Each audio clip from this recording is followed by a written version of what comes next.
Log. London, January 17, 1872, a Wednesday.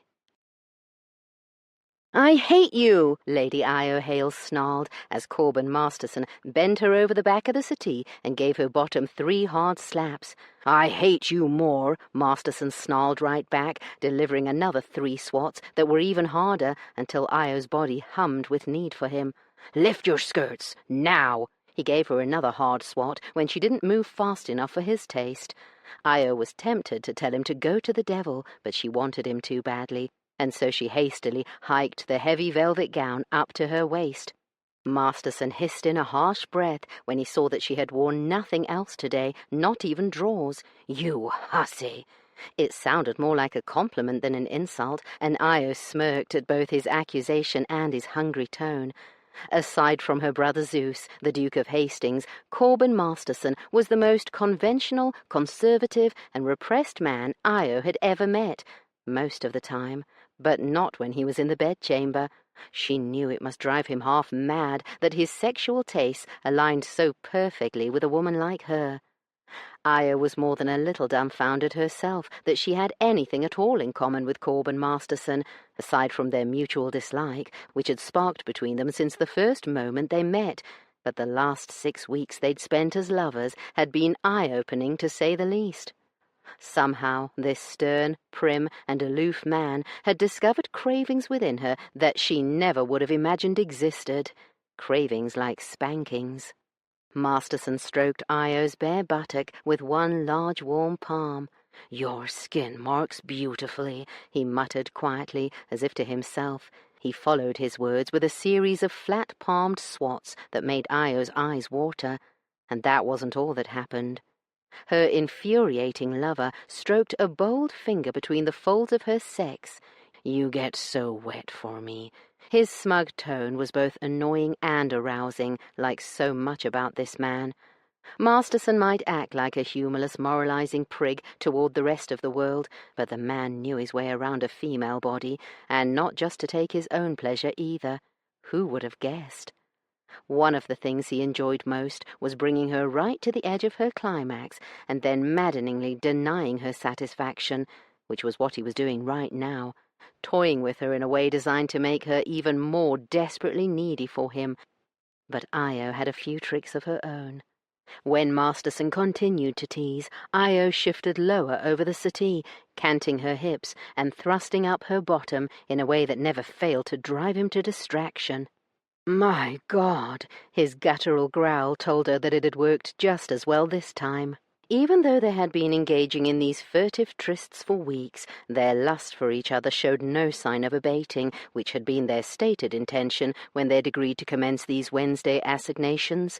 In fact, the opposite was proving true. Corbin Masterson was like a fever in Io's blood, and she was determined to fuck him out of her system. It had to work. It had to. And why wouldn't it? It had worked so well in the past with Io's other lovers. Corbin Masterson stared down at his hand as he massaged Io's spread, slick sex and felt the same howling, consuming hunger he always did with this blasted, infuriating, intoxicating woman. He needed Io Hale worse than food or water, or at least that was how it felt most days. Corbin slid his wet finger away from the source of her pleasure, smirking at her groan of frustration. She liked to be the boss in the bedchamber. So did Corbin. He greatly enjoyed proving to her just who was master, again and again and again.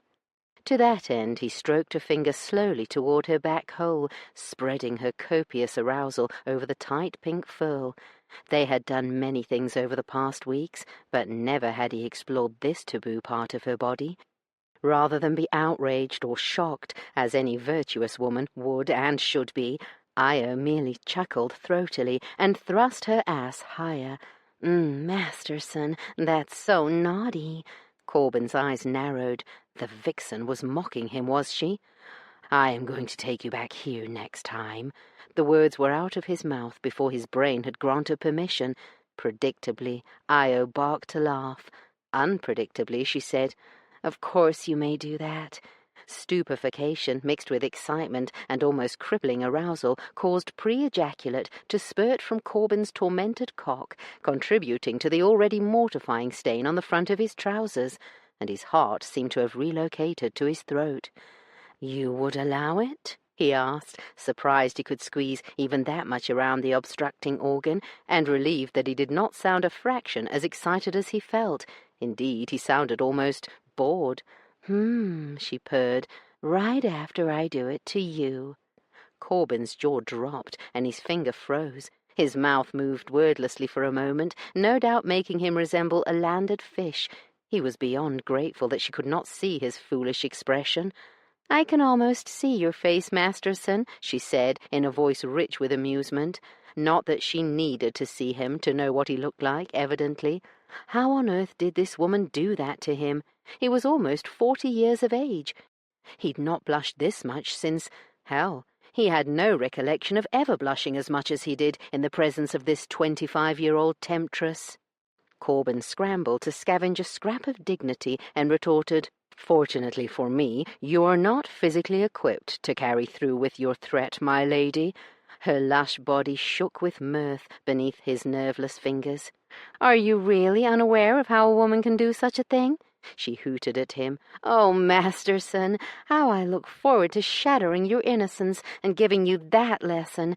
I can just imagine what your expression will be then." Corbyn's jaw sagged when her meaning struck him like a baseball bat to the side of the head. "You will need to keep using your imagination, my lady, because I am hard-pressed to imagine a less likely scenario than that one," he shot back. As retorts went, it was pathetic, but it was better than admitting what was really going on in his mind, which was utter bafflement that any man would submit to such a thing. "You really are a babe in arms, aren't you, darling?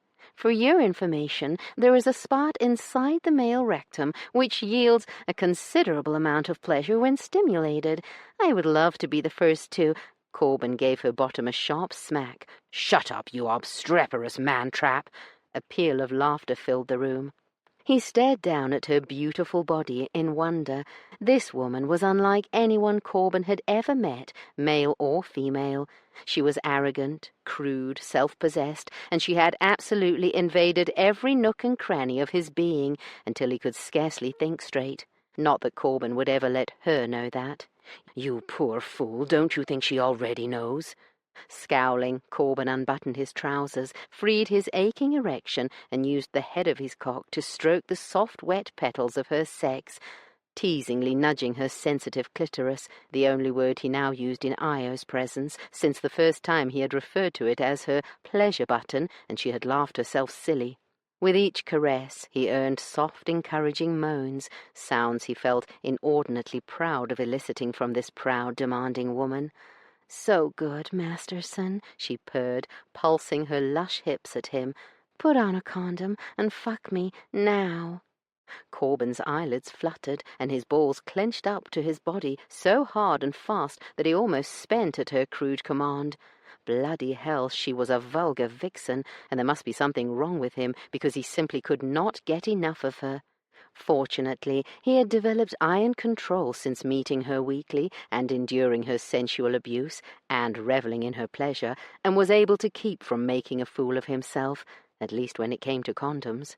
The first time they had made love, or fucked, as Io insisted upon calling it, Corbyn had fumbled so badly that he had torn one of the thin rubber johnnies before managing to pull on the infernal device.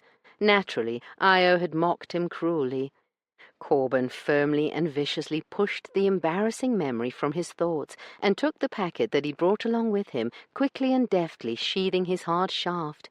He should have known that first time, when his reaction to the nagging Harridan's taunting had been arousal rather than strangling her, that he was far more smitten than he had ever believed possible. He, Corbyn Jacob Masterson, a man whose name in the army had been so besides, had fallen for a woman who had never seen a rule she didn't want to shatter, or a person she didn't want to render speechless. A female who was fond of saying, not only to Corbyn's face, but also in the middle of balls and dinners, that there was only one use for men, and most of them were not even good for that. A woman who hated the concept of marriage and all it stood for, a woman who hated Corbin and all he stood for. The only thing Io liked about him was these illicit, rushed couplings filled with deviant activities like spankings, these once-weekly meetings that only lasted a few brief hours and never happened often enough, and which always left him starving in body and soul for more. Corbin truly was every bit as stupid as she was always accusing him of being. "What are you doing back there, Masterson? Composing a sermon?" she demanded, twisting around to look at him. He grabbed a fistful of her hair and yanked her head back, hard. "Stay put, and don't speak unless I tell you, or I will gag you, my lady." As always, her magnificent body went pliant at his cruel treatment, and then she whispered, "Please, sir," and all but unmanned him. Corbin snarled like the animal she made him and rammed himself deeply into the wet, hot heaven of her body. "Yes." She arched her elegant spine and raised her hips to take him even deeper. "My God," Corbin muttered, thankfully under his breath, trying not to think of where all this would end, because end it would. And he feared the end would come sooner rather than later. Beneath him Io squirmed. "Faster and harder, Masterson." Corbin gave her buttock a stinging slap. "Quiet," he growled, giving her other cheek an even harder swat.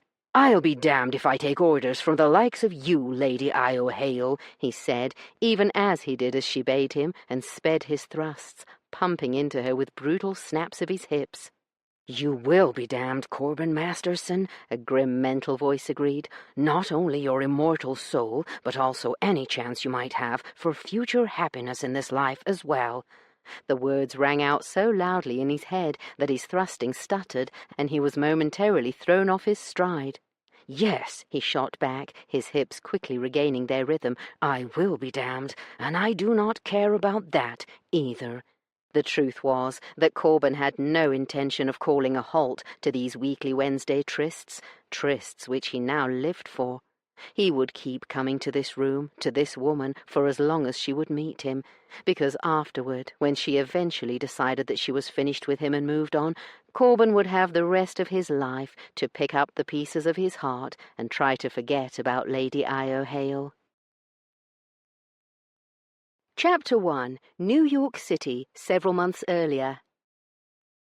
The carriage slowed, and Io gawked at the monstrous Fifth Avenue mansion looming above them. It looked large enough to easily accommodate all the members of the Canoga community, with plenty of room to spare. "Good Lord," Balthazar, Io's twin, muttered beside her. Their other three siblings, Apollo, Ares, and Evadne, appeared to be awed into silence. The moment the carriage drew to a halt, a dozen servants erupted from the enormous house and descended on the two luxurious coaches that had collected the 5 Hale siblings and their scant luggage from the recently completed Grand Central Depot.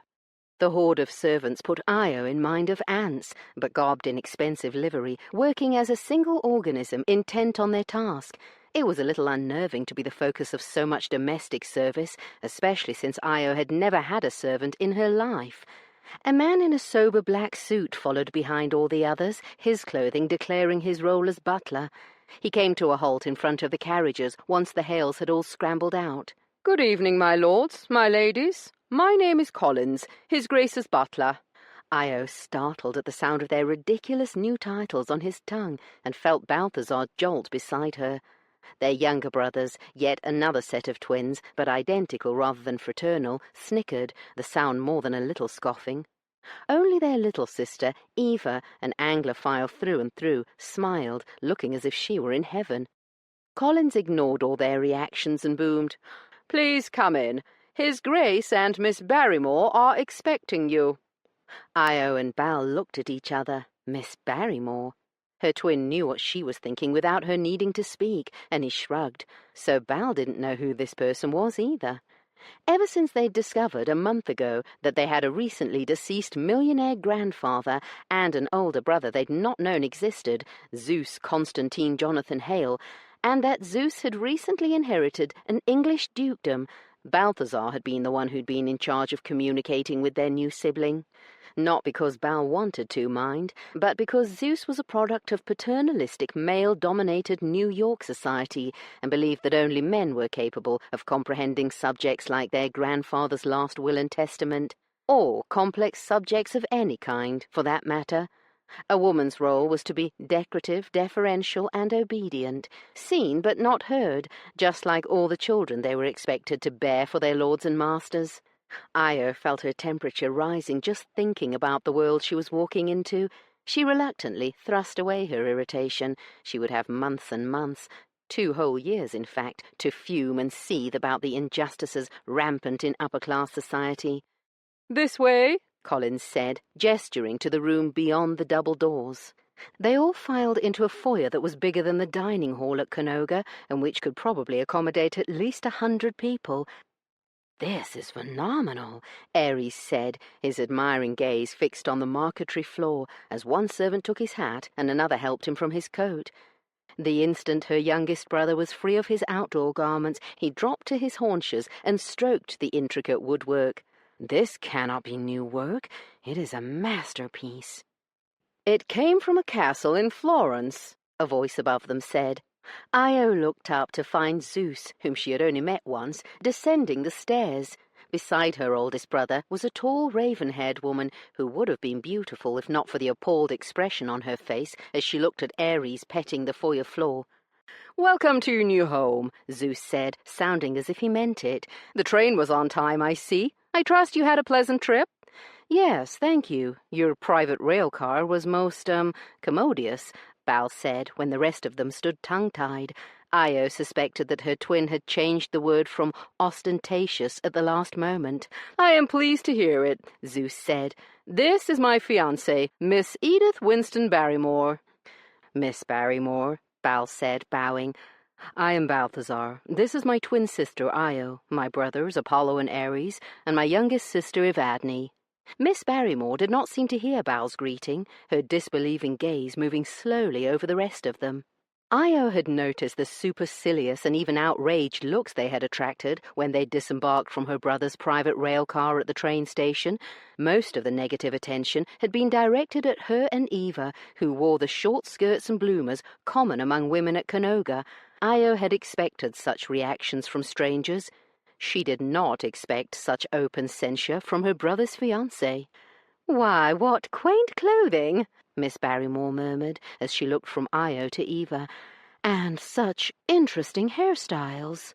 Io sucked in a breath, preparing to give the other woman a quaint piece of her mind. "The garments we wear are purposely designed for comfort and economy, rather than fashion," Bal, ever the peacemaker, said before Io could commence her assault. "As for Io and Eva's short hair, not only do they look fetching, but it does not require the services of a maid or a great deal of time spent in front of a looking-glass." He paused and then added, "All of us work, Miss Barrymore." Io was proud of the way her twin managed to impart censure while still smiling. It was, however, wasted on Miss Barrymore, who merely murmured, and then moved her attention from Bal and Io to the twins. "Ah," she said, her cool blue gaze sliding from Ares to Apollo and then back. "My, you certainly are similar." "Identical, in point of fact," Ares said dryly. "I am Ares." He took Miss Barrymore's limp hand and lowered his lips over it, causing their sister-in-law-to-be to wince. "I am Apollo," Paul said, a dangerously mild expression on his face. He ignored Miss Barrymore's hand, which she had pulled closer to her body, as if afraid he might touch it like his brother had, and bowed, so slightly it could scarcely be called one. Edith blinked at his dismissive attitude, her expression amusingly perplexed. "Would you like to have tea, or do you need to rest and freshen up first?" Zeus asked, apparently unaware of the tension in the cavernous room. Io didn't need to look at her siblings to know what they wanted. All 5 of them were normally active people who had sat in a luxurious rail car for the entire day, doing nothing but eating and relaxing. "I don't think we need any more rest," Bal said, when the rest of them merely stared. "Tea, then. Right this way," Zeus said. He and Miss Barrymore headed back up the stairs. I've never seen anything like this, Io hissed in Bal's ear as they followed the other pair. How many people do you think live here? Bal shrugged. I thought it was only Zeus, but perhaps she lives here too. You forget we are no longer at Canoga, brother. She does not live here, as they are not yet married, Io pointed out. Bal just grunted, his eyes darting around as he tried to take everything in. The room their brother led them to was so opulent that it was even more of an assault on the senses than the foyer had been. The ceiling was monstrously high, complete with lounging cherubs and gods and other mythical creatures, and the walls held massive landscapes that were bigger than a dining-room table at Canoga. Heavy velvet drapes swathed windows that were twice as tall as Io's twin. The gleaming wood floors, or at least what one could see of them, were covered in thick jewel-toned carpets. Io resisted the urge to check her battered old black ankle boots for dirt or muck. "Allow me to introduce you to Miss Barclay, who is Miss Barrymore's cousin and companion." Zeus nodded to a woman who was so tiny and drably dressed that Io had not even noticed her in the midst of so much luxury.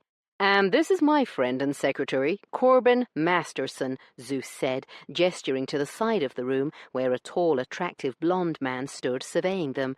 For some reason, he put Io in mind of a Viking, his broad, powerfully built shoulders slightly incongruous in his exquisitely tailored suit. His hair was the colour of ripe wheat, and his eyes were a coldly appraising slate grey. For one moment, his flat gaze rested on Io. She lifted an eyebrow at his haughty, measuring look. He blinked slowly and ignored her challenging expression, turned to her siblings and said, "It is a pleasure to meet all of you." His voice was cool and clipped, and he was obviously a man of Zeus's own class, which made it surprising that he worked for her brother as a secretary. Or perhaps not. After all, what did Io know of such matters? The new world around her could hardly be more different than the rustic, cozy agrarian home she had left behind. Far behind. "Please, have a seat," Zeus said, gesturing to the collection of silk-covered settees and chairs clustered together. Everyone sat. "I noticed there was not much luggage," Zeus said. "Is the rest still to come?"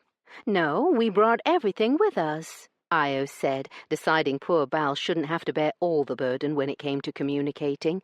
"But there were only a half-dozen bags," Miss Barrymore said, her eyebrows arching high, her tone one of disbelief. "That is all we are bringing with us," Io replied as politely as she could manage. Once again, the other woman's eyes flickered over their clothing, lingering on Io and Eva's calf-length skirts. "It is probably for the best that you left most of your garments behind." "You misunderstand," Bal said quickly before Io could speak. "This is everything we own. We don't have a great many personal possessions." Another silence inserted itself, only broken when the door opened and two servants entered, one bearing a tray laden with pastries and cake, the other balancing an enormous tea tray. Zeus glanced at Io and looked as if he were about to say something.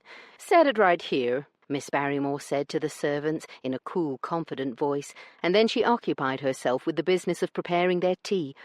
Io had the distinct feeling that her brother had been about to ask her to take charge of the tea ritual. Zeus asked questions about the trip and the weather, and Bal answered them, while the others seemed content to gaze around at the spectacular room. Io found that her gaze kept being pulled to Mr. Masterson, who sat at some remove from the group, as if to emphasize his position as a menial in her brother's household, although there was nothing menial about the proud set of his broad shoulders, or the arrogant tilt of his chin. He was too well-bred to show his thoughts, unlike Zeus's fiancée, who clearly loathed them all on sight. But Io couldn't help thinking that his gaze was faintly disbelieving, as if he could not countenance that his regal friend and employer was related to this band of rustic yokels.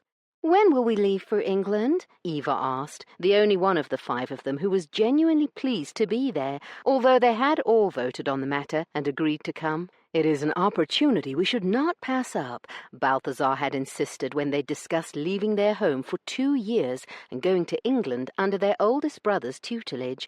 Io looked at that older brother now. Zeus was an extremely handsome, if stern, man. Right now he was looking at Eva, and shockingly, a slight smile curved his lips, making him look almost human. But then Io's little sister tended to have that effect on people, making them smile, whereas Io usually made their hackles rise. "We will leave in just a little shy of 3 weeks," Zeus said. "And what ship are we sailing on?" Eva asked. "The Petrel. It is not the fastest transatlantic ship, but we will still arrive in Southampton in less than 9 days." 9 days? Ares repeated, sounding as awed as Io felt. It was hard to imagine going so far a distance, not just physical but temporal as well, in such a brief time. "It is one of your brother's ships," Miss Barrymore said, sounding as proud as if she already owned it. She met Io's gaze. "How do you take your tea?"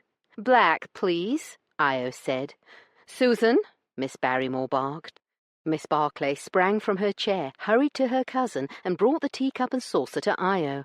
"Thank you, Miss Barclay," Io said. The woman looked flustered, as if nobody had ever thanked her before. Judging by the way her cousin barked orders at her, Io could well believe it. "I thought you were a banker. I didn't know you owned ships," Apollo said. "My interests are quite varied," Zeus said, his almost gentle tone making the younger man blush. Io felt bad for her brother. She had believed the same thing, that Zeus was only involved in banking. It was rather humiliating to realize just how little they seemed to know about life outside the boundaries of the Canoga community. Indeed, learning more about the world had been the main reason Io had voted, along with her twin, to go to England. "Well then," Miss Barrymore said, once she'd handed off the last cup of tea, "I don't wish to rush everyone." "And yet there she goes," Io muttered, so softly that only her twin could hear her. "But we have only 3 weeks until we depart for England, and—" "Are you going with Zeus and the rest of us?" Ares asked. Their brother's fiancé frowned, clearly not accustomed to interruptions. "His Grace does not use that name. If you address with his Christian name, then you shall call him John. As to your question, yes, I am going to England." "Are we supposed to call you His Grace?" Io ignored the supercilious woman and addressed her question to her brother. Zeus looked slightly pained. "No, of course not. You are family." "But you want us to call you John?" "It is the name I have always used," he said, subtly evading her question. "Why don't you use the name Zeus?" Io persisted. "John is what my aunt and uncle who raised me after my mother's death always called me." His answer reminded Io that their deceased father had, for reasons unknown to them, abandoned the only child of his first wife and kept his existence a secret from the rest of his children, a fact that made her ashamed of their parent. Miss Barrymore gave a condescending laugh. "My dear Lady Io, you must understand where you are now. Not in some backwater, but the most sophisticated city in America, perhaps in the world. His Grace is a well-respected man of business, and such a frivolous first name would make your brother a figure of ridicule. John is far more appropriate." Io was rendered speechless, a rare occasion, and looked at Zeus to see how he took his fiancée's characterization of his name, but her brother's expression was unreadable as he set his cup back in the saucer and then stepped into the ringing silence. "Edith has been gracious enough to offer her assistance with our transition to England," he began, evidently choosing to ignore the issue of his name. "As the future mistress of Hastings Park, and all the other estates that come with the dukedom, it seems only sensible that she and her cousin—" He inclined his head slightly toward the tiny, colourless Miss Barclay, who was perched on the edge of her seat, and the only one of them without a cup of tea, "will both travel with us to England." Miss Barrymore gave Zeus an approving look, as if he were a dog that had just adequately performed a trick, and then turned and snapped at her cousin. "Fetch my list, Susan." Again Io looked at her older brother to see how he viewed such a curt command, but Zeus was busy saying something to his secretary in a low voice, and the other man was nodding and jotting something down. Miss Barclay quickly scurried back to Miss Barrymore, who snatched the paper from her hands without a thank you, and then turned her gimlet eye on Io and her siblings, her nose wrinkling slightly, as if she smelled something foul.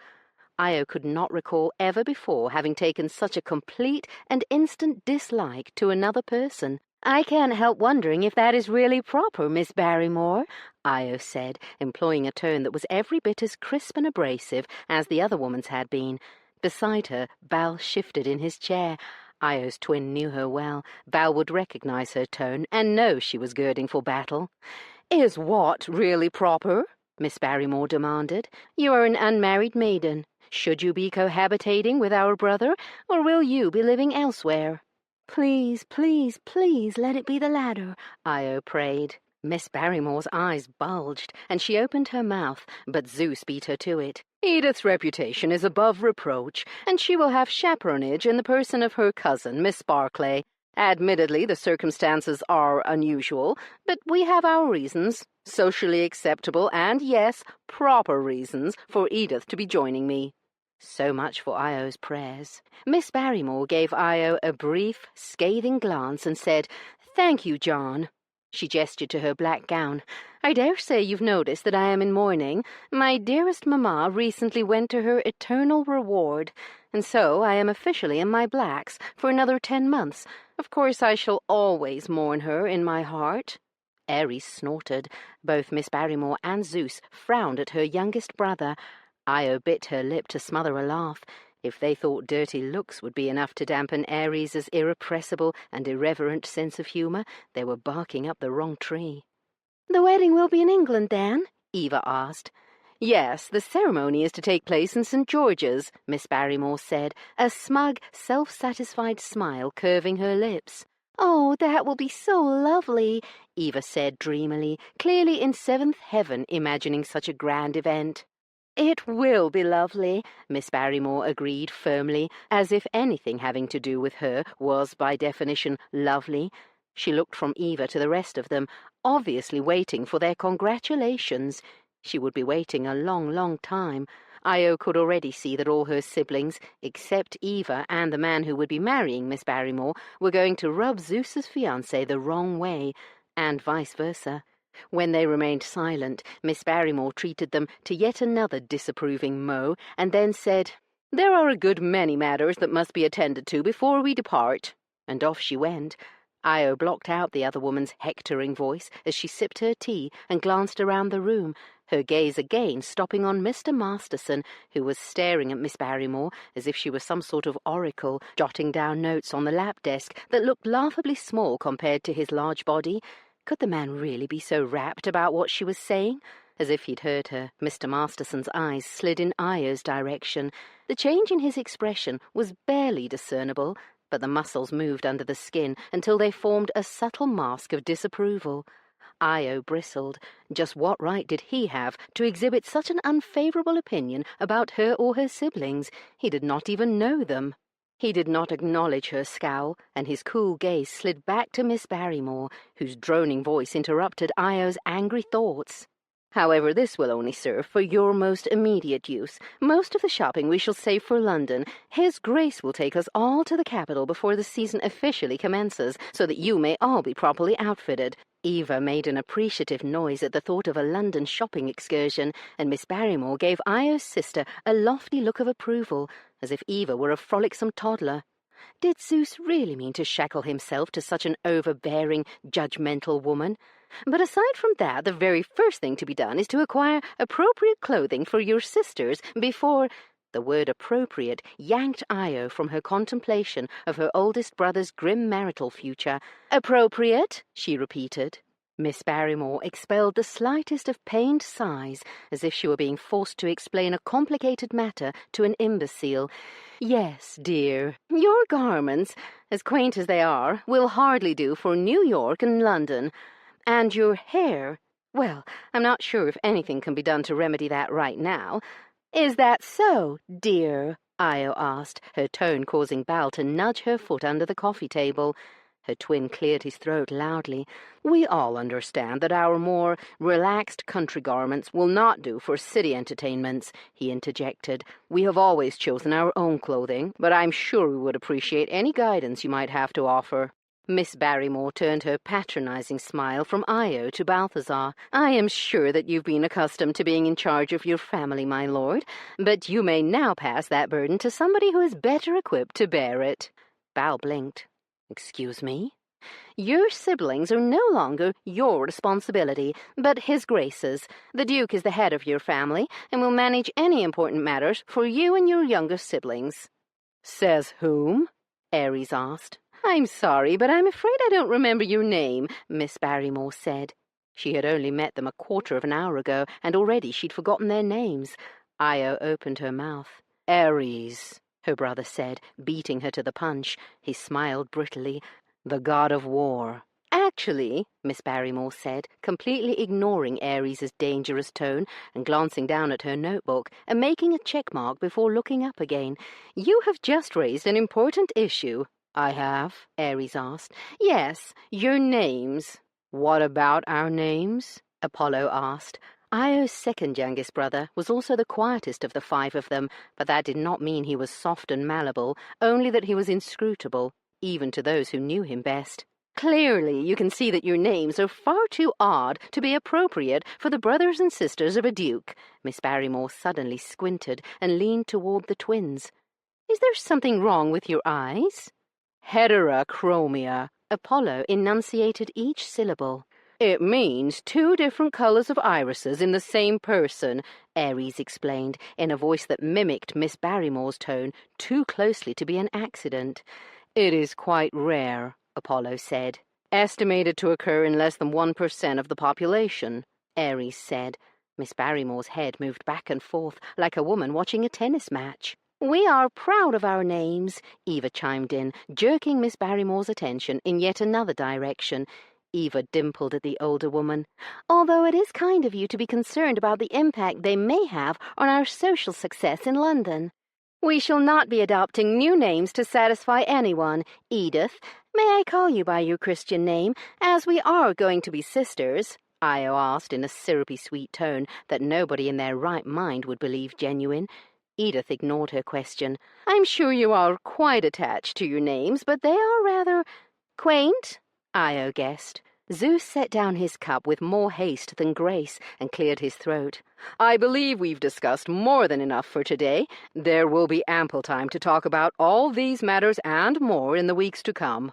He turned his pale blue gaze toward Miss Barrymore. "You must be exhausted, my dear. I'm sure my siblings will excuse you." Io smirked at Miss Barrymore's look of fury at being so obviously, if politely, dismissed. Miss Barrymore smiled at her betrothed in a way that was probably supposed to be biddable, but came across as constipated. "Are you sure you don't need my help to get everyone settled in, John?" "Collins and I shall manage, my dear." "Oh, but he is just a butler and doesn't have an appreciation for the finer points. Corbin is here to help with that, and I am not utterly incompetent on the subject of my own house." No, of course not," Edith said, finally hearing the iron in Zeus's tone and fluttering her eyelashes, all soft compliance. "I'm sure you are correct, John." She then ruined the image of a gentle bride by turning to her cousin and saying sharply, "Fetch my things, Susan." Miss Barclay scrambled to her feet. "Yes, of course, Edith." Miss Barrymore was clearly unhappy to leave them all to settle in without her, but even she must have realized that clinging to Zeus's trousers like a burr would hardly be dignified. "I shall call for Lady Io and Lady Evadne tomorrow at 11 to take them to my dressmaker." She ignored Io's snort and fixed Eva with yet another of her beneficent half-smiles.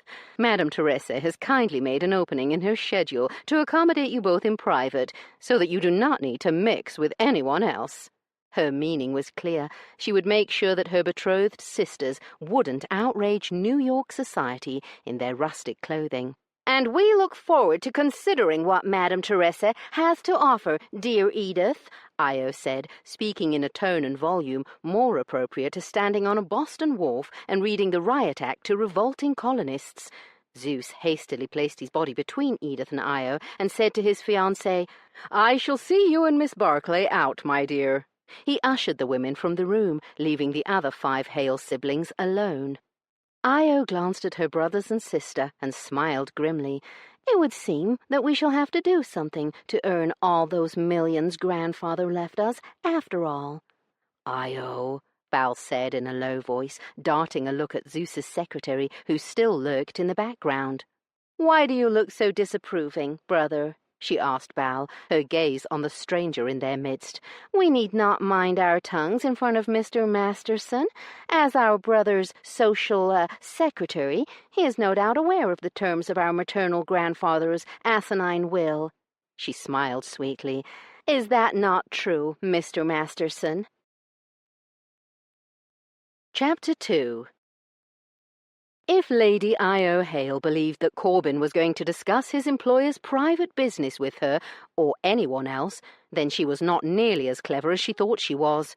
Instead of commenting on her verbal gauntlet, Corbin merely smiled coolly at the Duke of Hastings' siblings. "I cannot discuss my employer's affairs with anyone other than His Grace, but I am sure the Duke will be more than happy to answer any questions you might have on that subject, or any other, my lady." Lady Io stared steadily at Corbin for a long moment, as if she could somehow reduce him to a quivering mass of jelly with a look. When it was apparent that her harsh glare was having no effect on him, she gave an unladylike snort that contrasted jarringly with her beautiful feminine features. And she was lovely, quite the most attractive woman Corbin had ever seen, as long as one ignored the combative glint in her gaze, and the stories he knew about her sordid past, of which there were many. "His Grace," Lady Io repeated, giving Corbin a look so filled with mockery that his skin actually tingled. He locked eyes with the witch, refusing to look away. "Yo-yo," her twin murmured, in a gently chastising tone. "Yo-yo?" Corbin blinked at the soft, sweet pet name. It was like calling a cobra Fluffy. As if she'd heard him, Lady Io gave Corbin a look that promised she was not finished with him, and turned to her brother. The two commenced to converse in tones too quiet for him to hear, so Corbin ignored their chatter and thought instead about how these people, the denizens of a lunatic fringe religious commune that was anathema to everything men like Corbin and the Duke stood for, had come to be not only in Hastings's drawing-room, but in his life for the foreseeable future. Not to mention that Lord Balthazar, a man who'd been raised to eschew personal wealth and donate every cent he earned to the depraved leadership of the Canoga community, was in line to inherit $4 million. The injustice of all that money falling into the hands of religious extremists not only made Corbin feel ill, it also enraged him. Even though he had learned of the Duke's connection to the Canoga Hales almost a month ago, he was still in shock. He'd been best friends with Zeus Constantine Jonathan Hale since the two had met at boarding school at the age of 8, almost 3 decades earlier. Not until this past month had Corbin learned that the name he had called his friend all these years, John, was preceded by 2 other names, and outlandish ones at that. Far too outlandish for the stern, practical man whose nickname in the world of New York finance was the Puritan of Wall Street. Not that it mattered what John Hale's given name was, because there would be very few people in the world invited to use it, now that he'd inherited the ancient dukedom of Hastings. Even if John hadn't become a duke, Corbin still would not be using his Christian name, because Hastings was, for the last 6 months, his employer. They had been best mates through school and soldiers in the army, saving each other's lives more than a few times. And then, half a year ago, John, not yet a duke, had also become Corbin's saviour. For 20 years, Corbin had worked alongside James Corbin, the source of his Christian name and also his father, growing their construction business into the largest in New York State. Only after his father's death did Corbin learn that his name had not been included in his will. Whether it had been an oversight or on purpose, every bit of James Corbin's considerable estate had gone to his younger and legitimate son, Richard. In the blink of an eye, an empire that Corbin had devoted most of his adult life to building now belonged to somebody else, and somebody who hated and despised him, his own half-brother. Corbin had been devastated and confused, and also without a source of income. John Hale had wanted to offer Corbin a partnership in a new construction venture.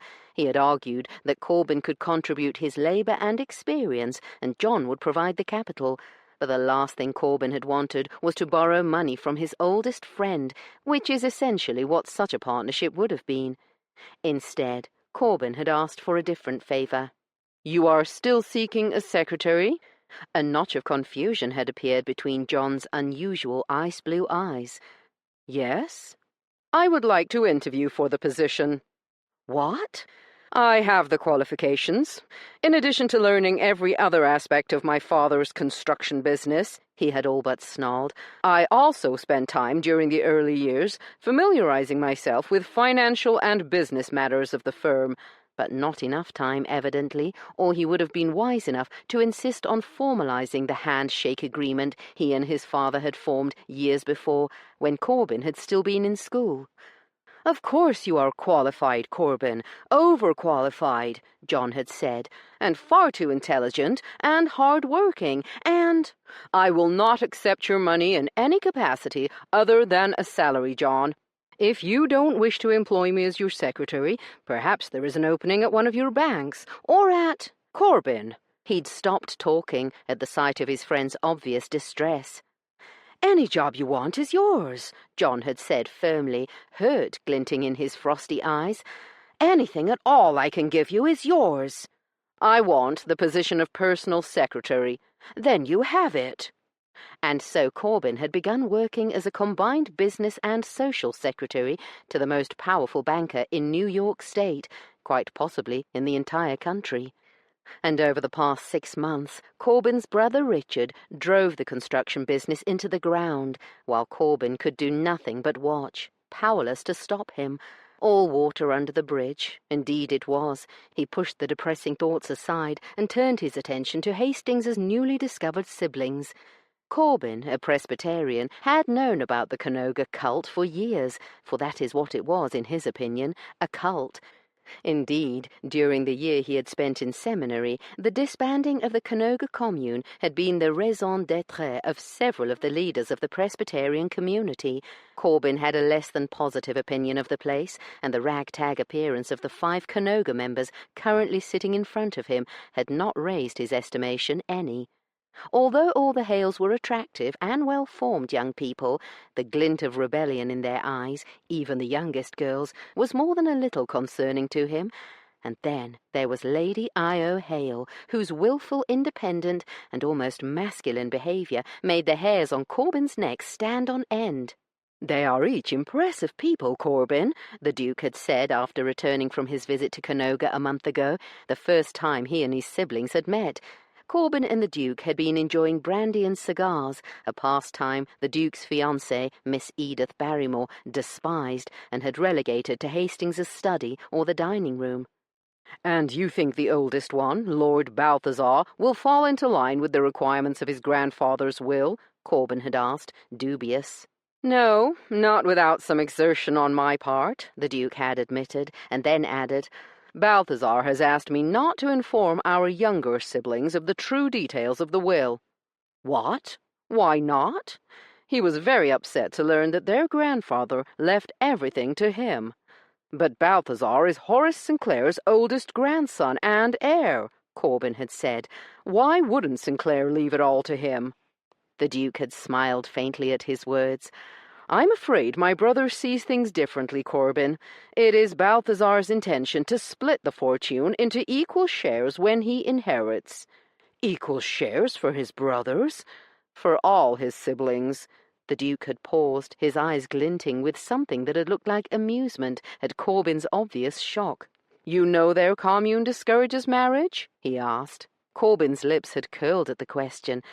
"Yes. They believe in group marriage and free love."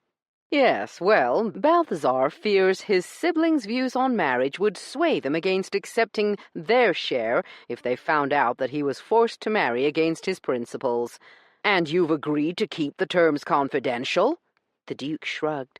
"I am not pleased with his deception, but he asked for no other concessions, so I will grant it. It is my intention to settle money on all of them, regardless if Balthazar inherits. That is something else they don't need to know. I am determined to use the 2 years they've all agreed to spend in England to wrangle them around to a sensible point of view." "And by sensible, you mean convincing them never to return to Canoga?" "Just so." His jaw had flexed. "I will never forgive my father for what he did to my siblings, not only separating us, but raising my brothers and sisters as if they were so many chickens in a barnyard." The anger and determination in Hastings's unusual eyes would have chilled his siblings if they had seen it, or so Corbin had believed. But now that he sat looking at the 5 younger Hales, he had to admit that none of them appeared to be the sort who would cow easily.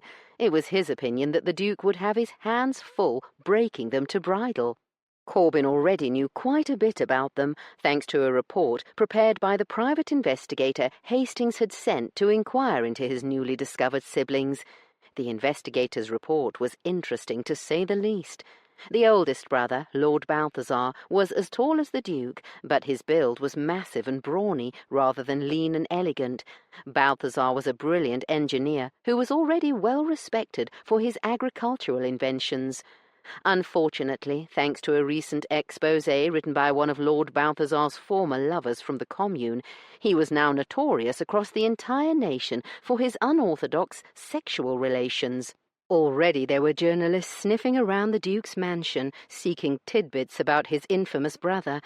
Corbin could only imagine the circus that would ensue when the press discovered that the wicked spare, as they dubbed Hastings's heir presumptive, was no longer tucked away in his rural commune, but running amok among the female population of New York City. Next in age was Lord Balthazar's twin, Lady Io. Corbin's jaw flexed as he examined the older of the two Hale sisters from beneath his lashes. She was tall, all the siblings were, and built upon Juno-esque lines. Her clothing was a disgrace to fashion, but he had to admit the short skirts and bloomers showed her figure to far better advantage than the padding and bustles and other feminine falderal that were now so popular among society women. She was obviously uncorseted, and her threadbare gown left little to the imagination. High breasts, long legs, and a small waist made for a magnificent body. Lady Io had probably drawn the eyes of every man in Grand Central Depot. Her hair was shockingly short, the dark, glossy curls framing a face as appealing as a mythical siren's. Her high cheekbones and slightly tilted hazel eyes were, and he hated to use the word, bewitching. And her full red lips, even when thinned in anger, had unwanted wicked thoughts springing into his head. Some of those thoughts were probably due in part to the private investigator's report on Lady Io, which had been extensive and explicit, painting the picture of a woman who was as well versed in the erotic art as any Parisian demi-mondaine twice her age. But it wasn't only Lady Io who had sexual experience beyond her years. All the Hales did, as did every adult member of their commune. Many of the policies of Canoga offended notions of decency, but none more than their commitment to equality of the sexes when it came to carnal relations. When a member of the commune turned 18, they were encouraged to choose a sexual mentor, usually an older member of the commune, to tutor them in sensual pleasure. Lady Io had chosen Lamar Jacobson for her tutor. Jacobson was the scion of a rich Boston Brahmin family, or at least he had been, until he donated all his worldly wealth and possessions to the Canoga commune at the tender age of 23. Jacobson had been 44 to Lady Io's 18 when the two had commenced their mentoring relationship, one that had lasted far longer than usual for a collective that disapproved of monogamy. Lady Io had become pregnant at 21, but had suffered an early miscarriage. After her association with Jacobson ended, she had taken frequent but casual lovers. Lady Io's passion in life was the furtherance of reproductive rights for women. To that end, she had run afoul of the law outside the commune numerous times for distributing radical literature and condoms. Corbin reluctantly wrenched his gaze from Lady Io and turned to her younger brothers. Lords Apollo and Ares might look identical, but the young men could hardly be more different in nature. Lord Ares was another in the stamp of his older brother Balthazar, which was to say he was a rampant womanizer who'd had so many lovers the investigator had simply given up listing them all. But Lord Ares was not all fluff. He was also a master woodworker on the level of Chippendale and Sheraton. After learning that his brother was a woodworker, the Duke had purchased one of Lord Ares's pieces from a New York City fine furniture dealer. It was only a small cabinet, but Corbin had never seen such a beautiful piece of woodworking. The man was truly an artist. As for his twin, Lord Apollo, he was fast on his way to becoming one of the most respected thoroughbred breeders in New York State. The small stud he operated out of Canoga had produced 3 of the last 5 winners in faraway New Orleans at the Fairgrounds Racecourse. Lord Apollo's stud operation was severely limited by Canoga's governing council, which disapproved of money derived from gambling-related activity, although it was worth noting that the council had not rejected the earnings Lord Apollo's endeavours brought in. Lord Apollo was the most circumspect of the Hale brothers, and had only taken 2 lovers, and neither union had lasted for more than a few months. An introvert and loner, he was the Hale sibling the investigator had learned the least about. Corbin turned to the youngest of the Hale progeny, Lady Evadne, who was only 20. While Lady Io was a siren who lured men to their deaths, Lady Evadne resembled an angel come to earth. She had lovely, even features and huge eyes, blue-violet eyes rather than hazel. Her dark hair and ridiculously thick eyelashes made for a mesmerizing contrast with her peaches and cream skin. While Lady Evadne looked like an angel, she most certainly was not. The youngest Hale was busily engaged in compiling a volume of street cant. According to the investigator, her lexicon was not the sort that would be published by any reputable publisher. Lady Evadne's only relationship had been her brief association with a mentor at 19 for half a year. Eva, as she was called by her siblings, was an ardent Anglophile, and aside from Lord Balthazar, had been the Hale sibling who'd argued most vigorously to accept the Duke's invitation to live with him in England for 2 years. Corbin anticipated there would be little trouble getting the youngest Hale to acculturate to life outside the Canoga colony. Her older brothers and sister, however, Corbin certainly could not envision any of the Hales, other than Lady Eva, embracing the lessons that Miss Barrymore thought to teach them in the coming weeks, especially not Lady Io.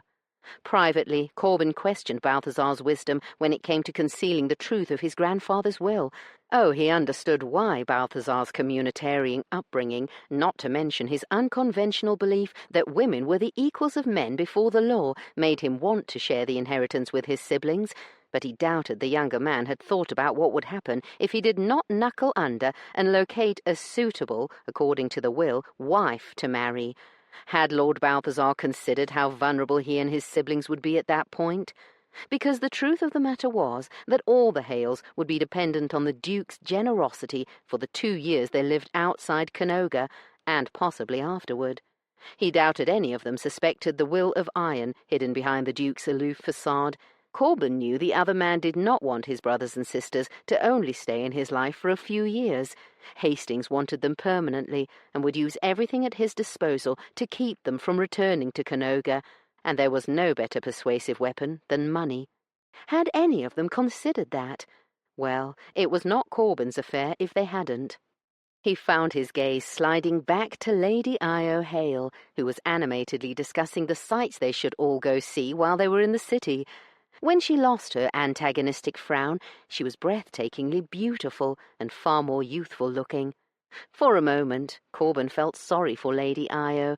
Indeed, he felt sorry for all 5 of them. There would be no time for sightseeing in Miss Barrymore's stringent schedule of shopping, manners training, dance lessons, and on and on. Indeed, the siblings would be fortunate to find enough time to eat and sleep in the coming weeks. Chapter 3. A week later. Io had had enough. Enough of Edith Barrymore's incessant sniping and carping, enough pointless shopping for clothing she had no intention of wearing, enough of the endless lectures about manners and vapid social convention, just enough. Day after day, Io accompanied her sister and Miss Barrymore shopping, spending hours trying on garments she neither wanted nor needed. She'd had to all but fight physically for the right to choose her own clothing, garments that reflected her belief in the reform dress movement, rather than the dangerous crinolines, unhealthy corsets, objectifying bustles, and acres of skirts that Edith tried to force on her.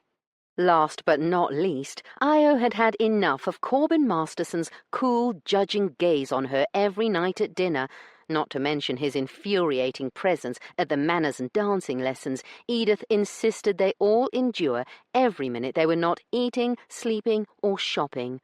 Yesterday had been the last straw. Io and Eva had spent 3 hours learning how to hold a teacup properly and sit like a lady while paying insipid morning calls.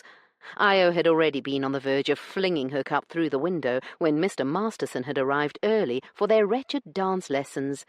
Edith had immediately gestured to Eva and Io as if they were a pair of trained poodles and said, "Are they not sitting politely and holding their cups like proper ladies, Mr. Masterson?" Io's head had become so hot so fast that she thought the top of it would blow off. But that had been nothing to the fury that had seized her when Masterson had turned his opaque grey gaze on her and opened his mouth, as if he would actually answer the demeaning question. "Oh, yes, my dear Mr. Masterson," Io had simpered in a deliberately vapid tone before he could get a word out. "Please, do share your opinion." She fluttered her lashes and then added, "The way Edith is all but panting for your judgment makes me believe you are an expert on the critical subject of teacup holding." Io was vaguely aware that Edith had gasped, but not for the world could she have pulled her eyes away from Masterson's inscrutable face. After a long, pregnant moment, he had turned back to Edith. "Very nice, Miss Barrymore. You have worked miracles in such a short time." And then he'd had the gall to add, "Perhaps you might work next on the proper way to hold a wine-glass." Io had lurched to her feet, spilling hot tea all over herself in the process, her clumsiness only adding to her fury. "And just how is the way I am holding this damned cup any different from the way I did at breakfast this morning, Mr. Masterson?" His eyebrows had lifted fractionally, the minute shift of his features even more aggravating than an open smirk would have been. "This morning you were holding your cup like a longshoreman gripping a pint-glass. Today you are, or you were until a moment ago, making great strides toward behaving like a lady." He paused and then said, "Your language, however, is another matter entirely. Vulgarity will not endear you to society hostesses in either New York or London, my lady." At that point her sister had shot to her feet and forcibly removed the cup from Io's hand before she could throw it at Masterson's head. Even Edith had not protested when Io had stormed from the room, flinging over her shoulder that they could bloody well practice their dancing without her. As little as Io had wanted to go down to dinner last night, she'd not wanted to give either Edith or Masterson the satisfaction of thinking that she was sulking in her room. But she had drawn the line at spending time doing needlework in the drawing-room after dinner. As for today Io planned to get away entirely. If she did not escape her gilded cage and do something worthwhile, she could not be held responsible for her behavior, and Edith, along with her vile henchman, Masterson, would be the ones who bore the brunt of her wrath. If Io lost her temper and attacked Zeus's fiancé or his best friend and secretary, then she would doubtless be sent packing back to Canoga in disgrace. While that vision of the future did not bother her, she knew it would upset her twin. For whatever reason, Bal had been as fierce an advocate for giving up 2 years of their lives to Zeus's plans as their little sister Eva. Io understood Eva's desire to move in tunnish circles. She was wild about anything English, but she was utterly baffled as to why Bal was so keen to leave his life in Canoga behind. In any event, Io was more than willing to risk banishment if it meant she could get away for a day. To that end, she woke up before first light this morning and dressed not in her old clothing, which would be far too conspicuous even in a city as vast as New York, but in a dress that she'd obtained from one of Zeus's maids. The woman, Mary, had been ecstatic but dubious when Io had offered a straight trade, one of the new gowns Edith had foisted on her for Mary's plain brown worsted. "But, my lady, this gown is far more valuable." Mary had stared lustfully at the putrid peach walking costume that Io wouldn't be caught dead in. "It wouldn't be right," she'd added with far less conviction. "Value is a subjective matter, Mary." At the woman's blank look, Io had elaborated. "Your gown is far more valuable to me than this peach one, so, from my point of view, I am the one getting the better bargain." Mary's brow had puckered. "Oh, I would never have thought of that. So, you will do me this favor and trade? Well, if you put it that way, excellent. Just don't wear the outfit any place where Miss Barrymore might see you, Mary had even offered up her superior needlework talent to alter the brown gown for Io, bringing in the waist and lengthening the hem. Once Io was dressed in her new brown gown, and her satchel was filled with all the information she needed for the day, as well as enough money to pay for street trams or cabs, she tiptoed down the hall to her twins' room, shocked to find Bal still asleep in his monstrous canopied bed, face down in the pillow. Io pinched his bare shoulder hard. "Ow!" Bal shouted, flipping onto his back, his angry eyes heavy with sleep. "What the hell are you doing, Yo-Yo?" He glanced at the window and then squinted at the clock. "Why are you bothering me at this ungodly hour?" "If we were at Canoga, you would have been up and breaking your fast by now." "We are not at Canoga," he retorted sourly. "Did you overindulge last night, twin?" Bal rubbed his shoulder, his look of reproach ruined by the guilt she saw seeping in. Io clucked her tongue. My, how well you have taken to a life of sloth and indolence, Balthazar. Drinking and gambling and carousing all night, and then shopping and lounging all day. Tell me, have you sunk to visiting brothels and foisting yourself on prostitutes as well?" Bal glowered. "Oh, leave off, Yo-Yo. What do you want with me, anyhow?" "I need you to lie for me today." He seemed to notice her gown for the first time and sat up. "Why are you dressed like that?" His eyes darted to her heavy black satchel, and he groaned. "Oh, God, you are going out to get yourself arrested. Again." "I am doing no such thing." "Then where are you going, and why do I have to lie about it?" "You cannot tell anyone what you do not know, Balthazar."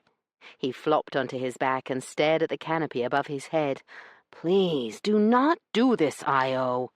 "I have commitments to fulfill before I leave here, Bal. Important ones. Also, I need to do something worthwhile. If I don't, I'll scratch Miss Barrymore's eyes out. And Masterson's, too," she added for good measure. When he didn't answer, she felt a pang of remorse and put a hand on his shoulder, but gently this time, until he turned to meet her gaze. "I will drink tea like a lady, and dance at their parties, and every other manner of vapidity when we reach England. But right now, there are things I must do before I leave everything behind." "You are still planning to continue your efforts when we reach Britain?" By efforts, he meant Io's commitment to women's reproductive rights. "Yes, Bal." "Our brother will not be happy about this, Yo-Yo. He will take action to stop you. You must know that." "Zeus cannot take action if he does not know, can he?" Bal snorted. "Because you are so subtle in pursuing what you believe in." "I promise I will be more circumspect in my efforts."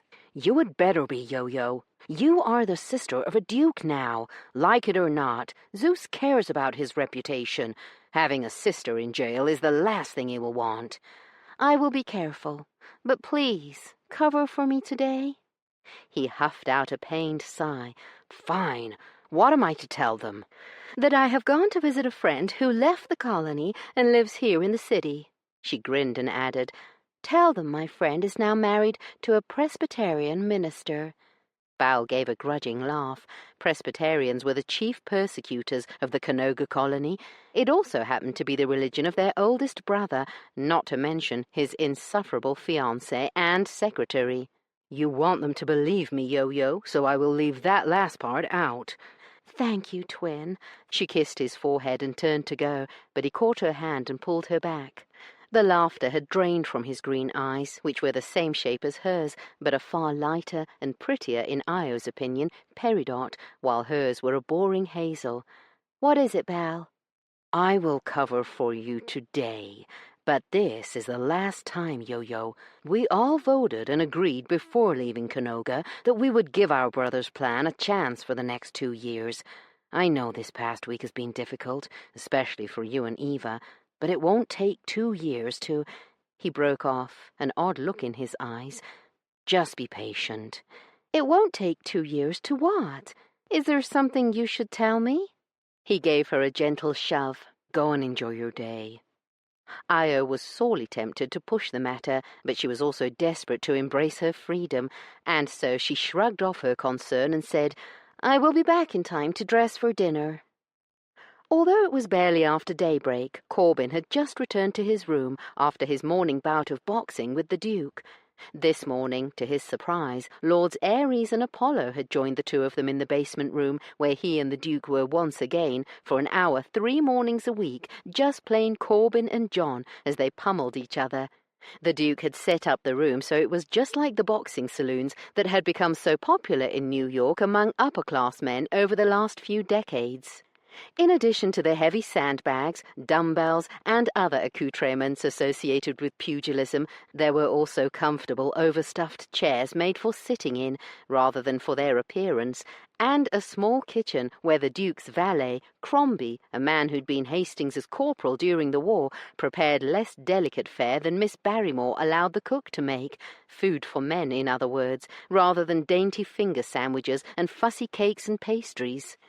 The Duke's youngest brothers were pleasant company, and if Corbin regretted the invasion of the owl that he usually jealously guarded, he soon lost the feeling as he watched the twins beat each other with far more vigour than he and Hastings, 15 years their senior, could manage these days. Corbin had just indulged in a hot shower, a modern miracle the Duke had installed in both his Fifth Avenue home and his country house on Long Island, and finished dressing when he happened to glance out his window and saw a familiar body wearing a very unfamiliar dress bustling down the street without a maid or footman to attend her. "Damnation! And just where are you going so early, and so quickly, and so alone, my lady?" he muttered under his breath. Corbin snatched up his coat and hat, and then, on impulse, he yanked open the drawer in his nightstand and removed his service pistol, tucking it away as he sprinted from his room. He was fortunate that his quarry was walking and not taking a cab, which allowed him to catch up to her a block away. She'd been easy to spot, as it was so early in the morning that the only people moving about were the armies of domestics who served the grand mansions that lined the most prestigious street in the city. Corbin was not surprised that Lady Io had bolted her brother's house with such stealth. The Duke had warned him of the possibility several nights before, when the two of them had enjoyed a glass of whisky after a grueling day of negotiations regarding an upcoming bank merger. "Io is like a wolf on a chain, snapping and snarling at her captivity," Hastings had said with a weary sigh. "Watch her for me, will you, and keep her out of trouble, if you can." His chiseled jaw had flexed with tension. "I am afraid that my sister does not care for Miss Barrymore's assistance when it comes to preparing for her new life in England." It had taken all Corbin's self-control not to laugh. "Does not care for" was an understatement of epic proportions. It had only been a few days at that point, and already the two women were at each other's throats. Corbin respected Hastings greatly, but the man had a blind spot as large as a stagecoach when it came to his fiancée and her rather abrasive nature and rigid expectations. Nobody understood better why his friend was so forgiving of Miss Barrymore's prickly ways, but Corbin thought it was going to prove a huge mistake, turning the care and training of his new siblings over to his exacting fiancée. Hastings could have chosen from a number of female relatives on his mother's side, any of whom would have been able to handle the transformation with more tact and care. But what Edith wanted, Edith got, as far as Hastings was concerned. It had been that way for years, ever since her brother, Kelvin, who'd been a very close friend of both Corbin and the Duke, had extracted a deathbed promise from Hastings.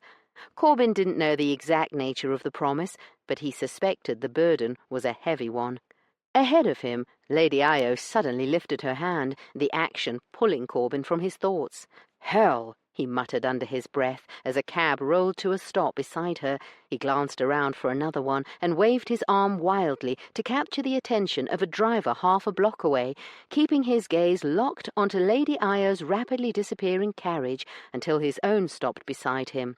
"Follow that cab," he told the driver, raising a shiny new dollar coin. The cab lurched down the street before Corbin had even closed the door. Luckily, there were few conveyances on the road, so his driver was able to keep up. Corbin's mood turned darker and darker the farther they went from the respectable part of town.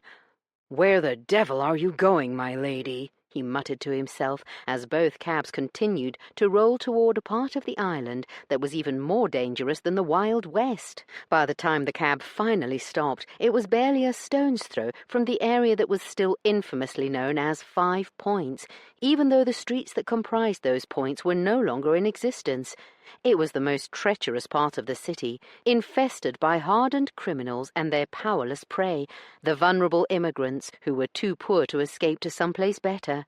Corbin tossed the driver his coin and followed Lady Io, who disembarked and was hurrying along on foot.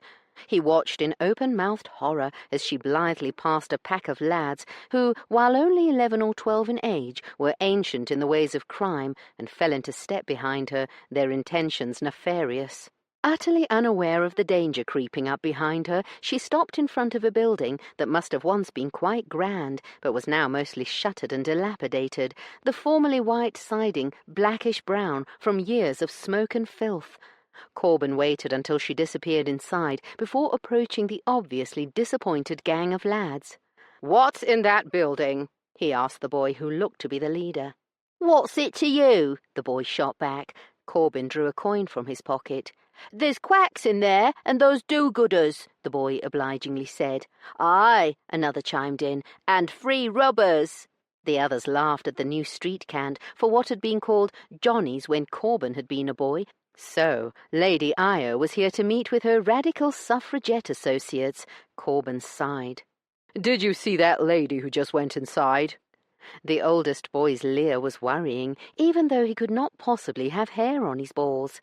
"Aye," he said, with a suggestive thrust of his hips, "a real handsome piece of calico." Again the others chuckled. Corbin drew out his wallet and extracted a bill that made even the jaded young ruffian's eyes widen. "This is for you if you do what I say." "Why should I do anything? Why don't I just take it, and all the rest from you?" The boys behind him moved a bit closer to their leader, muttering and nodding. "Why don't you try?" Corbin said, smiling unpleasantly.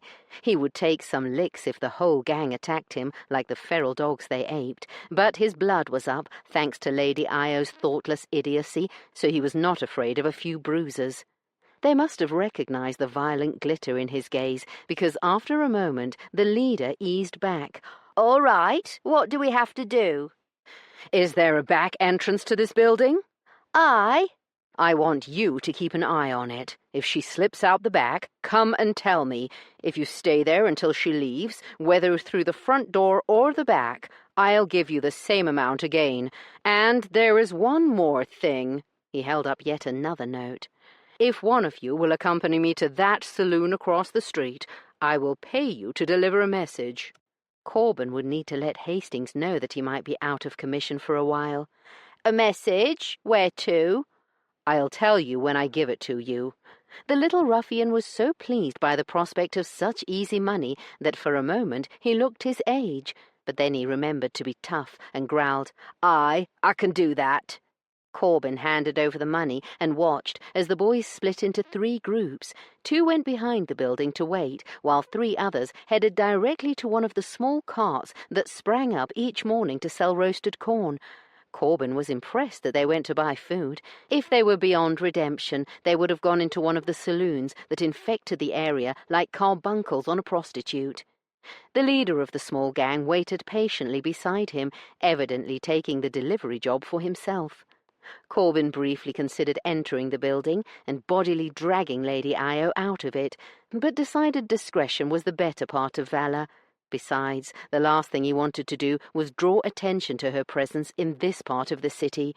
Instead, Corbin strode across the street into the saloon that afforded him the best view of the building and settled in to wait. Chapter 4. 7 o'clock that same day. Io was flabbergasted when she stepped out of New York's headquarters for the Ladies' Aid Association, a necessarily vague euphemism for the organization, given Anthony Comstock's obsession and the current political climate, and discovered that the street outside the filthy building, which had been quiet when Io had entered, was now raucous and crowded. How in the world had the entire day gotten away from her? Well, she knew how, because she had crammed 2 years' worth of her volunteer work for the LAA into one day. Her job was to distill the information the association collected on subjects like nutrition and health, childcare and contraception, among many other subjects, into pamphlet-length articles. Today she had spent 3.5 hours with a female physician to draft an updated pamphlet that would accompany the condoms Io would distribute under the umbrella of their sister agency of the LAA in England. After that she had spoken to a journalist who had spent 4 hours outlining the current movement spearheaded by Comstock. Both the doctor and journalist had left hours before, while Io had stayed on, furiously scribbling. She now wished that she had left with them. Io backed up to the door as she studied the almost Bostian scene before her. The cacophony of dozens of saloons, all with pianos playing different melodies, made it difficult to think. There were people everywhere, and apart from a few ladies of the night, all of them were rough-looking men who were exhibiting more than a little interest in Io's sudden appearance. Perhaps she should go back inside the building until she could decide how to hail a cab. Not that it looked like one could make its way down the congested street. Io turned and knocked on the door. She had been the second to last to leave. The last was the woman who cleaned the building and had waited with poorly veiled impatience for Io to clear off so she could finish her work and go home. When nobody answered, Io knocked again, harder. "You looking for somewhere to stay the night, darling?" The voice came from so close to her ear that she felt hot breath on her neck as a large hand closed around her shoulder and spun her around. Io's hand, the one that hadn't been knocking, had already slipped into her satchel and closed around the hat pin she kept for exactly this sort of occasion. Without pausing to think, she yanked it out of her bag and jabbed it into the man's hand. He screamed and immediately released her. Io pressed her back against the door and stared up at her aggressor, who was a mountain of a man dressed in a vulgar plaid suit. "You bitch!" he shouted, clutching his bleeding hand and glaring from it to Io, his expression one of disbelief. Io raised the hat pin before he could gather his wits. "I'll do it again if you don't go away and leave me be." The man's eyes narrowed, and he reached behind him. When his hand reappeared, it held a knife as long as Io's forearm. "You'll do what I say, or I'll give you a taste of this." He brandished the glittering blade, which looked better cared for than anything else about his person. "Don't show fear, and don't even feel it, because a feral dog can smell it." "Step away from me right now, or I will make a racket to wake the dead," Io snarled. His eyes widened, and then he laughed. "And who would care, even if they heard you?" He gestured to his right, where a lounging group of young men eyed her with predatory interest. "Do you think those lads will save you?" "No, but I will."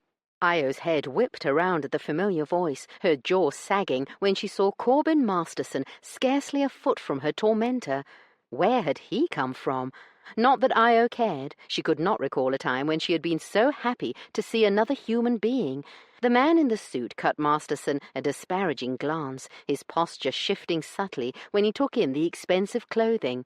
"And who might you be?" "The man who is going to pay for your evening's entertainment." Masterson held out a large denomination bill. "Take it and leave the lady alone." "Why don't I take it and the lady?" he asked, eyeing Mr. Masterson. "And I'll have whatever else you've got in that fine coat of yours." He leered at Io. "Then I can wet my dick and my whistle." Mr. Masterson's hand came out from inside his coat, holding a pistol, which he pointed, Io noted with interest, at the other man's groin rather than his head. "It will be difficult for you to enjoy anything at all if you do not take my offer and leave." The bully's hand shot up, his eyes wide. "Hell, don't shoot, friend. You'll get no trouble off of me." Masterson crumpled up the bill and threw it into the street. "Go!" The man scowled, but turned away just as the boys who'd been lounging pounced on the money. The fight broke out so quickly, Io couldn't have said who threw the first punch. It spread like a keg of gunpowder touched by a match, even as she watched. A large hand closed around her upper arm. "Come with me. Now, my lady," Masterson added, dragging Io in the opposite direction from the rapidly escalating brawl. Io wrenched her gaze away from the melee and hurried to keep up with Masterson's far longer stride. All around them, people seemed drawn to the noisy altercation, even though they could not possibly know what it was about. "Why are they running toward a fight?" she demanded breathlessly, needing to run herself. Masterson ignored her, his eyes darting around, the hand not holding her arm still in his pocket. Io wanted to jerk out of his grasp, but knew it would be foolish, as he was all that stood between her and rape, or worse. And so she shut her mouth and kept up as best she could, almost weeping with relief when he led her down a street to where several rickety cabs were gathered. Not until they were inside the least reprehensible-looking cab and rolling north did Corbin turn to the woman across from him. "What the hell were you thinking?" Lady Io's face, which had been pinched with fear as she trotted after him, rapidly shifted to her characteristic, at least with him, haughty expression. "Why were you following me?" Corbin could not believe this woman. "Do you want to get raped?" he demanded coldly. "Is that another experience you'd like to try? Because if I had not been there tonight, rape is probably the best thing that would have happened to you." Her jaw worked furiously, her eyes incandescent with rage and something else, fear perhaps. When she opened her mouth, Corbin expected her to tear a strip off his hide. Instead, she said, in the most grudging tone possible, "Thank you for getting me out of that bind." Corbin did not trust himself to respond, he was so bloody mad. "Calm down," some still, rational part of him said. "The way to handle this woman is not with anger." "Why were you following me?" she repeated. The urge to grab her, turn her over his knee, and spank her until she sobbed slammed into him like a fist. Corbin blinked, horrified by the violent vision. Where had that come from? He had never raised a hand to a woman in his life. "Did Zeus put you up to this?" she asked. "What?" he snapped, still dazed from his brief but intemperate fantasy. "I asked you if Zeus tasked you to follow me." He couldn't help noticing that she used Hastings' given name, even though she knew the Duke hated it, or probably because he hated it. Corbin would not put it past the woman. "Or was it the meddling superior Edith who told you to stalk me?" she went on when he didn't answer her first question. Corbin gave in to a petty, stupid impulse he knew he should resist and said, "Miss Barrymore is a lady. As such, I doubt she could ever conceive of behaving in such a foolish, common, and thoughtless way as you have done today." Her eyes glittered in the dimness of the cab, and when they passed a street lamp, he saw her cheeks were stained red. "I'm sorry," Corbin said stiffly, ashamed by his ungentlemanly outburst. "I should not have said that. It was unkind and cruel." He could not lie and say it was untrue, however. "Please do not apologize. That was the first genuine utterance to come out of your mouth since I met you, Mr. Masterson. I am grateful for your candor." Corbin kept his mouth shut. "So," she said when it was obvious he would not reply, "it was Zeus who sent you to follow me?" "Yes." "I suppose you will run and tattle to him when we arrive at that Gothic monstrosity that he calls home." Corbin's entire body heated at her scorn, but he refused to be drawn. "I dare say Zeus will curtail my allowance once you relate the events of today, or perhaps he will even beat me for my disobedience, lock me in my room, starve me until I submit and become a real lady like Miss Barrymore." Corbin had not believed he could get any angrier. He'd been wrong. "I have known your brother for most of my life," he said icily, "and your words do him a grievous disservice. Never have I seen John Hale raise his hand to any woman, child, animal, or subordinate. Nor would he deprive you of food or water or hold you against your will." Something that looked like contrition flickered across her face, but was quickly replaced by a stony glare. "It was my understanding that you and your siblings took a vote, as is the Canoga way," he added, unable to keep a hint of scorn from his words, "and that you all decided to accompany his Grace to England. Is that not true?" "It is true," she bit out. "In return, the Duke agreed to provide allowances for the 2 years you reside with him. Do you think Hastings is the sort of man to go back on his word?" I met my brother scarcely a month ago, Mr. Masterson. I hardly know what sort of person he is." Corbin was exasperated, but amused by her correction. "I will tell you, then. John Hale has never gone back on his word in his life. He is a person of integrity, and it is of paramount importance to him to honor his promises." He narrowed his eyes. "But what sort of person are you, my lady?" "What do you mean?" "Didn't you agree, along with your brothers and sister, to give the Duke's offer a fair chance? And yet you have done nothing but rail against every proposed change to your life, from clothing to manners to behaving in a way that does not shame your family or jeopardize your own safety. That hardly sounds like a fair chance to me." Her lips twisted, and he suspected she was chewing her cheek to ribbons not to lash out. Corbin took a deep breath and forcibly gentled his tone. "Your brother is about to enter British society at a level that is only one step below royalty, my lady. He is offering you and your siblings an opportunity that only a handful of people in the world will ever have. All he asks in return is that you behave with enough decorum that none of you are excoriated by your peers, the public, or the press." She suddenly leaned forward until their knees were touching. "Are you saying that providing information about contraception and disease to poor women is a matter for excoriation?" Corbin had his own opinions about gently bred women penning incendiary literature and handing out johnnies on street corners, but kept them to himself. Instead, he said, "Has your brother forbidden you from supporting any of your causes?" "No," she said with an annoyed moo, "but I am sure it is only a matter of time." Corbin ignored that last part and said, "You knew that what you were doing today would draw fire, or you would not have crept from the house at dawn. Why didn't you take your maid with you to lend you respectability and a footman to protect you? Why didn't you travel in one of the several carriages His Grace has left at your disposal? Why didn't you—" "I have already left Canoga, the only place I have ever known," she broke in, her voice shaking with emotion. "In a few weeks we will leave New York and the United States behind. I am abandoning everything. Before I go, I just wanted to spend a day reminding myself that life is not only ball gowns and jewels and rich dinners with 30 courses. I wanted some time to remember who I am before I am completely and utterly swallowed up by who I am supposed to be." Her voice rang out in the cab, her breathing ragged and her eyes glittering, not only with anger, but also, he suspected, with unshed tears, making him feel like the worst sort of bully. Corbin opened his mouth to apologize for his harsh candor, but the cab jolted to a stop. He glanced out the window and saw, with no little astonishment, that they had come all the way across town and were home.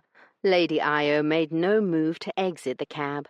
Instead, she was staring at him, her eyes huge and her expression pensive, obviously waiting for some response to her heartfelt declaration, and not an apology either.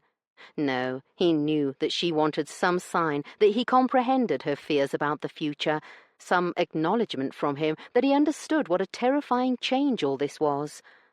Coward that he was, Corbin wrenched his gaze away, opened the door, hopped out of the cab, and held out a hand. "Come, my lady, there is still time for you to dress for dinner."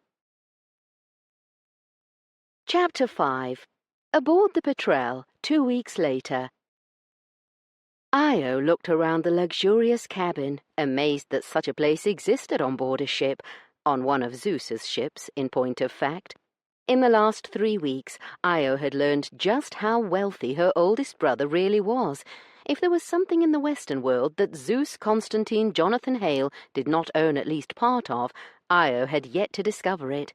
In addition to his immense wealth and power, he was also an English peer. Not just any peer, not a mere baron or viscount, oh no, but a duke.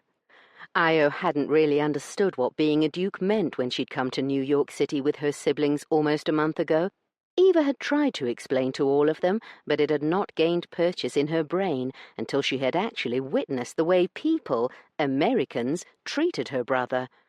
She had also learned that Zeus had a hereditary seat in Parliament, 4 estates scattered about the country, a London house, and dependents in the hundreds, if not thousands, and that wasn't counting all the property, employees, and wealth he was leaving behind in the United States. It was obscene and beyond unjust for one person to have so very much when so many others had so little. And it was beyond maddening to think of Edith at Zeus's side and enjoying all that wealth and privilege, a sly mental voice suggested. Yes, that was, Io had to admit, the worst part of it. The connecting door flew open, and Eva burst into Io's stateroom, her violet blue eyes sparkling. "Is it not beautiful, Yo-Yo?" Io smiled, because it was impossible not to smile when a person was near Eva. "It is beautiful," she agreed, keeping her thoughts on the matter of her brother's wealth to herself. Her gaze flickered over her sister's elegant gown. "As are you." Eva grinned and glanced down at her person. "I am so glad I insisted on this color. I know Edith means well." Io snorted, and Eva rolled her eyes and clarified. "She means well in the sense she does not want us to bring shame on her and Zeus. That much is true. I know she advised me against deeper colors, because she legitimately believes it is unfitting for a woman my age." Eva pulled a face. "But I so hate white, and pastel shades make me look insipid." Her magnificent eyes turned dreamy as she stroked the silk gown. "And this shade of mauveine is just too delectable for words." Trust her sister to know the aniline dye name for purple.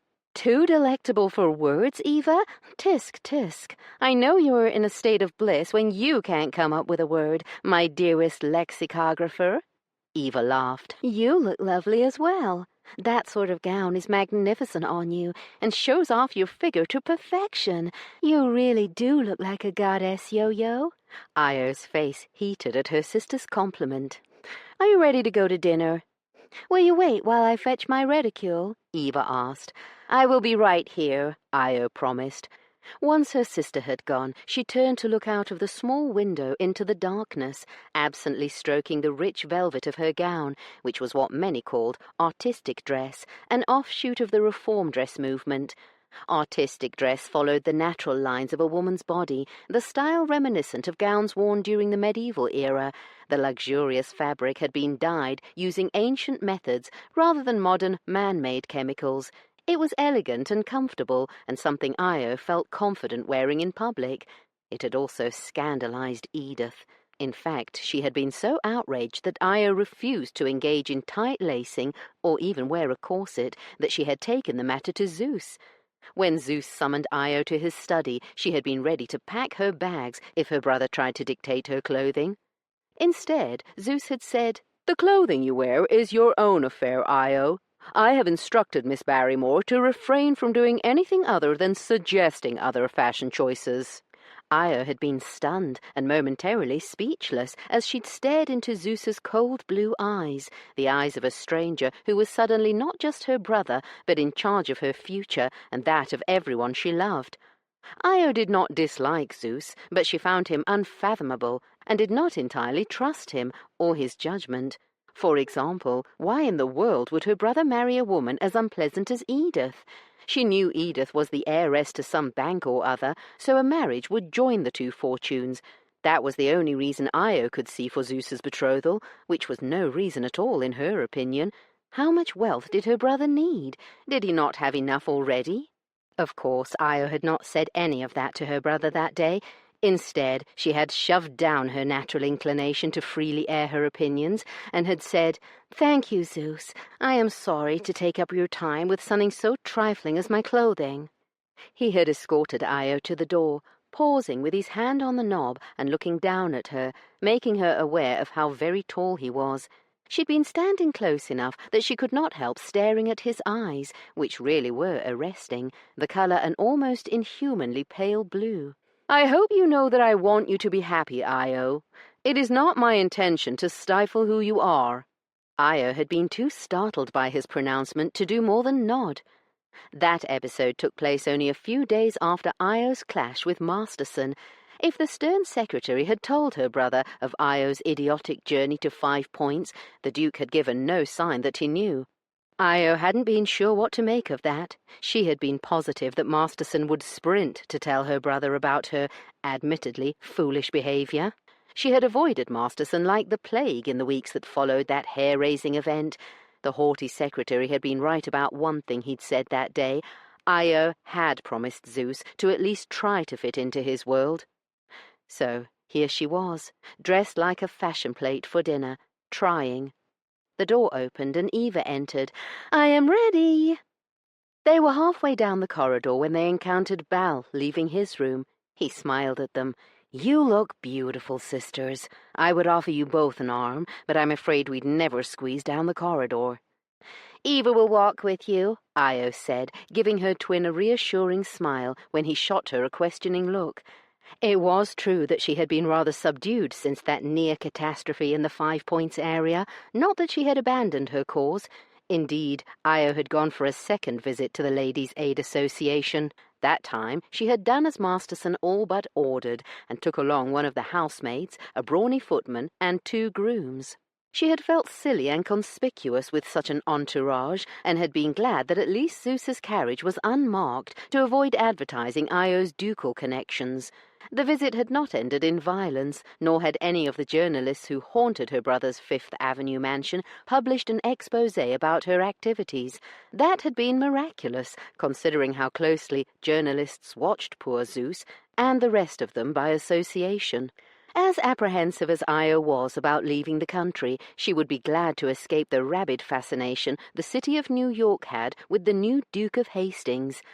Io had to admit her handsome, austere, and dignified older brother looked just like one of Eva's fairy tale princes. It wasn't only Zeus's attractive person, but also his behavior. He was a moral, upstanding man in a world that was peopled by plutocrats like Vanderbilt and Morgan, made him even more appealing. And, to top it all off, Zeus had rescued an injured 3-legged street cur several years earlier, whom he had named Mr. Clemens. To the city's vast amusement and Edith's chagrin, Zeus took the ugly but charming hound everywhere with him. Stories about the handsome, wealthy Duke's devotion to his dog delighted readers, not just in New York, but across the country. The fact that Zeus kept such an unprepossessing pet gave Io hope that her brother might wake up in time to avoid a truly horrid marriage. Io pulled her thoughts from Zeus as the 3 of them entered the dining room, which was just as jaw-droppingly elegant as their cabins. The black and white floor appeared to go on forever, and the crystal chandeliers that swayed from the gilded and vaulted ceiling were impossibly huge. The maitre d' greeted them by name, without them having to tell him who they were, and led them directly to the captain's table. Io was aware of the eyes of the other guests on her as they crossed the elegant, cavernous dining room. Every single person on this ship knew who they were. Io hated the attention, but was happy for Eva, who relished it and sparkled, more beautiful than ever. She didn't begrudge her sister her enjoyment. After all, going to England was Eva's dream. The men stood to greet them when they arrived at the table. In addition to their family and the captain, 2 other couples joined them.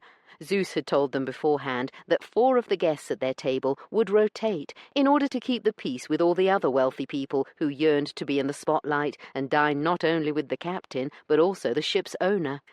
Io would have much rather eaten in her room, but could imagine the trouble such a request would cause. A servant seated her between Ares and Apollo, both of whom mooed quietly at her. Io snorted. "Oh, that never gets old. One would think the 2 of you could come up with something new after 15 years. "Why fix what isn't broken?" Apollo murmured. "We just want you to feel at home, Yo-Yo," Ares added. Io grunted skeptically and narrowed her eyes at the remaining empty seat. "Where is Masterson?" she asked before she could help herself. "He is unwell," Apollo said, giving Io a knowing look that made her cheeks heat. "What?" she demanded sharply. Paul shrugged. "Nothing. I last saw Masterson shooting the cat over the portside railing," Ares said with cruel casualness. "Shooting the cat?" Io repeated. "Let me guess. Eva's contribution?" "Of course," Ares said. "Hard to believe the indefatigable Masterson is brought low by something so mild as sailing, especially on a great cow like this where you can barely feel the pitch and roll." Yes, how unmanly of him, Io agreed. Almost as bad as getting carriage sick. Ares, who hated travelling in an enclosed carriage and always became ill, scowled at her. Apollo chuckled and grinned at his red-faced twin. Touché, Yo-Yo! Why Io had felt the urge to defend Masterson in any way was beyond her. The chatter around the dinner table flowed much easier than it had at Zeus's Fifth Avenue home, and Io could only assume it was the addition of the 5 strangers at the table. Hopefully, rotating the guests would make it difficult for Edith to dictate acceptable subjects and control the conversation as she was wont to do. In any case, Io barely listened, her thoughts, for some annoying reason, fixing on Masterson and the reason for his absence.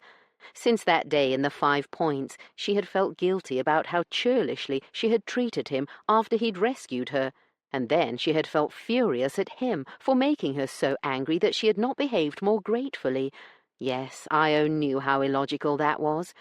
A week ago, she had been on the verge of swallowing her pride, seeking out Masterson and apologizing when Apollo had invited her down to the basement to watch the men's spa early one morning. Physical pursuits and naked bodies were not things to be ashamed of at Canoga. Certainly a shirtless man would not give any Canoga woman the vapours. But when Io had walked into that basement, where Zeus and Corbin had been beating on each other, their muscular torsos glistening with sweat and red marks showing they were well matched, one would have thought she had stripped off her own clothing and asked to fight. It had been Masterson who had noticed her first.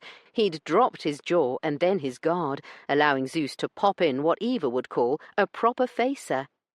"Hell, I'm sorry, Corbin," Zeus had muttered when he'd noticed what had so distracted his opponent.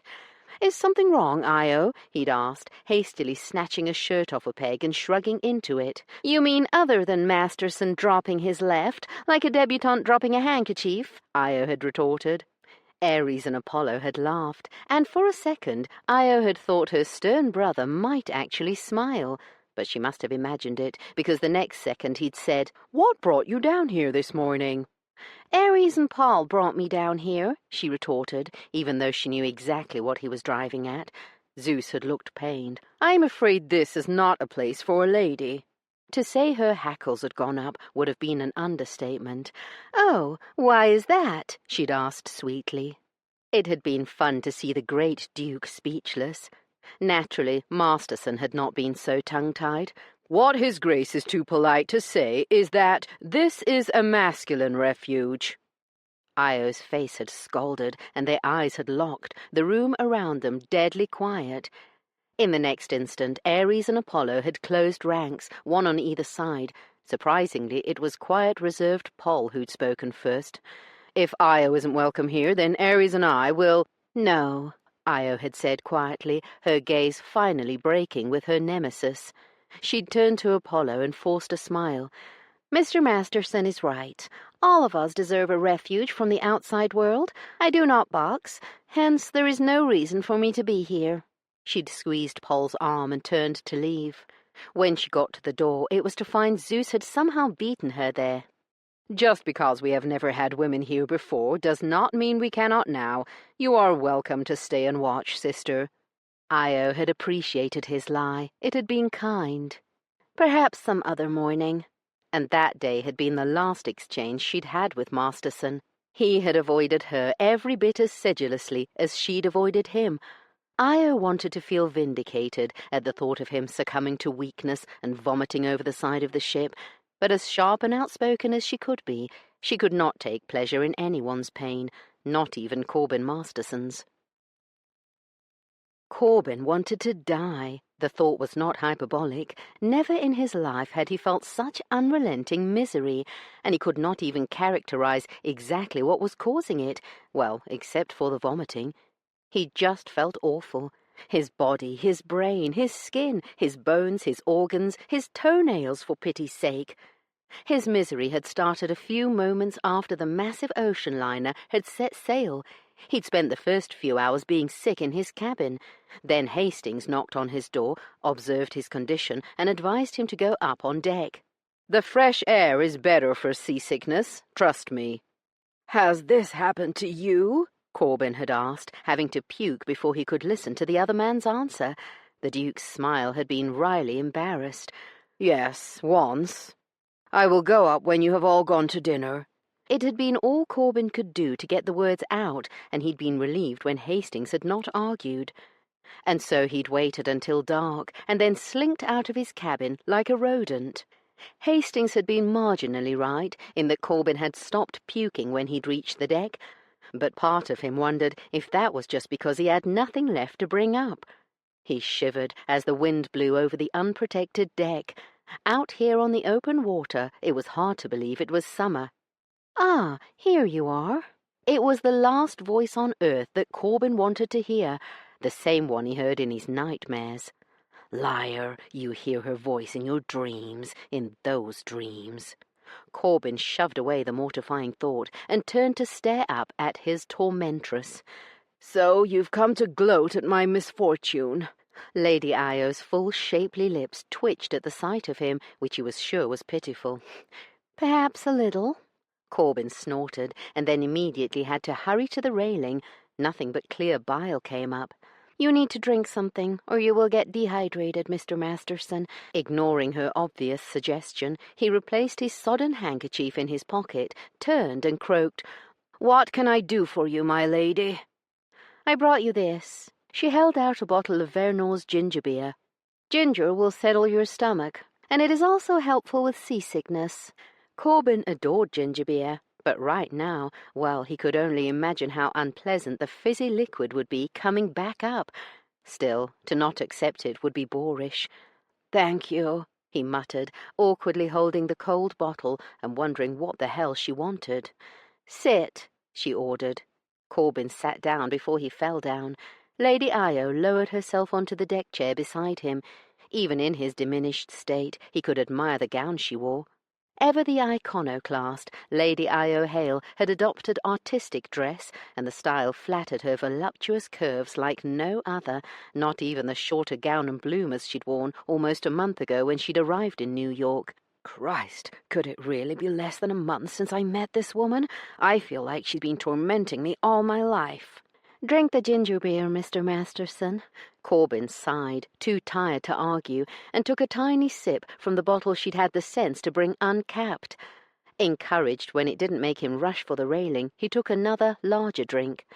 "I brought you something else, too." Corbin turned his head slowly toward her, but even that much movement made him clench his teeth. "What?" It was all he could force out. She reached into the pocket of her pale green velvet cloak and brought out something. Corbin squinted at the brown lump in her palm and then at her face. "What is that?" "It is raw ginger and proven to help with seasickness. It is better to take it before you get on board, but it can still work now." She paused and then said, "My siblings and I all took it."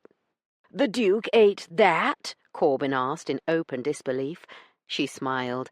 "I should have said 4 of my siblings." "Who told you this works against seasickness? Perhaps you are all just good sailors."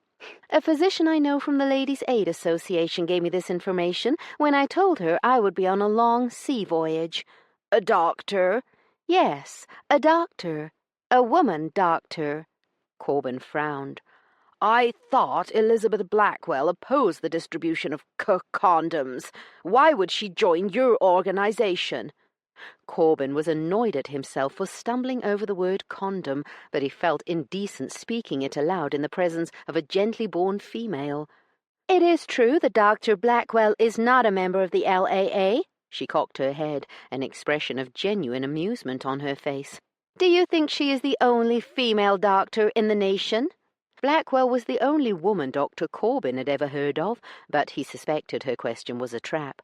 "I have no idea," he answered, his voice weak and querulous, like that of an old curmudgeon. "There are over 500 female physicians in the United States, Mr. Masterson, more than the rest of the world combined."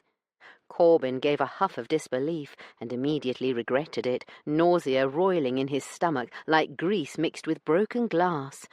"Breathe, Mr. Masterson, slowly, deeply. Resist the urge to vomit. It will only weaken you." He did what she suggested, but only because his legs were too bloody weak to stand and run to the railing. After a moment the nausea passed. Do you want this?" He turned and saw she was still holding the vile-looking lump.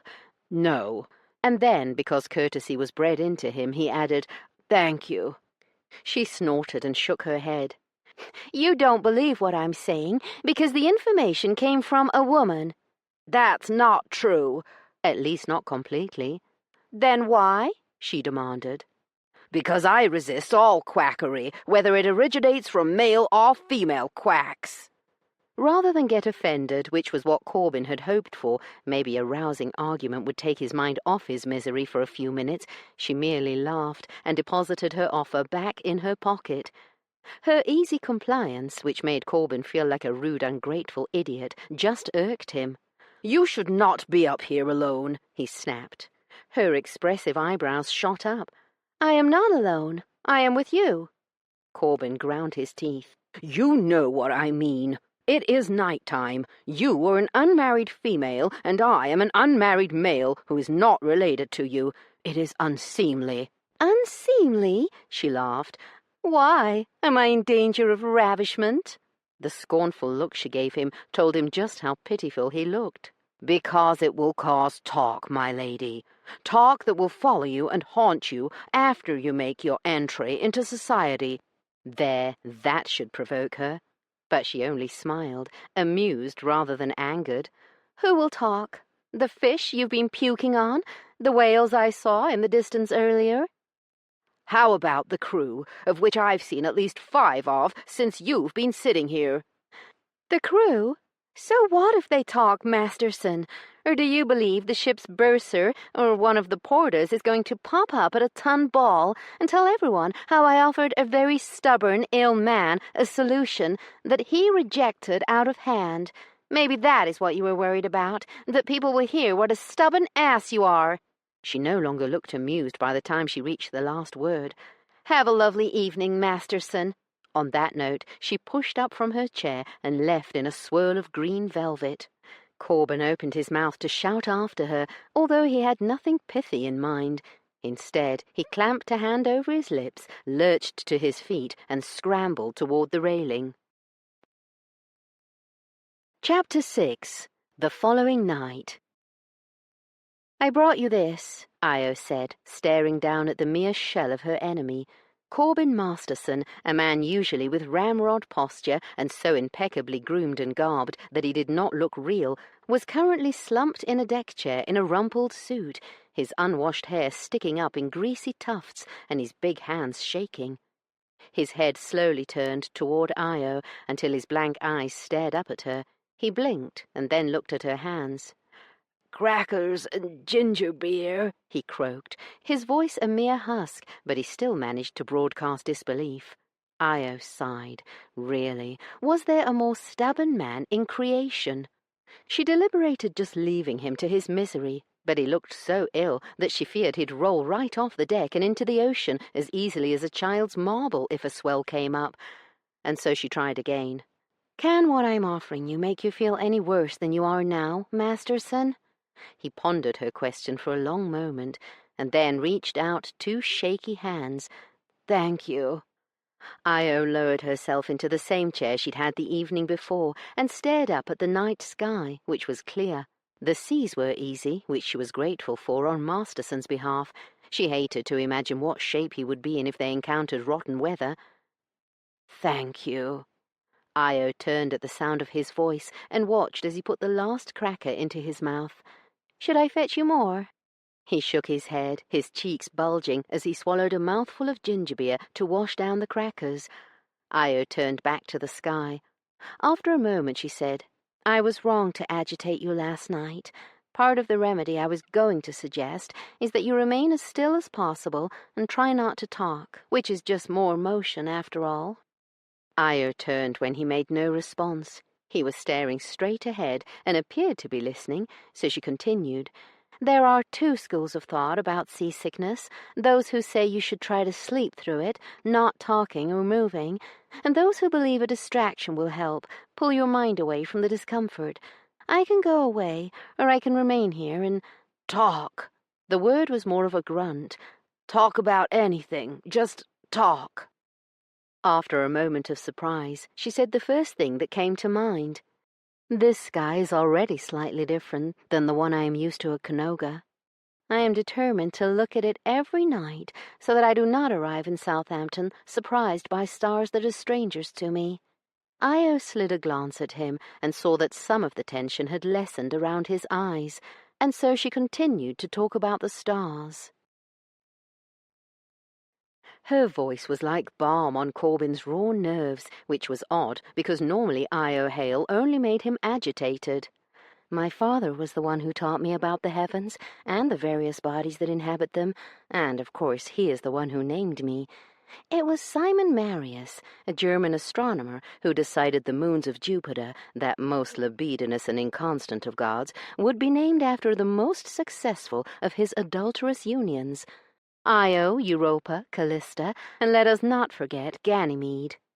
Again she laughed, the throaty sound travelling straight to Corbyn's balls. How the hell was it possible that his body could manage lust at such a time? "I have always found Marius's notion of successful deeply amusing," she went on. "My own idea of success would have been if one of those poor mortals Jupiter pestered had managed to lay hands on a mythical god-slaying sword and cut off Jupiter's head." She paused and then added, "Both his heads, just for good measure." Corbyn choked on his own spit and fell into a hacking coughing fit. He hunched over, afraid that he might start puking again. A hand landed on his back and rubbed in firm circles. "Breathe, Mr. Masterson." Her touch, even through a half-dozen layers of clothing, was electric. Corbyn knew he could not possibly feel her warmth, that it must all be in his head, which was somehow even worse. This woman had wormed her way into his brain, into his very being, deeply, like the tiny wood-boring creature that had brought down the great sailing ships of old. She would probably love that comparison, a dry voice suggested. Corbyn sat back and was relieved when her hand dropped away. When he opened his eyes, he saw her palm, holding the same lump out to him. "It will help you," she said quietly.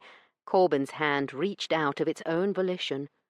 "What you must do is take it to your cabin and—" Corbyn tossed the root into his mouth and chewed. "No!" she yelped. "Don't—" His head burst into flame, and he spat the pieces onto the deck, gasping. When he raised the ginger beer bottle to his lips, he discovered it was empty. Lady Io dropped to her knees, heedless of her finery, and scrabbled around on the deck. "Are you trying to kill me?" he demanded hoarsely when she pushed up, holding the remnants of the devil root in her palm. "If you had waited and listened, you would have heard me say that you should use it to make a tea, not gobble down the whole lump. Spitting it out onto the deck was inconsiderate, Mr. Masterson. For your information, this is all I have. What if somebody else were to need it?" She shoved the pieces into her pocket and stood. "If you want to suffer, go ahead." And then she whirled and left him to his misery. The next night— "Have you seen Masterson?" Bal asked Io as they waltzed around the dance floor, practicing the steps they'd spent hours learning in New York. "Why?" she snapped. "Because the man is truly ill. You need to give him ginger and help him, Yo-Yo." "I have tried to give it to him." She forced the words through gritted teeth. Her twin sighed. "What, Bal?" "Have you tried doing it kindly? He is ill, Yo-Yo. Zeus is very concerned about him." "Fine, I will go to him, again, as soon as we finish this waltz, and I will be kind," she added grudgingly. Bal grinned. "That's my twin," he praised. After a moment he said, Yo-Yo, you are trying to lead again." Io was relieved to disappear from the grand ballroom before getting roped into any more dancing. It wasn't the dancing itself she hated, it was the vapid conversation she was forced to engage in with anyone other than her brothers. If one more man asked her if she was excited to go to ton parties, she thought she would scream. It was chilly out tonight, so she made a detour to her cabin first to collect the ginger and also the fur-lined cloak she'd resisted buying as an unnecessary extravagance and now appreciated. As she approached her room, she squinted at the pile of dirty linen in front of her door, and then the linen moved. "Good God!" Io hastened her steps. "Mr. Masterson," she said, dropping to her haunches to peer at him. His striking grey eyes were sunken and rimmed with red, his skin a pasty shade that no living human being should be. He clutched at her arm with a weak hand. "I'll try it, please. I will try anything." "Of course, Masterson. Here, let me help you to your cabin, and I will bring you your tea," he moaned when she tried to get him to stand. "It's too far." Io thought so too. "Then come into mine. No, don't protest," she said when he opened his mouth. "Eva is in her room to serve as a chaperone," she lied, "and you will only be there a short while. And you are so sick that a fly could knock you over."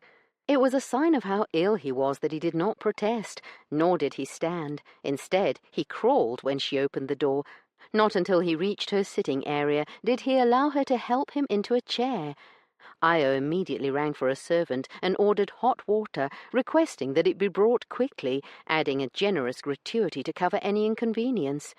Mr. Masterson shivered in his chair, unconscious as far as she could tell.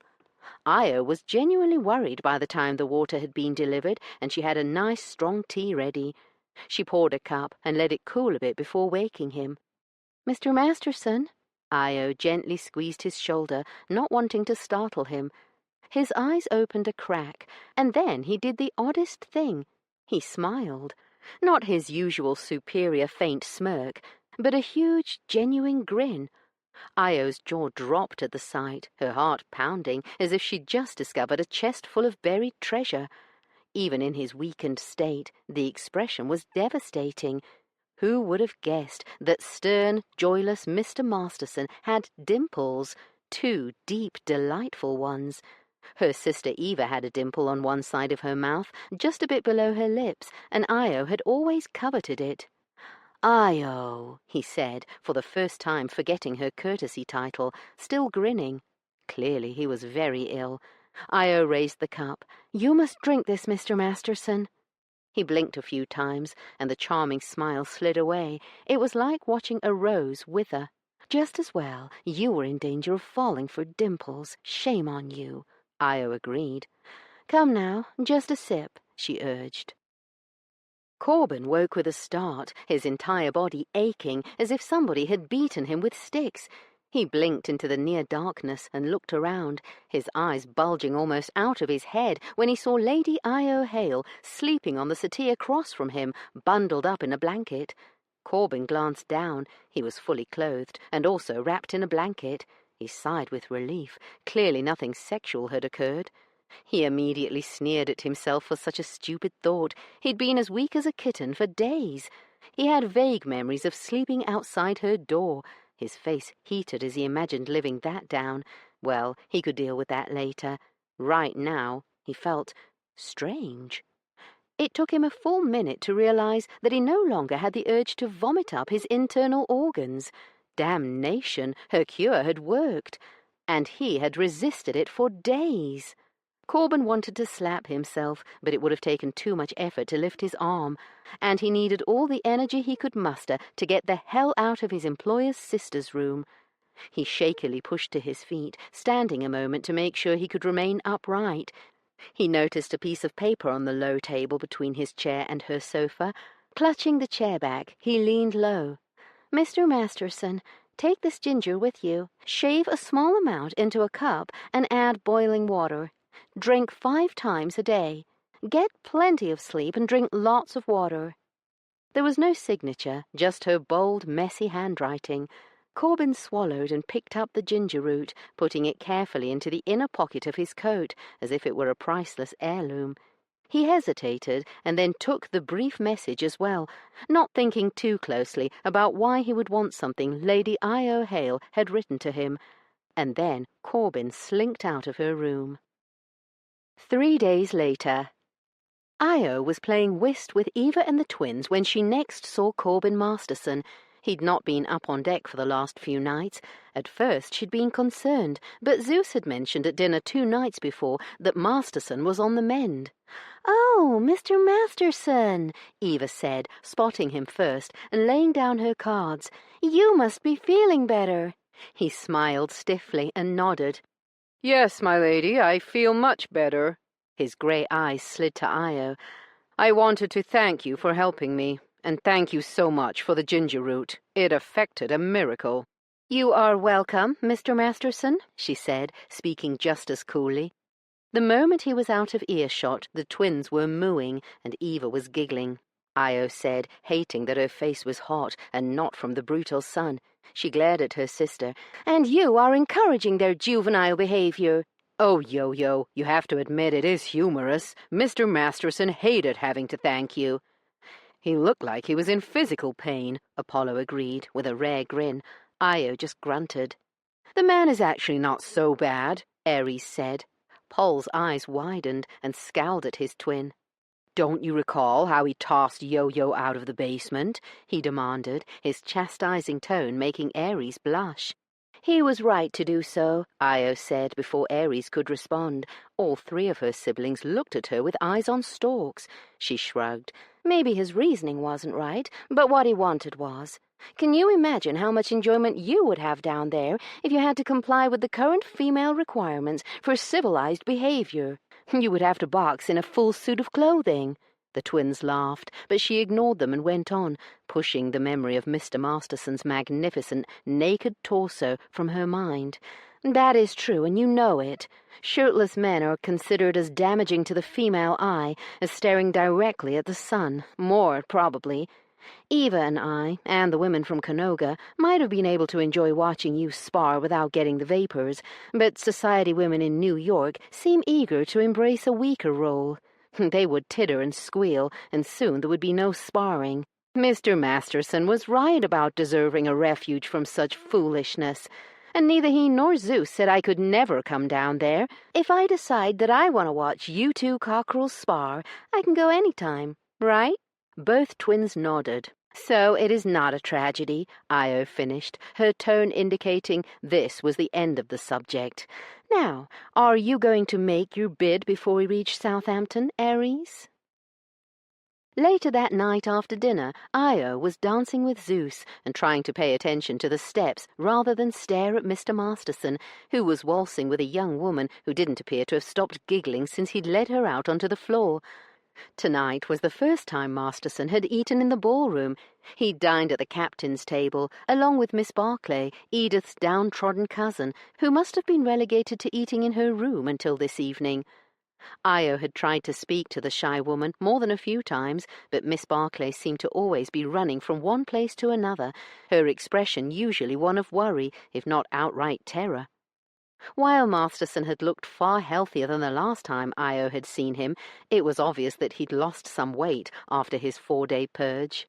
Io's brothers, all of them, including Zeus, had ribbed him mercilessly about being seasick. Masterson had taken it in good spirits, giving them his polite social smile, which she now knew was nothing like his real smile. Indeed, Io probably thought about that slow, sensual grin he'd given her at least once an hour. It was most irksome. "Io?" Io blinked and looked up at Zeus. "I'm sorry. Was I trying to lead again?" Zeus chuckled. "You were dancing perfectly. I was just wondering how you've been enjoying your first voyage at sea." "I like it. At the same time, I would not want to live this way forever. I do not understand how the men who crew this ship can bear to always be floating from one destination to another. Don't they miss their homes?" "For many of them, this ship is their home." He paused, his gaze suddenly going distant. Io watched him, feeling a bit guilty that she never bothered to make conversation with him, or to get to know him, when he was always so attentive and polite. Polite. It wasn't what she was accustomed to from her other 3 brothers. "Give him the time. He's known you less than 2 months," a voice that sounded remarkably like Bal's said. "Are you happy to be a duke?" Io asked. He blinked at her question, rapidly returning from wherever he'd gone. "It does not make me unhappy, but it is another responsibility. I might enjoy my new position at some point, but right now I find there to be a great deal of uncertainty." "Uncertain? Zeus? I have a hard time imagining you being uncertain about anything," Io said.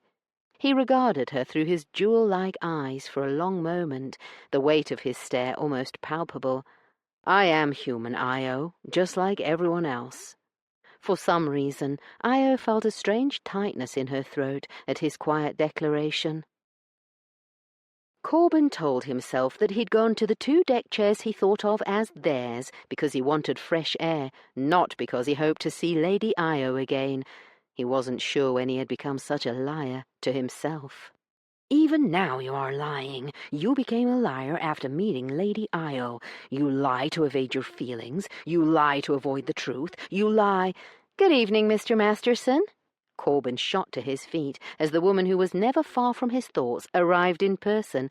"Good evening, my lady." "I was impressed to see that you are well enough to be dancing." "I was roped into it before I could think of an excuse," he said, and then, because the words sounded ungallant, he added, "I experienced a slight bout of nausea for my efforts." "Yes, ginger isn't a magical talisman. There are limits." An uncomfortable silence inserted itself. "It is a beautiful night," he said inanely. "You will be pleased to hear the captain said it should be clear sailing for at least the next few days." "Yes, that is a relief." Corbin had already decided that he would simply throw himself overboard if the ship were caught in a storm. He kept that pitiful thought to himself. They both spoke at the same time. "Do you want to?" he said. "I should leave you," she said. "I'm sorry," Corbin said. "You were saying something." "I was offering to leave you to rest." "Why?" she asked sharply. "What were you going to say?" Corbin knew what he should say, which was good night. Instead, he said, "Do you want to sit for a while?" Lady Io looked bemused by the offer, and Corbin couldn't blame her. He was more than a little bemused by the offer himself. She sat, and he gladly lowered his still weak body into the chair beside her.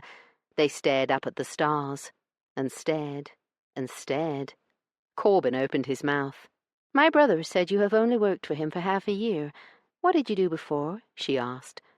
Corbin was not eager to travel down this road, but he could hardly ignore her question. "I operated a construction company with my father." "Did you work for him long?" 21 years. I started when I was 16. I only worked on holidays from school until I finished university." He hesitated, and then added, "And then there was the war, of course." "Why did you quit working for him?" "He died last year." "Oh, I'm so sorry," she said, sounding as if she meant it, rather than merely uttering a social platitude. Perhaps it was that sympathy which made him do something he never did, and tell the truth, at least part of what had happened. "I did not quit working at the company voluntarily," he admitted. "My younger brother gained control on my father's death, and he did not wish to associate with me." He paused and then said the words that still made him feel ill, even after all these years. "I am my father's natural son." He steeled himself for her reaction, for the way she would hastily excuse herself, and how she would look at him from now on, as if being near an illegitimate man would taint her by association. Corbin should have known by now that Lady Io Hale never reacted the way he expected. Instead of scorning him or leaving, she turned her entire body toward him, the way he had noticed her do with her siblings when she was completely interested in something they were saying. It was charming, although Miss Barrymore was correct in pointing out that it was not a mannerism for sophisticated society. "You never had another job in all that time?" she asked. "Other than soldiering in the war, no." Her eyebrows drew down into a V over the bridge of her nose, the fierce expression making him think about Valkyries for some reason. "How long had your brother worked for him?" "Richard never worked there." His younger brother was a gambler and a playboy, but there was no use sharing that information. Her eyes widened. "And yet you had to leave?" "Yes." But why?" "Because my brother inherited everything." At her stunned, uncomprehending gaze, Corbin felt compelled to add an explanation, although he had only ever discussed this matter with Hastings. "My father amended his will years ago, but failed to have it witnessed. It was sitting in his desk where he'd evidently forgotten it. As a result, the entirety of his fortune, including the company, passed to his legal heir." She made a noise rather like an angry goose, yet another sound that would not be acceptable in society, and yet Corbin could not help liking her for it. "How preposterous!" she declared. "Is there no remedy under the law?" Her outrage on his behalf warmed him. "It is unlikely that I would prevail, even though there are arguments to be made. For example, we made a gentleman's agreement years before, but there was nothing on paper. In any case, I do not have the money to pursue a legal action." "Would Zeus not help you?" Corbin knew that her question was not meant to embarrass him, and yet he felt as if he had suddenly wandered into the middle of a cocktail party at Lady Aster's house wearing only his smalls. How could he possibly tell her that to accept the Duke's offer of help would jeopardize one of the two things of value left in his life, which was his friendship with Hastings, without sounding weak and pathetic in the process? "I'm sorry," she said, her voice making Corbin look up. Lady Io gave him a sheepish smile, the first one of its kind he had seen on her lovely face. "That was a very personal question. My twin says I tend to come at people like a herd of stampeding cattle." Corbin thought that an apt description. Instead of agreeing with her, however, he changed the subject. "What about you?" "What about me?" "What did you do to occupy yourself at, Canoga?" Why the hell was he blushing?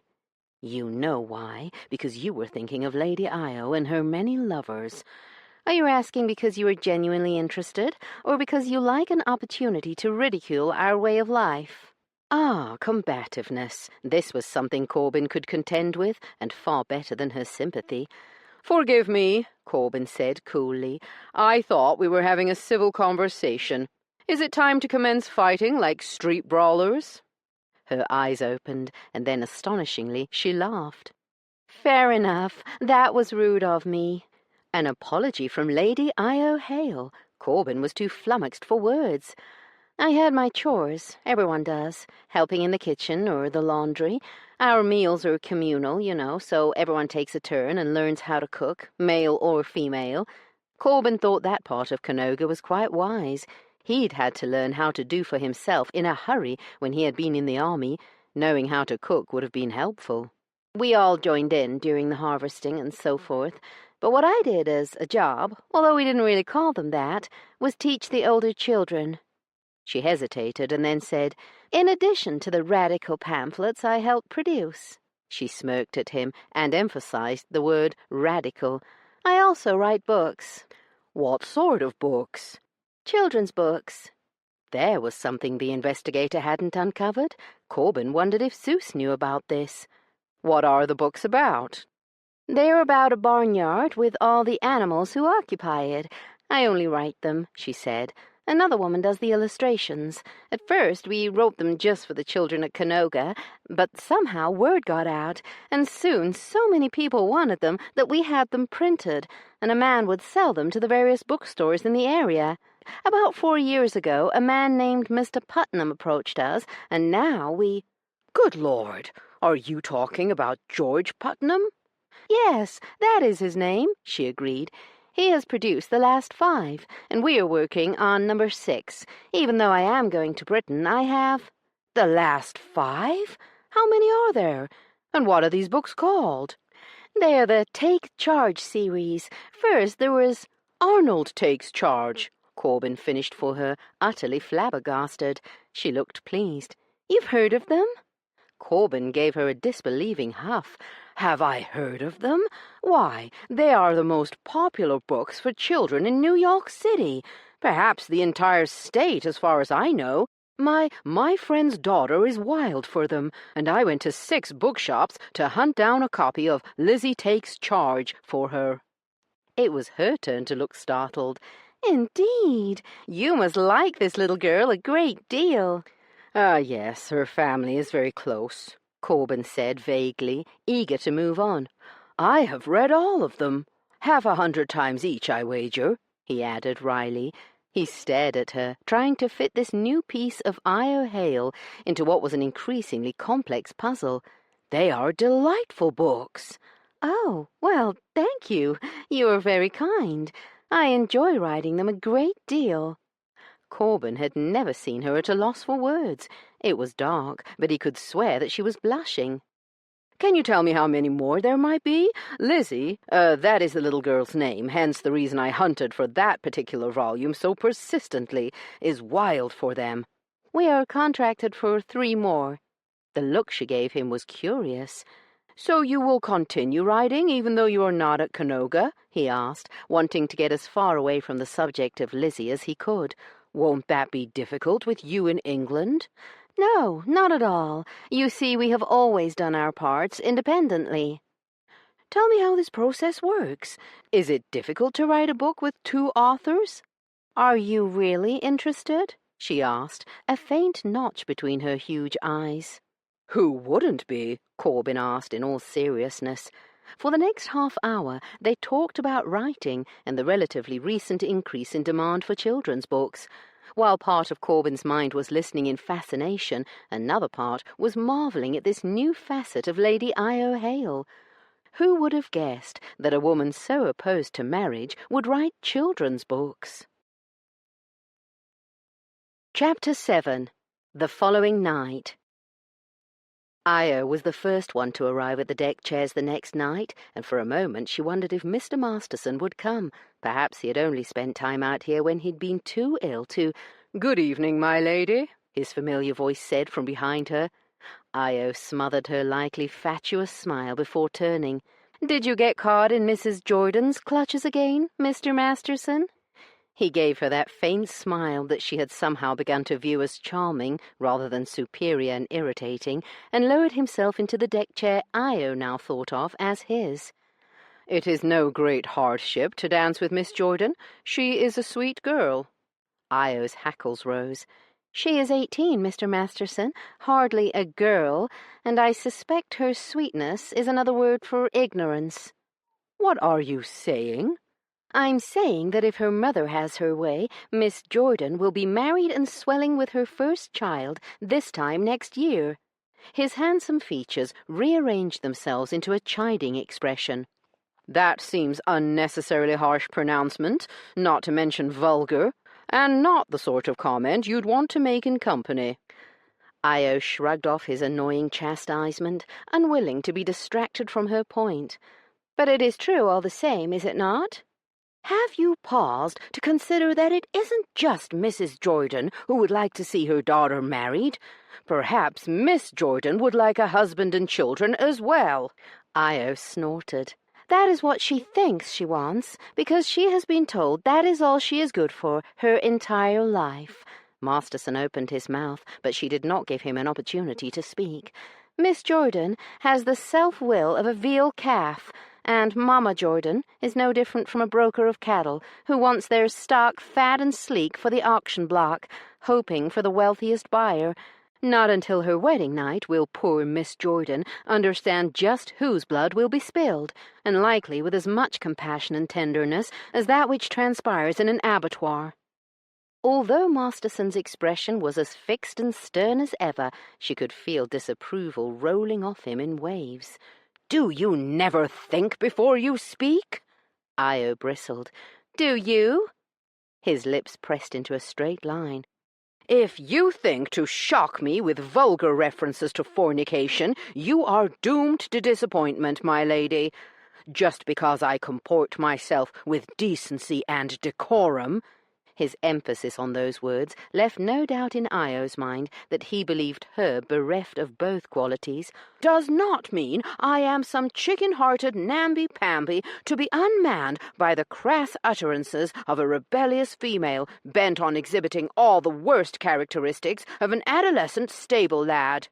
Io laughed, delighted. My, Mr. Masterson, it appears you have not been tamed, neutered, and domesticated just like a lady's lapdog, after all."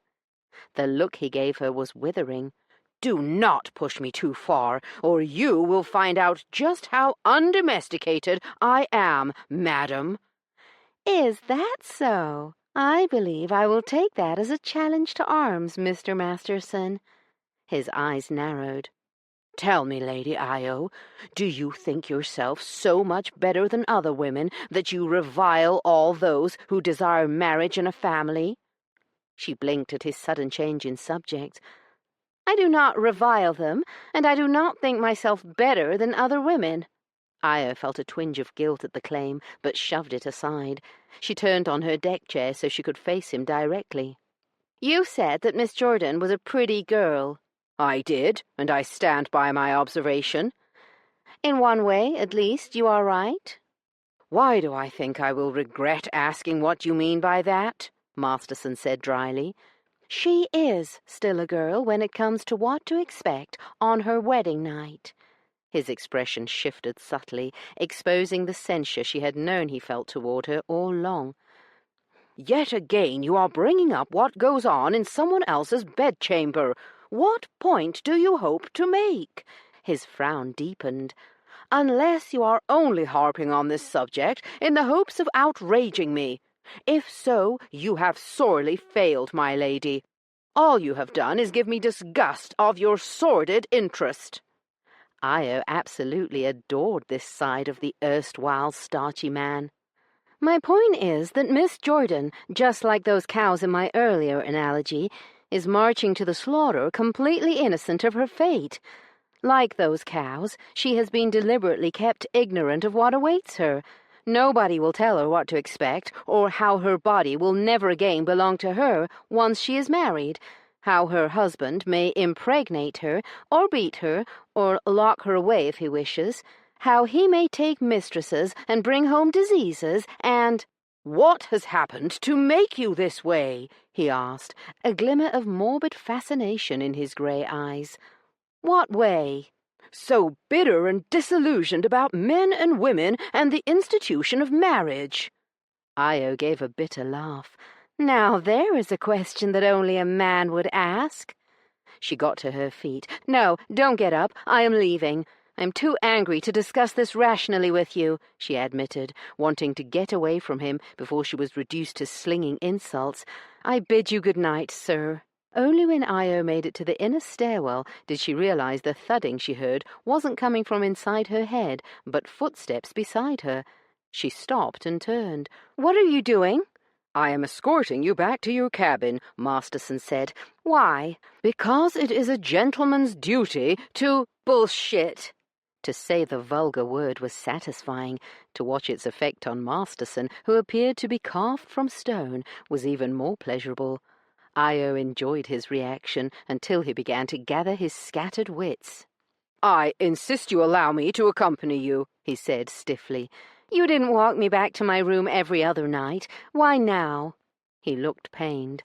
"I was hardly in any condition to—" "Oh, just go away. I don't need you. I've survived the last few nights without you, not to mention the first 25 years of my life." She turned and strode off without another word, aware of his presence just slightly behind her. Io ignored him, or at least she tried to. The truth was, she couldn't ignore Corbin Masterson, even when she tried her hardest, and that scared her more than her foolish journey to 5 Points unattended had done. Corbin was confused. One moment he and Lady Io had been pleasantly conversing, almost like friends. The next she'd launched on a tirade about young women and marriage and cattle, and it had been as if a cyclone had suddenly risen up in front of him. Her anger had turned into barely restrained rage in the blink of an eye. It had been more than a little disturbing. When they reached her cabin, she fumbled with her key and dropped it. Corbin bent and picked it up. "Allow me," he murmured, relieved when she didn't argue. He unlocked the door, opened it, waiting for her to enter before saying, "Good night." That was as far as he got, when hot, soft lips mouldered to his mouth. The excuse that Corbin would cling to when he thought about his behavior later was that he was still not up to snuff after his illness, because instead of stepping back like a gentleman would, Corbin wrapped his arms around her lush body with a groan and walked her backward into the room, hooking his foot on the door and kicking it shut behind him. Io Hale was every bit as savage and passionate as Corbin had imagined, her mouth impossibly sweet, her uncorseted, unbustled, and uncaged body nothing but soft, full curves. Corbin had never before kissed a woman who attempted to consume him, but he should have expected it from her. While they jousted with their tongues, he allowed himself to do something he had been fantasizing about for weeks, from the moment he met her, if he was honest with himself, and slid his hands from her waist down to the feminine flare of her hips, his fingers stretching to grip her lush bottom.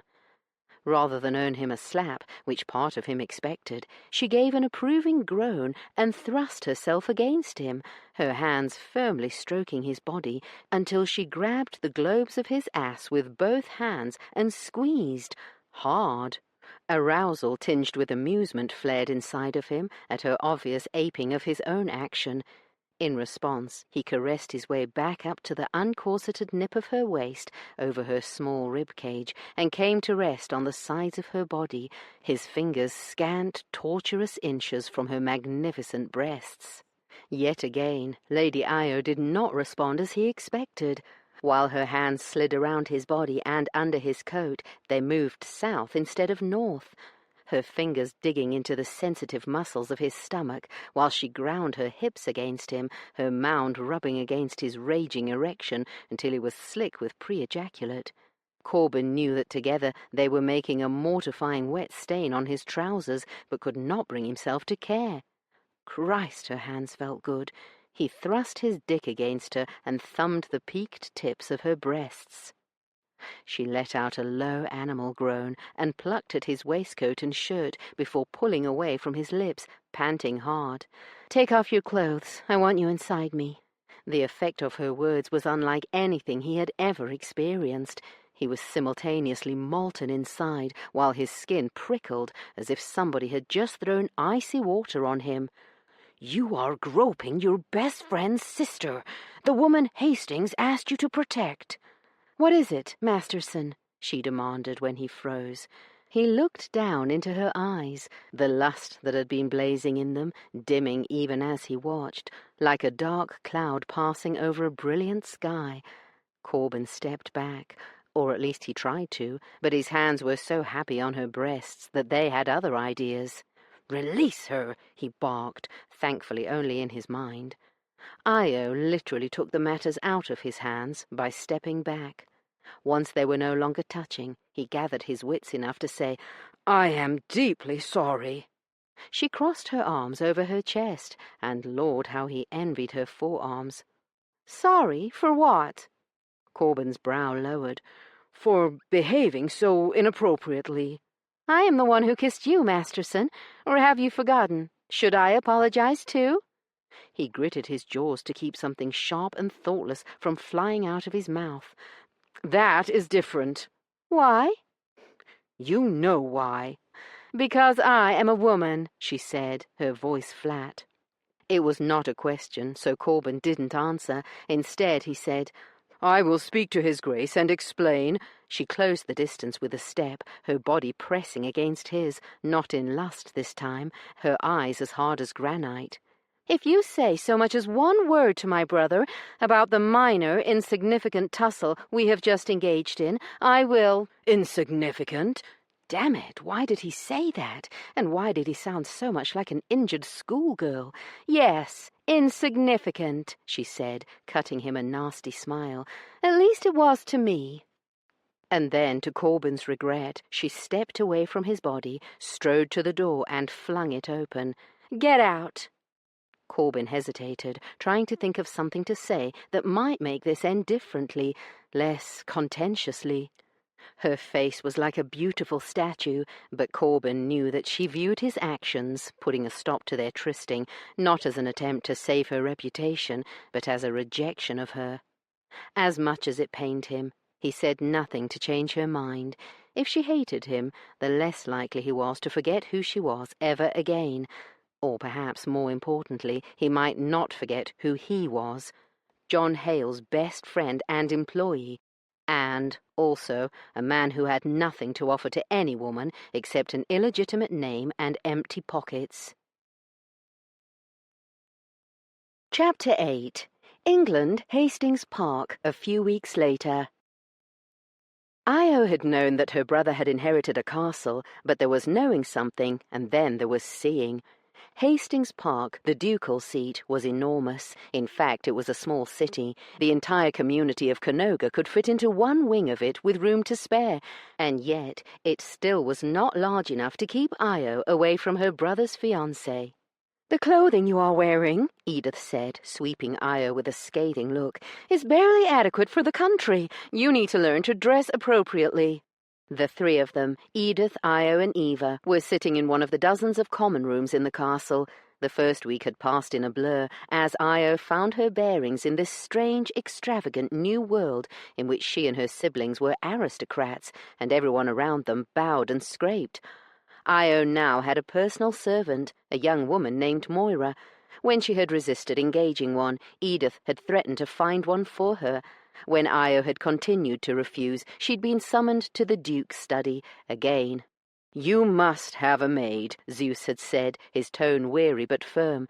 "You will not be able to launder and mend and do the 100 other small tasks that will be necessary." "I did them all at Canoga." "But you are no longer at Canoga," he had explained with exaggerated patience. "And if you recall, you were the one who agreed to come to England." His eyelids lowered over his gem-like eyes.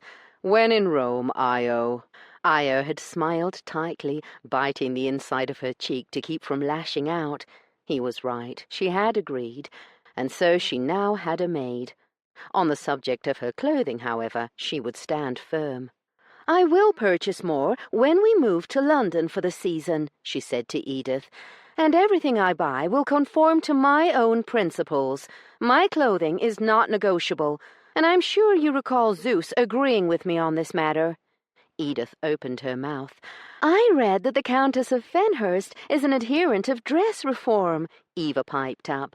Io bit back a smirk. Her sister had become an expert at defanging Edith by bringing up the name of some lord or lady to back up her arguments. Edith did not answer, but she did move on to another subject. "We have been in residence for 10 days, and many people have left their cards. Eva and I will return calls beginning tomorrow. You will accompany us, and we will—" "I will not accompany you on morning calls." "I am sure His Grace will have something to say about that." "Probably," Io agreed, "but I already have plans for my day." "And those are?" "I am meeting the village school teacher, Miss Amelia Temple, and we are discussing how I might volunteer my time." "Teaching?" Edith all but shrieked. One would have thought that Io had suggested whoring her way through the male servants, the way the other woman repeated the word. "Yes." "That is most inappropriate. His Grace will—" Io smiled. "Let us go and see my brother now, shall we? But first, let me ring for Mrs. Dryden." "Yes, it is true. The former Duchess volunteered at the village school," Mrs. Dryden said, visibly bewildered to be summoned to the Duke's study to confirm such a simple fact. Io smirked at Edith, who fumed and glared at the ethereally lovely housekeeper. "Thank you, Mrs. Dryden. That will be all for now," Zeus said, gently dismissing the poor woman, who looked like she wanted to sink through the floorboards. Io felt a pang of guilt at putting her in the middle. It was already clear that Edith didn't care for the beautiful servant, but the fact was that Mrs. Dryden had a cool dignity that lent credibility, and Io needed that credibility to put a stop to Edith's attempted control of her entire life. Teaching was a noble profession, and Zeus obviously felt the same. "Io will cause no harm teaching a few days a week. Indeed, she will likely do a great deal of good," Zeus said to his fiancée, looking as if he would rather be anywhere else than in the middle of yet another argument. Io felt the exact same way. Edith stared at Zeus for a long moment, as if she could, by sheer force of will, make him change his mind. But Io's reserved brother could sometimes be as immovable as a block of granite. "I will leave you," Io said, eager to get away from the odd atmosphere between the two. The meeting had convinced Io of what she had suspected since New York. She could not live in a house with Edith. She would go mad. She could not pull up stakes and move into other lodgings here in the country, but when they all went to London at the end of the year, Io was going to have her own place to live. On that matter, she was unshakable. Over the next few weeks, Io combed the newspapers Zeus had delivered to the castle every morning. She took them to her chambers after everyone else had already read them. That way she could make notes directly on them, circling lodging possibilities. The allowance Zeus gave each of them was exceedingly generous, and more than enough to hire 5 large houses with a dozen servants each, but that was the last thing Io wanted. She would have liked to live on her own, but that would never be allowed. Besides, with the current demands on her time, she would need somebody to cook and clean, and, of course, she could not live on her own without a male to protect her. She grudgingly conceded that fact, at least until she became accustomed to her new environment. She did not want to live in a castle large enough to house a village, larger actually, and she did not want to live anywhere near Edith. Volunteering at the village school had been the first thing to happen that gave Io hope for her new life since leaving Canoga. Amelia Temple, the teacher at the tiny schoolhouse, had been delighted to have her help. "We have 22 students between the ages of 7 and 16, my lady. I've been teaching them in 2 groups, but it has been difficult to give the older students the grounding they require in mathematics and English." Miss Temple was obviously uneasy to be talking to a lady. Io had wanted to ask her to call her by her Christian name, but she knew such a gesture would only make Miss Temple more nervous. Instead, she had said, "Would you like me to take the older children 3 days a week?" Miss Temple's eyes had widened. "I thought you could only come 2 days." "I could come 5 days," she'd wanted to say, but she suspected that Zeus would not support that much work, which would come dangerously close to sounding like a job, something the sister of a duke was not allowed to have. "Yes, I can do 3, she'd said, smiling at the other woman. And so Io was now teaching the 9 older children, from 12 to 16, 3 days a week, and she loved it. But even with teaching, she still had too much time on her hands. Io was just coming home from her 6th day of teaching and considering asking Balthazar if there was some way she could help with the harvest. She knew that Bal, Ares, and Poll had been volunteering at the various tenant farms when she encountered Mr. Masterson. Io had avoided even looking at him since their last encounter on board the ship, but as he was going up the stairs, and so was she could scarcely ignore him now. Especially not after he said, "Good afternoon, my lady." Io grunted, decided that was too rude, and said, "Good afternoon, Mr. Masterson." "How is your teaching progressing?" he asked blandly, his slate-grey eyes as opaque and unreadable as ever. He looked healthy and virile, his illness on board the ship clearly something he had put behind him. Io examined his face for signs of disapproval. He was, after all, Edith's creature, but saw nothing to confirm her suspicion. "It is going well, thank you." When they reached the 2nd-floor landing, he turned right, which was the same direction she was going. Io bit back a sigh of irritation. "His Grace mentioned that you took Tuesday's London Times," Masterson said. "I wondered if you still had it." "I do. Why?" "There is an article in it that I wanted to show him. Might I borrow it? I will return it after he has read it." Io wanted to say no, just because she didn't want to prolong their exchange, but even she knew that would be unacceptably churlish. "Of course," she said.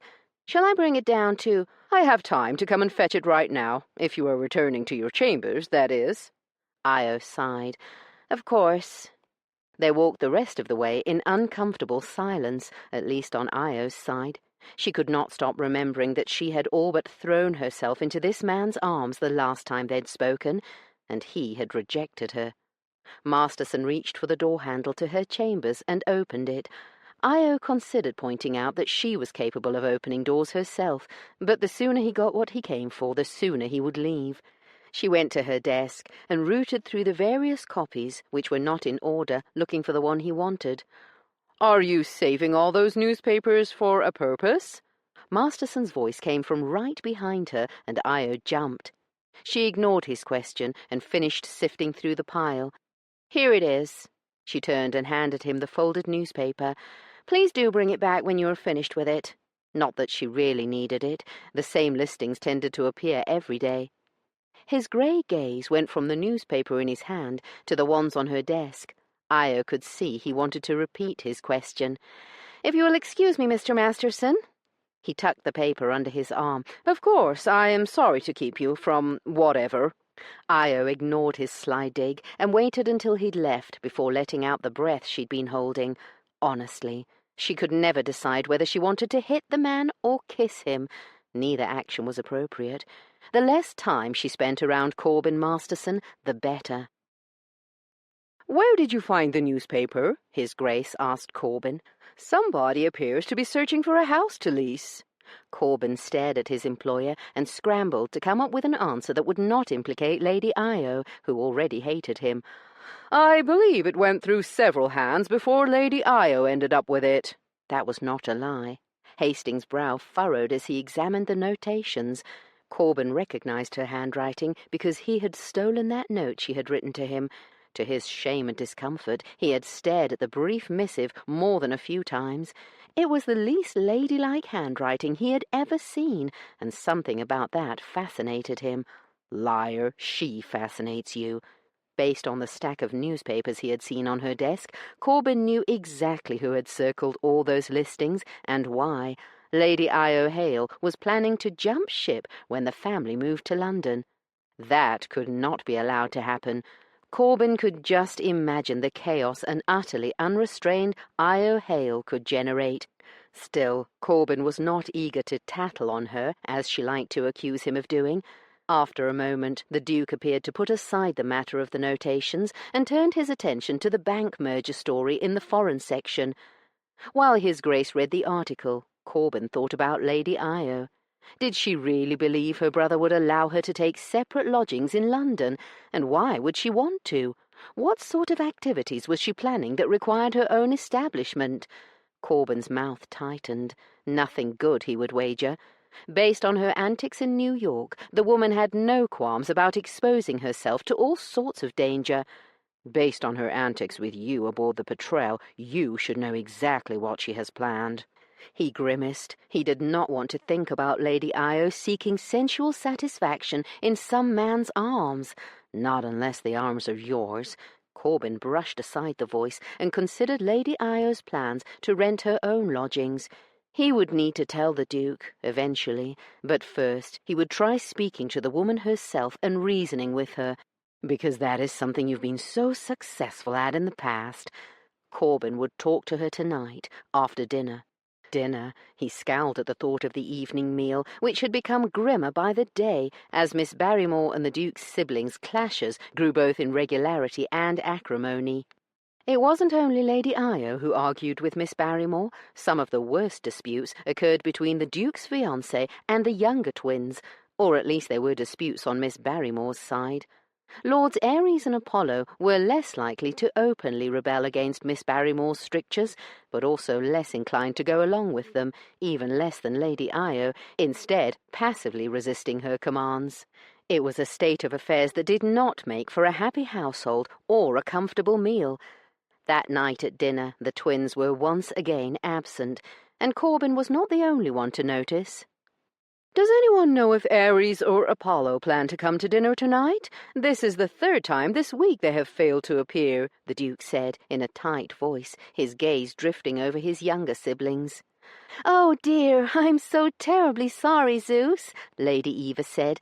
"I'm afraid I got so caught up in my work that I forgot to pass along the message Ares asked me to give you. The twins went to a horse auction." "Where?" the Duke asked. Lady Eva's forehead furrowed. "Goodness, they told me the name of the town earlier today, but it has slipped my mind." Zeus eyed her with mild skepticism, but seemed willing to accept her excuse. Miss Barrymore, unfortunately, decided to challenge the issue. "You may think you are helping your brothers by offering excuses for them, Eva, but you are merely encouraging their mischief, my dear." Lady Eva's lovely face seemed to harden, even though her smile remained. "Dear Edith, I hope you do not think the twins are doing snooks." Miss Barrymore's eyebrows descended. Before she could speak, the Duke intervened. "Doing snooks? Is that an ancient phrase from your lexicon, Eva?" Hastings asked, an amused glint in his normally frosty eyes. Corbin had noticed that Eva was always able to melt the ice around her oldest brother's heart. He was delighted the Duke was friends with at least one of his siblings, and Corbin had to admit that Lady Eva really was a darling. It is actually a brand new term. Jeremy, one of the new grooms, is from Manchester, and he shared it with me. It means to do this." Lady Eva put her thumb against the tip of her pert little nose and then wiggled her fingers. A grin flashed across the Duke's face, the first Corbin had seen in ages. "I dare say that will come in very handy." Lady Eva's eyes widened, and she gave a gurgle of laughter. "Very good, Zeus. I adore puns." The Duke's other siblings chuckled. Corbin breathed a quiet sigh of relief that the youngest Hale had de-escalated what could have become an ugly scene. But then Miss Barrymore cleared her throat, and Corbin wanted to lower his head in his hands and groan. "This sort of behaviour is bad enough in the country, with only the family at dinner, but when we go to London and move in elevated society—" "What sort of behaviour?" Lady Io interjected. "My brothers have gone to a horse auction. It is my understanding that horse auctions are something aristocratic men spend a disproportionate amount of their time attending. It seems to me that Aries and Paul should fit right in when we move in elevated society." "What you think hardly matters," Miss Barrymore retorted. Lady Io's eyes widened, and she laughed. "I see. But what you think does." Miss Barrymore opened her mouth. "Please leave us," the Duke said, his frigid gaze on the line of footmen listening with ears that were practically on stalks. Once the door shut behind the last servant, Hastings looked around the table, his gaze lingering longest on his sister and betrothed. "I would prefer not to air our family differences in front of the servants."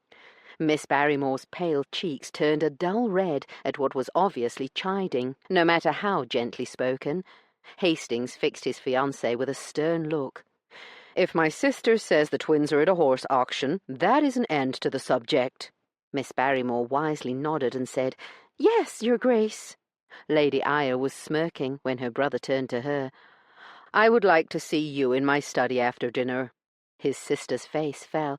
"Of course, Zeus." Miss Barrymore did some subtle smirking of her own, not willing to miss her opportunity to gloat. Corbin could not wait for the meal to be over. Io tarried for more than an hour after dinner before dragging herself to Zeus's study to face whatever judgment awaited her. "Please, have a seat," Zeus said when Io entered. Rather than sit behind his desk, Zeus took a chair beside her and crossed one long leg over the other, regarding her steadily for a moment before speaking. "It has come to my attention that you are seeking another house in London." It wasn't a question, but Io nodded. "Yes, I have been looking for a property to lease." She hesitated and then boldly added, "Your allowance is so generous that engaging lodgings of my own is feasible." He tilted his head slightly. "You must know that I cannot allow you to live on your own in London, Io." She opened her mouth to say something foolish and antagonistic, but he was not finished. "If you are so unhappy here, then I will send you home to your commune if you wish, but you will not use your allowance to rent separate lodgings in London." "So, what you are saying is that the allowance you give me is mine, but not to spend as I wish." His eyes narrowed slightly at her combative tone. "In this instance, yes. That is exactly what I am saying." Io opened her mouth, preparing to rail against this stranger who now controlled her life. But when she looked into his eyes, her anger faltered. For the first time since she had met him, Io did not see the reserved but benevolent face of a brother. Instead, she saw the pragmatic, implacable man of business who had amassed a fortune equal to the likes of Stanford and Morgan. She saw the officer who had won the Medal of Honor for charging directly into enemy fire to rescue one of his men. She saw the Duke of Hastings. And she knew that he would not be moved by harsh words, recriminations, or threats. Io could not recall feeling quite as powerless as she did at that moment. Never in her life had her choices been taken away from her so blatantly and utterly. "That's not true. Have you forgotten about Lamar or the baby? Zeus is merely holding you to a promise you made. The elders at Canoga took away more than he ever has." As it always did when any memory of that time in her life arose, her mind skittered away from it like a startled spider. When she looked up, it was to find that the man across from her was no longer terrifying and stern, but once again Zeus, her brother. He was regarding her with a notch of concern between his eyes. "What can I do to make your life in my house more pleasant, sister?" "You could start by jilting your fiancé." "I cannot think of anything right now," Io lied, and then she stood. "If you will excuse me," she said, before she opened her mouth and made an already tense situation worse. Io might not be free to lash out at the Duke of Hastings, but that was not true for his tattletale, Corbin Masterson. Corbin was sitting in the library, looking over the furniture and drapery inventories that Mrs. Dryden had drawn up. It was his job to approve her recommendations and then contact the various vendors to set up accounts so she could take care of the actual purchasing. More than anyone, except Hastings himself, Corbin knew how rich the new Duke was. But as wealthy as his friend was, bringing a behemoth like Hastings Park up to snuff was going to cost a fortune, perhaps even two. It boggled Corbin's mind to contemplate how much money would need to be spent over the next few years to make even basic repairs to the vast rambling structure, and that would only be the beginning. Hastings would have to maintain the castle for the rest of his life. Honestly, Corbin was not sure it was worth it. But then his friend didn't really have a choice. The property belonged to the dukedom. Hastings could not sell it, even though that would be the wisest action. He sighed and turned back to the stack of papers on the desk. When he finished with Mrs. Dryden's lists, he turned to the roof estimate, wincing at the price of lead, which was... Corbin jolted when the library door suddenly flew open and slammed against the wall. Lady Io whirled into the room like a velvet tornado. "Just who do you think you are?" she shouted, coming to a halt in front of his desk. Her scent, something clean and citrusy and far too appealing, had a deleterious effect on both his hearing and comprehension. "I beg your pardon," Corbin said stupidly. She thrust her index finger at him, coming so close that she almost touched the tip of his nose. "Don't act the fool with me, Mr. Masterson." Corbin's temperature spiked at having a finger shoved in his face. "Evidently I really am a fool, because I have no clue what you are in such a twist about." "You told Zeus that I was looking for lodgings in London." Corbin opened his mouth to tell her that, against his better judgment, he had done no such thing, but she was not interested in hearing from him. Judging by the sparks flying from her eyes and her heaving bosom, Lady Io was on a full-blown tear. "Don't even try to deny it," she said in a ringing voice. Corbin made no such effort. Instead, he leaned against the desk and crossed his arms over his chest. He might as well be comfortable while he endured what would doubtless be an extended rant. "You, sir, have thrust yourself into my business since the first day we met." Corbin blinked. "Why you believe that you possess the right to have any say at all in my affairs, I cannot guess. How would you like it if I decided to root through your life like a pig through a pile of scraps?" Corbin opened his mouth, but then paused, taken by the graphic image. "I'll tell you how you would react," she raged on. "You would be furious and tell me where I could put my nosy curiosity. You would—" "My interest in your activities is not nosy curiosity. It is part of my job," he said coolly. "A job as defined by my employer, who just happens to be your brother. If you don't care to have me thrusting and rooting around in your pile of scraps, then you should be railing at His Grace right now rather than me. Trust me, I would be ecstatic if you could convince him to award the task of keeping you out of trouble to some other unfortunate soul." Her jaw dropped. Somehow they had ended up almost nose to nose, or chin to nose, rather, Lady Io glaring daggers and breathing heavily, while Corbin kept his seething on the inside. "I have a theory, Mr. Masterson." How did she manage to make Corbin's surname sound so naughty? "Do you know what I think?" she asked. "I suspect you are about to tell me." "I think you cannot keep your nose out of my business because you have no life of your own, at least nothing of any interest." Corbin bristled. "I could say the same thing about you. Damn it, why do I allow her to goad me into incivility?" "What are you talking about? I have never once meddled in your affairs." "I am talking about the fact that you are constantly seeking out conflict, strife, and danger to give your life meaning." Corbin immediately wished he could take the words back. Not only was it unprofessional of him to squabble with his employer's relatives, but something like pain flickered in her expressive eyes. But she was the indomitable Lady Io Hale, and rallied quickly. "I suppose you would suggest a husband and 6 children would make my life more meaningful?" He shrugged. "That would certainly be a more productive, safe, and less contentious way of spending your time." Yet again Corbin cursed his tongue. Being illegitimate, he had learned early on that he had to be twice as wary as any of his peers, always weighing his words and making damned sure they were the correct ones before he opened his mouth.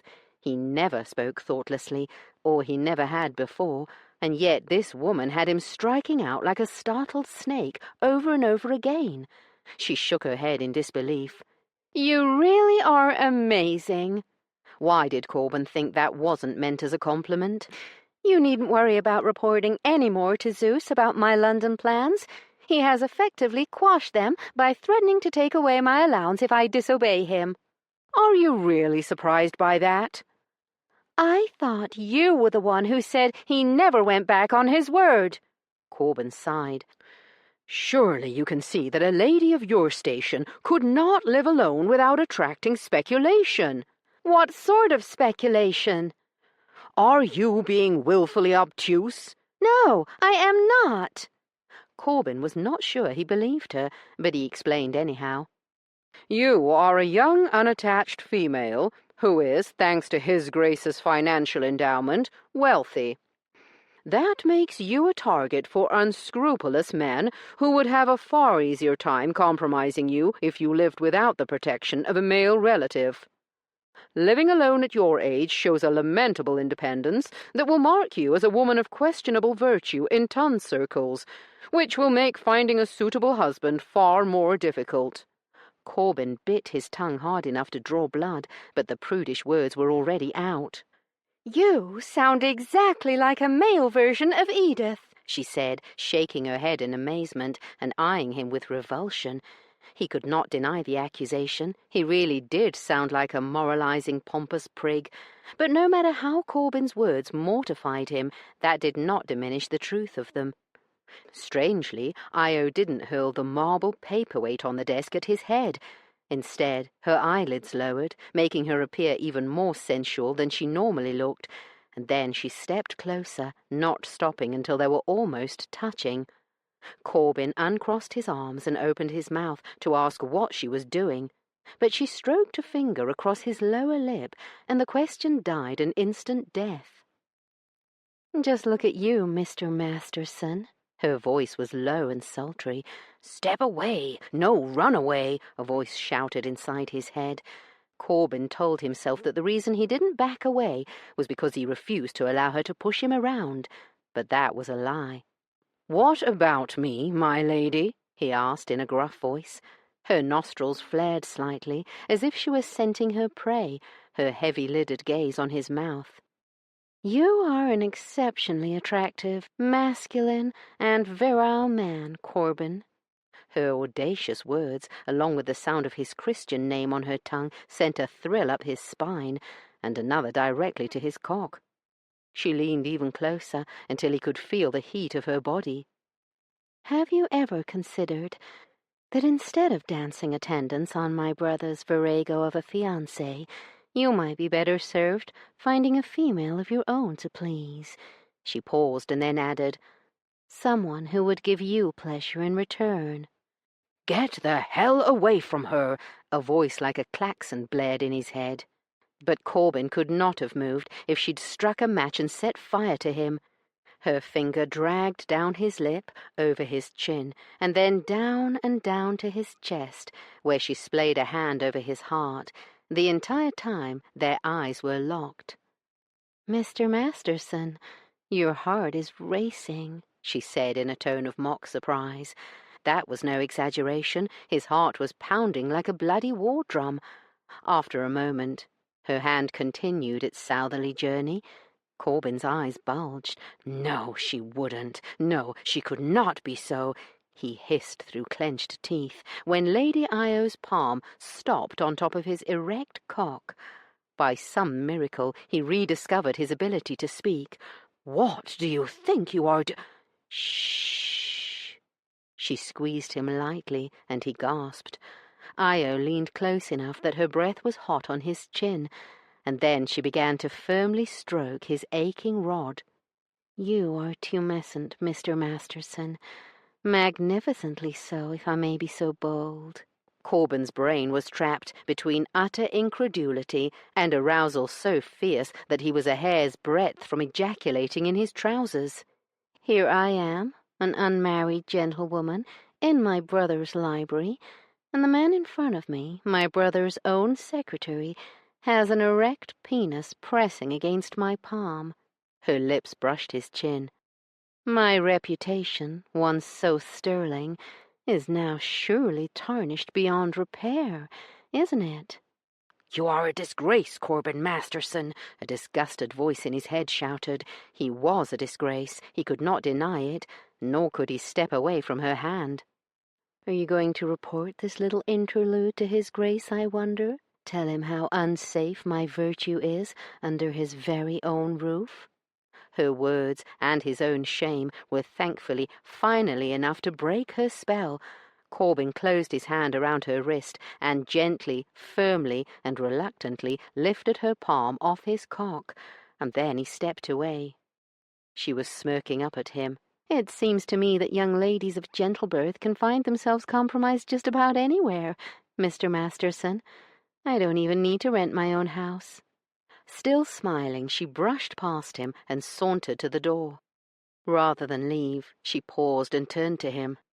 "But I discovered that I was wrong about one thing tonight." "What?" he asked, despite his better judgment. "I once accused you of being a neutered, domesticated lapdog."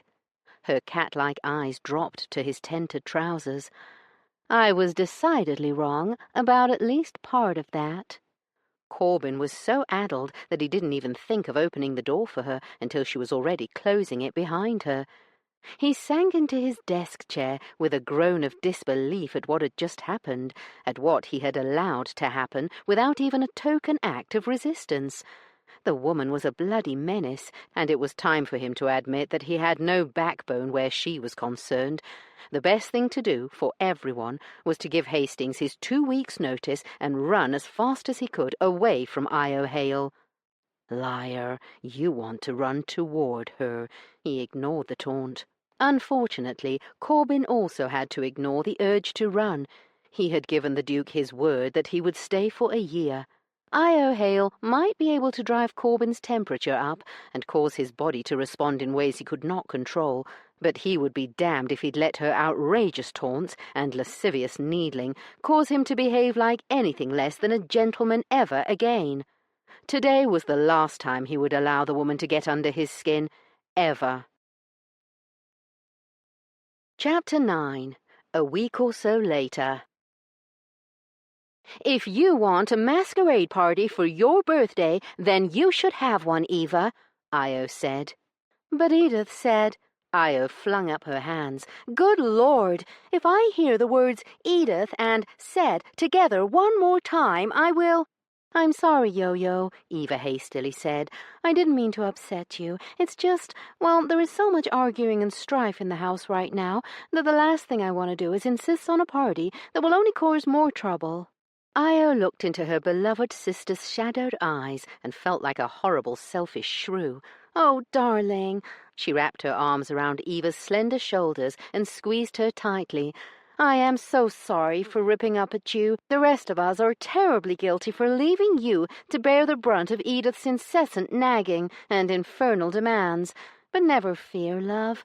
I will see about getting you the birthday celebration you deserve." Eva's eyes were glassy with unshed tears. "But I don't want to have a masquerade if it really is vulgar and tasteless, Yo-Yo." "Of course you don't, dearest," Io soothed, although why her sister cared what anyone thought she really did not comprehend, but that was beside the point. "You let me take care of this, Eva. I will talk to Zeus about it." "But, you have been so angry with him. Are you sure?" Furious would have been a better word. Io had scarcely spoken to her brother since the night he'd called her on the carpet about her house hunting. "Are you sure, Yo-Yo?" Eva asked again. Perhaps it might be better to have Belle approach him, and— Don't worry.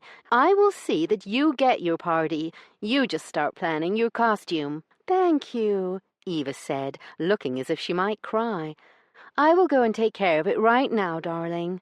Io kissed Eva on the cheek and then left her sister, making her way not toward Zeus's study, but to find her twin. Eva had been right about the tension between her and their oldest sibling. Io was the first to admit that diplomacy was not her strongest suit. She would likely say something thoughtless and rude to Zeus, and that would be the end of the masquerade party. Balthazar, however, had far more tact than Io did. She smiled as she imagined pigeonholing her brother and making Belle do her dirty work. What were twins for, after all? "That is so kind of you, Mr. Masterson," Miss Barclay said, her blue eyes enormous behind her spectacles. "Miss Barrymore wants a style that is—" She paused, as if hunting for the perfect word. "One that is classic," she said. "I am afraid I have not found one that pleases her." "It is no problem at all," Corbin assured her, not entirely the truth, but he felt sorry for the little mouse. "I will have to remember where I saw them, but there is an entire trunk full of old invitations. Surely something a duchess sent in the past qualifies as classic?" Miss Barclay nodded eagerly.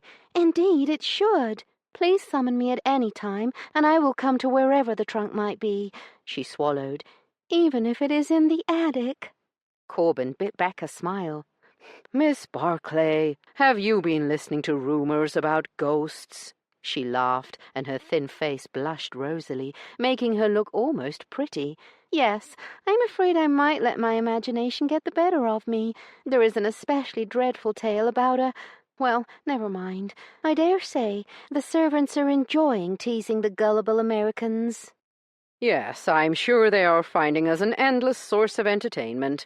In any case, if the invitations are in the attic, I will have them delivered to you." "Oh, that is very—" A rap on the door cut off her words. "Come in," Corbin called out, and then wished he hadn't when he saw it was Mademoiselle Laveau, Miss Barrymore's supercilious dresser. "Excuse me for interrupting," she said, imperiously cutting Corbin a dismissive glance before turning her sharp gaze on the other woman. "Miss Barrymore has been looking all over for you, Miss Barclay. She wishes to dictate a letter to the Drapers. Now." "Oh!" Miss Barclay popped up, reminding Corbin yet again of a startled mouse. "I thought that— But never mind." She turned to Corbin. "Thank you so much, Mr. Masterson." "My pleasure, Miss Barclay." She hurried from the room, and Corbin turned back to the ledger he'd been working on when Miss Barrymore's cousin had knocked on his door. He had barely finished 3 lines when there was another knock. "Yes?" This time it was one of the footmen, Charles. "His Grace would like to see you if you have a moment, Mr. Masterson." "He is in his study?" "Yes, sir." Corbin nodded, and then made a mark to save his place before going to see what Hastings needed. When he entered the Duke's study a few moments later, it was to find his friend looking grim. These days, that meant Hastings had probably had yet another argument with either his siblings or his betrothed, or both. "Thank you for coming so quickly. Sit," Hastings ordered, and then stood and went to the table that held several decanters. Corbin's eyebrows rose. It was barely 4 o'clock. "Would you like one?" Hastings asked, lifting the whiskey decanter. Corbin didn't really want one, but the other man obviously did not wish to indulge alone. "Yes, please." The Duke returned with 2 glasses and handed him one. "Thank you," Corbin said. Instead of going back to his desk chair, Hastings dropped into the chair next to him and sighed before tossing back the entire shot.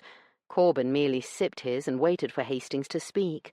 "They hate each other," the Duke finally said. "You will need to be more specific." Hastings's head whipped around, his eyes wide, and then, to Corbin's relief, the other man laughed. True, it was more of a bitter bark, but at least it was a laugh. "All of them hate Edith, and the feeling, I'm afraid, is mutual. The only exception might be Eva, and it is possible that she is just better at hiding her dislike than the others." Corbin suspected it was the latter. "What happened now?" "Eva would like a masquerade ball for her 21st birthday at the end of next month." Corbin nodded and waited for the problem. I can see by your expression you do not think this is a problem. Corbin shrugged. It sounds tedious, but I have attended them before in New York. I know you have, too, because we both went to the one at Astor's house. What is the problem?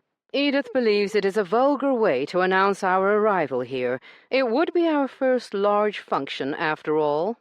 I find it hard to believe that the Mrs. Astor would have such a ball if it were vulgar. You make an excellent point.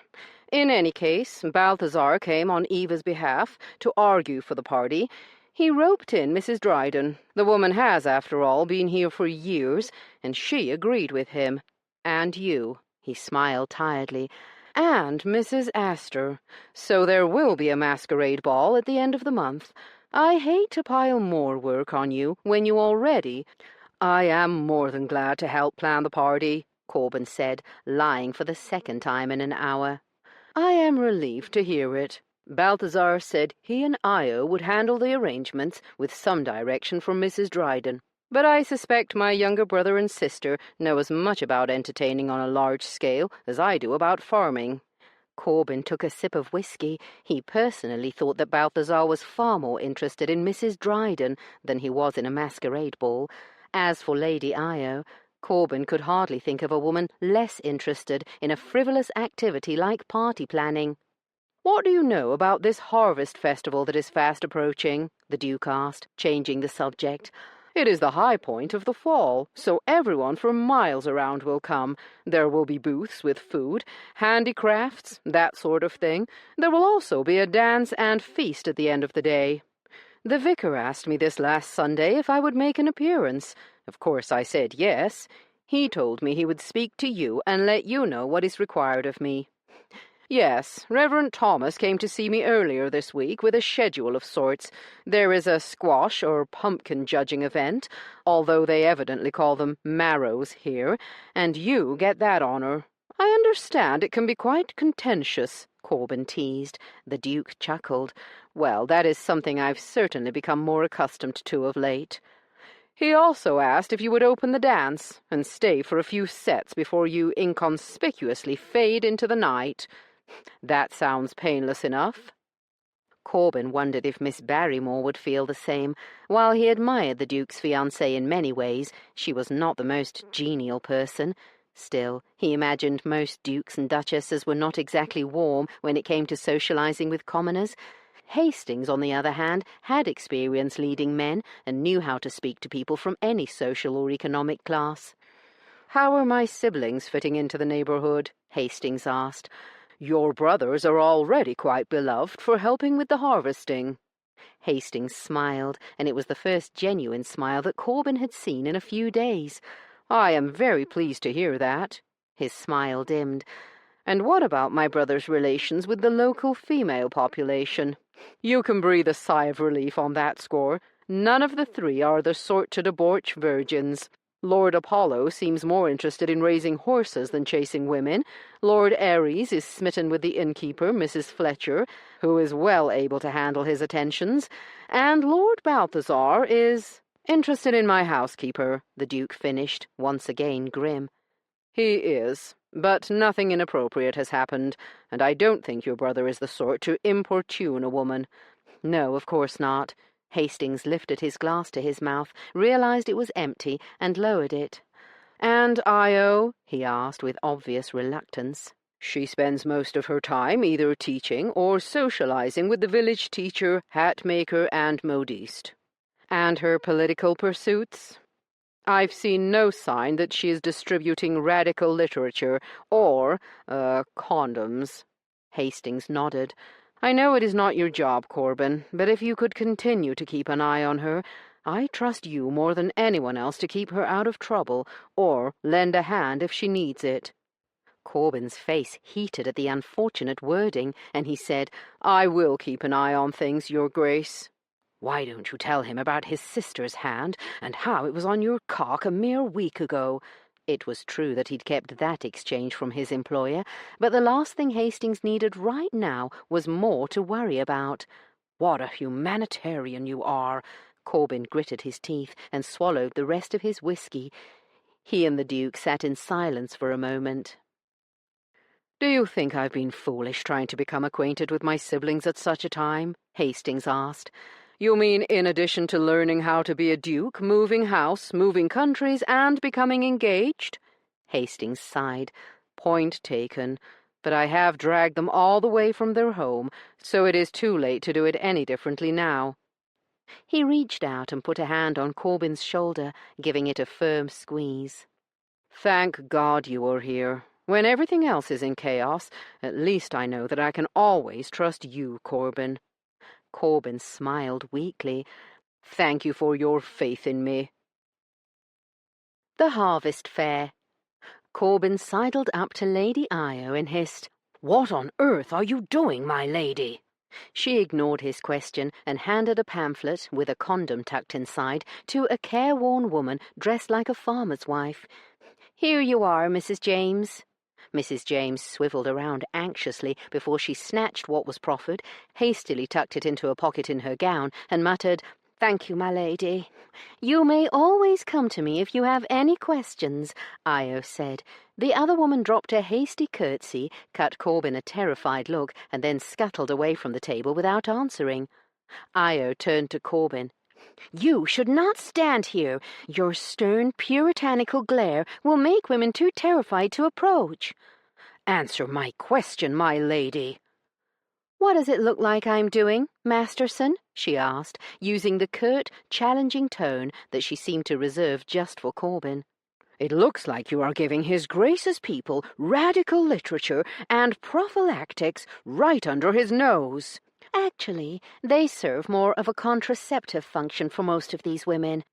"What do you think that woman's husband will say when he discovers she has a condom in her possession, and that the Duke's sister gave them to her?" Rather than answer him, she abruptly turned to Miss Temple, who was doing a brisk business handing out more pamphlets and johnnies, and murmured something in her ear. "Of course, my lady," the schoolteacher said, blushing when she caught Corbyn glaring at her.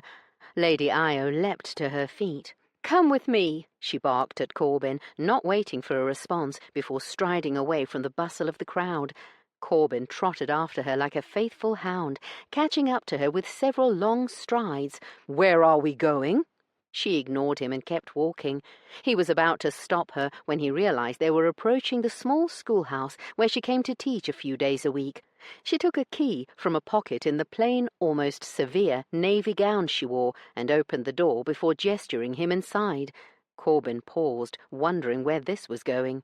She sneered at his hesitation. "Are you afraid to be alone with me, Mr. Masterson?" He clenched his jaw and stepped inside.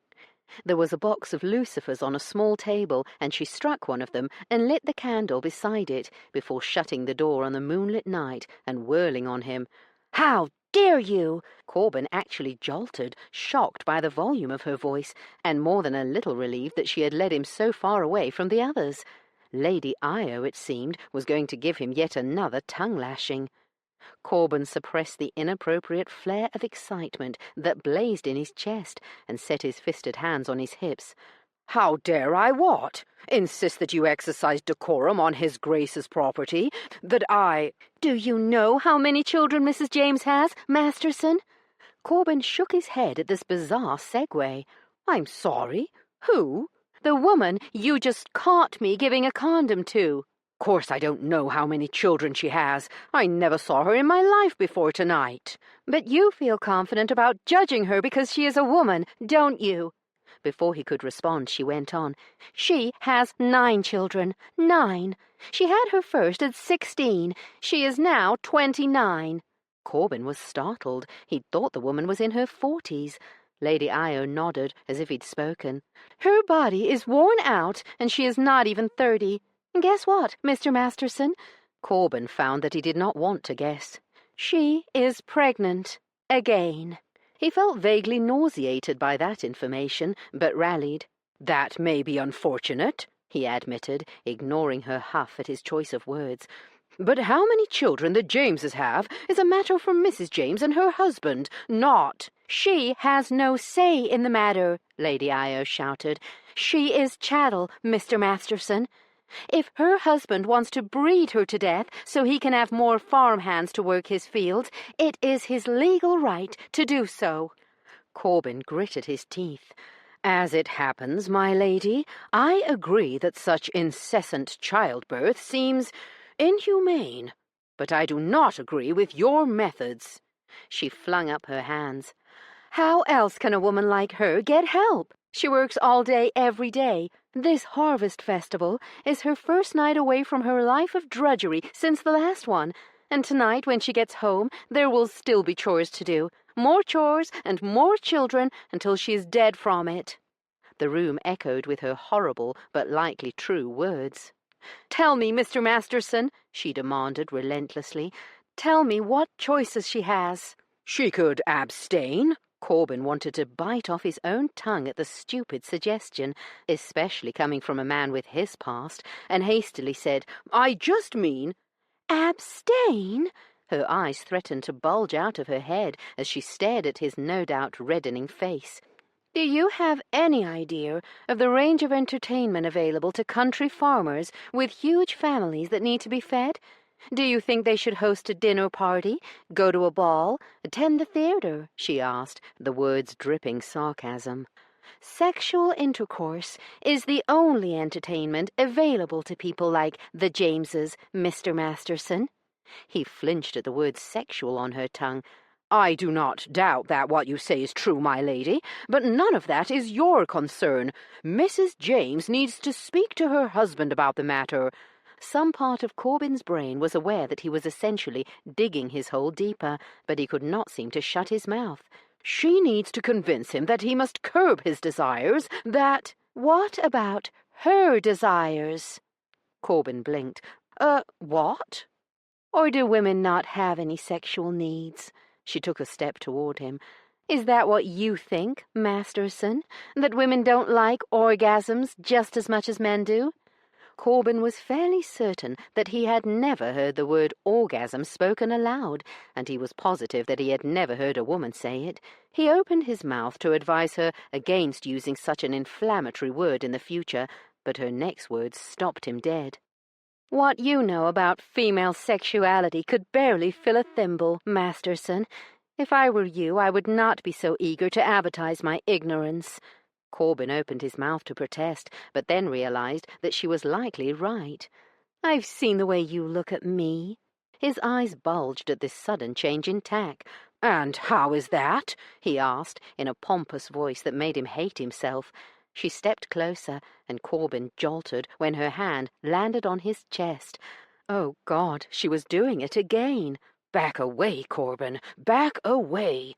He stood immobile, barely breathing, as her hand slid from his chest to his belly, down to his erection. His eyelids fluttered, and he gave vent to a mortifying animal grunt when strong fingers closed around him. "You look at me like you want to consume me whole," she whispered, giving his length a firm stroke.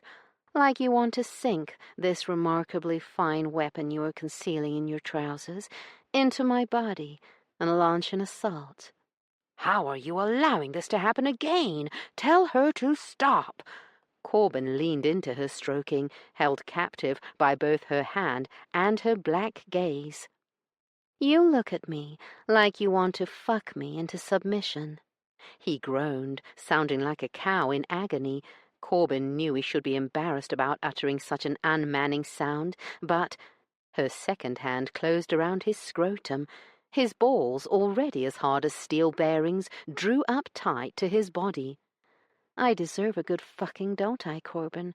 He could not have uttered a word if the President of the United States, the Queen of England, and the Lord Almighty had all demanded it of him.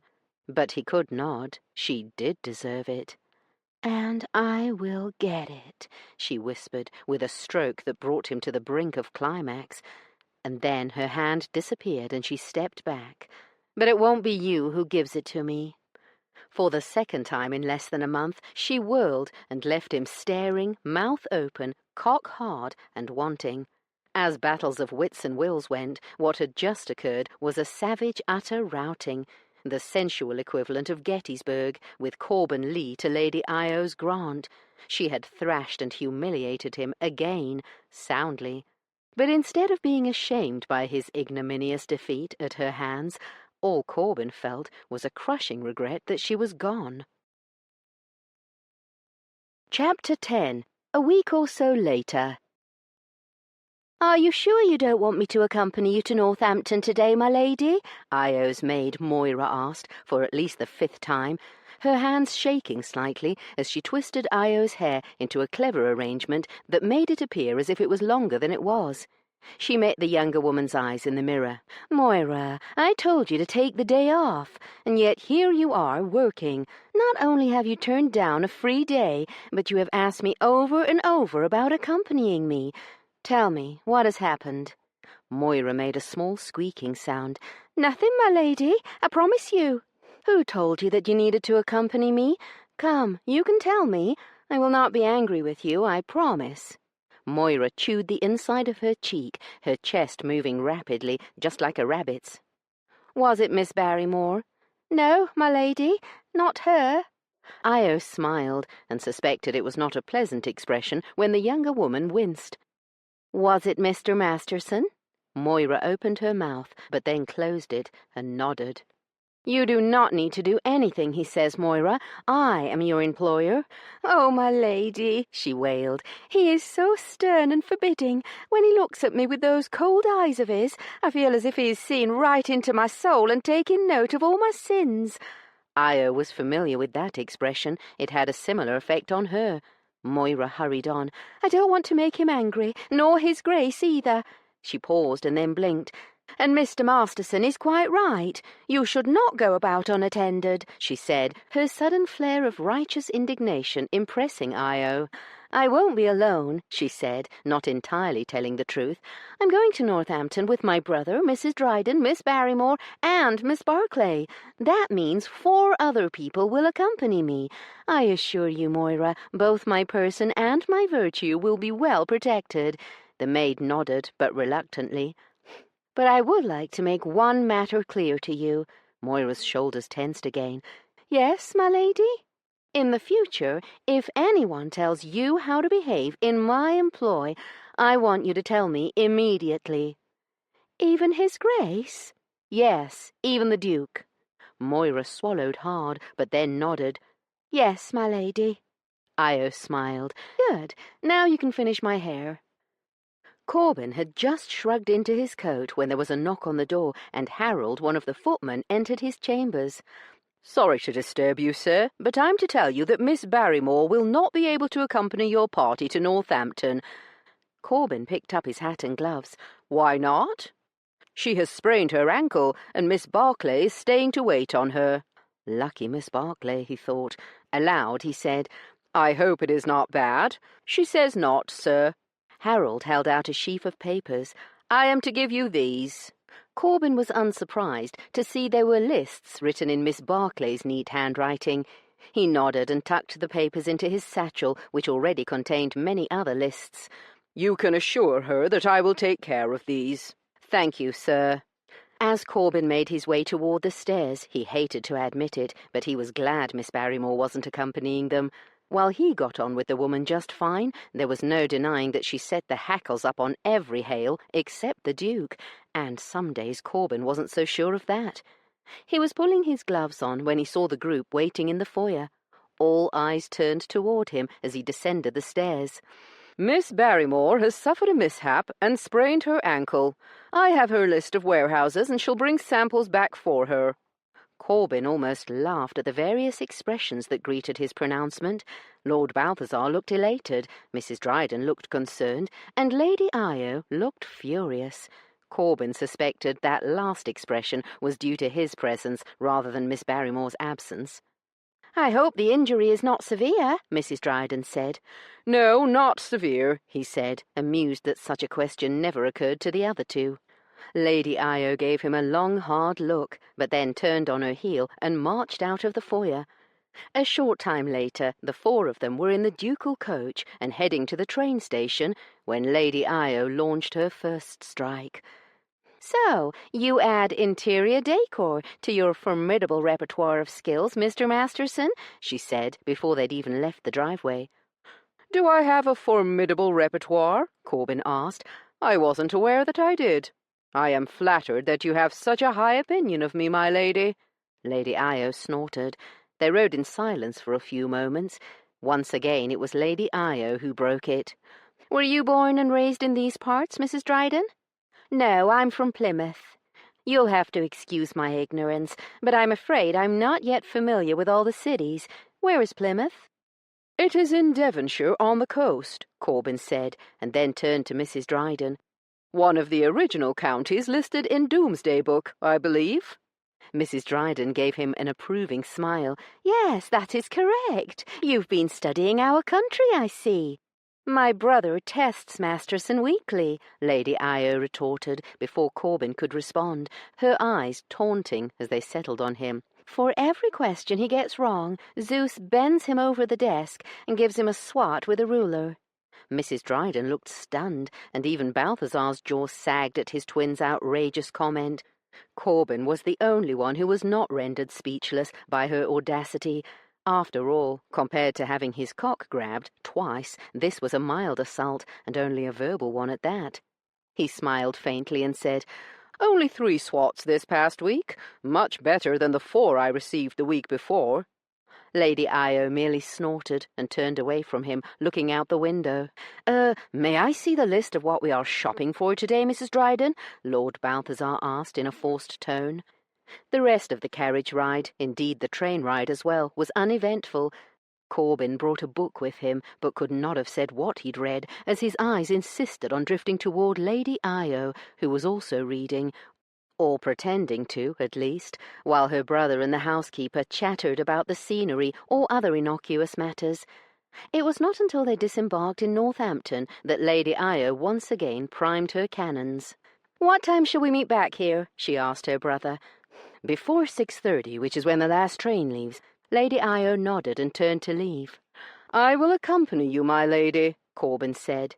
She whirled on him so speedily that he thought she must have anticipated his offer. I do not require a reminder, Mr. Masterson. Corbin opened his mouth, but she wasn't finished. Belle, please inform Mr. Masterson that I do not need a nursemaid. Lord Balthazar regarded Corbin with amusement. It's true, Masterson. My sister no longer requires a nursemaid. Lady Io made a face at her brother's jocular tone. Duly noted, my lord, Corbin said. I shall not attempt to feed her or change her nappy, he added blandly. His Grace would be most displeased with me if I were to allow your sister to gallivant around Northampton unaccompanied. Gallivant? Lady Io shrieked. Corbin had to bite his cheek to keep from laughing. Lady Io could always be counted on to snap at any hook he dangled before her, regardless of the bait. What sort of shops did you have planned for today, my lady? I would be happy to escort you to any you desire. He could not resist goading. Believe it or not, Masterson, women do have interests other than shopping, she retorted. Oh, such as what? Corbin asked, diverted when Lord Balthazar and the housekeeper exchanged a quick speaking look and then scurried away, leaving the two of them to their bickering. What I have planned is none of your business, she snapped, and then stormed down the street. Corbin easily fell into step beside her. Why are you following me? I thought you were Edith's errand boy, she said, after they'd walked in silence for a few moments. It is true that I have many errands planned. You won't get them done following me around. No, probably not, he agreed mildly. Edith will be very displeased with you if you fail to measure up to the mark, Mr. Masterson. I dare say you will feel the brunt of that displeasure. Fortunately, Miss Barrymore does not spank me nearly as hard as the Duke does. Lady Io stopped, turned to him, and gawked up at him. It was damned difficult to remain expressionless, but Corbin achieved it. Yes, my lady? She resumed walking, muttering something under her breath. Corbin took advantage of her distraction to enjoy a quick grin. You are not the only one who can say shocking things, Io Hale. They walked for perhaps a minute before she stopped and whirled on him. Why are you doing this? Because gently bred young ladies don't go about town unaccompanied, Corbin explained, not for the first time, allowing his annoyance to show. Why didn't you bring your maid if you did not want my company? She raised a hand, and for a moment Corbin thought she might hit him. Instead, she poked him in the chest with her forefinger. "That reminds me, don't ever talk to my servant behind my back again," she hissed, her eyes more green than brown today. Corbin shook off the bizarre observation and said, "Very well." Lady Io blinked at his easy acquiescence, her chest rising and falling in a way that tempted Corbin to lower his gaze. She had a magnificent bosom, but he exerted his will and resisted the urge. "I am going to meet with some people called Mr. and Mrs. Taylor," she said, surprising him with her confidence. "They are part of an organization that maintains connections with the Ladies' Aid Association. They invited me to talk with them about our New York office and how we manage various campaigns and issues. I will probably be there for several hours. There will be no place for you to wait for me, as it is their house. So you might as well go off on your errands now and not waste precious time." "I will escort you to their establishment, and if you give me your word that you will wait for me to return for you, I will let you have your meeting without lingering around their door." Corbin could almost hear her teeth grinding. "Fine," she snapped. "I estimate our work will take 3 hours, but if it takes longer, you will just have to wait." Corbin nodded. "Understood." She continued her forthright striding, not speaking another word to him, and when they reached the tailor's house, she strode up the walk without a backward glance. Corbin watched as the tailor's servants closed the door behind her before taking out his watch and sighing. He had at least 8 shops to visit and barely 3 hours to get it all done. Even though Io had spent the prior 4 hours working, she felt invigorated and revivified by the end of her meeting with the tailors. Her brain, which had gathered cobwebs since leaving New York, was suddenly clear and functioning again. And then she bid the tailors goodbye, stepped out onto the stoop, and saw Corbin Masterson waiting for her across the street, and all her goodwill fled. "Where are all your parcels?" she asked in a catty voice as he trotted across the street and easily matched her stride. "Everything I purchased will be delivered," he said, not looking at all perturbed that Io had, purposely, at least for the last half-hour, kept him waiting on the street. "Did you finish all your errands?" "No." "Edith will not be pleased, but I am beginning to believe you enjoy her spankings." "You seem obsessed with the subject of me and spankings, my lady." For some reason, his words reminded her of those 2 evenings, one in the library and one at the schoolhouse, when she had behaved extremely badly. She hated to admit it, but she had woken up more than once in the intervening nights, recalling how his erection had felt in her hand. "Are you hungry?" he asked, the question thankfully pulling her from yet more contemplation of his penis. "The tailors fed me." After a moment, basic manners made her ask, "Have you eaten?" "No, but I am not hungry. Where are we going next?" "You are going to insist on accompanying me," she said. "Yes," he said, although it hadn't been a question. "Fine. I am looking for a bookstore. I wish to purchase some books for the school." "I passed one earlier today. It is not far." Io grunted.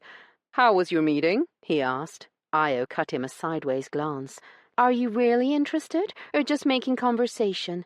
"Can't it be both?" She considered saying something scathing, but decided she was still in too good a mood, and the day was far too pretty to argue. Corbin was surprised when she answered him. "It was an excellent meeting. The tailors were grateful for the information I brought from our physicians, and we worked together to adapt our pamphlet to their needs. They also shared some interesting findings regarding early childhood nutrition." Her lips flexed into a dispirited moo. "It is only the 2 of them in the area. Most of the larger organizations are in the urban centers. Their work has made them targets for rural ruffians, men who are opposed to women gaining some degree of bodily autonomy." Corbin could imagine. "It is unfortunate that the tailors do not have a physician allied to their group just now, as their last one died, and none of the new doctors in the area, most of them young, are willing to risk their positions to help." Corbin could imagine that, too. She paused and then added, "If Zeus would agree to throw his name and influence behind our cause, I dare say doctors would be falling over themselves to help the tailors." "Probably," Corbin agreed. "But he won't, will he?" She sounded glum rather than combative, and for some reason that gave him a pang. He realized with some surprise that he did not like to see her spirit dimmed. I think his Grace will not openly champion such a matter, but that does not mean he might not help in more subtle ways." "As you should be thinking of doing," Corban wanted to add, but for once did not. She stopped and set a hand on his arm to bring him to a halt, as if this conversation was too important to carry out while walking. "Really? Such as?" "He is not unsympathetic to the hardships that women, especially poor women, face, my lady. He might be persuaded to donate money, if not influence." Corban tried to soften the blow. "At least not at this point. His Grace has not even taken his seat in Parliament. There are people, powerful ones, who would be displeased if he were to commence dabbling in politics before he is formally inducted.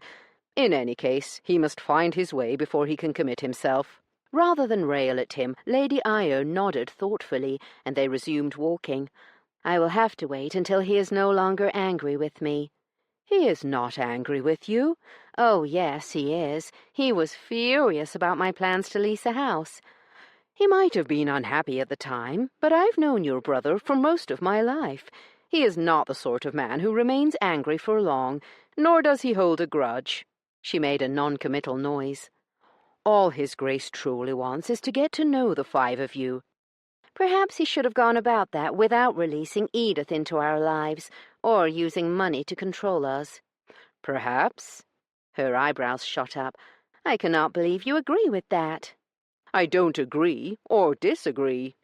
She rolled her eyes, and Corban explained. "There are no only right or only wrong approaches, my lady. Who am I to say what he should do? I think he is finding his way in a new and complex situation, just as the rest of you are.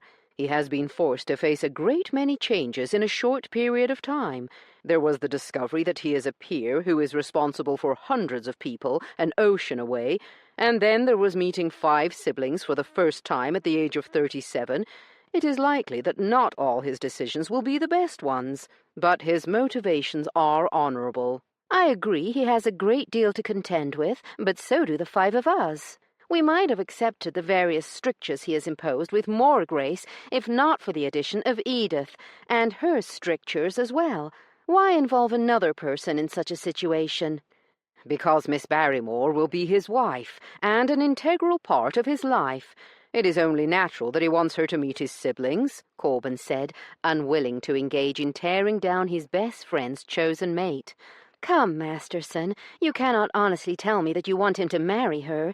I know you find her admirably ladylike, but does that make up for her brutal treatment of her subordinates, like her cousin, for example?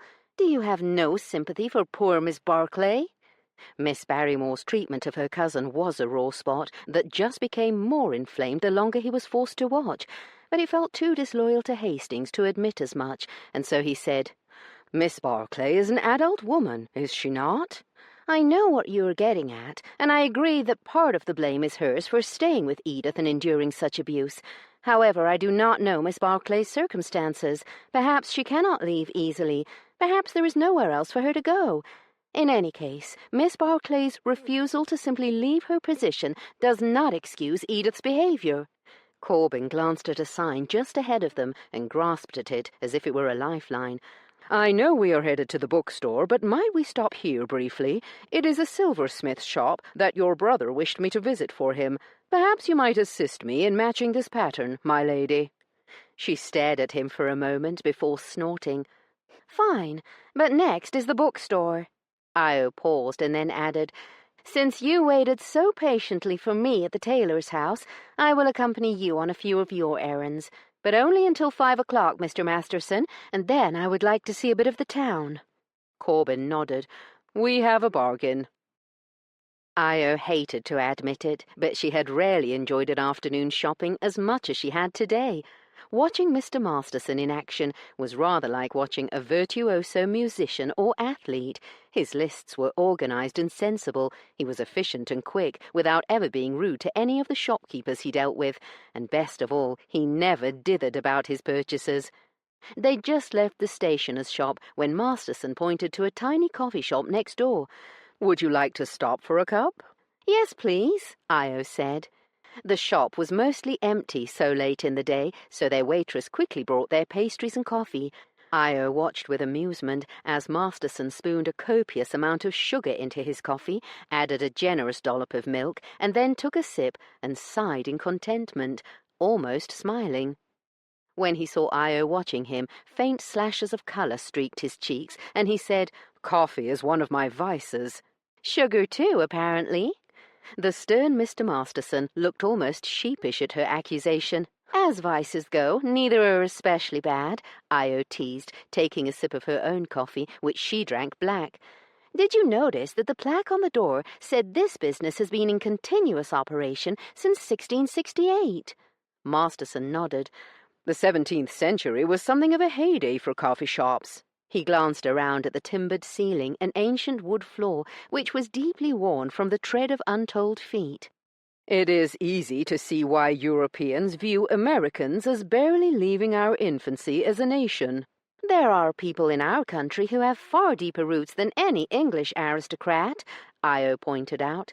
He blinked at that and then said, "You are right, of course. While the indigenous population of the Americas left far subtler footprints than we Europeans, their ancient history is indisputable." "I am impressed that you recognize their contribution," Io said, not lying. "It is unusual." "You mean it is unusual in a man of business?" he said, his lips twisting faintly. Before Io could respond, he said, "I spent 9 months traveling from the coast to the interior of the Canadian Territory, and then returning to New York by river." "Just to explore?" she asked, pleasantly surprised. "My father sent me to formalize a timber agreement, but I extended my trip to do some exploring." He paused, his grey eyes going vague and his stern features softening slightly. "It is a magnificent, awe-inspiring landscape that is still home to people who have been living the same way for 1,000 years. Io thought he looked like a different man, almost tranquil. But then he noticed her staring and shook himself, taking a sip of his coffee before saying, in his usual proper manner, "It was most educational." But Io wasn't ready yet to let that other, less formal man escape quite so easily. She propped her chin on her hand and looked him in the eyes. "Tell me what you saw, Masterson. Tell me about the things that amazed you." To her astonishment, he did, and for the next quarter of an hour Mr. Masterson lost his rigid mask of reserve and came alive. His love for the wilderness and the people he'd encountered was obvious. It was a side of him Io would never have imagined existed. By the time they left the coffee shop and headed back into the shopping fray, Io was more in charity with him than she had ever imagined possible. She should have known it would never last. Chapter 11. Northampton. Later that same day. Lady Io glanced at the watch pinned to her bodice. "It is almost 5 o'clock, which means it is well past the time for us to stop shopping and explore the area, Mr. Masterson." Corbin glanced down at the various lists he'd been tasked with. There were still several items he would need to see to, but at least he'd taken care of all Miss Barrymore's requests. He closed the small leather journal he used to structure his days, dropped it into his satchel, and then turned to her. "Very well. Do you have a list of where you want to go?" "List?" She gave him an exasperated look. "We are going to wander." "Wander?" "Yes. There is no set agenda, no plan, no itinerary, just going where our feet lead us." Corbin grunted at that. "Well, lead on, then." She took an immediate left, and Corbin spied a hint of the river directly ahead. They walked in silence, but it felt companionable rather than hostile as it had that morning. Was it possible to have normal relations with this woman? Corbin had to admit he was feeling hopeful. "I was surprised to hear you say that Zeus might donate money to people like the Taylors," she said a moment later, her words dashing his optimism. He made a non-committal noise. "Why do your siblings call you Yo-Yo?" he asked, hoping to derail a potentially dangerous conversation before it could even begin. She frowned slightly at the change in topics, but then said, "Eva could not say my name when she was little, and pronounced it Yo-Yo. The twins thought that was very amusing, so it has stuck." "Ah." They walked for a bit without speaking. Corbin was just beginning to think he had averted disaster when she spoke. If somebody of Zeus's status were to support the Taylors, then many others would follow, she said, obviously not willing to be distracted from the issue. Her words prodded at his conscience, reminding him of all the things he had left unsaid earlier that day. Practical, pragmatic, and stringent requirements, such as the guarantees the Duke would inevitably require, legally binding assurances with contractual repercussions that any money he donated did not make its way into either criminal or morally objectionable causes. And then there was the fact that Hastings would demand a detailed prospectus on where, when, and how such money would be spent. The Duke was, after all, a banker to his very marrow. No matter how much he might want to please his sister, he would never just throw money away. Corbin knew that to say any of that right now would sour the newfound harmony between them. But to hold his tongue and allow Lady Io to believe there were no obstacles to securing her brother's benevolence was no better than a lie, wasn't it?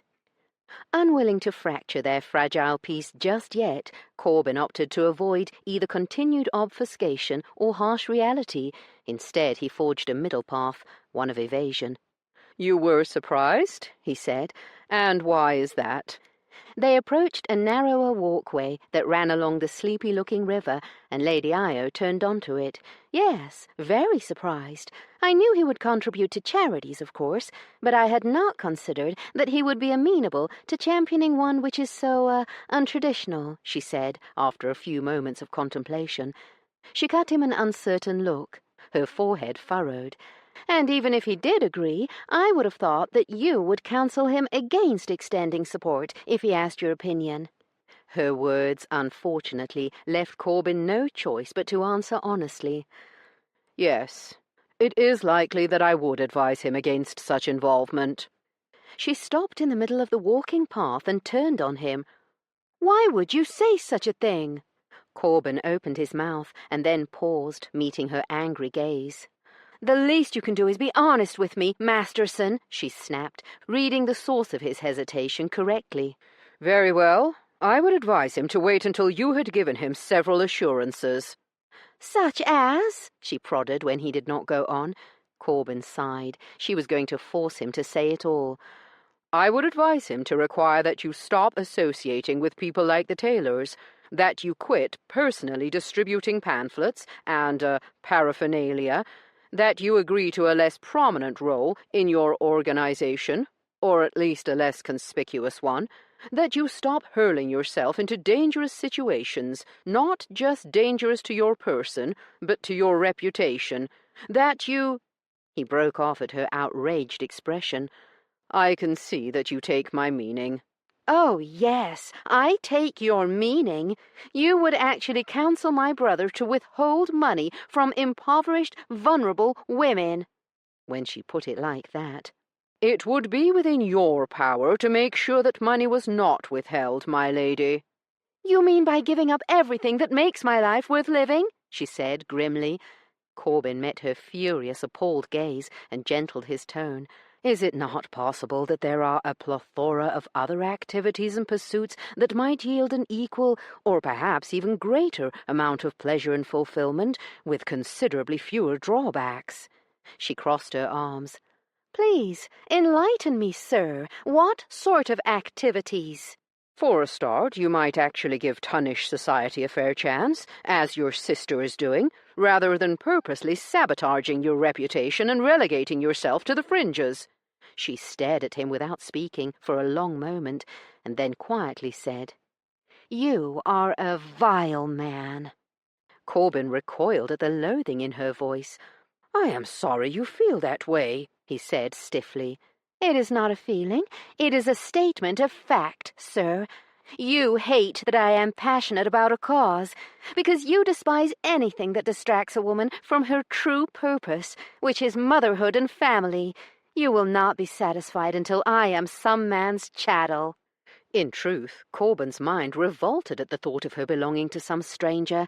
"That is because you want to possess her yourself." He blinked, uneasy at the accusation. "I am not saying you should abandon your causes," Corbin said, his protestations sounding lame to his own ears. "Then what are you saying?" "I am suggesting that you learn to compromise." Compromise? She gave a bitter laugh. Your notion of compromise is me, collared, kept on a very short leash, a leash held by my husband's hand, my belly swelling with his child, and my mouth shut like an obedient little woman.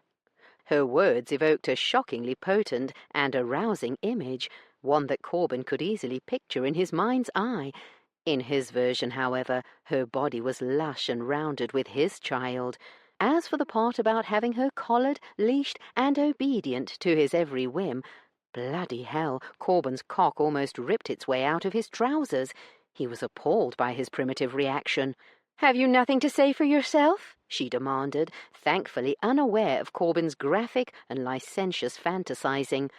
He cleared his throat and gathered up what remained of his wits before saying, "Life is nothing but a series of compromises, my lady. Only a child believes otherwise. If you truly are as passionate as you say about your cause, then you must give something in return." "Give up something, you mean?" Her eyes suddenly narrowed. "And did you just call me a child?" "You certainly exhibit some childlike tendencies." "Such as?" she shot back. "Do you really want an answer to that?" "Yes, I really do." Corbin sighed and held up a hand. "You are terrifyingly naive about the way the world functions." He ticked off one finger. "You capriciously follow your whims, heedless of the outcome." He ticked off another finger. "You are frequently willful to the point of folly." He ticked off a third finger. "You are—" She spun around on her heel and stormed off the path and through the high grasses, heading in the general direction from which they had just come. Corbin stared after her for a moment and then pulled out his watch.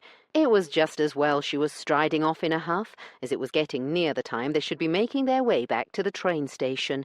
He slipped his watch into his pocket and set off after her, easily closing the distance between them. "Get away from me," she snarled when he fell into step beside her. "I will escort you back to the train station." "If you dare accompany me after I've told you not to, then I will scream." His patience, already frayed, snapped. "You are a child, because this is how children behave when a discussion is not yielding the outcome they desire. They storm off in a huff. No doubt your behavior is due to where you were raised and—" "Don't you even—" Corbin raised his voice to be heard over hers. "You are a child who never received the proper discipline when you were young, so now you—" "Discipline?" He winced at her increased volume. "Yes, discipline. When I was a brat, my father would turn me over his knee and give me a spanking. I dare say if your father had done the same, it would have worked wonders." "You would be the sort of barbaric swine who believed in corporal punishment." "If you insist on misbehaving, then—" "Perhaps it is you who needs a firm hand, Mr. Masterson. Have you ever considered that? Perhaps I should turn you over my knee and spank your bottom." Corbin opened his mouth to invite her to try it, but she wasn't finished. "I suppose you were going to run and tattle to my brother about my meeting with the tailors when we get home?" She threw the words at him, all but sprinting now. He lengthened his stride. "Run and tattle?" He gave a harsh laugh and pointed to the path ahead of them. "Do you see that bench, my lady?" Her brow furrowed. "What of it?" "Why don't we stop a moment and see which one of us gets the other over their knee first, "I would like to see you try that." "And I would be delighted to oblige you," he retorted. "Then you could run and tattle to your brother and tell him that his barbaric servant finally did what should have been done 20 years ago." "If you lay so much as a finger on me, you will be the sorriest man in England."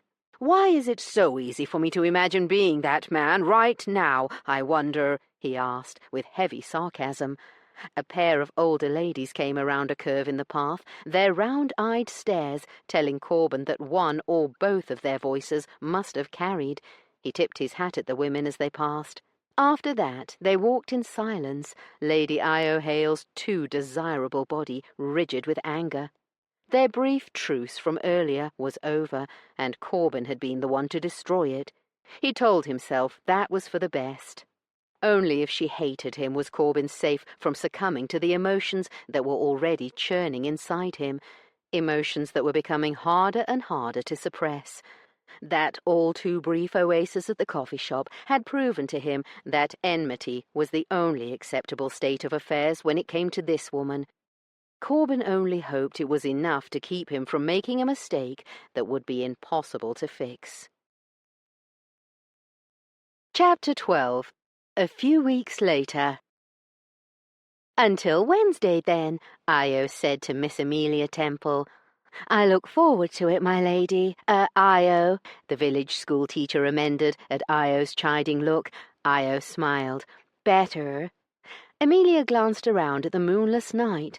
"You really should not be walking alone so late. Perhaps I should accompany you. Then I would need to walk you back. Don't worry. I'm going to the King's Quarrel. My brothers all but live there. One of them can walk me home." Her new friend looked faintly distressed at the mention of the local pub.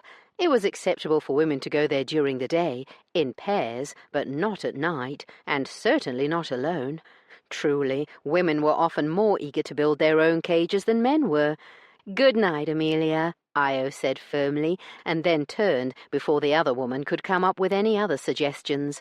The walk to the pub was less than 5 minutes. Instead of thinking about the book club discussion at Amelia's cottage, her mind went to the vicious argument she'd had with Edith earlier that day. Io felt like she was always bickering with the woman, but a new level of hatred had entered their clash today because Edith had learned what Io and her small cadre of friends had distributed the night of the harvest fair. "What precisely did Masterson tell you we were distributing?" Io had asked Edith, hoping to force the other woman to say the word condom. Edith had not denied that Masterson was her informant. "Do not trifle with me. You know exactly what you were doing." "That is true, I do know. And you can do nothing to stop me." She had smirked in a way that drove her twin mad and worked a similar effect on Edith, if her heightened colour was anything to go by.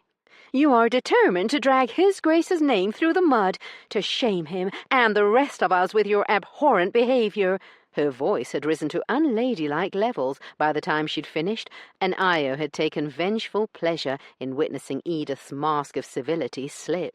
"It may surprise you to discover that I do not consider offering aid to impoverished women abhorrent, Edith." "You might not care about your own reception here, but your sister does," Edith had retorted, ignoring Io's words as if she'd never spoken. "Eva would not want me to suppress my beliefs, regardless of what society thinks." It was Edith's turn to smirk, and Io had to admit the woman had the hateful expression down to an art form. "That is what she would tell you, of course." "What are you driving at?" "As you refuse to pay calls on the local gentry with us, you will not have witnessed the cool reception Eva has received.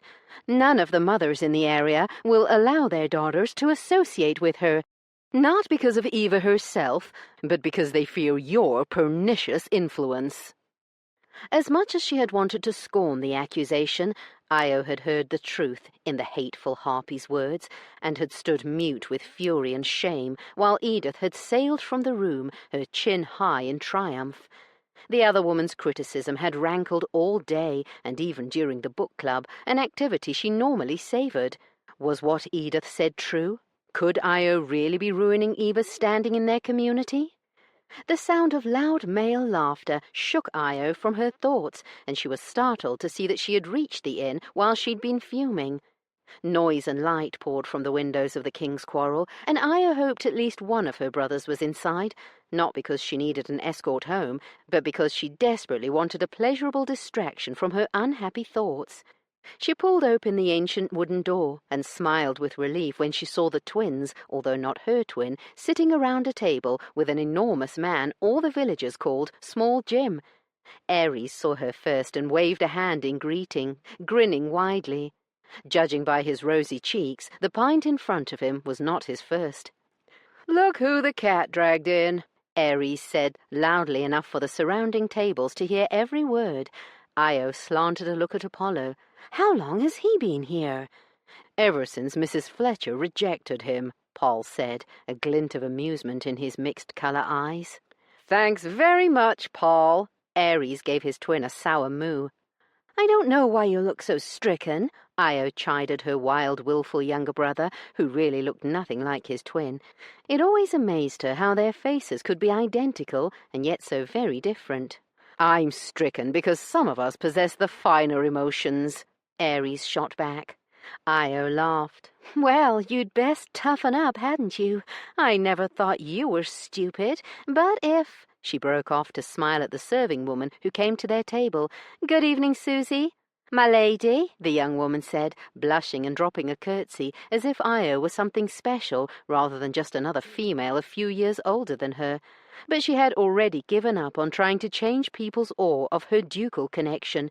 Instead, she said, another round of whatever these three fools are having, my treat, and a pint of homebrew for me as well, she added, not caring if it raised eyebrows that she was drinking in the main room rather than the parlour or snug or whatever it was called, or that she was consuming ale rather than a more ladylike shandy.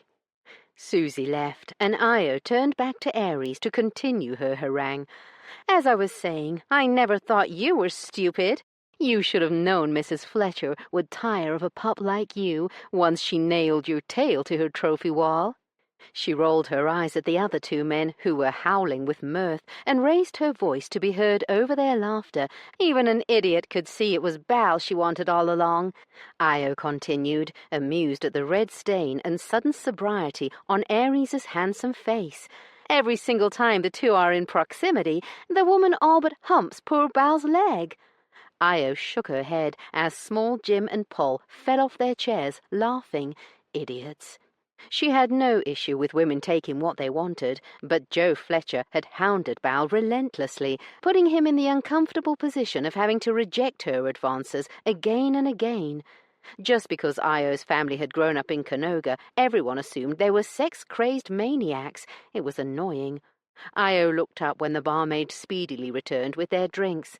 Thank you, Susie. Ares nodded absently at Susie, evidently not noticing the worshipful look on the young woman's face, and then glared at his still chuckling friend and twin before turning back to Io. Did you just come in here to insult me, or do you want to play darts? Do I have to choose? Why can't I do both? She sipped her drink and surveyed the small tap room, which was lively and crowded. Her eyes screeched to a halt, and then retraced their steps, landing on a familiar, unwanted face. It was Masterson, and he was sitting alone with a pint in front of him, and he was looking at her.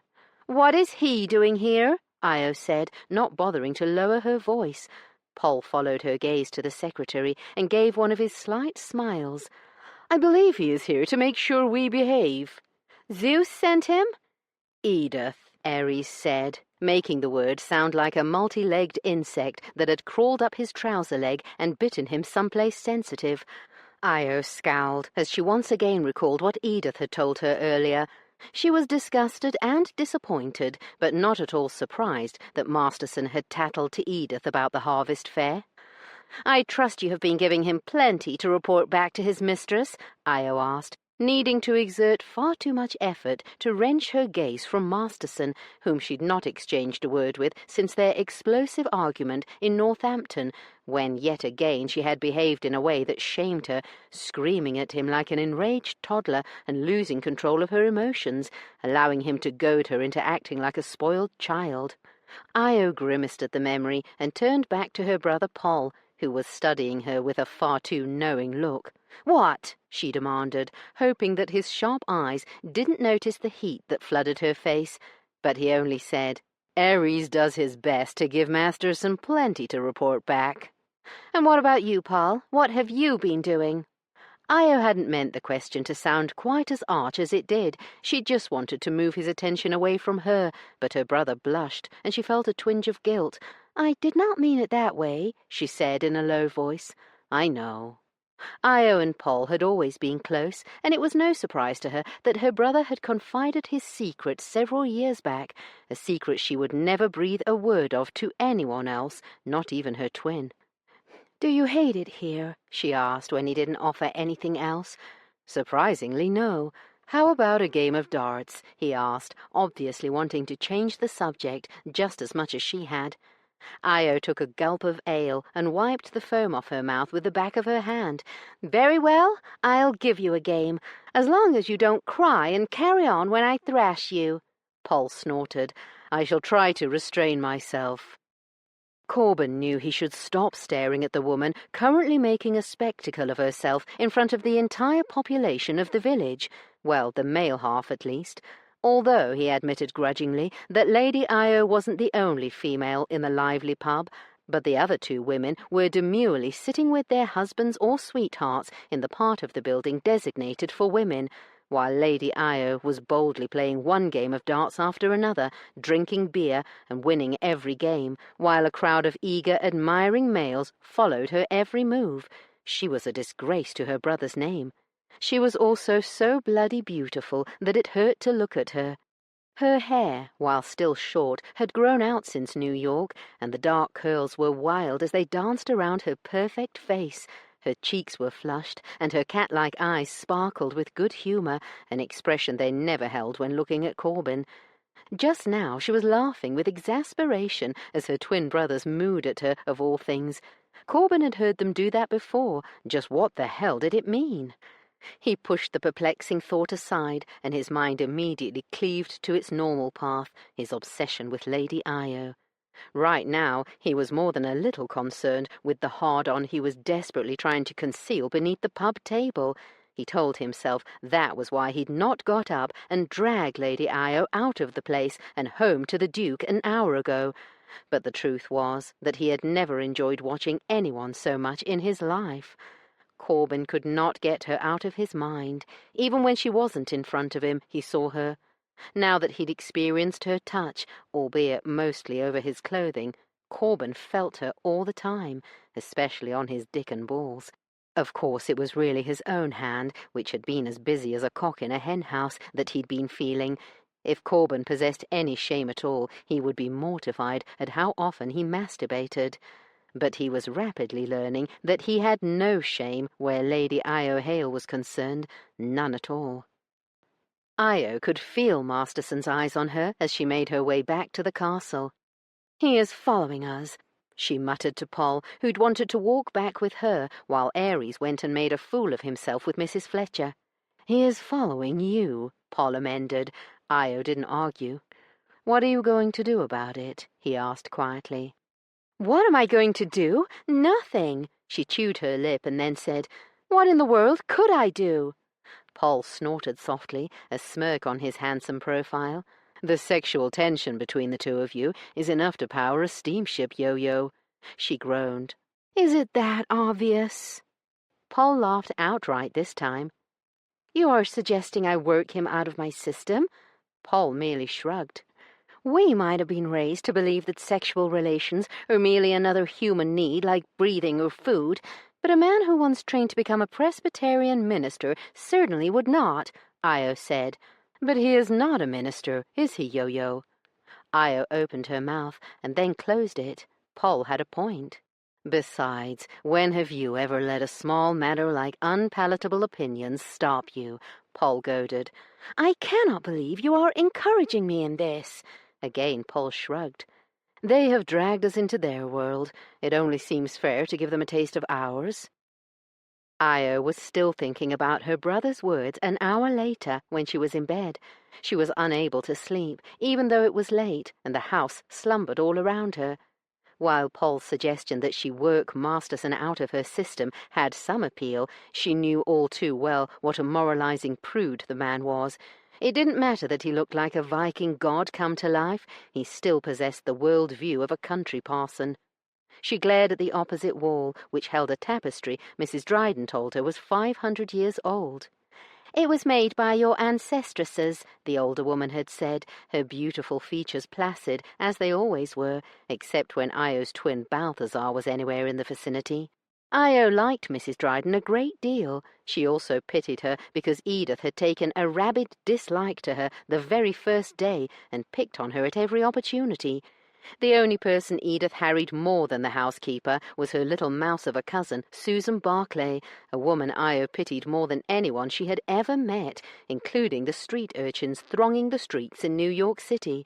Those children might be hungry and homeless, but at least some of them had still held a spark of life or resistance in their tired eyes. Susan Barclay looked like somebody who'd been hollowed out by Edith's oppression and then refilled with abject misery and fear. Io was starting to like her brother Zeus, although she was still furious at him for putting a stop to her plan to lease her own house, and she could not comprehend why he was betrothed to a bombastic, small-minded, cruel harpy like Edith Barrymore. It hurt her to think about their eventual marriage. She had never seen any true sign of affection pass between the two, but Zeus was excessively reserved, even more than his best friend and secretary, and hard to read, so it was possible that he might care for Edith.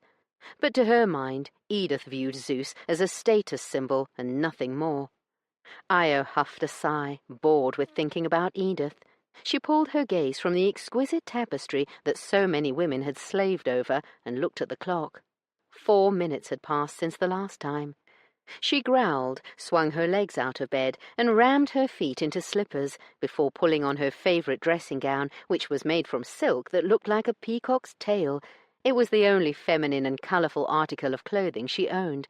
For her daily wear, she preferred garments that were plain to the point of ugly, because if a woman emphasized her appearance, then that was all the men around her would see, the pretty shell. Right now, she thought as she tied her sash and tidied her hair in the mirror, she wanted to be a pretty shell. "Are you sure you know what you're doing, my girl?" she asked her reflection. The woman in the mirror just stared. Io hissed and snatched up a candlestick before striding out of her chambers. She made her way through the ancient corridors toward the rooms she knew Masterson occupied, a suite that was not far from Zeus's. When she reached his door, she knocked immediately, not giving herself time to change her mind. The door jerked open before she'd even lowered her hand, and she yelped. Corbin Masterson stood in the doorway. Io's mouth, which had been dry, flooded with moisture at the sight of him. He was wearing only the deliciously worn leather riding breeches he'd had on earlier. She always noticed what he was wearing, and a shirt that was open down the front, exposing his magnificently muscular chest, which was surely an endorsement for pugilism. While Io gawked at his body, he poked his head outside the room, looked left and right, as if to see who else was in the hallway with her, grabbed her arm, and ungently pulled her into his room, shutting the door without a sound before turning on her. "What are you doing here?" he demanded, an actual expression, disbelief, on his face for a change. "Are you not aware that His Grace's rooms are just down the hall?" "So what?" she asked, refusing to whisper and earning a wince and a scowl from him. "Do you think Zeus is interested in your nocturnal activities? If so, perhaps you might tell him why you were mooning over me all night at the king's quarrel, and then stalked me home, even though I did not require your protection, and I use that word with reservations." Guilt flashed in his grey eyes, but it was only there for a second before he had himself sternly under control.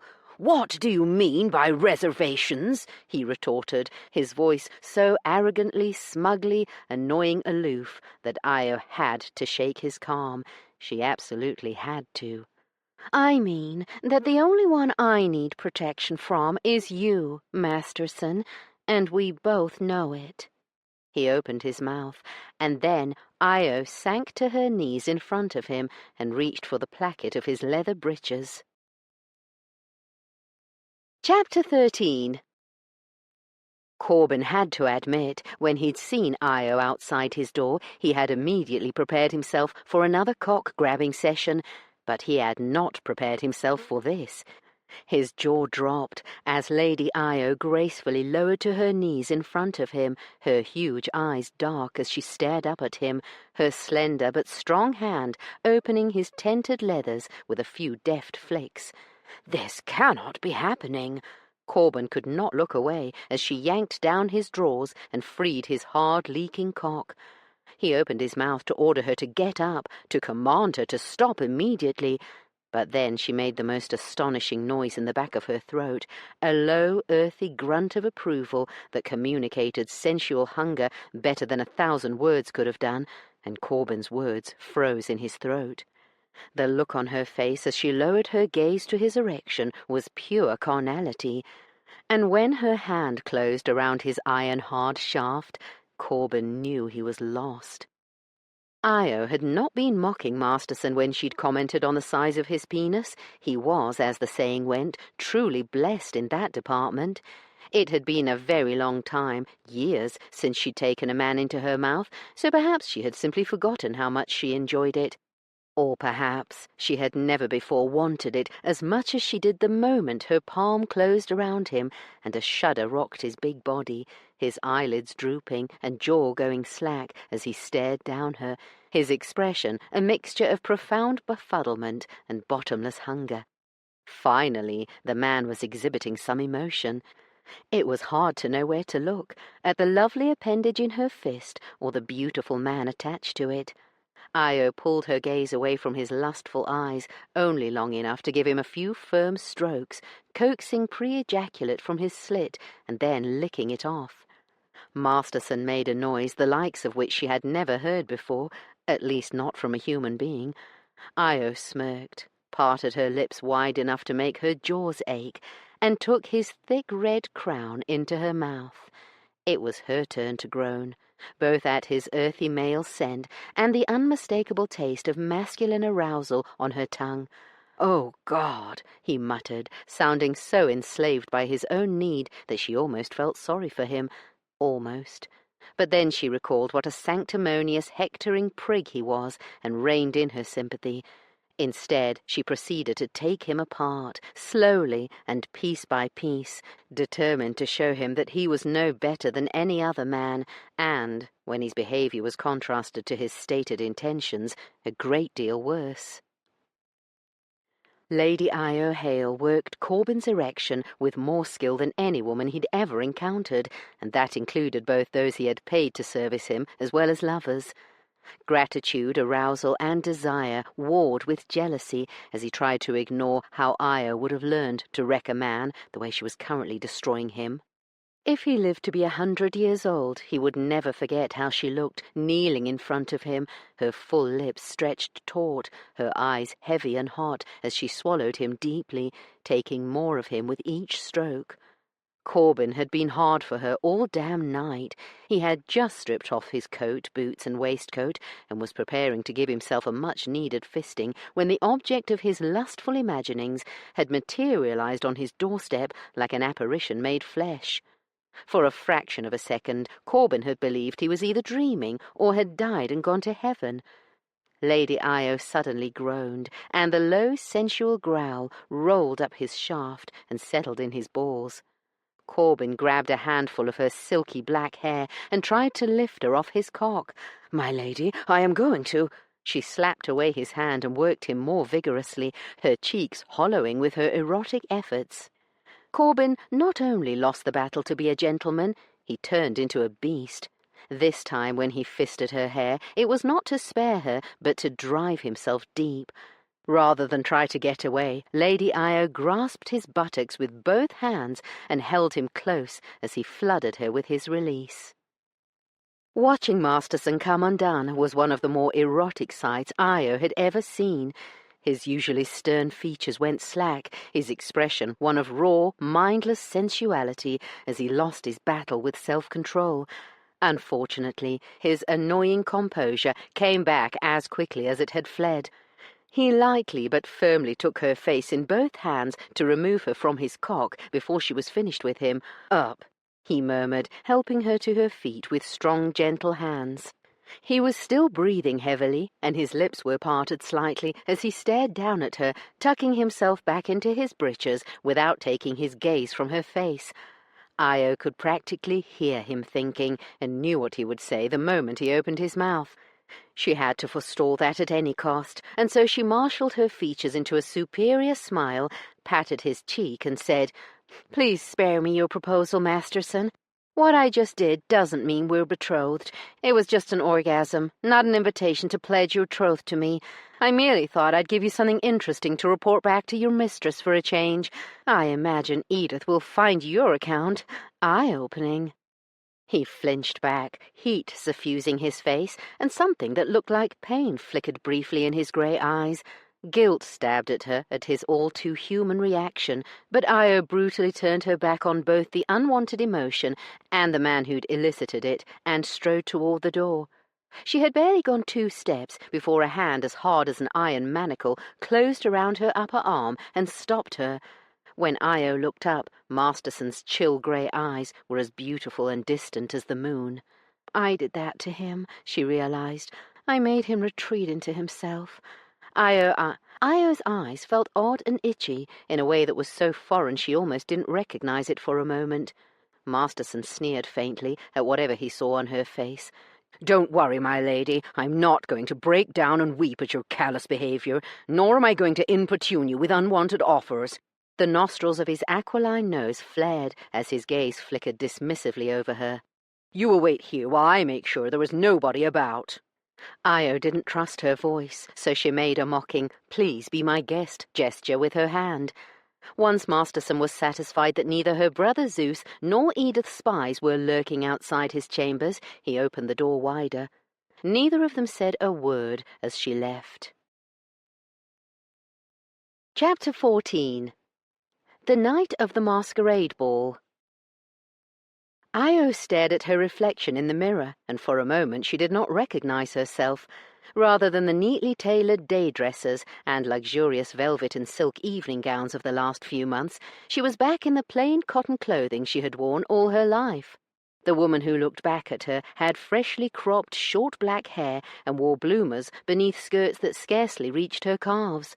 The garments were as familiar as the back of her hand, and yet they no longer fit right. Oh, the size was fine. She had neither lost nor gained any weight, but Io was no longer that same woman. Somehow, without realizing it, this new life had left its mark on her, had changed her. She accepted for the first time that there was no going back to the life she'd left behind. "Are you sure you don't wish for any jewels, my lady, or even a flower or ribbon in your hair?" Moira said in a plaintive voice. Io shook off her odd mood and turned to her maid, who was visibly anguished that her mistress had rejected her offer of hairdressing. "This will do just fine, Moira," she assured the younger woman. "Why don't you go and change into your own costume now? I won't need you again tonight.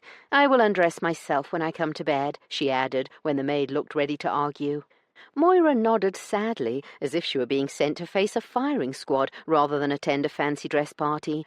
It had been Eva's idea, naturally, that the servants could do their jobs every bit as well in costume as they could in their uniforms, and so they would all get a chance to enjoy Eva's birthday ball, which was more than Io could say for herself. The fight she'd had with Edith about her costume tonight had sapped her of any enthusiasm she'd had for the event. Granted, that had not been much to begin with. Parties and balls and frivolity wore on her like a lathe shaving a block of wood. She found them far more exhausting than standing on a frigid street corner passing out literature to scowling strangers for hours on end. As Io left her chambers and made her way down to the main drawing-room, where the specially chosen dinner guests were to assemble before the meal, she briefly wondered if it was too late to claim sickness and skip the dinner. But that would crush Eva, and so she continued to trudge toward the social crucible awaiting her.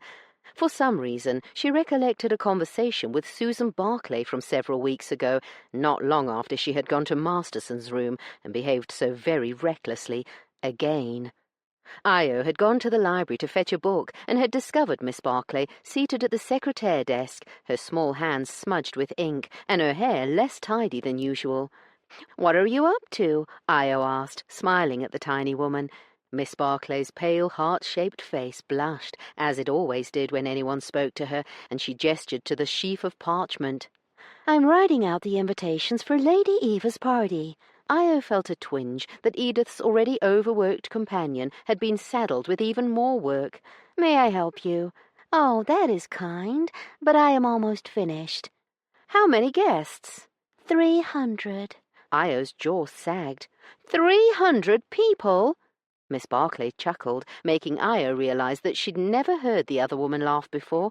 "Yes, that is correct. May I see the guest list?" Miss Barclay handed her several sheets of paper.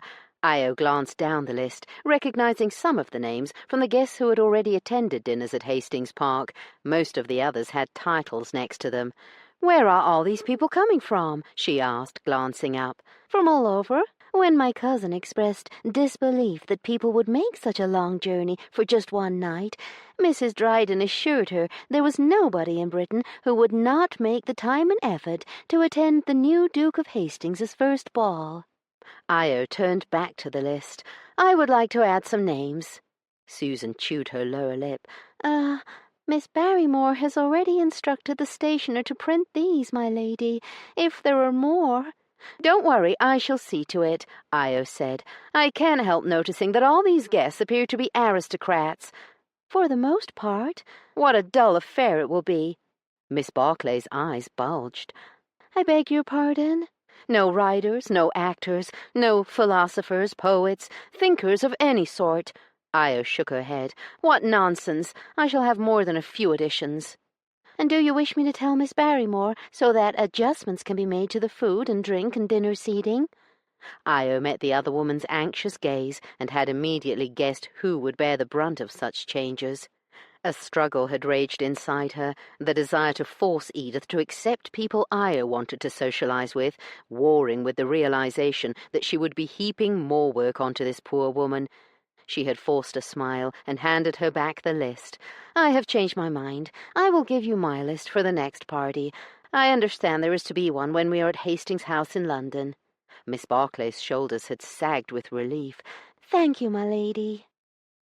Mrs. Dryden's prediction had been startlingly correct, and all but a handful of the invitations had been accepted, and so Io would spend the evening engaging in vapid chatter with 300 people whose lives were so barren and bereft of value that they would travel halfway across the country to attend a costume ball. When she reached the drawing-room door, she saw that Charles, one of her favourite footmen, was stationed outside. Her smile was genuine when she saw that he was garbed as a Viking warrior. "Good evening, my lady," he said, giving her a grin that would have sent Edith into paroxysms. "You're looking fierce tonight, Charles. I dare say there are a few dozen ladies who would not be averse to a bit of ransacking at your hands." His fair skin turned scarlet. "Oh, Lady Io, you're a one, you are, if you don't mind me saying." "Not at all. I like being a one, Charles." Io was still smiling like a fool when she stepped into the drawing-room. Her smile curdled like sour milk when the first person she saw was Edith, headed toward her, her face pinched and eyes blazing as she took in Io's costume. "You are late, my lady," Edith said, managing to speak the words without disturbing the frosty smile on her face. "I see you followed through on your threat and have shown up garbed in such a way as to shame all of us." "How kind of you to say so." Io cocked her head and gave the other woman a quizzical look. "What costume are you wearing, Edith?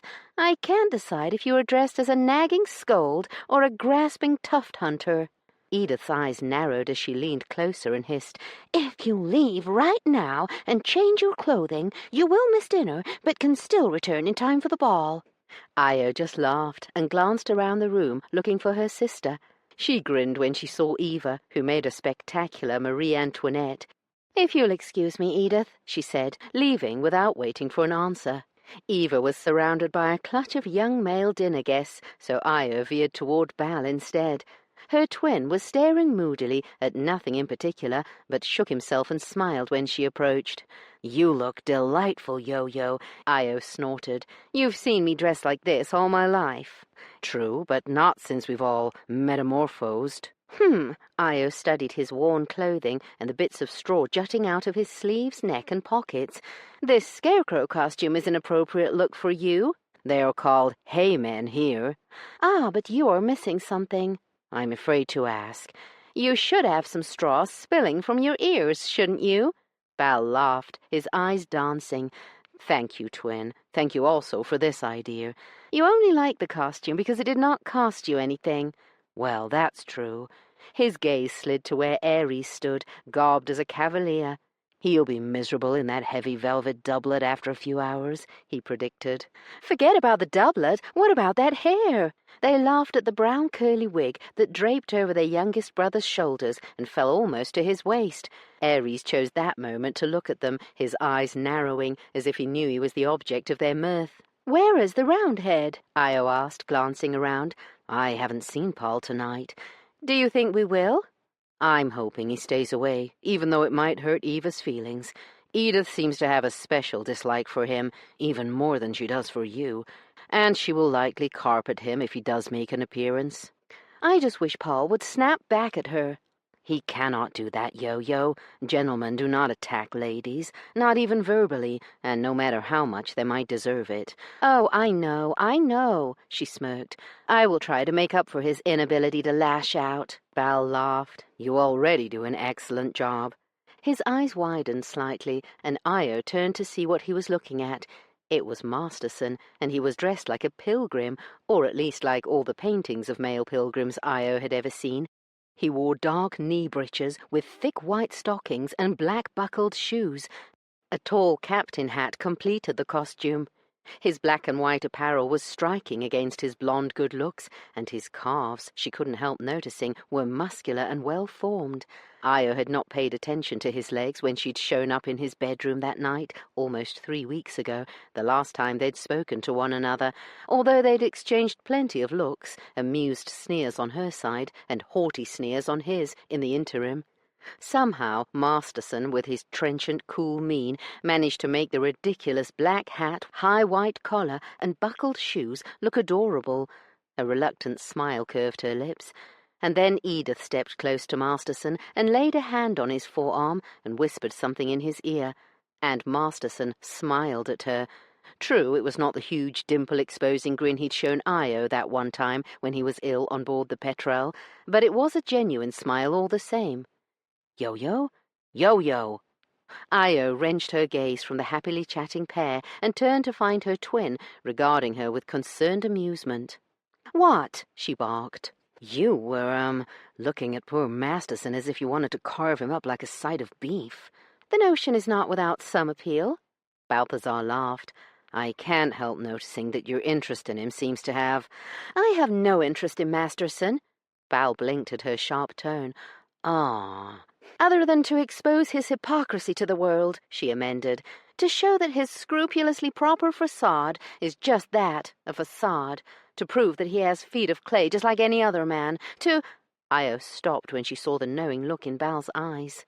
She turned away from her twin abruptly, irked by the heat creeping up her neck, and forced herself to look at anyone but Masterson. Her gaze was snagged by her oldest brother.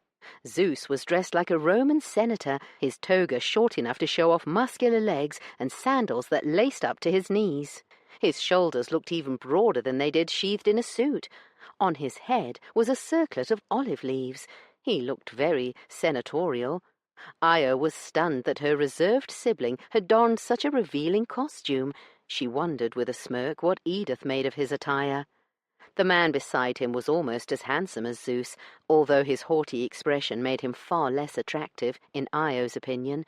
There was quite a crowd in the room, and yet the two of them seemed to have a buffer of empty space between them and all the other guests. "Who is that man talking to Zeus?" "That is the Duke of Axbridge." Io raised an eyebrow at her twin's rather sour tone. "Is he as proud and disagreeable as he looks?" "Even more so." "Why is Zeus talking to him?" Val shrugged. "Because he is a duke, I suppose." "Are they forming some sort of duke club?" Val laughed. "I think you should go over and talk to them." "I think you should go over and ask them." Io slanted a look at Masterson to make sure he could see her before she nodded at her twin. "Perhaps I will." Corbin desperately wished that Miss Barrymore would go stand next to somebody else so that he could gawk his fill at Lady Io. He had seen her in her traditional clothing before, but he'd forgotten how appealing she made the unusual garments look. Of course, she would make even an oversized burlap sack look attractive. "Just listen to you, smitten. It is pathetic." Corbin ignored the scolding voice. He'd had plenty of practice lately, and tried to concentrate on Miss Barrymore's conversation. "And I believe he will not make an appearance tonight. You should see if you can find him. Otherwise the table will be unbalanced." Corbin's mind scrambled to recall who she might be talking about. "I dare say he will be in the stables, as he always is," she added, with venom in her tone, answering his unasked question. "I saw Lord Apollo earlier." Corbin lied, not wanting to pour kerosene on an already incendiary situation. "I will go look for him, Miss Barrymore."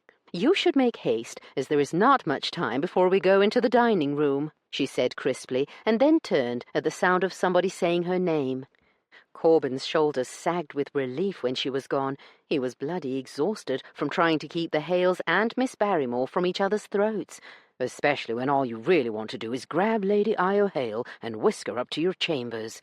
He could not deny it. The object of his obsession suddenly broke away from her twin's side and strode across the huge room, her confident, loose-limbed walk attracting the eyes of every man in the room. His nostrils flared when he saw where she was headed, right toward the Duke of Axbridge. Corbin did not dislike many people on sight, but Axbridge was one of them. The man was arrogant to the bone, not to mention judgmental and opinionated.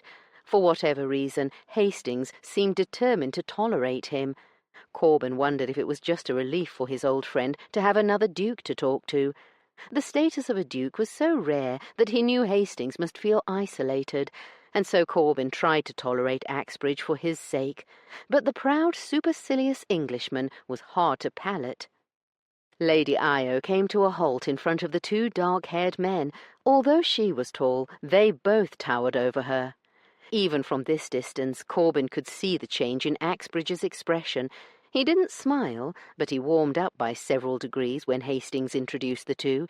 Corbin watched in fascinated fury as Lady Io worked her unique brand of charm on the aloof peer. Right before his eyes, he witnessed the remarkable change in Axbridge until he was all but eating out of her hand. Hastings looked on with approval, while the other two chattered with increasing animation. Was his best friend hoping to marry off his sister to Axbridge? Corbin heard a low rumble and realized that it had come from him. He was growling like a dog in the manger. "Good evening, Mr. Masterson." His head whipped around and then down to the voice's owner. "Good evening, Miss Barclay," he said, and then gently teased. "But where is your costume?" She blushed as she gestured to her drab grey dress, which was the dowdiest evening gown that Corbin had ever seen. "I am in solidarity with my cousin," she said, referring to the fact that Miss Barrymore was still in mourning and also not in costume tonight. "Does that mean you won't be at the ball?" "I will take a peek, but no, I will not be participating in the festivities." He thought he heard some regret in her voice. She cleared her throat and cut him an uncomfortable look. "Is something wrong, Miss Barclay?" "Miss Barrymore wondered if you had gone to fetch Lord Apollo yet." "Damnation! No, I haven't." He darted a look at Lady Io and her new swain. It galled him to leave them to their flirtation, but what else could he do? He turned back to the tiny blonde woman and forced a pleasant expression. "I will do that right now." Io could not believe it when Masterson simply left the room. She had seen him gawking as she'd outrageously flirted with Axbridge. She had felt his anger burning a hole through her from across the room, and then he had simply left, no doubt to run some errand for his mistress. "Your brother tells me you are an authoress," Axbridge said, pulling Io from her thoughts. She looked up at the Duke, not a hardship, as the man was gorgeous, and smiled. "I wasn't aware Zeus knew that." "I didn't," Zeus chimed in. "Axbridge meant that Balthazar told him. And then he told me," he added, with a slightly aggrieved look. Was that pain she saw in his pale blue gaze? "Ah," was all Io could think to say. "I would like to read one of your books." Io laughed. "I'm afraid you aren't the intended audience, Your Grace. Did Bal not tell you they are for children?" "He told me. I have several nieces and nephews who are of an age to enjoy your stories," he said, surprising her with his tenacity. "I have several copies, and would be delighted to give you one." "You are generous as well as lovely." As always, a sneer wanted to jump to Io's mouth at such hollow flattery. What did her looks have to do with giving him a book, after all? Shouldn't he be complimenting her brain? But a glance at Zeus made her curb her tongue and say, "You are too kind, Your Grace." There, she could play the game just as well as Edith. "Hastings tells me that you will be joining him in London next month," Axbridge said. "Yes, along with my sister and brothers. Have you met them all?"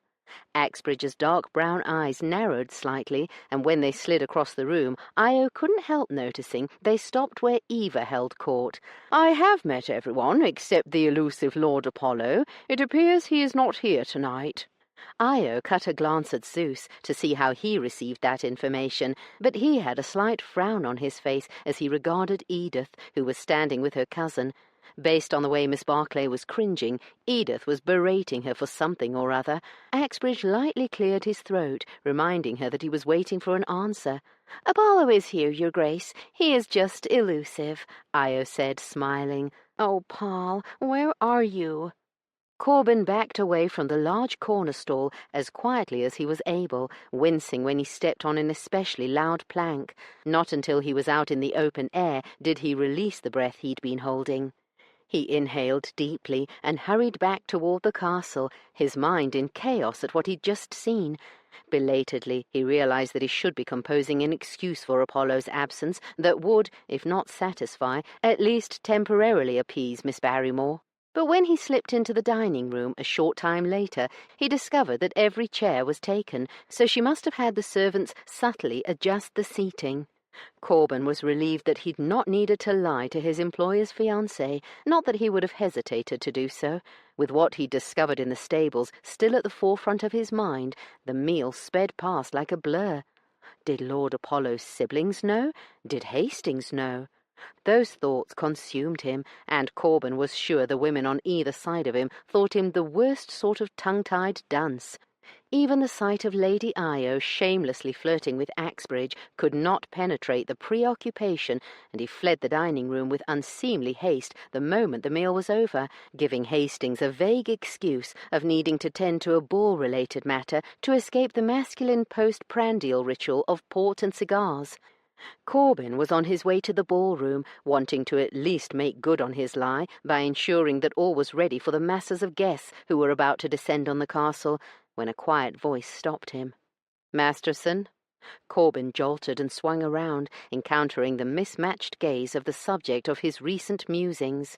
"Lord Apollo," he said, sounding stiff and stilted to his own ears.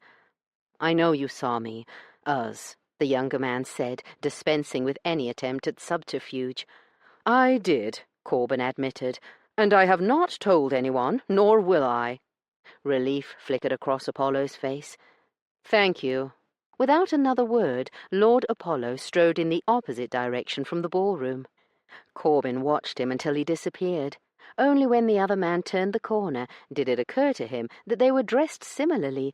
Lord Apollo's stark Roundhead garb was oddly suitable for the morose, introverted young man. He was relieved they'd spoken, as brief as it had been. It had felt wrong to scurry away from the stables like a fleeing rodent, but it would have been worse to stay, or at least 100 times more awkward. Now Corbin could turn his thoughts back to another Hale, this one far less accommodating than her reclusive brother. Chapter 15. That same evening, several hours later. Even Io knew that 3 dancers with the same partner was beyond the pale behaviour, but Axbridge was a duke, and he did not seem bothered by the sly looks and tittering they were attracting, so she wasn't either, especially not when she saw the expression on Edith's face. Although the sour woman claimed she would not attend the ball, Io saw her sitting at a prominent table like a spectre at a feast, surrounded by similarly sour-faced women whom Io suspected were chaperones and the like. Infuriating Edith had not been even half as rewarding as causing the veins in Masterson's temples to bulge more fiercely with every dance. "I know you are using me." Io's head whipped up at the Duke's voice. While Axbridge was not smiling, she wasn't sure he knew how, there was an amused glint in his dark brown gaze. Why lie, she thought. "Yes, I am," she admitted, sneaking another look at Masterson before turning her attention to the handsome man currently leading her around the massive dance floor in a waltz. "Why do I think you might be using me a little too, Your Grace?" He gave her a sardonic look. "Using is such a harsh word." "I'll remind you it was your choice." "So it was," he agreed mildly. "To be fair, I'm not sure how I could have politely rejected your requests for the second and third dance." Io laughed. "No, I dare say I put you in an uncomfortable position." Axbridge shrugged slightly. "I could have simply left the ballroom if I had truly wanted to avoid you." Io was amused by his cool, unchivalrous retort. Here was a man more reserved than Zeus, and more rigid and judgmental even than Masterson. She could tell by his faint, supercilious sneer that he did not approve of her in the least. He probably did not even like her, and yet he could have left the dance to avoid her attention, so Io must have been providing him with at least a little diversion. "Have you ever been asked by a woman to dance before?" "No," he said, and then Io swore he almost smiled. "I have been unforgivably forward and vulgar, Your Grace." "Forward, perhaps, but not vulgar." "My brother's fiancée would say they are the same thing." His dark eyes flickered toward Edith, and he blinked slowly before turning back to Io. "Miss Barrymore seems a very proper sort of young woman." "Unlike me, you mean?" "I would never suggest such a thing." This time he did smile, and the expression made his already handsome face stunning. Io laughed. "Of course not. So, Your Grace, we both know why I'm doing what I'm doing," she said, relieved to have the truth, or at least part of it, out in the open. "But why are you shattering convention by dancing 3 times with me, other than because you are a gentleman?" "My answer will sound arrogant." "Who cares how it sounds if it is the truth?" "I find your attitude refreshing. Unfortunately, few among our circle will share it." "So my brother's fiancée tells me, daily. But don't try to deflect my question. Tell me why you are dancing with me. I don't think it was only because you are too gentlemanly to reject my offers. I noticed that you had not danced a single set until you asked me for that first dance. Why not? There are at least 100 women, all gazing at you with stars in their eyes, while their mothers are all but throwing daggers at me." "That is the reason." "Ah, I see. You're tired of being hunted." "Just so." "How do you know I'm not hunting you?" He lifted one eyebrow, and Io laughed. "Am I really that obvious?" "Not as obvious as the target of your interest. No, do not turn and look at him just now. He is glaring at you, and me, and wearing a most unpilgrimish expression of jealous fury." "Now I really want to turn and look. Masterson is usually the epitome of cool disinterest." "Ah, but not if you know what to look for," he countered, in a blandly disinterested tone that made Io laugh. "We have a saying for that in America. "Oh." It takes one to know one." "How quaint." "No," he said, when she would have turned to look at Masterson. "You must restrain your curiosity, my lady. Take my word for it, that you are driving him to distraction." Io laughed yet again. "You are not making this easy, Your Grace." "Things that are not easy are often the most rewarding. Besides, I do not believe he will be able to restrain himself much longer." He lowered his voice. "Ah, you see, I am right. Here he comes now," the Duke added as the dance ended. Io was not even off the dance floor before Masterson's hand closed around her arm. "I will escort Lady Io to her brother's side," he snarled at the Duke. Axbridge merely raised an eyebrow, a gesture that was so infuriating Io vowed then and there to learn how to do it, and then bowed slightly to Io and drifted off without speaking a word. "Annoying, arrogant jackass," Masterson bit out, before all but dragging her across the room. "What are you doing?" Io asked laughingly, enjoying his jealous devolution into primitive man far too much. "We are going to have a discussion." About what, I wonder?" He ignored her taunting as he blatantly frog-marched her from the room, or at least it felt blatant, although a quick look around told her that nobody seemed to be paying them much mind. "I hope this does not take long, as I'm committed for the next set of dances," she said, as he picked up speed once they were out in the corridor. "To Axbridge, of course." "Who else? Why do you look so angry, Masterson? Have I done something amiss?" Io winked at Charles the footman, who was staring at them with a very un-Viking-like look of surprise. He ignored her taunt and flung open a door, dragging Io into a small sitting room. She glanced around. "I don't believe I have ever been in this room before." "Shut up," he snarled, and then slammed the door and threw the lock before turning to her. "Why, Mr. Masterson, you seem almost—" "Just what are you up to, dancing with that— "Duke?" she suggested. His grey eyes narrowed. "Is that what you are after? His title?" "What business is it of yours if I am?"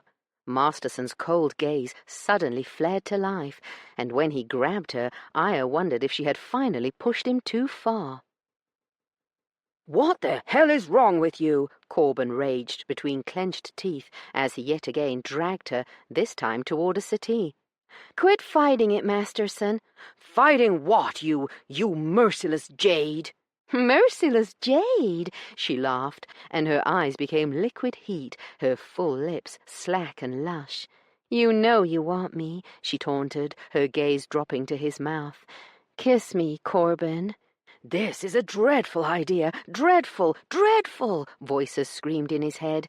Corbin ignored them and slammed his mouth over hers, and then yelped and jerked back when her sharp teeth sank into his lower lip.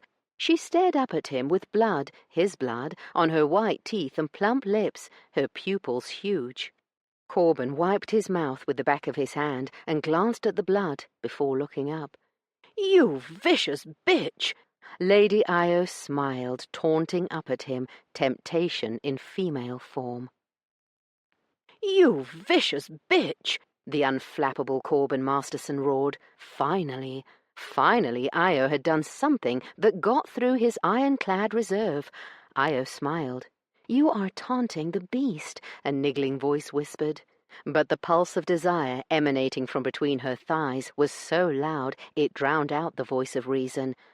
And then Io's world spun, literally, and she shrieked as Masterson's hard thighs pressed against her abdomen, the elegant Aubusson carpet scant inches away from her nose. "What do you think you are doing?" she demanded shrilly. "Who is the domesticated lapdog now, my lady?" "Have you gone insane, Masterson?" "I think I am sane for the first time since meeting you," he muttered under his breath. "Let me up immediately."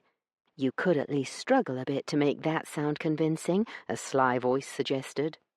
"I told you in Northampton what you deserved, what a brat needed, and now you are going to get it." Io's body stiffened in shock, and something deeper and more unnerving as his hand, large and strong, slid down her back to her buttocks. "You would not dare." She had meant to come across dismissive and mocking. Instead, she sounded breathless and excited. "And needy," the same voice whispered. "Wouldn't I?" Masterson retorted, his voice a darkly amused purr. "If you so much as— Ow!" Io yelped as her bottom suddenly combusted. "That's one," her tormentor said, his hand resting on the still stinging flesh. "How many do you deserve, "If you strike me one more time, I will— Ow!" "2." The hand on her back flexed when she tried to get away. "Be a good girl and quit squirming, or I will just add more." To Io's horror, his words caused her sex to flood with heat. Above her, Masterson made an approving humming sound when her body went limp. "Yes, that is much better." "You vile The hand that had been gently and distractingly rubbing her bottom suddenly clamped over her mouth. "I don't want to hear that sort of language out of your mouth, my lady." "Go sod yourself," she shrieked, or at least that is what Io tried to yell. Unfortunately, all that came out was, "Oof, oof, oof, oof." Tisk, tisk, I understood the gist of that. Masterson's big body suddenly folded over hers, the action bringing his mouth near her ear. "One more outburst like that, and I will gag and bind you." A mortifyingly needy groan escaped before she could stop it, making Io hate herself even more than she hated him at that moment. He gave a low, evil chuckle. "I think you would like that, wouldn't you? Collared, kneeling, and obedient. Wasn't that what you said? With my hand holding your leash?" Io inhaled deeply to tell him what he could do with his collar, leash, and hand. "Shh," he whispered before she could utter a sound. "I am going to take my hand off your mouth, and you are going to behave like a good girl. You won't get another warning. The next time you curse or yell, I will strip off my belt and bind you hand to foot. If that is what you want, then disobey me again." He paused. Nod if you understand me." Io gritted her teeth against the raw lust invading every fibre of her being, her heart pounding so hard that her ribs ached, her thighs so slick that evidence of her arousal would soon be visible. She groaned at the mortifying thought. What was that?" Masterson asked. "You had better nod, or else he will learn the true depth of your desire for what he is offering," a wryly amused voice cautioned. Io jerked her head. "Good girl." His big warm palm slid away from her mouth and returned to her bottom. "Say something! What is wrong with you?" her pride shouted. Io opened her mouth and then abruptly shut it again when he began to lightly caress her buttocks, although not quickly enough to stifle a grunt of arousal that slipped between her lips. "That's better. See how nice I can be when you please me." Io caught her lower lip with her teeth to keep from retorting or groaning again. He continued his caressing, but she refused to be lulled, her body taut as she waited for the next blow. "It will hurt less if you relax. Trust me," he murmured in a low, disturbingly sensual voice she never would have imagined him possessing. It took effort, but she forced her muscles to unclench, and then his hand disappeared, and Io squeezed her eyes shut. "Ow!" she shouted before she could catch the cry. "Sorry," she blurted, and was immediately furious at herself for apologizing. "You don't need to apologize. I like hearing you whimper." She gritted her teeth at his gloating tone, imagining what she was going to do to him once she got free, and "Ow!" she yelped, although it sounded distressingly like a moan to her ears. She could only hope that Masterson didn't notice her body's reaction and had no idea what this was doing to her. "4," he said, calmly, gently rubbing her now flaming buttocks. "You're doing so well." She preened at his praise, and the next time his hand came down, Io didn't even try to hide her moan. 10, Corbin said, his voice hoarse with lust. He knew a man couldn't die from a painfully hard cock, but it seemed possible at that moment. "You once swore to her that she could never manipulate you with her adolescent antics. Now look at yourself, all but unhinged." Corbin sometimes felt like he had been suppressing his urges all his life, always painstakingly careful to never allow his passion to gain the upper hand, as it had once before, all those years ago, when he had discovered just how easy it was to carelessly destroy somebody else's life. But suddenly, Corbin simply could not bring himself to care about anything, at least not about anything other than slaking the seemingly unquenchable thirst this woman had created within him. He palmed her soft, full buttocks, wondering if Lady Io could feel the way his hand shook. After the 4th swat, her body had gone limp. After the 5th, her cries had undeniably turned into moans. He was not the only one aroused, not by a long shot. "Don't say it, Corbin. Do not say it." "Are you wet for me, Io?" She jolted and made a noise that sounded like "Rrrf." "I think you are. Should I check?" Her breathing quickened, and Corbin waited for her to reel in his insanity and tell him no. "Stop me now," he silently pleaded. Instead, she spread her knees an inch, the invitation unmistakable.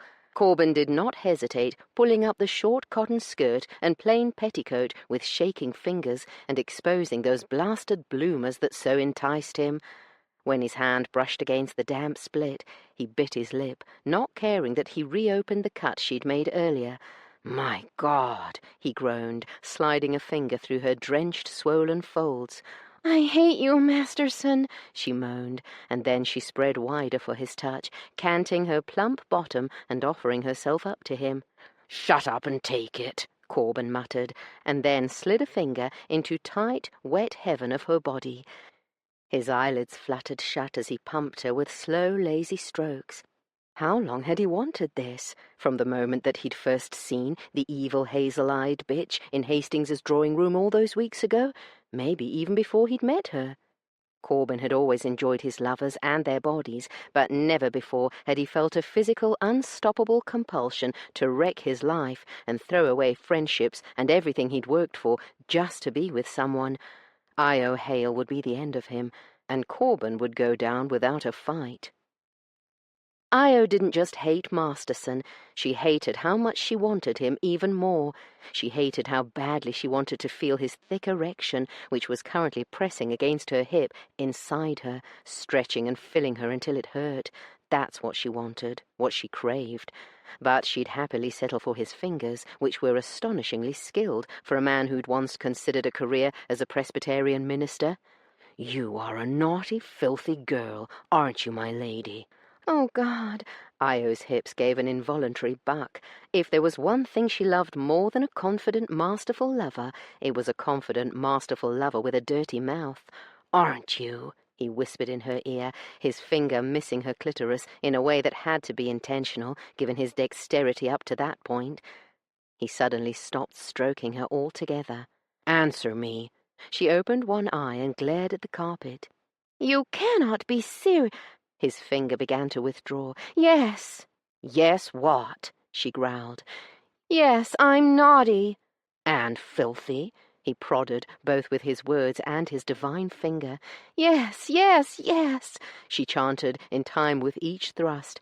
"I am a naughty, filthy girl." His smug laughter vibrated from his chest through her body. "Good. Now you will come hard for me." God help her, Io did exactly what he told her. Corbin's balls ached, so did his prick, but he deserved to suffer pain and frustration for the idiocy of what he had just done. He must be losing his mind. There was no other explanation for his unprecedented behavior. Not only had he never raised a hand to a woman before, but he'd certainly never spoken words like those that had just flowed out of his mouth. The body draped across his thighs shifted lazily, reminding him that he'd not yet paid the piper for his recent foolishness. He needed to apologize for spanking her. It didn't matter that she'd obviously enjoyed it. What he'd done had been reckless and wrong, deeply wrong. It had also elicited one of the most erotic reactions he'd ever received from a lover, but that was beside the point. Io grunted softly and tried but failed to turn. Corbin slid his hands beneath her and rolled her into his arms until she was cradled against his chest and staring up at him, slit-eyed, flushed, and sated. He almost spent in his trousers just looking at her. Her lips curved slowly. "You must be a naughty, filthy boy yourself to have such exquisite skills, Masterson." Corbin snorted and shook his head. Trust Io Hale to come out of a debauched encounter without an ounce of shame. She squirmed, rubbing her lush bottom against his throbbing erection. Corbin hissed in a breath. Her smirk told him the action was intentional. "I'd offer to see to that for you, but you wouldn't want to take advantage of an unmarried maiden, would you?" She reached up and caressed his cheek. Instead of pulling away, as he ought to have done, Corbin pressed against her palm, all but purring at this unprecedented show of affection. And then she scratched him. He cursed and shoved her away. She laughed and scrambled inelegantly to her feet. "What on earth is wrong with you?" Corbin demanded, rubbing a palm over the already rising ridges on his cheek. "Poor Masterson," she cooed mockingly. "You were expecting wide-eyed wonder and gratitude because you know how to give a woman an orgasm." The urge to grab and spank her again was almost overwhelming, but then he remembered how much she enjoyed it.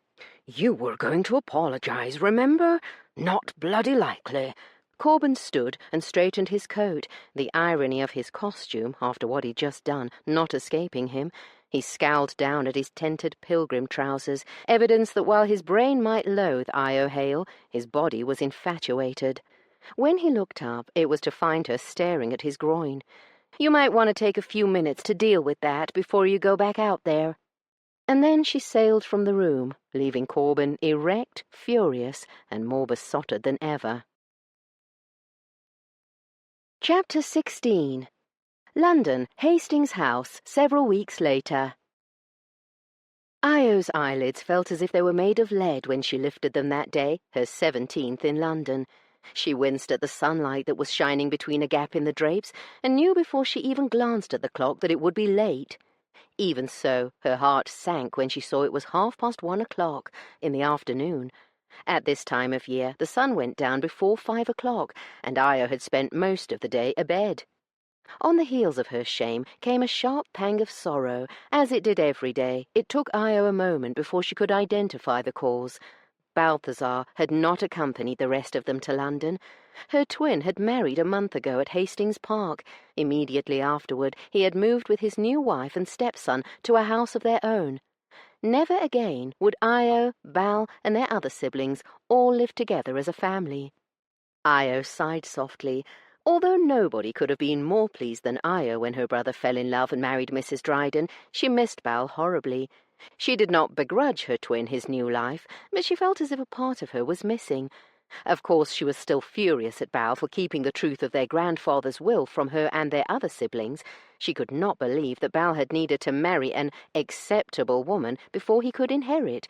He could very well have ended up with a woman like Edith if Zeus had rigidly adhered to their deceased grandfather's idea of what constituted acceptable. Fortunately, Zeus, the executor of the will, had given his enthusiastic stamp of approval to Victoria Dryden, even though she was a servant. Io suspected that Horace Sinclair would not have been pleased.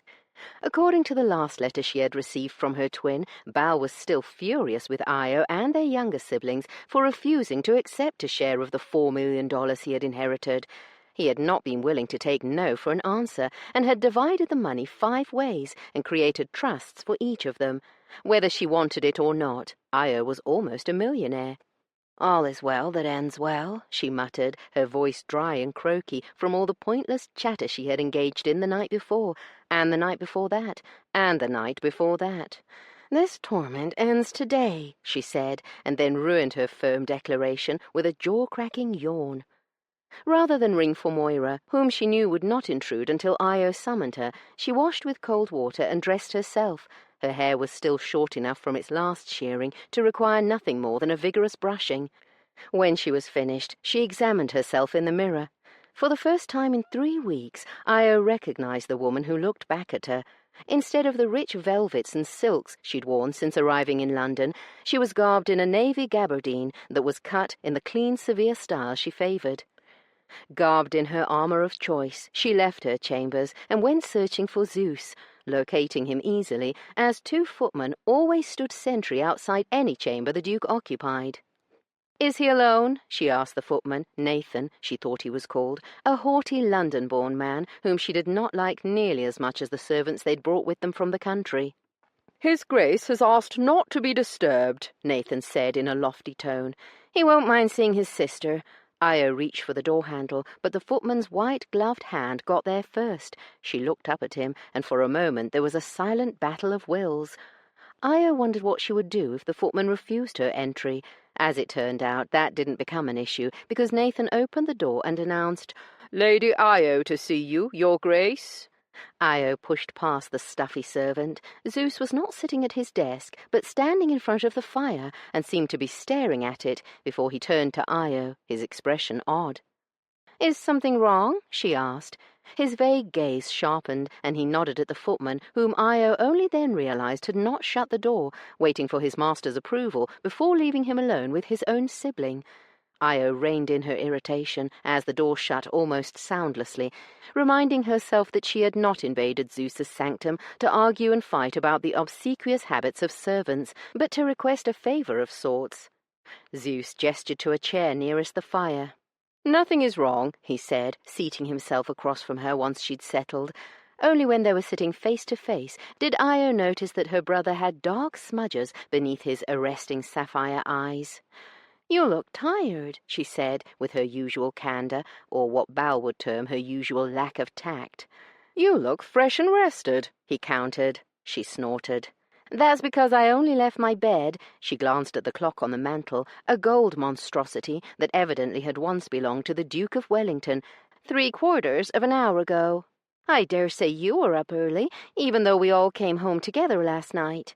She cocked her head. "Does one still refer to it as last night, when it was after 4 in the morning?" Zeus gave her a look that wasn't quite a smile, but towed the boundary line. "Did you enjoy yourself at the Winchester ball?" he asked, obviously not interested in discussing semantics. "You didn't go to bed at all, did you?" she asked, taking a leaf from his book and ignoring his question. "Did you come here to inquire into my sleeping habits, sister?" she snorted. "Lack of them, I should say, but no, that is not why I am here." He suddenly stood. "I believe I will have some fortification before I hear this," he said, crossing the room to a walnut drinks table that had a cunning cover in the shape of a globe. Io was more than a little surprised that he would indulge in spirits so early in the day. While not abstemious, Zeus normally drank very little. "May I get you something?" he asked, pouring what looked to be whiskey.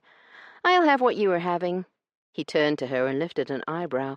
"It is whiskey." "Yes, I know." He stared a moment longer, then sighed and poured a second glass.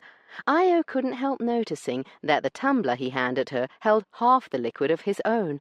Her temper spiked at his obviously patronizing gesture, and Io forced herself to take a deep breath and just sip from the glass, rather than tossing the entire amount back just to antagonize him. "What can I do for you?" he asked. "I cannot continue on the way I have these past weeks, Zeus." He stared expressionless. After a moment he said, "What are you saying? Do you wish to go back to New York?" Io couldn't help noticing that he no longer called it home. "Are those my only options, Zeus? To frantically drink and eat and dance and gossip until 4 o'clock every morning of the week, or go home?" "What do you have in mind?" he asked, eyeing her levelly. "Fewer engagements, for one thing. For another, I'd like to have the right to choose some of my own evening entertainments." "Suffragette marches down Bond Street? Condom distribution in Trafalgar Square?" he suggested, with very un-Zeus-like sarcasm. Her hand tightened on the glass. "I'm sorry," he said, before she could decide which of the 5 retorts, all of them uncivil, she would deal him. "That was unnecessary." "I was thinking more of intellectual gatherings," she said, with admirable coolness. "Although I only write children's books, I would still like to spend some of my time meeting other authors, also painters, philosophers. In short, anyone who does something other than spend all their time attending parties, routs, and balls." "And how many nights a week do you need for that?" 7 would be nice." Faint amusement glimmered in his eyes. "How about 2? "I could get by with 3. He swirled the liquid in his glass before lifting the drink and downing it in one gulp. When he met her gaze, his face was once again impassive. "You will accompany your sister or Edith, or both, 4 nights a week to various ton functions. The other 3 nights you may attend literary and artistic events, provided none of them lead to arrest and incarceration." Io bristled at his commanding tone, but quickly stuffed down her annoyance. Instead, she smiled and opened her mouth to say thank you, but then Zeus had to go and ruin the goodwill she was feeling. "I will want to know where you are going in advance, and you will take one of our brothers or a suitable chaperone with you to all acceptable functions," he said. "And you will allow Edith to help you decide to which functions you will accompany her and Eva, as she will know which are of more importance." His eyes, which usually resembled pale blue gems, were suddenly paler, their hue more closely resembling the highly polished steel of the regimental sword that hung beside the fireplace. Io knew the weapon belonged to Zeus from his time with the 5th Cavalry Regiment. It was one of the few personal items her brother had added to the decor in the massive London house. Her nostrils flared as she tried to suck in enough air for all the retorts that exploded inside her. Zeus rarely exerted himself to establish authority over Io and her siblings, but when he did, he could be as hard and inflexible as the razor-sharp blade. "This is non-negotiable," he said, before she could get even one word out of her mouth. Io set her glass down on the marble-topped end table with a loud crack. "So be it," she said. He stared at her for a long moment, as if searching for some subterfuge behind her acquiescence. But then he nodded, set his glass down, a good deal more quietly, and said, with no trace of irony, "I am glad we could come to an agreement." That same evening, Corbin sensed conflict beneath the politely brittle conversation taking place around him at the dinner table, and he knew it was coming from at least 2 sources, Lady Io and Miss Barrymore, but oddly he also felt it emanating from his friend and employer. It was a rare dinner at home with all the family, except Lord Balthazar, of course, who had not come to London, in attendance. He was surprised to see Lords Apollo and Ares, who had scarcely spent a night at Hastings House since the family's arrival in London 3 weeks before. The twins, along with Zeus, had been speedily welcomed into Brooke's Gentlemen's Club, and like every other aristocratic young buck in London, Ares and Apollo spent a great deal of time there. Corben knew the Duke had been relieved to discover that neither of his younger brothers cared for gambling or any of the blood sports that seemed to attract so many young males. During the day they both seemed to have their own pursuits. Lord Ares had struck up a friendship with Nigel Carey, one of the foremost furniture makers in Britain, and Lord Apollo haunted Tattersall's and a half-dozen other auction houses and stud farms with an almost feverish intensity. But as much as they lived their own lives, they still showed their faces at numerous ton engagements to please their oldest brother. Lady Io, Corben had been stunned to see, had attended each and every social event with Lady Eva. Miss Barrymore usually accompanied them, unless she deemed a function too festive for half-mourning, in which case she sent Miss Barclay in her stead. Corben knew little of women's clothing or fashion, but even he could see that Miss Barclay wore the same grey silk gown to almost every affair. Why Miss Barrymore treated her cousin with such wanton neglect, Corben did not know, but then he no longer regarded Miss Barrymore as highly as he had done in years past. Just like the Duke, Corben had been shocked and deeply unsettled by the way Miss Barrymore had meddled in Lord Balthazar's secret romance with Mrs. Dryden. Although Corben did not know the full extent of her interference, he knew enough to realize that she had been responsible for the brief schism between the couple, who were very obviously in love. Hastings would never admit it, but Corben suspected the Duke was experiencing crippling doubts about marrying a woman who appeared to not only dislike his siblings, but was willing to go out of her way to do them harm. Corben knew there had been some sort of promise between Hastings and Kelvin Barrymore, Miss Barrymore's deceased older brother, and he believed that promise was the reason that his friend had become engaged to Miss Barrymore. He had known John Hale a long, long time, and suspected the other man had very little affection or even regard for his fiancée after her awful behaviour these past months.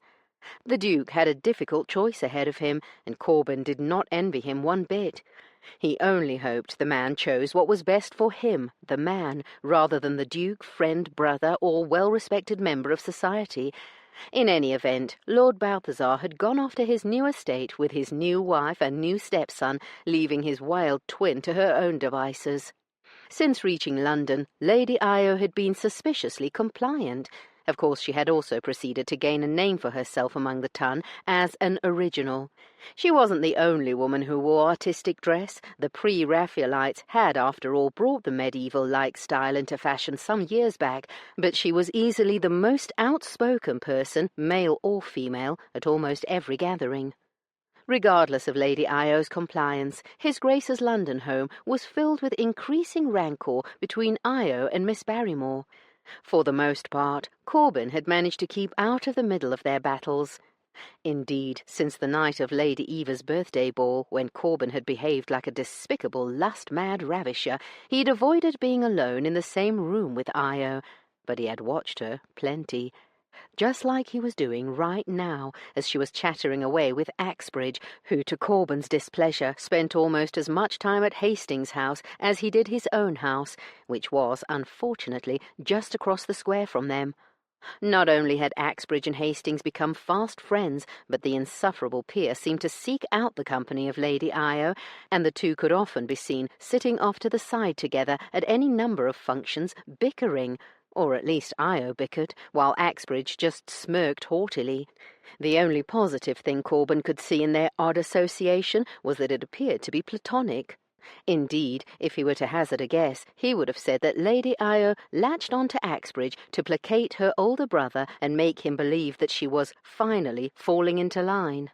If Hastings believed that his sister was interested in any sort of relationship with Axbridge, then his old friend was barking up the wrong tree. Lady Io already had a new lover, and Corben knew that because he'd followed her to their trysting place at the Boynton Hotel. Corben saw that he was holding his fork hard enough to cut ridges into his palm, and loosened his grip. It had been bad enough to control her headlong behaviour in the country, but at least there she'd had the somewhat mellowing influence of her twin. Corben had quickly discovered that Lord Balthazar was not the villain the press had painted him. Indeed, the young lord was, in reality, a thoughtful and steadfast man. Lady Io, on the other hand, seemed bent on destroying her reputation and that of her family with alarming celerity. Corban had been tempted to tell Hastings of his sister's liaisons with Everard Gordon, the younger son of an earl who had pretensions to being a painter, but was merely a lazy dabbler, not just in art but also in various social issues. Gordon and Lady Io had met 4 times that Corban knew of at Boynton's, an expensive exclusive hotel that was worryingly near Mayfair. Neither of them had bothered to do a thing to hide their assignations.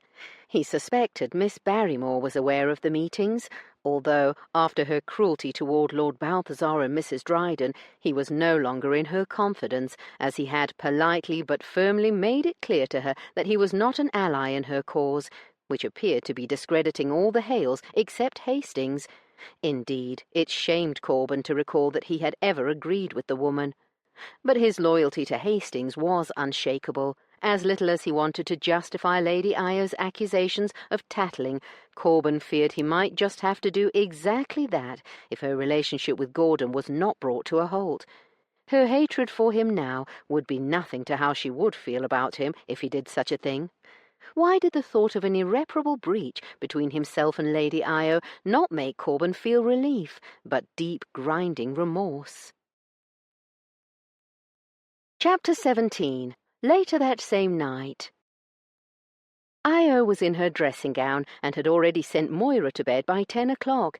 She was looking forward to an early night for a change when the door to her bedchamber flew open and Edith blazed into her room, garbed in finery for the Merivale ball, which was where everyone except Io was going after dinner. "By all means, come in, Edith," Io said with heavy irony, striding to close the door the other woman had left hanging open. For some reason, she suspected this conversation was not one she would want the servants to hear. Edith whirled on her. "I have just come from Hastings' study, where he told me about the bargain he struck with you." "Would you like to have a seat?" Io asked sweetly, gesturing to the seating area in front of the cosy fire. Edith closed the distance between them. They were very close in height, and Io found herself staring into the eyes of a woman who honestly looked maddened to the point of insanity. Concern flooded her at the other woman's obvious distress. "Edith, perhaps you should—" "You are a slut!" Io's jaw dropped, not so much because Edith would call her that, but because she was flabbergasted that the moralizing prude even knew the word. She couldn't help laughing. "Coming from you, that is not exactly an insult." It was Edith's turn to stare open-mouthed, but she regained her wits with admirable speed. "I know about you and Everard Gordon. I dare say fully half of London knows what you two have been getting up to." Io seriously doubted that, but she felt no compunction to set the other woman straight about her connection with Mr. Gordon. "Is that what you've come here to say? What a waste of your time. Why don't you go and tell Zeus?" "His Grace already knows, and has done for weeks." That surprised her. "So, if Zeus has not said anything to me, then what objection should you have to my friendship?" "Friendship?" Edith sneered, her beautiful face ugly at that moment. "Is that what you are calling it? You must know that Gordon has been investigated and is under suspicion for seditious activities." "That is in the past, and he was cleared of all those charges. Or didn't your sterling sources bother to mention that part? Where there is smoke, there is fire." "That is very pithy, Edith. Did you just coin it?" "The truth is that you choose to cavort with traitors and society's outcasts, and your brother is so enthralled by the illusion of family that he has let his better judgment slip and allows you to drag his name and honor through the mud by indulging your treasonous learnings." "Why do I have a hard time imagining you saying those same words to Zeus?" Edith's flush told her it had been a killing hit, but again the other woman rallied. Io recalled reading somewhere that you could judge a person by their enemies. If that were truly the case, then Io was fearsome indeed to have attracted a foe like Edith Barrymore. "His Grace may be distracted right now, but Mr. Masterson, I assure you, is not," Edith retorted with a malicious smirk. "He has a low tolerance for consorting with scum like Gordon." Any amusement Io had been feeling was gone in a blink. "Oh, I see. He is your source on my liaison, is he?" "There are still men you cannot corrupt." Io wondered what Edith would say if she'd been a fly on the wall during her exhilarating last exchange with Masterson on the night of Eva's birthday ball, when reserved, proper Corbin Masterson had demonstrated his taste, at least sexually, aligned better with Io's than any man she had ever met. Indeed, they aligned so perfectly that Io had made a concerted effort to never be alone in a room with Masterson ever again, not because she feared what he would do to her body, but because she feared what she might do to his. Io knew she wouldn't just let him do whatever he wanted to her, she would beg him to have his way. Of course, she kept all that to herself, but couldn't help taunting. "Oh, and I suppose you believe Mr. Masterson is one of those incorruptible men, do you? No doubt you think to tempt Mr. Masterson off his path of righteousness with your crude common appeal, but you will fail. He has fallen once, but it has been many years, and a woman like you is hardly likely." "What are you talking about?" Io asked, even though she feared she would regret it. The hateful sparkle in Edith's gaze confirmed that fear. Mr. Masterson was in seminary when he got a young woman of loose morals and no family connections pregnant. He did not marry the female, of course, nor did he accept the woman's claim that her daughter was his spawn. Although Mr. Masterson is illegitimate, his family name on his father's side is an ancient and well-respected one. He was forced to leave seminary, but it was fortunate for him that his father overlooked his lapse and paid for him to go to Harvard. Thanks to his friendship with Hastings, Mr. Masterson had a second chance. To my knowledge, he has not had such a lapse in judgment again." Io reeled at this information, utterly off balance. "What happened to the woman and her daughter?" Edith sneered. "You would care about such creatures, being one of them yourself." With Io still in shock, the other woman pivoted on her heel and left after getting the last word, and a painful one at that. Io despised many things about Corbin Masterson, his allegiance to Edith for a start, but she had never believed that he would be so hypocritical as to impregnate a woman and then shirk responsibility for his child, especially given his own background. She paced her room, profoundly disappointed to have discovered this new and repulsive facet of his character, but her shock quickly turned to anger and then to vengeful fury. How dare he try and make Io feel like a whore when he was far, far worse? Io shoved her feet into slippers and flung on her favourite old wool shawl before storming from her chambers. Just as they'd been at Hastings Park, Masterson's rooms were not far from Zeus's, both of which were at the opposite end of the house from Io. She saw no servants on her way to his chambers, and wouldn't have cared if she had. She rapped loudly on his door. When he did not immediately open it, she wondered if he'd accompanied Eva and Edith to the Merryvale ball, something he did far too frequently for Io's liking since they'd come to London. "Liar, you love having his gaze on you as you flirt your way through London ballrooms." Well, that was true. Io was just about to knock again when the door opened and Masterson appeared, garbed in everything except his tailcoat. His jaw dropped and his nostrils flared in anger. "Are you mad to be coming to me again?" And then, unbelievably, he began to shut his door. Io shoved her foot in the gap and leaned her body against the solid slab of wood. "Open up and let me in, or I shall make an ungodly racket, Masterson." For a moment she thought he would opt for crushing her foot rather than allowing her into his chambers. But then he made a noise of furious exasperation and flung open the door. Io smirked in triumph and strolled into his room at her leisure. He quietly shut the door, crossed his arms over his chest, and leaned back against it. "I won't offer you a seat because this, whatever this is, will be brief. Now, what do you need so desperately that you would come here at this time of night? Miss Barrymore and your siblings are gone, but the Duke is in his library with Axbridge as we speak." "I have long believed you to be an insufferable prude, Masterson, but not until today did I think you were a hypocrite and a despoiler." His frown deepened. "What do you mean?" "I think you know." His grey eyes narrowed. "Indulge me." "The woman who holds your leash told me about your ejection from seminary and the reason for it." If she had believed him chilly before, he was now a wall of ice. "What exactly did Miss Barrymore say?" he asked quietly. Io hated that he didn't deny his relationship with Edith, but his reaction was not the anger and masculine bluster she had expected. A wisp of worry snaked its way into her belly. Something told her that he deserved to know exactly what Edith had said, and without any derision or embellishment this time. "She said you got a woman pregnant and were kicked out of seminary. She said you refused to marry the woman and left her and your child to their fates." His jaw flexed and his eyelids lowered, but not before she saw a flare of hot rage behind the ice. "And you believe her?" It was not a question, but, "I don't want to believe her, Masterson, but is she wrong?" "Why are you asking? Do you need another weapon to wield against me? Proof, other than what I have already given you, that I have feet of clay?" "Damn it, tell me, is she wrong?" He stared at her with such brooding hostility that she thought he would kick her out of his room. But then he said, "Only partially."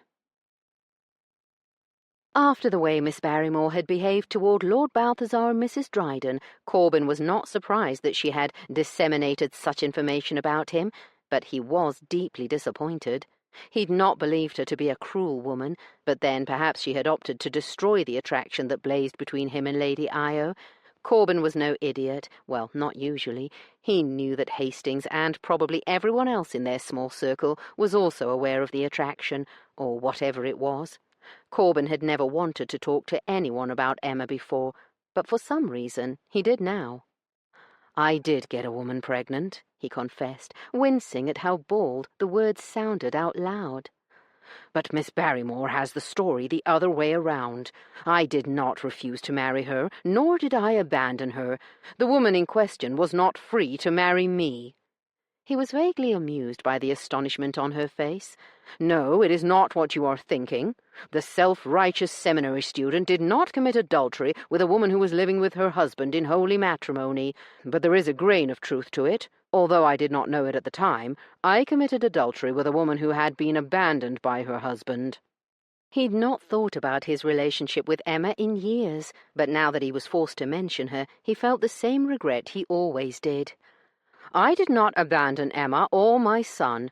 "A son? But Edith said you had a daughter." "No, I had a son, and both died in childbed." Io's jaw dropped, and then her face crumpled so suddenly it was shocking to watch. "Oh, Corben, I'm so sorry." His body's reaction to hearing his Christian name on her tongue was inconvenient, not to mention inappropriate, especially given the somber subject matter. But Corben had long been convinced that he could spring an erection in the middle of a funeral as long as Io Hale was there. "Why would Edith say that you had a daughter?" she asked. "I suspect she has her information muddled. The little girl Miss Barrymore was talking about is Lizzie, and she is not my daughter." "She is the one you gave the book to. My book." "Yes." Corben allowed his chagrin to show. "I must admit I'm not pleased that anyone knows of my contact with Lizzie, because I have taken pains to keep our association private." "Why? Who is she?" Corben cut her an exasperated look. "Please don't hold back." To her credit, she blushed. "I'm sorry. I should not be. Lizzie is the natural daughter of my half-brother, Richard." Furrows marred her smooth brow. "The same one who has your business?" He had to admit the words, "your business," warmed him. "That is the only brother I have, at least that I know of," he amended dryly. His father had liked women. It wouldn't surprise him to one day discover more siblings. "But—" she broke off, her teeth sinking into that plush lower lip that tormented him in his dreams. "You want to know why I am caring for my brother's child and taking pains to hide it," he guessed. She nodded. "I'd like to say I'm doing it because I am a decent, moral man who tries to do what is right, but I'm sure a large part of my motivation is guilt. Guilt that I wasn't able to save my own child and his mother. In any case, it is little enough money, and Lizzie is well worth the amount and more." He only wished he had more to give her. "Her mother died 4 years ago, and since that time she has been living with an elderly couple. They are kind, but they are only looking after her for the money I send. As to why I try to keep my connection with Lizzie a secret," he sighed, That is because my brother would likely take her away and make sure I never saw her again if he knew I was caring for her. Not because he loves her, but because he hates me." Her eyes grew glassy with unshed tears. "I am so sorry for believing the worst of you." Corbin blinked, bewildered by her emotion. Thank you." "I should have known you were not the sort of man who could do such a thing." Corbin tried to find words to respond, but all he could think about was her current involvement with Everard Gordon, a man suspected of spreading sedition, and also the man who was her lover. "The second of which you consider the far greater crime. Is that not true?" To his shame, it was true.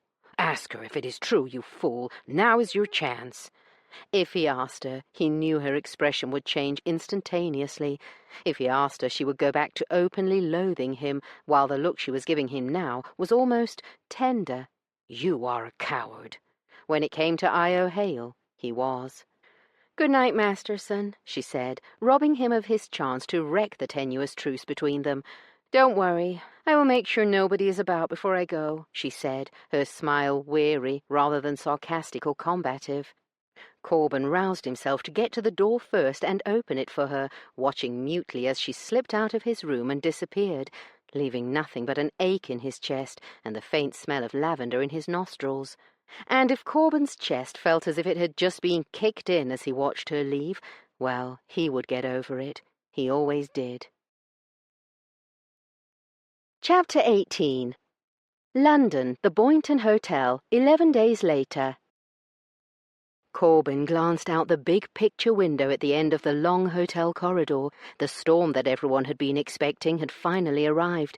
Trees were whipping back and forth in the wind in the small park below, and there were snow flurries. It made him shiver just looking. A door opened at the far end of the hallway, and Corbin quickly stepped back inside the linen closet, not fully closing the door behind him. He felt not only like a pervert, but also like the biggest fool in London as he watched through the gap. A couple, not Lady Io and Everard Gordon, left their hotel room and walked toward the stairs, laughing and chatting like normal people, not like the desperate man who hid in linen closets for hours on end and spied on a woman he coveted. Once the pair had gone, Corbin slipped out of his hiding place, which he'd bribed a servant to use, and leaned against the closet door, his gaze yet again turning toward the window and the snowstorm. It was yet another day he had wasted shadowing Lady Io Hale and her lover. "It might be cold, but at least you have your jealousy and fury to keep you warm." Corbin scowled, but could not deny it. He was yanked from his brooding by the sight of Lady Io's hotel room door opening and Everard Gordon, social scourge and infamous provocateur, stepping out. He was immediately joined by Lady Io in her dressing gown.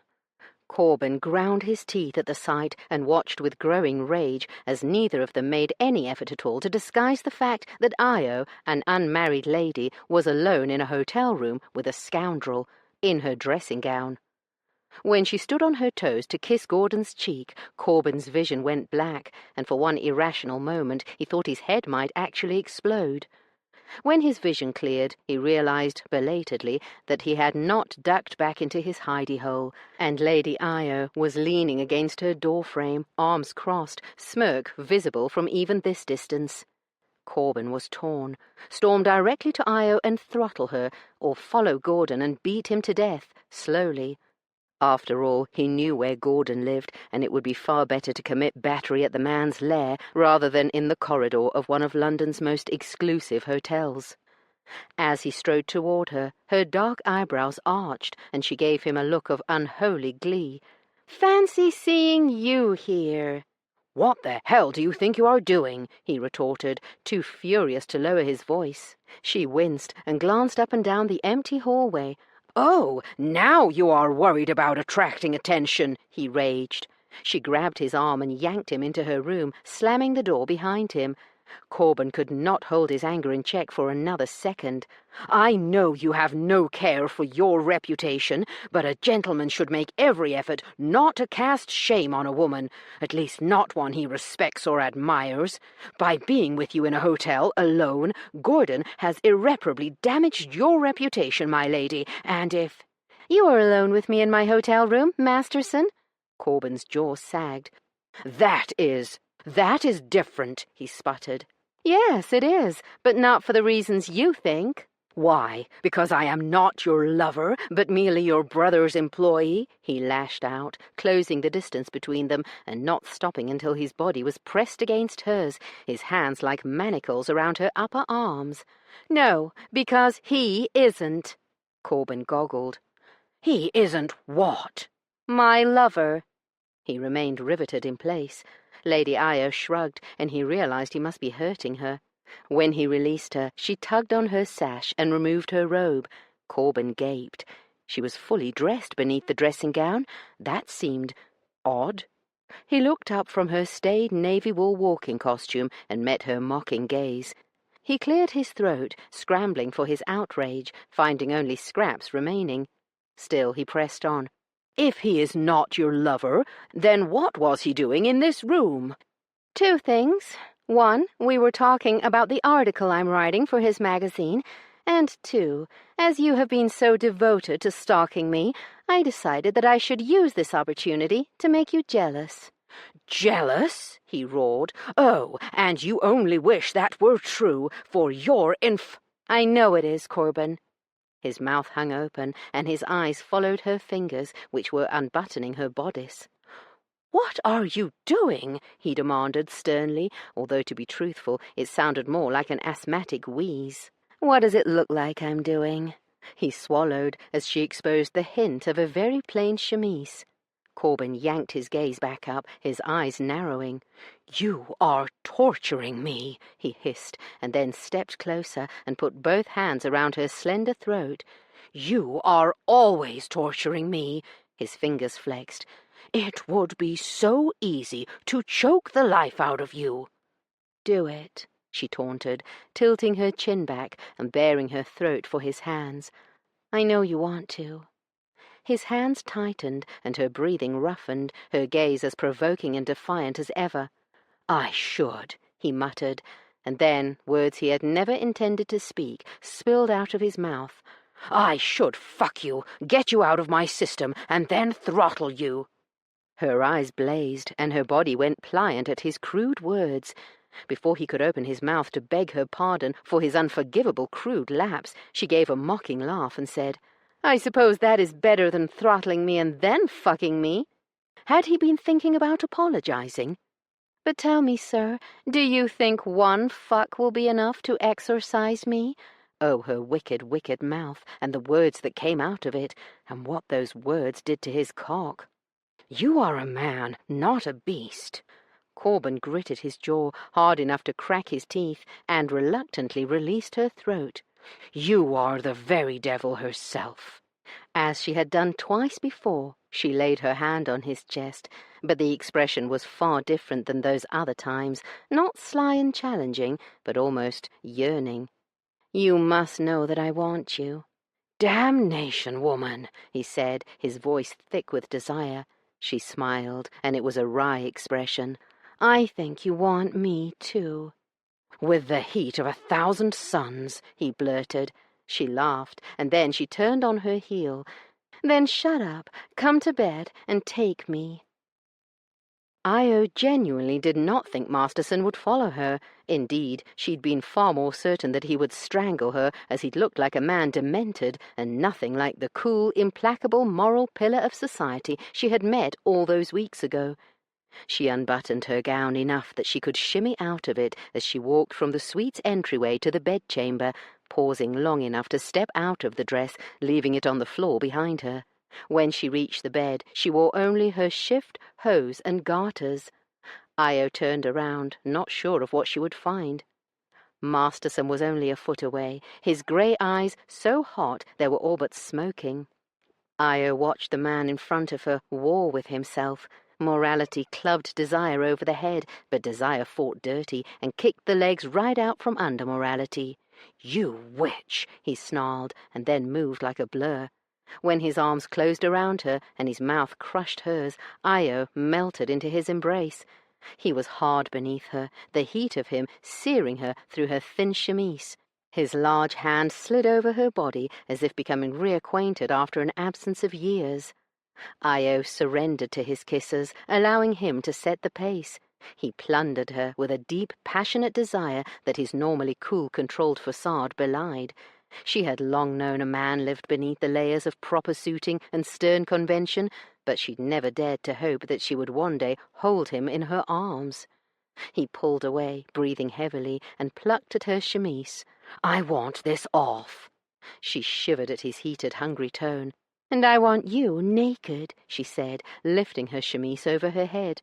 The noise he made as his eyes swept up and down her body turned her already weak knees to jelly. "You are exquisite," he said gruffly, raising ink-black eyes to hers. Io was not shy about her body and knew she was attractive enough, but his consuming gaze made her feel like a goddess. As much as she liked his admiration, she wanted to do some gawking herself. She jerked her chin at him. "Now it's your turn," she said, sounding far cooler than she felt. "Let me help you." She stepped close enough to work the buttons on his cuffs. He paused at her order, but only briefly, his deft, elegant fingers tossing his hat onto a chair, his hand flying over the buttons of his overcoat, coat, and waistcoat, and shrugging them all off as if they were one garment. Io laughed at his haste, and he startled for a moment, but then his lips twitched slightly as he saw the humor in the situation. She finished with his cuffs and quickly moved to the row of buttons down his chest while he towed off his boots. When the last button on his shirt was unfastened, he shrugged his shoulders, the movement causing a fascinating cascade of muscles beneath his pale skin. She allowed herself to gorge on him, drinking in the thick, chiseled slabs of his pectoral muscles before meandering down to the tight ridges of his abdomen, her sex clenching at the line of fine blonde down that disappeared beneath the black trousers currently being unfastened. And then his drawers and trousers hit the floor, and the erection she had been fantasizing about sprang free. "Hello there," she murmured, instinctively reaching for his thick, ruddy shaft. Masterson caught her wrist, and she looked up to find him giving her a pained look. "What is it?" she asked. "If you touch me, I will humiliate myself." Io laughed, both flattered and amused at his declaration. I see.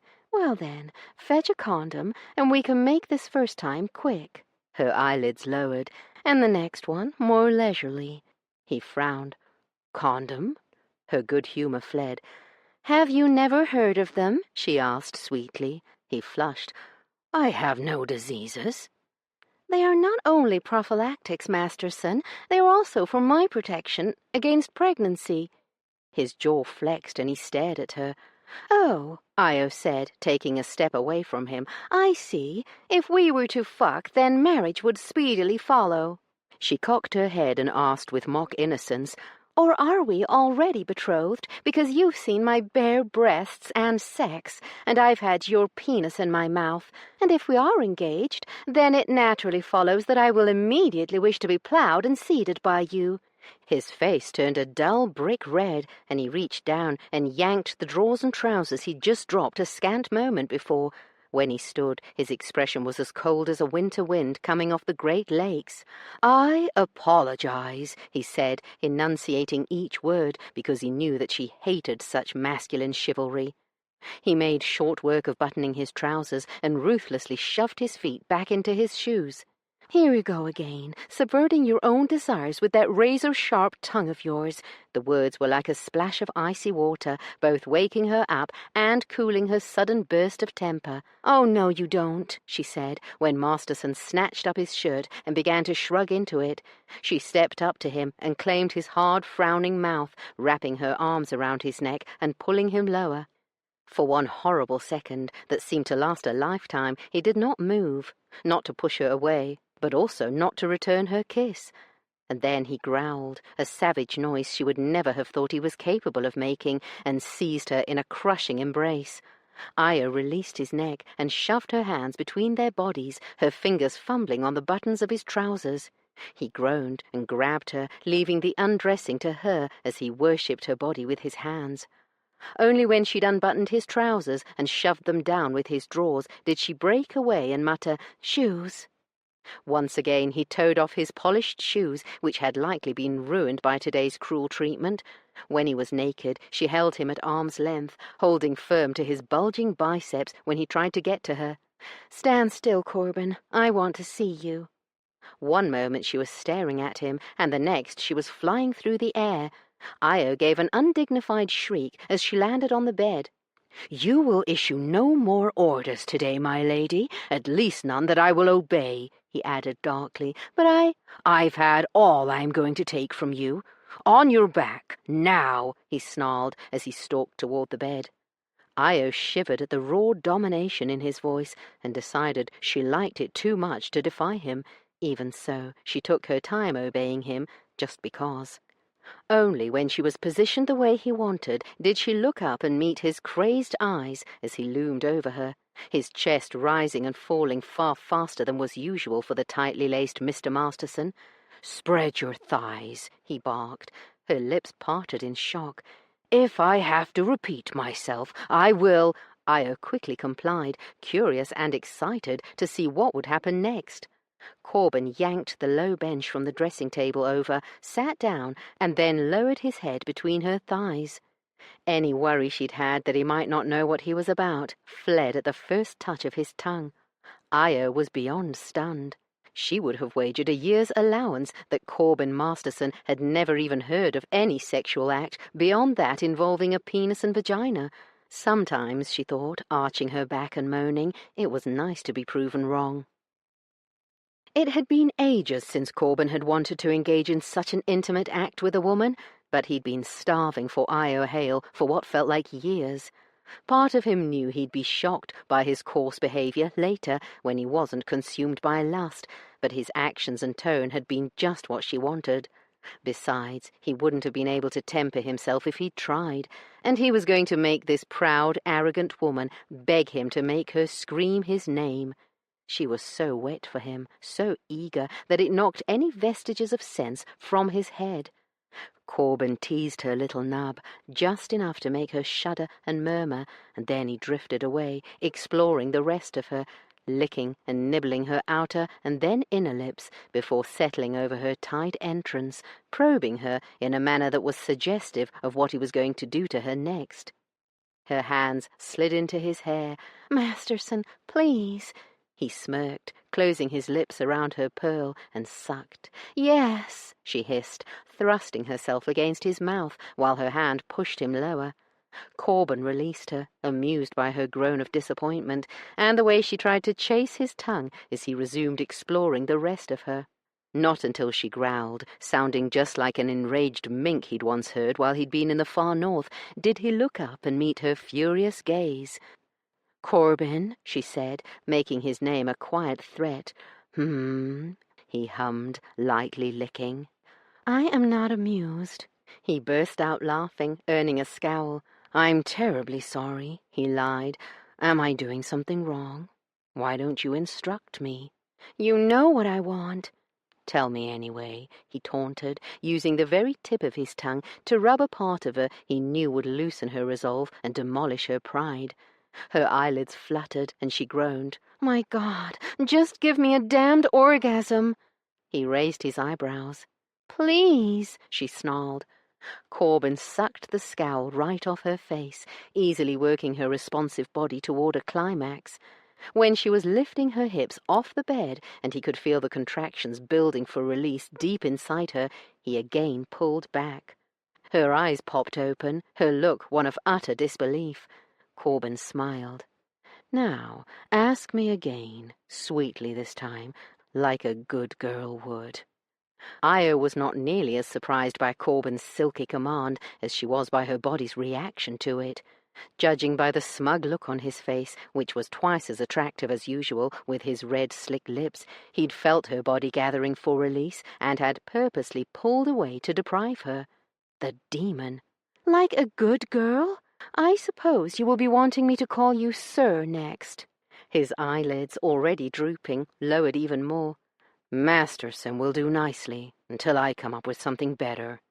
Io had experience with men, more than most women her age, and probably more than most men, but this, as the sailors on her brother's ocean liner might have said, was uncharted territory. Who could have guessed that staid, conservative Corbin Masterson should have been marked by a warning sign, "Here be monsters"? What a delightful surprise! Io's body softened before her resolve, long before, but neither took too long. "Please, Masterson, won't you suck my clitoris and let me come?" His stunned expression was as satisfying as the feel of his hot, skilled mouth lowering over her sex. Well, almost. Corbin revelled at the shudders that shook Io's lush body, a feeling of achievement flooding him at having given this clever, taunting, demanding woman not just one, but 2 consecutive climaxes. Now that she was sated, Corbin could please himself and take his time, slowly licking all evidence of her passion from her flushed body, carefully avoiding her sensitive bundle of nerves. Clitoris was a word he'd always thought of as too clinical and sterile to describe the charming little bead of flesh, but then he had never heard it spoken by Io Hale before, either. "Please, Masterson, won't you suck my clitoris and let me come?" Corbin's eyes almost rolled out of his head just thinking the words that surely deserved to be immortalized in stone. He explored her silky petals until he reached a place he desperately wished to be, gently spearing her opening with his tongue, groaning at the rich taste of her. When she did not stop him, Corbin settled into a steady rhythm, probing her a little deeper each time, his brain, normally an uninteresting prosaic place to be, crowding with all the erotic and even deviant thoughts of everything he would do to her. Corbin didn't recognize himself. He felt like a stranger in his own mind, and he liked it.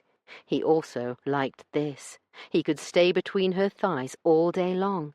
Corbin had almost laughed hysterically when willful, wayward Io Hale had obeyed his command to spread her legs, opening herself without hesitation. Who would have believed it? And then later, when she'd begged him so sweetly. He growled at the memory of it.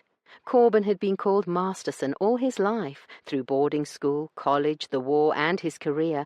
It wasn't his father's name. Men did not give their bastards their surnames, but his mother's. He'd never been ashamed of it, but neither had he been particularly glad of it. Always in the past it had been a badge of otherness, proclaiming that he was not his father's real son, not a real member of the group he was part of, not the sort of man that any decent woman would want to marry.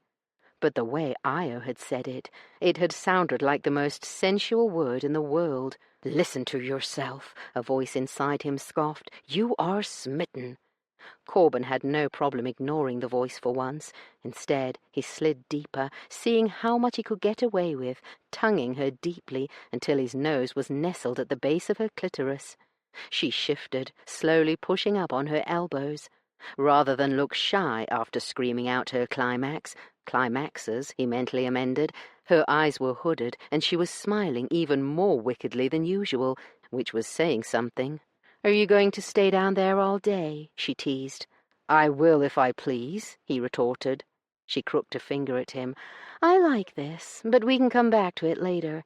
Right now, I want to feel that thick cock of yours inside me." Corbin choked on his own spit and had to sit up, wheezing, as she laughed. She grinned, unabashed. "I'm sorry, was that vulgar?" He could only shake his head, his eyes blurring with tears from his hacking. She reached down and took his hand, drawing him up on the bed and rubbing his chest soothingly while he caught his breath.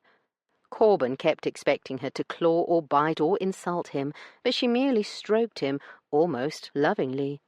He was almost sorry when he stopped coughing like an idiot and no longer required her soothing patting. But then she slid her hand down to his achingly hard shaft, and he forgot all about gentle soothing. She hummed, manipulating his shaft every bit as expertly as he did. Just what did they teach these women at Canoga? Corbin didn't want to think of that now. Instead, he gave himself up to the pleasure of her hot hand, his hips gently thrusting. "You are beautiful." His eyes, which had drifted shut, snapped open like Roman shades. "Beautiful?" he scoffed. "Men aren't beautiful." "You are." Your chiseled, handsome face, your hard, masculine body, and this magnificent thing."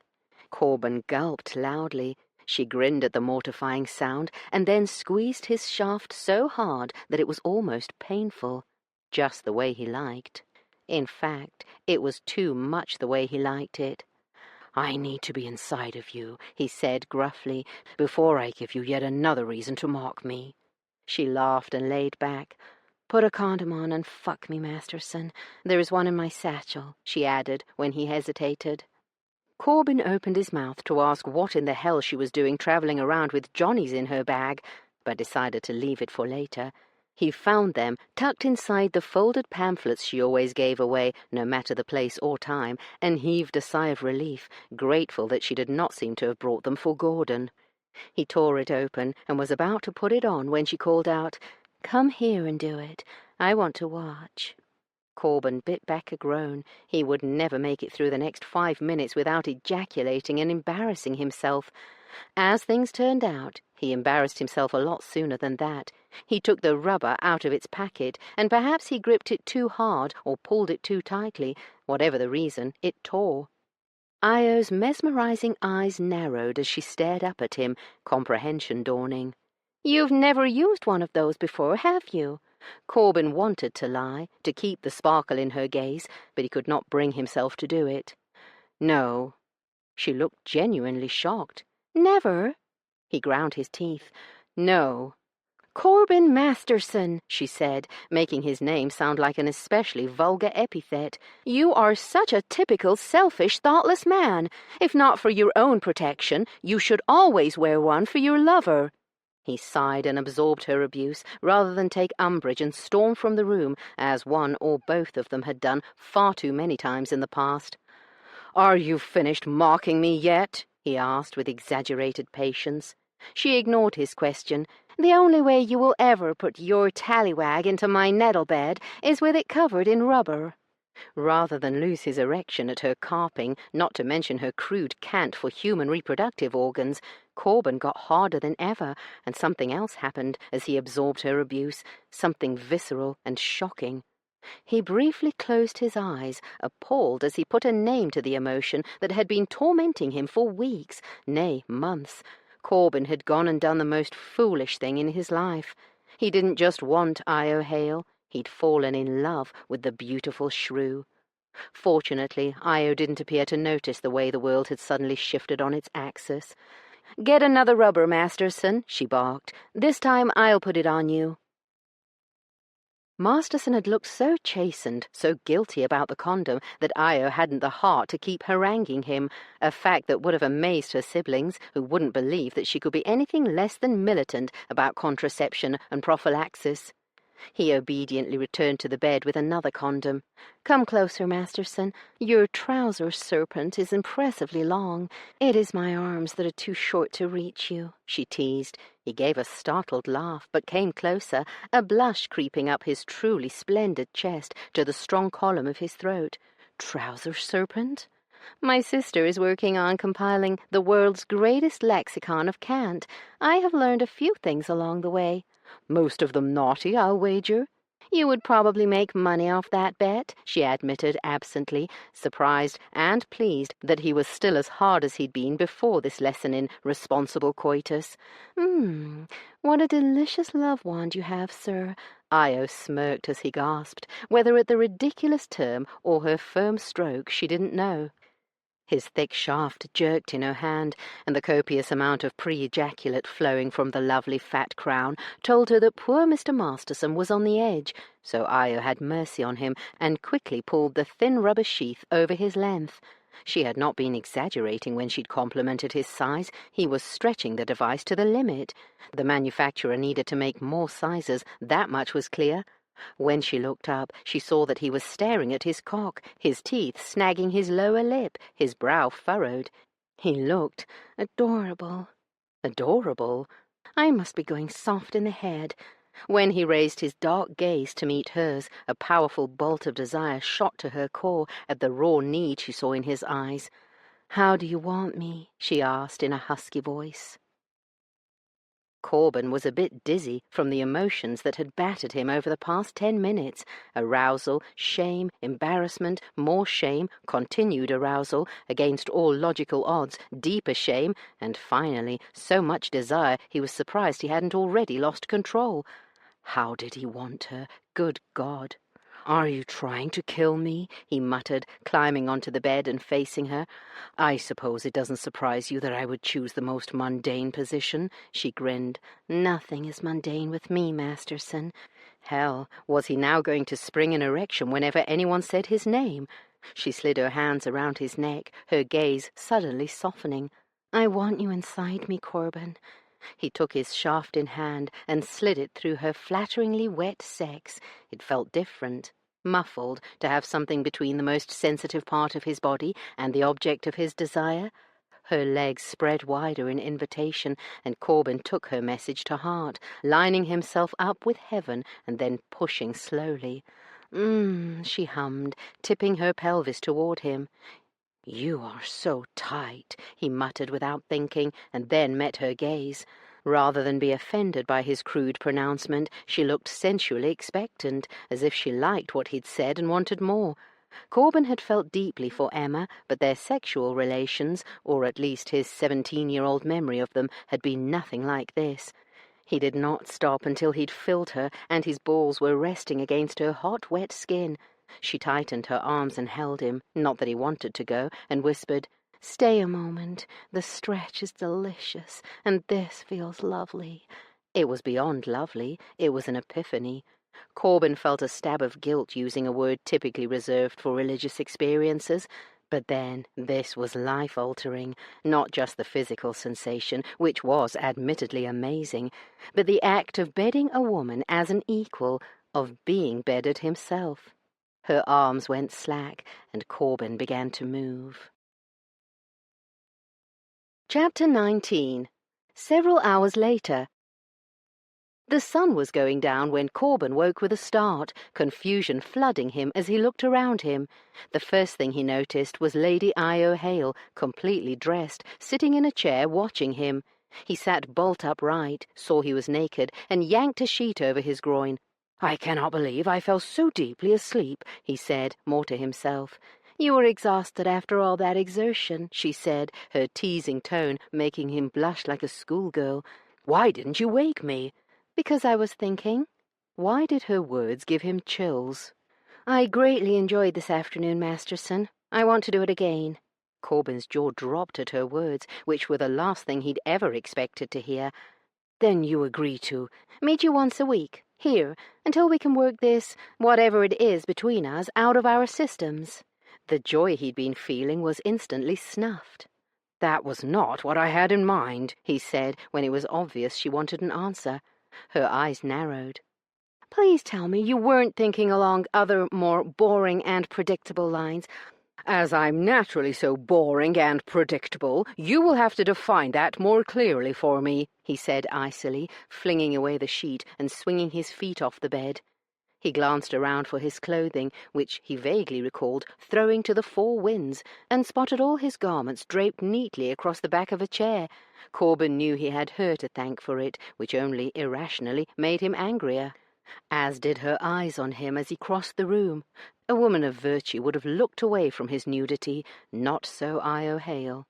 "You know what I mean," she said, as he jerked on his drawers first. "Marriage, babies, family, me as your legal chattel, that sort of boringness." Corben did not turn until he'd pulled on both his trousers and shirt and had buttoned up the former. It was a good decision, because his molten fury had turned to cold, cutting sarcasm by the time he finally faced her. "Ah, I see," he said, fastening his cuffs, an action that brought to mind, painfully, who had unfastened them. "Do you?" she asked, squinting at him as if genuinely interested. "Can you comprehend the sheer terror of giving your person, your freedom, and your very life into another's keeping? Tell me, Masterson, what would you do if the law said that when you married me, you became my possession? I could beat you, breed you, starve and lock you up, take away your children and your money, and control every facet of your life. Would you be so eager to be my husband?" Her words hit him like a pallet of lumber dropped onto his chest. Corben wanted to say something flippant like, "Not bloody likely," but she deserved a genuine answer from him, and it was a simple one for him to formulate. "No, I would not marry you or anyone else," Corben admitted, even though the words were bitter on his tongue.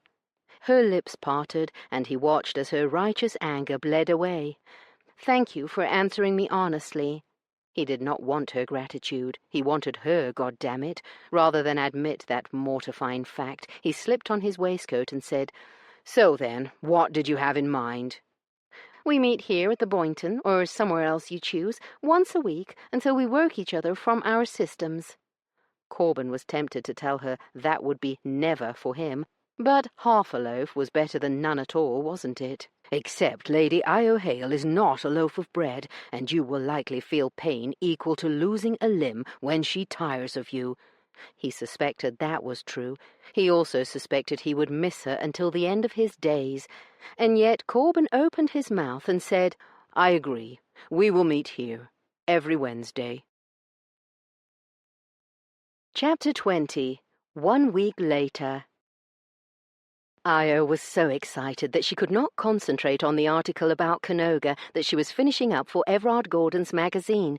Instead of working, she was fussing with her satchel, to which she had just added a few toiletries in anticipation of her first Wednesday liaison, or rather the first she and Masterson had agreed upon, rather than last week's accidental meeting.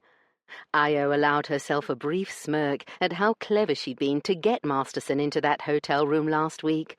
Knowing that she could see him on Wednesday, could cross verbal swords with him and feed her sensual hunger, had made the week's vapid activities far less unbearable. Indeed, she had gracefully capitulated to Eva's entreaties to attend a truly tedious ball, and spend an extra evening socializing outside of the 4 she had promised Zeus. But her waiting was almost over. At 3 o'clock today she would slip from the house to allegedly attend a suffragette meeting, and then an evening lecture on botany directly afterward. Moira would accompany her, although her maid would really be spending time with her own swain at a supper club and music hall. The 2 of them would meet up later at an agreed-upon place and return to Hastings House together. It was a great deal of subterfuge to endure just to engage in sex. At Canoga, nobody needed to sneak and hide. Her relationship with Lamar had taken place openly and was publicly acknowledged by everyone. The dissolution of your relationship was equally public, if you remember. Io gritted her teeth against the memory. "Of course I remember." She jolted at the sound of somebody rapping on her door. "Yes?" she called, shaking off her odd contemplative mood. The door opened and one of the maids, Jilly, popped her head in.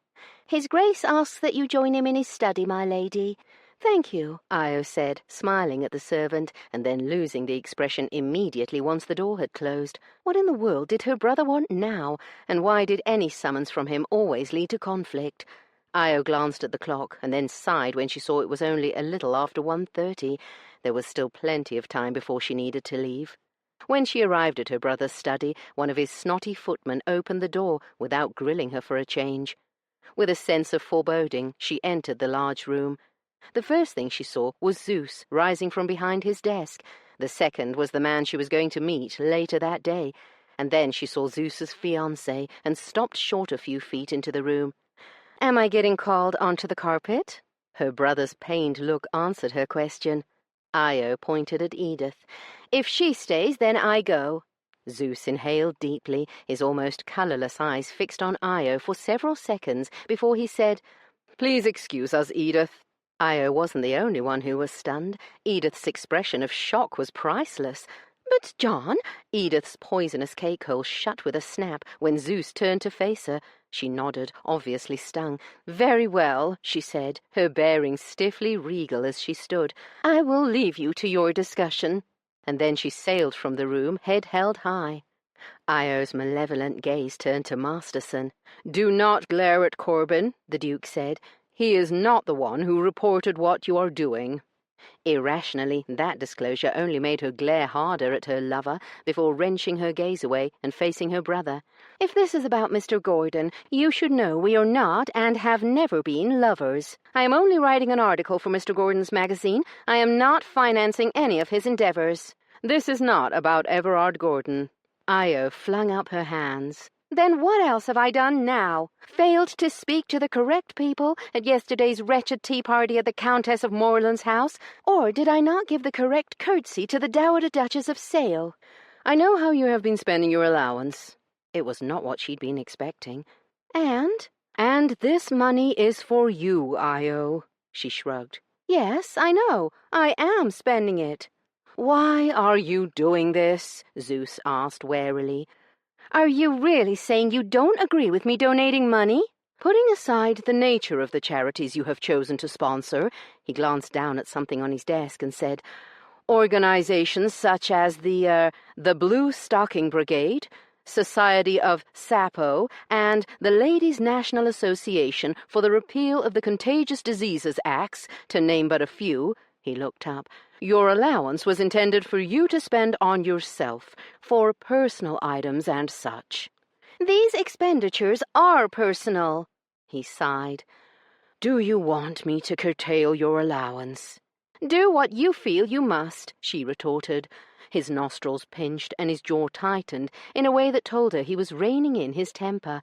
That was unusual. Just like his best friend Masterson, Zeus normally exhibited as much emotion as a block of wood. Io wondered what was making him so tense of late. Perhaps you are, a wry voice suggested. Zeus massaged his temple with one hand. If I offered to donate the same amount of money to similar charities on your behalf, would you spend your allowance on yourself from now on? What could I possibly need? What could any of us need? She gestured around at his study, which would not look out of place in Versailles. Thanks to Edith's nagging, my dressing room is stuffed to overflowing, and I have enough clothing for at least 100 people. You don't need to buy gowns. What about books, jaunts to the theatre, or a museum? Is there nothing that gives you pleasure? Io could not keep her eyes from sliding to Masterson. There are a few things, she admitted, but the sort of things that give me pleasure, she emphasized the word, amused by the hot color that infused her lover's face, do not require money, Zeus. Her older brother had long ago stopped flinching at his given name. When Io had learned he'd repudiated his real name and gone by John all his life, she had been determined to make him accept who he was, another son of Bates Hale Jr., the same man who'd spawned the rest of them, but had only raised 5 of his children, discarding his eldest. Her siblings thought Io's insistence on using Zeus's real name was merely to annoy the dignified man who sat before her, every inch a duke, in Io's opinion. But the truth was that only if a person owned a ridiculous name like Zeus or Io did they truly understand what it meant to be one of the Hale siblings of Canoga. I am displeased that you will not spend such a trifling amount on yourself, Zeus said, pulling Io from her thoughts. And I am also concerned that some of the organizations you've chosen, such as the Blue Stocking Brigade, have funded violent clashes with authorities. I never intended my donation to be used in such a way, Io interrupted. I have told the women in charge that I will not be giving them more money. Indeed, Io had been furious when the Blue Stocking Brigade had essentially funded a collection of brutes to go on a looting, burning, smashing rampage. Zeus regarded her steadily before continuing. Despite my reservations, I cannot feel right punishing you for giving your money to charity. It is your money. Do as you like with it. His expression hardened. Just be prepared to accept the consequences if any of that money should find its way into the wrong hands. Io's conscience twinged at his generosity. Not only was he generous with her allowance, which was not trifling in the least, but he was generous in his treatment of her. Io was no fool. She might be over the age of 21 and legally an adult, but she knew the courts in England would not hesitate to throw their weight behind a man like Zeus if he ever took it into his head to truly curb her independence, and there was no judge in this country or New York who would find Io's behavior acceptable. Axbridge, a man she'd begun to like despite his high-handed, haughty nature, had not scrupled to warn Io of the fine line she skated. No other aristocratic man would allow his female dependent as much liberty as Hastings does you, he'd said a few nights earlier when they'd been passing the time arguing at yet another tedious ball. He'd given her his dismissive ducal sneer. I certainly wouldn't tolerate your behaviour for a moment, and most of my peers would have you locked up by now, an action which is well within your brother's power as the head of your family." Axbridge's warning tempered her behaviour now, and Io nodded at Zeus. "Thank you, brother. I will endeavour to select the charities I support with more care." It was the first time she had called Zeus brother without sarcasm or mockery, and the faint pink stain that spread over his sharp cheekbones told her that he was not unaffected by the term of affection. Io gave Corbin a dismissive look as she strode from the room. He might not have tattled on her, but she had seen the judgment in his gaze. He had not defended her either. She briefly considered marching to Edith's chambers to crow about her victory, but decided it was not worth the strife it would cause. It was obvious that Zeus and Edith were having problems. Hopefully their betrothal would crumble on its own. Io opened the door to her chambers and stopped when she saw her little sister sitting at her dressing table, frowning. Eva leapt up. "Ah, you're back sooner than I hoped." She pulled a face. "I knew why you'd been summoned. Edith mentioned it earlier." "I see. So, why are you frowning at my dressing table?" she asked, taking her sister's hand and pulling her down beside her on the settee nearest the fire. "There is nothing on it. No scents, lotions, jewelry, or anything." Io laughed. "Moira is very tidy." "I suspect it is more a case of you not having anything for her to keep tidy." That was the truth, but Io did not admit it. "To what do I owe the honour of this visit?"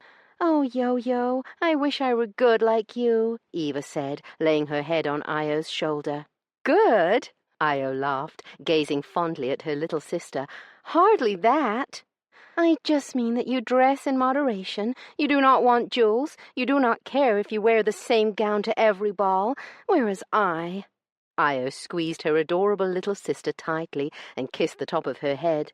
"Don't ever wish away who you are, Eva. You are pure joy in human form. There is no shame in enjoying pretty things, dearest. As for me being good, what you fail to understand is that it is not a sacrifice for me to forego jewels and clothing, because I do not want them. In fact, I find it a burden to think about clothing. That is one of the things I miss from Canoga, a simple wardrobe that took none of my mental power." "But you are so beautiful. You could wear gowns that made you the toast of London and have every eligible bachelor in the ton at your feet." Io shivered, and it was only partly in jest. "That sounds like a nightmare to me." "And there is only one man I want at my feet." "You miss Bal, don't you?" Eva asked. "Yes, I do." They had been separated before, of course, when Bal went off to Princeton, but he had come home often, missing her company as much as she'd pined for his. Now he was blissfully happy with Victoria, his wife, and her son, and Io really was happy for him. He wrote to her often, his letters full to bursting with things to share.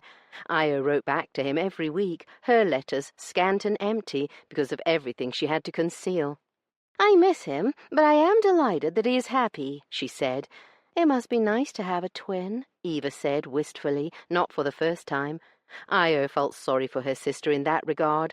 The closeness that existed between her and Bal, and Ares and Apollo, was indeed a special sort of intimacy. "Fortunately for you, my dear, you are all our favourite sibling," Io said, and that was not a lie. Eva laughed. "You are so kind." She paused and then said, "I notice you are very friendly with Axbridge."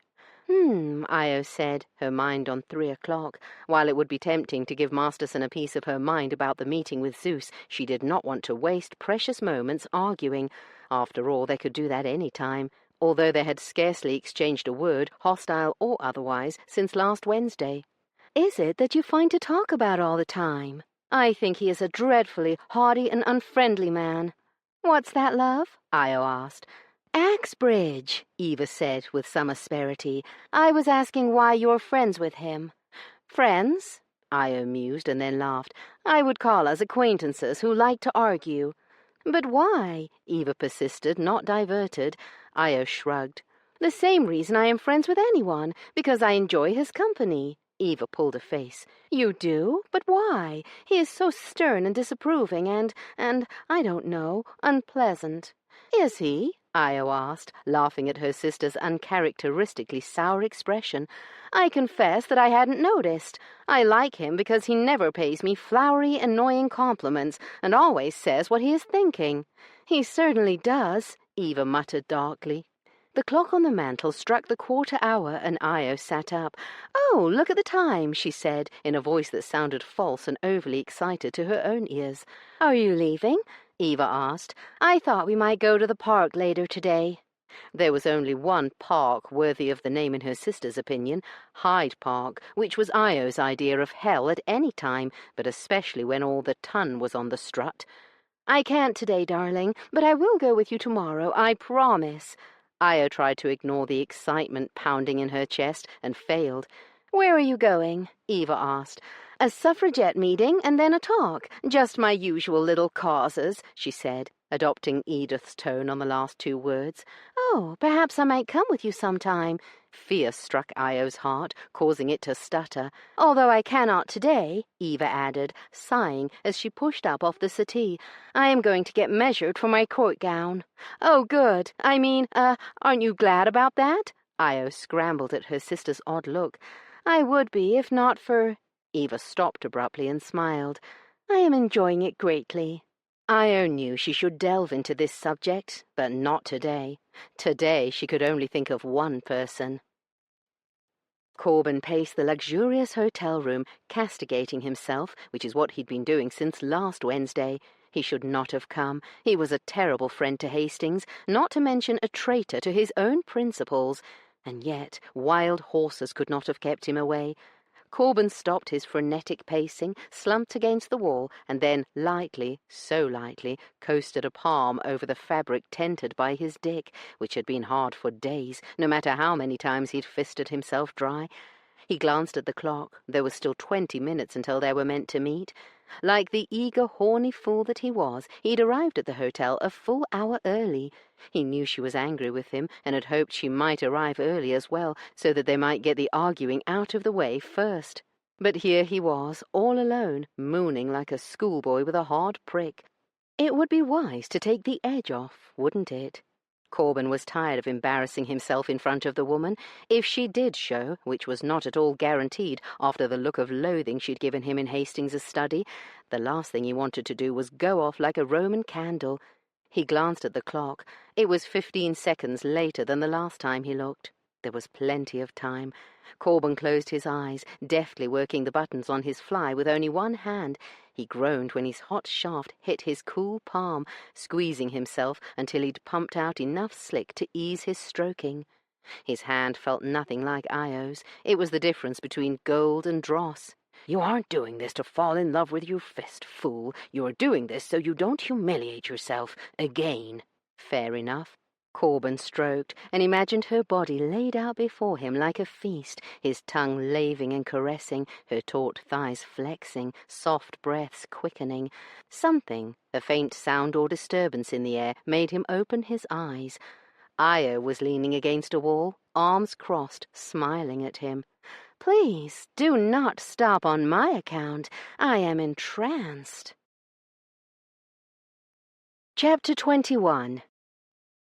Io deeply regretted it when Masterson opened his eyes and found her watching. She was unsurprised by his reaction, horror, and the immediate cessation of an activity that had, quite frankly, been one of the most erotic sights she had ever seen. Severe, reserved, gorgeously masculine Corbin Masterson stroking himself. Io suspected the image would be branded into her brain for a long, long time. Predictably, Masterson stood up straight and dropped his cock as if it were a burning coal, his face turning brick red. "Lady Io." The words were a frigid contrast to the rest of him. She didn't want to grin, but... His jaw tightened and eyes narrowed. "Come here." The words were all the more menacing and exciting for how quiet they were. Io took one step and then recalled the resolution she'd made before coming here today. If he wanted her, he would have to come prepared. "I did not bring any—" "We don't need a condom for what you are going to do." The bolt of lust that struck her sex at his stern words almost drove her to her knees. Io scrambled to hide her arousal at this cool, commanding facet of his nature. She had already shown him the last time, and far too eagerly, how much she liked it. Instead, she fluttered her eyelashes and adopted a vapid look. "Why, whatever do you mean, gentle sir?" He ignored her attempt at levity. "Strip." Io had been so entranced by the sight of him that she'd forgotten she was still completely dressed, her satchel slung over her shoulder. She let the bag slide to the floor with a thunk and then pulled off her gloves, finger by finger. His eyelids drooped and his nostrils flared as he watched her without speaking, without moving, like a predator cornering its prey, ready to pounce. Io tossed her hat onto a nearby chair, her cloak joining it. His eyes roamed down her body. For once, Io wondered what he thought about her adherence to dress reform. Not that she would change anything to please him, but she was curious. "Liar, you wore this gown today just for him." That was true, but she had not rushed out and bought a new gown. She'd already owned the teal velvet. It was an unusual, softer choice for her, far different from her usual greys or navy blues, and while it was cut along more romantic lines, it was still eminently practical. If it hadn't been, she could not have stripped herself as quickly as she was doing, certainly not if she'd been garbed in one of the tightly laced, monstrously bustled gowns that were fashionable. The rich velvet slid to the floor without a sound. Beneath it, she wore only a single silk petticoat and a whisper-thin chemise without a corset. Corbin's dark eyes lowered to her breasts, and his chest swelled. Io glanced down to see what he was staring at as she pulled the tape on her petticoat. Her hard nipples were thrusting against the white silk chemise.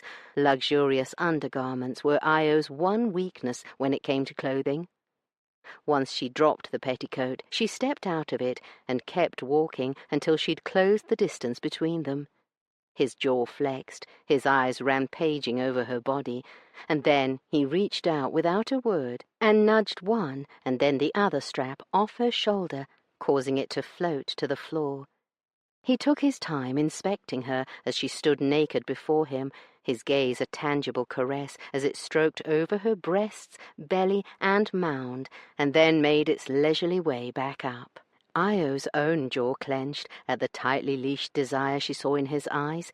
He took a pillow off the chair and tossed it to the carpet at his feet. "On your knees." A man would never be entirely sure where he stood with Lady Io Hale. When Corbin ordered her to her knees, he would not have been surprised if she told him to go to hell, laughed, or ordered him to his knees first. Her reaction, immediate compliance, was the one reaction that did surprise him. Her full lips slackened, and he felt the desire that ripped through her at his cold command.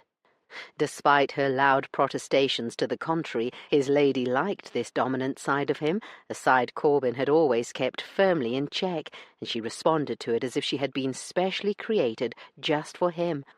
She sank to her knees with an eagerness that gutted him, his urge to master her, which had fled to life when he'd opened his eyes and found her watching him take his private pleasure, softened at her willingness to yield to him. His prick, however, only became harder. Corbin was in the same boat he'd been in when he decided to masturbate, worse even, because there was no way he could acquit himself with Io kneeling at his feet and looking up at him with such sweet submission, waiting for his next command. He reached for her face, turned up toward him like a flower, and a low groan slipped from his clenched jaws when she rubbed her satiny cheek against his palm, her ridiculously lush eyelashes like two black fans against her flushed pink skin. Corbin slid his fingers into her short dusky curls and exerted the slightest of pressure. "Take me in your mouth, Io." She shivered slightly, her eyes never leaving his as she parted her lush lips and took him only as deeply as his crown, sending waves of erotic shock through his body, waves that grew even stronger when her low moan of pleasure vibrated up his shaft to his tortured balls. "Io," he whispered, his burning lungs reminding him to breathe. Her lips curled slightly, and she took him deeper, the smile lines at the corners of her eyes letting Corbin know that just because she was the one on her knees did not mean he was the one in control. Io Hale revelled in the power she had over him, and Corbin would not have her any other way. Io had always enjoyed pleasuring a man with her mouth, but never more than just then, when Corbin's mask of control began to crack, pieces of it falling away faster and faster as she used every weapon in her arsenal. Unlike the last time she had done this, she was not trying to exert her will and manipulate him. This time she wanted only to please him. His jaw was like stone as he stared down at her, the intensity in his gaze as arousing as the way his hips jerked, even as he visibly struggled to control them. Io doubted he was aware of the way his hands were guiding her to take him deeper, something that the rational, proper, controlled Corbin Masterson would never do to a lady. He would castigate himself later for his behavior, for exhibiting his raw need, but right now he was a creature of desire, and she was the one thing in his world that mattered. Io held him pinioned with her gaze as she took him deeper, her eyes watering at the length of him, her jaws all but unhinging. But it was worth any discomfort when she swallowed around him. He shouted something incomprehensible, hips thrusting hard as his spine arched sharply and his head dropped back. Even as the first drop hit the back of her tongue, she felt his body jerk in awareness and began to withdraw to spare her. Io sank her fingers into the tight weave of his muscular ass and pulled him closer, swallowing everything he gave her. Only when he began to pull away, too sensitive for her touch to be pleasurable, did Io release him. When she looked up, she wondered how long it would take for his Puritan guilt to begin assaulting him.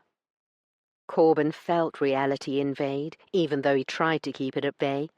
The events of the last moments replayed in his head like one of the flip books Lizzie loved so much. The shame he felt at using a woman, a lady, so roughly, spread through him like the rush of an incoming tide. He forced himself to look down at Lady Io, who still knelt at his feet.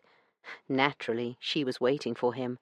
"Please tell me you're not going to suffer a fit of the male vapors." Her jibe and smirk forced a disbelieving huff from him. Corbin shook his head, at a loss for words, and extended his hand, grateful when she took it, and allowed him to lift her to her feet. Instead of stepping away, as he'd thought, she stepped closer, sliding her arms around his neck and pressing the length of her body against his, her hot, naked skin and the springy curls of her sex reminding him that his softening cock was hanging out of his trousers like a surrendering soldier. She pressed her face close to his, standing on her toes, forcing him to meet her gaze. "Are you?" she asked, and then lightly and with uncharacteristic tenderness kissed him on the mouth before pulling back and waiting for his answer. Corbin tasted himself on her tongue, a flavour he'd not experienced since he'd been a young, curious boy exploring the thrill of masturbation. He'd thought the taste would repulse him, but it only made him remember how tenderly and hungrily she had just serviced his need. "No, I will not suffer a fit of the male vapours." It was only partially a lie. He ran his palms down her back until he cupped a soft buttock in each hand. "I hope you will give me an opportunity to acquit myself in a short while," he added, kissing her as softly as she'd done him. She chuckled wickedly. "I look forward to it." Corbin reluctantly released her and gestured to the table in the adjacent sitting room. "I took the liberty of having champagne and some sustenance delivered before your arrival." Her eyes brightened. "Oh, yes, please. I'm peckish, as I had no tea earlier."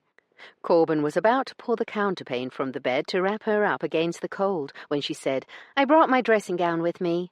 He goggled, and she laughed. She gestured to her satchel, which she was never without, and pulled it open, extracting a wisp of silk. Once she was garbed, in a wrapper that resembled a peacock's tail, and after he'd tucked himself away, Corbin fed the fire with more coal, and they sat on the settee near the small feast set out on the low table. He opened the bottle with a soft pop and poured them both glasses of champagne. She said, after taking her first sip. "I love the bubbles." "Yes, I've noticed." "You have?" "Axbridge always brings you champagne," he said, before he could stop himself. "Have you been spying on me, Masterson?" He snorted, refusing to indulge her teasing about a matter that made him so jealous he'd all but ground his teeth to stumps. "I was very angry at you earlier today in Zeus's office," she said after a moment. "I could tell." "Don't worry, I don't wish to argue about it." "Good, because I only learned about what you were doing with your allowance 5 minutes before you came in, when Miss Barrymore interrupted us to tell Hastings." He did not admit that he had wanted to strangle the Duke's fiancée for causing more strife. She lifted an eyebrow. "It is the truth," he said. Just out of curiosity, when were you going to tell me that Gordon was never your lover?" "I thought I already had." "Not in so many words." She shrugged. "You never asked." Corben tucked his annoyance away. Already the precious minutes were ticking past, and he did not want to waste them bickering. "By the way, the article I am writing for his magazine is about the various movements pursuing the expansion of the voting franchise back home," she said, her smile slight. "Nothing too inflammatory." Again, Corben might have disagreed, but he merely nodded. She turned to face him fully, which brought her knees against his thigh. Even through 2 layers of clothing, excitement arced from her touch. "Most of what I know about you has been collected second-hand." Her full lips flexed into a frown. "A great deal of it seems to have been promulgated by Edith. Will you tell me about your time in seminary?" Corben took a sip of his champagne to mask his surprise. "What do you want to know?" he asked wearily. "What made you go?" His lips twitched. "What? Why are you smiling like that?" "How am I smiling?" "Just tell me." "I was smiling because I was thinking about what a sanctimonious, humorless, and self-righteous prig I was at 17. "Was?" she taunted. Corben rolled his eyes. "Very well, perhaps I am still a bit priggish." "A bit." "You are relentless. Has anyone ever told you that?" he retorted, exasperated but amused. "Everyone I have ever met," she admitted, looking proud rather than remorseful. "Why do you think you were so—" "Devout?" he suggested wryly. "I suspect it had to do with the fact that I was conceived out of wedlock. My mother was a maid in my father's boyhood home," he said before she could ask. Io's beautiful face hardened. "And did he—" "My father did not force himself on her," Corben assured her, "although the outcome was no different. He was already betrothed at the time to a woman from a very powerful and wealthy family, so there was never any possibility of him marrying my mother." "You mean that he did not consider the possibility?" "No, nor did his mother and father," Corben agreed. "In any event, my father married whom his parents wanted, and spent the rest of his life with a woman who despised him." "Did she despise him because she knew about your mother?" she asked. "That was only the first of many reasons." "Your father was a philanderer?" Corben could not help being amused at her direct question. "I am sure that his wife had a great deal to tolerate," he said, sidestepping her question. "And what about your grandparents?" "What about them?" "Did they reconcile themselves to your existence?" "To a degree. I never met them, but they paid for my upkeep and schooling. To be fair, they gave my mother enough money that she never needed to work again for the rest of her life. So they were generous." "With their money?" she said tartly. "Yes, with their money," he agreed. "And you met Zeus at boarding school?" Corben smiled fondly. "Yes. He came upon me fighting off 4 boys and flew to my assistance without a word. Even back then he was a figure of respect, and his friendship spared me a great deal of misery. He told the boys they were fools to care about whether or not my parents were married. He said there were far better reasons to want to thrash somebody." "That is wise for one so young." "He has always been practical and deeply empathic." "An admirable combination. So tell me then, why is he betrothed to that vindictive bitch, a woman who treats her own flesh and blood like a slave?" Corben met her fierce gaze. "If you want an answer to that question, then you should ask His Grace. It is not my place to speculate." Even though he did so plenty in the privacy of his own mind. "Fair enough," she said, surprising him with her mild acquiescence. "You asked about seminary," he said, deciding to answer her question. "The truth is that even before I met Emma, I knew it was not the right place for me. I would have left after that first year. My departure was merely hastened." "How did you meet her?" He cocked his head. "You really want to know?" "What? Do you think I cannot talk about your former lover without becoming jealous?" Corben knew he could not talk about her former lovers without wanting to track them all down and hurt them, but he doubted she wanted to hear that. He had never spoken of Emma to anyone before, not even Hastings, and yet now he found himself almost eager to share. She was the daughter of a publican in a nearby town. His tavern was a place where seminary students congregated. She told me that she'd moved back to live with her parents because her husband had died. I did not find out until after I asked her father's permission to marry her that her husband was still very much alive. Io's eyes bulged. She did not tell you that? Corben felt embarrassed for his dead lover, a reaction that was ridiculous. He tried to explain. Emma was a daydreamer. That was the kindest way to put it. He forced himself to hold Io's gaze. She was also extremely lovely. He was not surprised when understanding dawned in her eyes, which were more brown than green today. You were only 17, she said after a moment, her words kinder than he deserved for falling in love with a woman who had a pretty face and very little substance. He had been so proud when Emma, who had drawn the attention of every young man in the area, had settled on him as a suitor. He'd never seen such a beautiful woman, and at 24, a whole 7 years his senior, she had seemed worldly and sophisticated. I was a young fool, he said, and Emma knew that. Of all the men chasing her, she picked me, not because I was the most handsome, or because she loved me, but because she believed she could convince an illegitimate man to marry her. Even though she was still married? He nodded. She had hoped that we would run off and marry. When I approached her father for his permission, it was unbeknownst to her. So he is the one who thrust a spoke in her wheel? Yes. I set about finding her husband once I discovered Emma was with child. He was not hiding, and it is possible I could have forced him to agree to a divorce. But then— She died in childbed, Io finished for him, the sympathy in her gaze harder to take than scorn would have been. That is a great deal of pain for a youth of 17 to bear. I was an idiot. You were young. We've all done stupid things at one point or another. Corben wondered if she was referring to her mentor lover, Lamar Jacobson. He had no intention of inquiring. Indeed, he could not think of a subject he was less interested in knowing about, or any of her other lovers either. She reached out to take a berry and dipped it into the Devon cream. You must have paid a fortune for these at this time of year.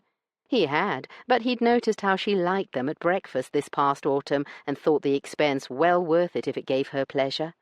She brought the cream-swathed berry not to her mouth, but his. "They are for you," he said. "I know, but I want to share with you. Take it, Corben." The only other man Io had met who could cloak his emotions so effectively was her brother Zeus. Perhaps that was part of their training at their expensive boarding school. Only the slight flexing of his jaw told her how the use of his Christian name affected him. When he opened his mouth, Io deliberately smeared some of the cream on his fuller bottom lip before setting it on his tongue. He closed his mouth and began to chew, his smoky gaze never leaving her. Io stood and then lowered onto the settee, putting one knee on either side of his hips. She was taller than him and enjoyed the rare opportunity to look at him from above, before slowly lowering until her buttocks rested on his thighs. "Let me get this for you," she murmured, and then licked the bit of cream from his lip.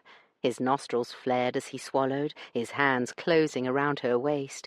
Rather than pull her closer, he held her with one hand and then reached for the sash of her robe with the other, pulling it loose with a tug before pushing the thin silk from her shoulders. His eyes were almost black as they swept over her breasts. He slid his hands behind her back to hold her, cradled, as he lowered his mouth over one peaked nipple. Io moaned when he nipped her back arching when lips as soft as flower petals gently sucked the same spot. She surrendered to pure sensation as he alternated breasts, biting and soothing and laving. "I need you inside me, Masterson," she said when she could take the teasing no longer. He nipped her one last time and then looked up, his eyelids heavy. "Are you sure?"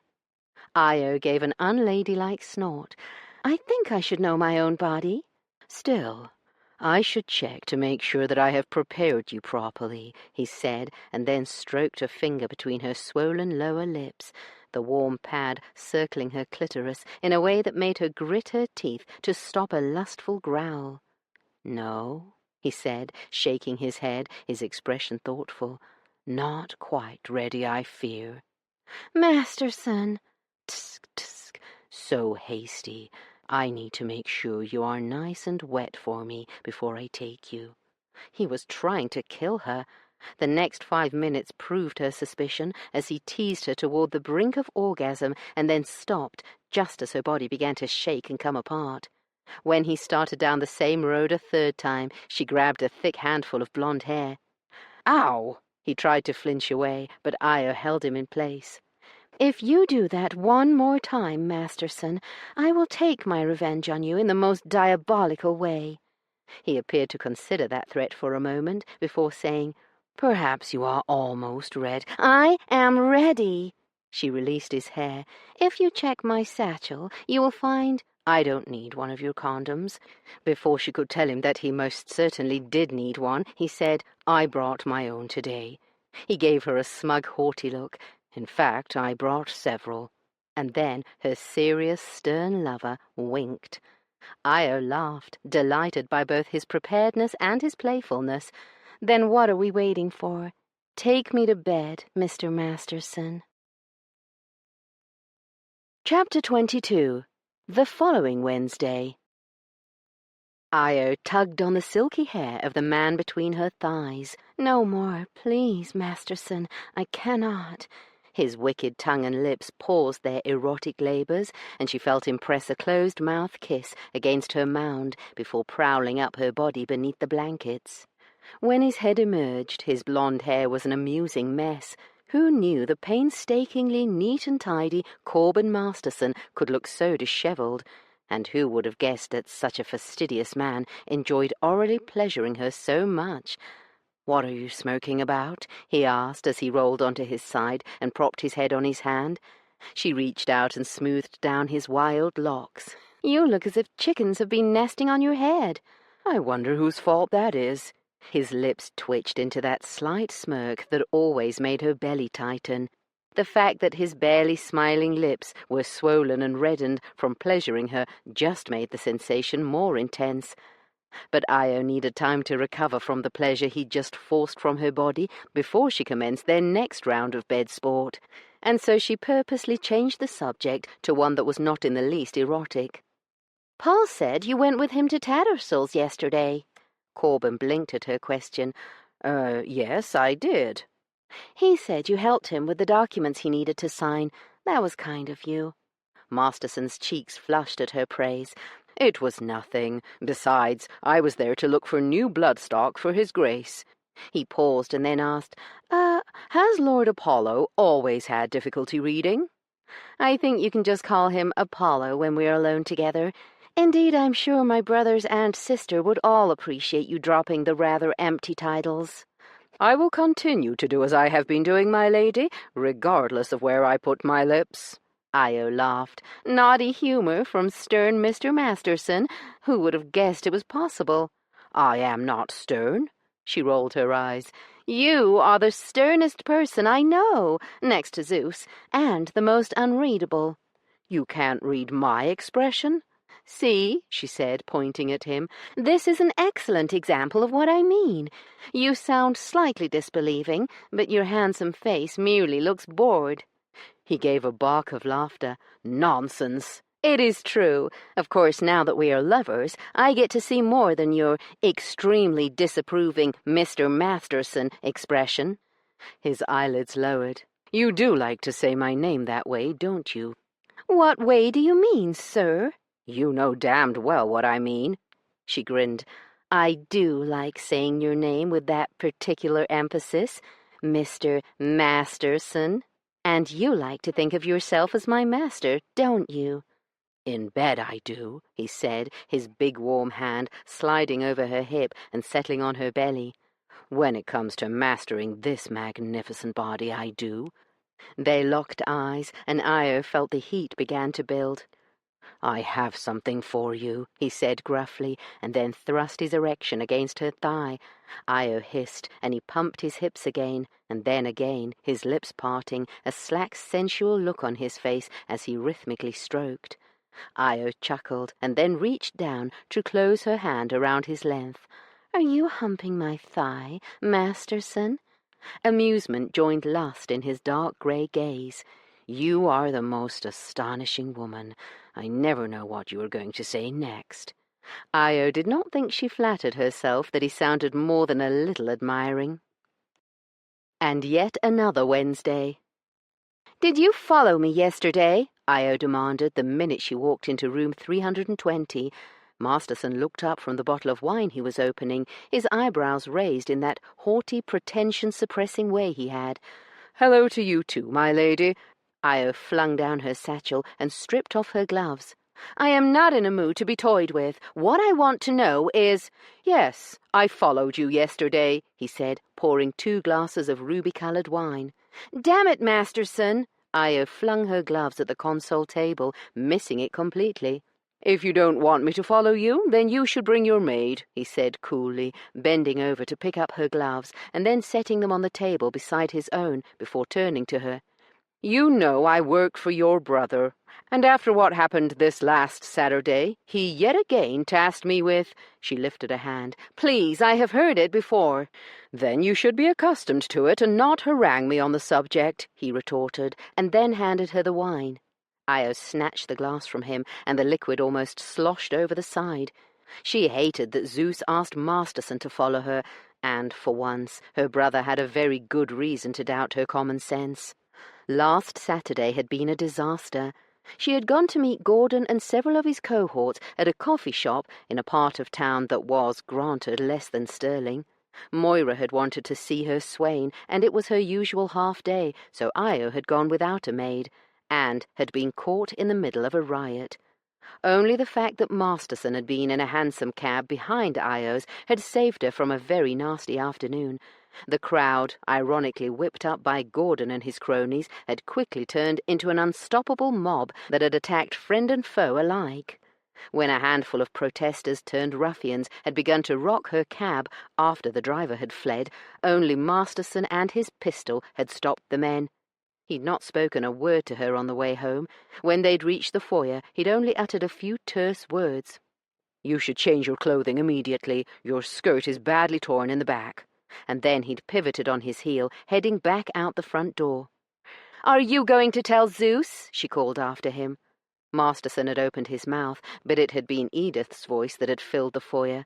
"If he does not, then I will." Io had looked up to find Edith standing on the second-floor landing, smiling nastily, and so that had been that. The rest of the day had been wretched, at least an hour of it spent with Zeus, thankfully alone, explaining what had happened. Strangely enough, her brother had believed that it had not been her fault. Although he'd rightfully been annoyed that she'd not taken one of his carriages, he'd at least understood why she'd not wanted to ride in such a conspicuous vehicle. When Zeus had finished with her, then Eva, Ares, and Paul had had their angry say. Io had truly been in everyone's black book. That had been the disaster on Saturday. But yesterday was Tuesday, so— "Io!" She looked up from her thoughts and scowled at him. "What?" she demanded rudely. "I know you are not angry about yesterday. What is the real reason you are so furious today?" Masterson asked, only lowering himself into a chair after she did. Io wanted to argue, but she was too weary, and he was, after all, right. She heaved an irritable sigh. "What do you think?" "Did you tangle with Miss Barrymore again?" "Me tangle with her?" Io's eyes threatened to bulge out of her head. "She tangled with me? What is wrong with that woman? And that was a rhetorical question, before you tell me what a lady she is." He sipped his wine, his expression unreadable. Io hated how the only time she could tell what he was thinking was when they were engaging in sex. At any other time, he was more Sphinx-like than the Sphinx. "Edith will not be happy until all of us have gone back to New York, or, better yet, died on a sinking ship while headed back," Io said, gulping half her glass in one swig. This time she did see an emotion on Masterson's face before he schooled his expression. Miss Barrymore is very rigid, but she does not hate you, Io. Io snorted. You only see what you want to see, Corbin. If you opened your eyes and your ears, you would realize that she spends all her time thinking of ways to drive a wedge between the 5 of us and Zeus. She tossed back the rest of her wine and stood. No, you sit. I can fill my own glass. She could see he wanted to argue, but he stayed where he was while she slopped wine into her glass, her hand still shaking from how angry Edith had made her. "What did she say, Io?" he asked when she returned to her chair and dropped gracelessly into it. She was harping on Apollo again. We were at breakfast, and you know he hardly comes around these days. His eyebrows arched with surprise. Miss Barrymore came to breakfast? I thought she usually ate in her room. She does. All I can think is that she came down especially to take digs at him. Io turned the glass in her hand, seeing her brother's face instead of the rich red liquid. I was so happy to see him, and we were talking about going riding in the park, when she came in and started making sly comments about all the riding Paul did. Io was terrified that Edith knew about Paul, terrified that she would use who he was as a weapon against him. Why else would the woman hound her brother so relentlessly? She hoped it was merely Edith's inclination to pick on people who did not fight back, like her cousin Susan because she couldn't stand up for herself, or like quiet, introverted Paul who wouldn't stand up to her, but she was afraid the woman knew the truth. Io slanted Corbin a look. Sometimes she thought the canny man might have guessed her brother's secret, but she could never be the one to say anything first. What if he was as awful and self-righteous as Edith on the subject? She didn't want to think of her lover that way, but there was no denying that Masterson was a pious man, or at least he had been before these Wednesdays. Io slanted a look at Masterson, but for once he wasn't looking at her. Instead, he was gazing down at his glass. Judging by the slump of his broad shoulders, the subject of Edith and her squabbles with the younger Hales was one that made him miserable as well. Here they were, in this room for only a few hours, the best hours of her week, and she was wasting it talking about her brother's fiancé. Io set down her glass, stood, and began to unbutton the wrists on her long-sleeved navy-wool walking dress. When Masterson looked up and saw she was on her feet, he began to get up. "No, stay where you are," Io said, smiling to soften her words. He sank back in his chair and stared up at her with heated eyes. Corbin wasn't surprised by the argument they'd just had. It had been a mistake to let things fester without exchanging a word since Saturday. It had not been Io's fault that the idiots Gordon had been riling up had erupted and run amok, but the woman needed to start taking the family carriage, regardless of what attention it garnered, and bringing along the big footman her brother employed. Corbin shuddered to think what might have happened if he'd not been there. Certainly the cab driver had not stayed to help.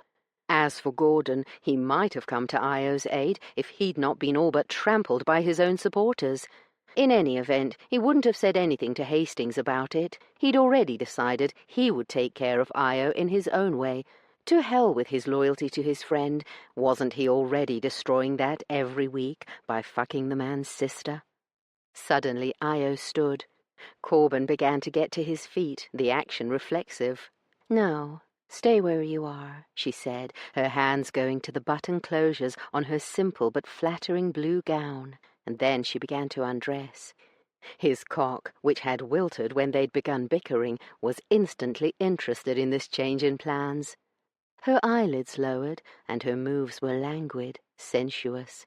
She unfastened first one tight sleeve from wrist to elbow, and then the other. Corbin swallowed when she switched to the front of her gown, and he spread his thighs a little to give his cramped erection a bit of room. Her dress was one of the artistic sort, or perhaps it was dress reform, he wasn't sure of the terminology, and the fabric was of a quality that only a wealthy woman could afford, but it was designed for a woman to put on and remove without the services of a maid. It had buttons all the way down the front, from the prim white collar to the hem of the full sweeping skirt, but her hands stopped once she'd unfastened the button just above her mound. Corbin realized he was still holding his wine-glass, squeezing it, because his hand hurt, and he tossed back the rest of the wine and set the empty glass on the end table without looking, fortunate that he didn't drop the damned thing onto the floor.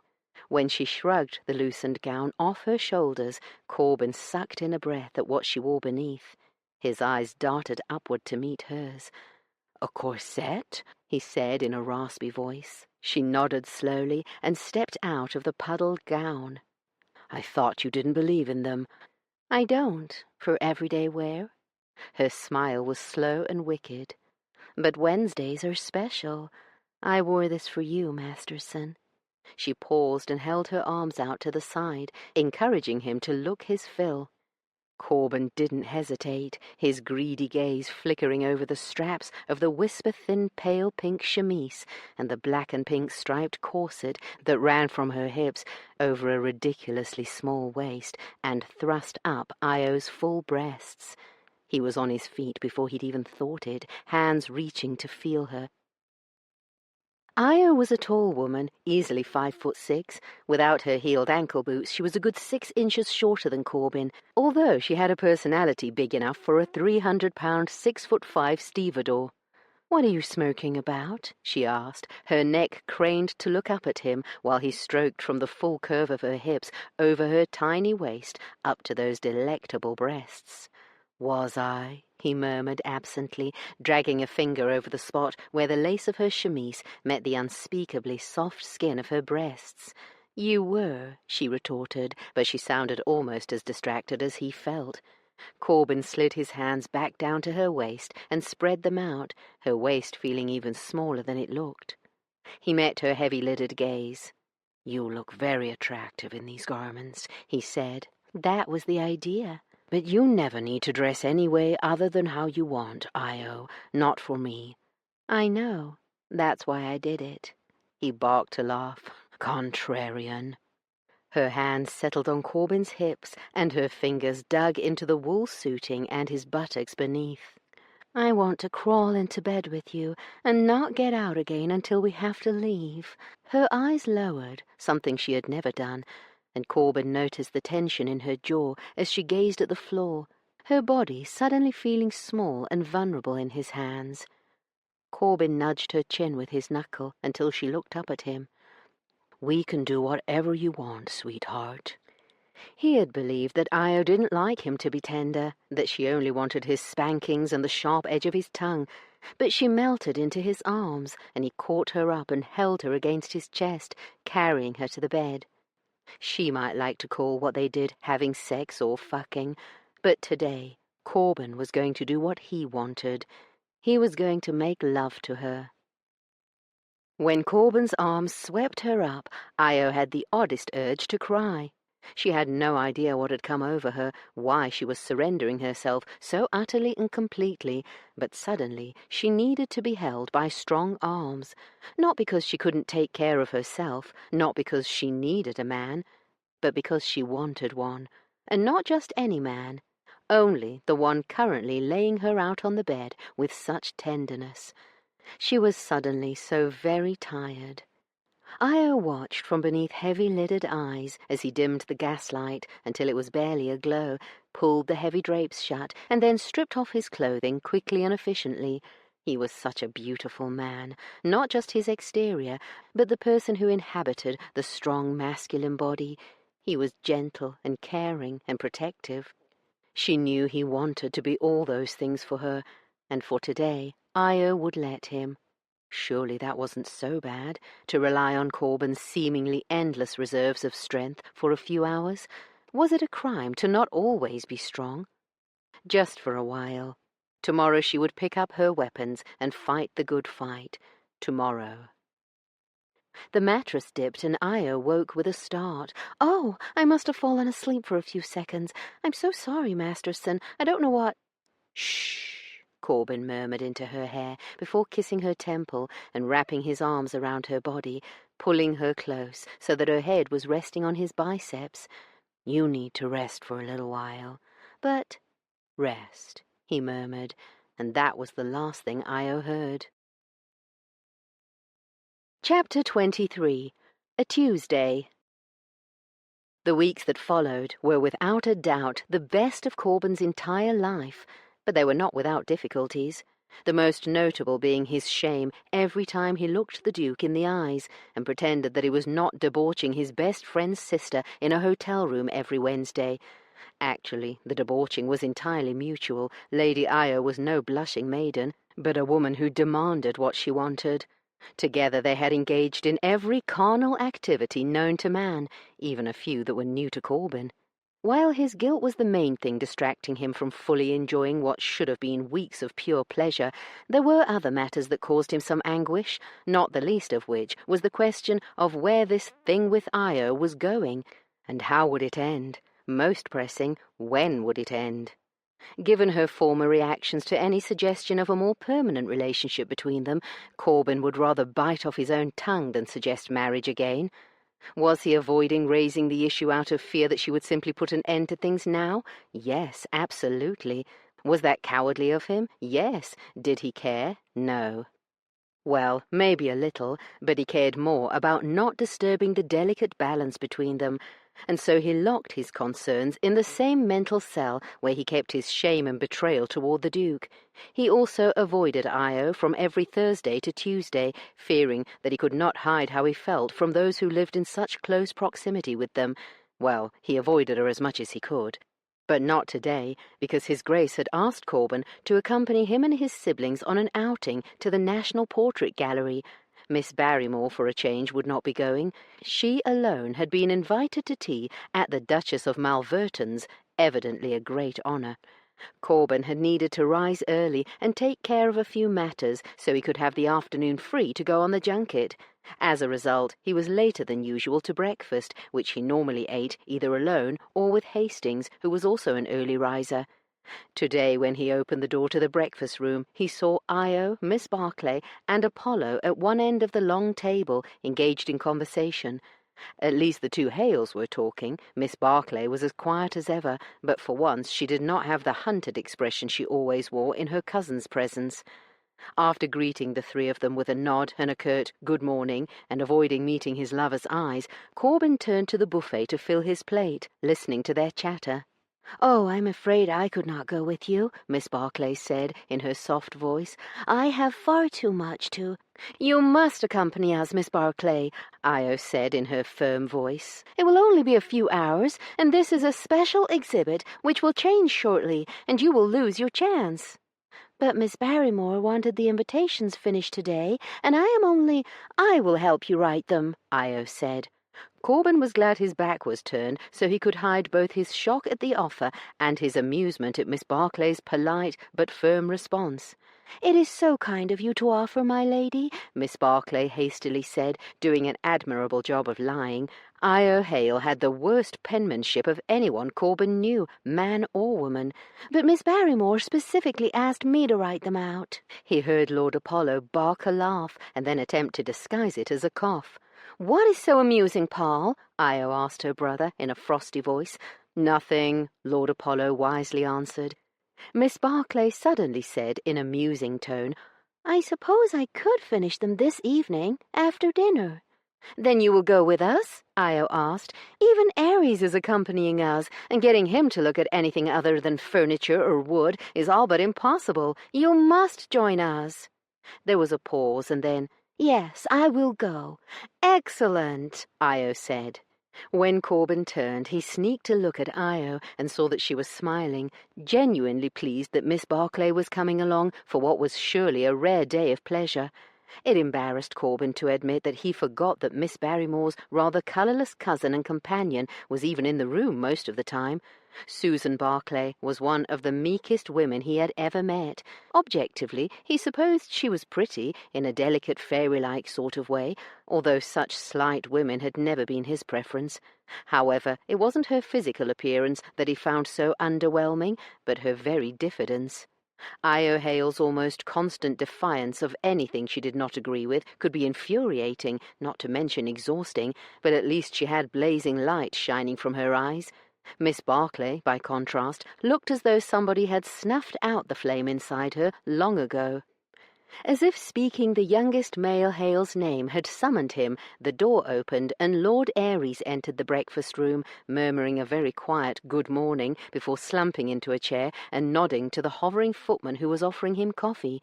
Corben recognized the look on the younger man's face as being one he'd had often, although not in many years.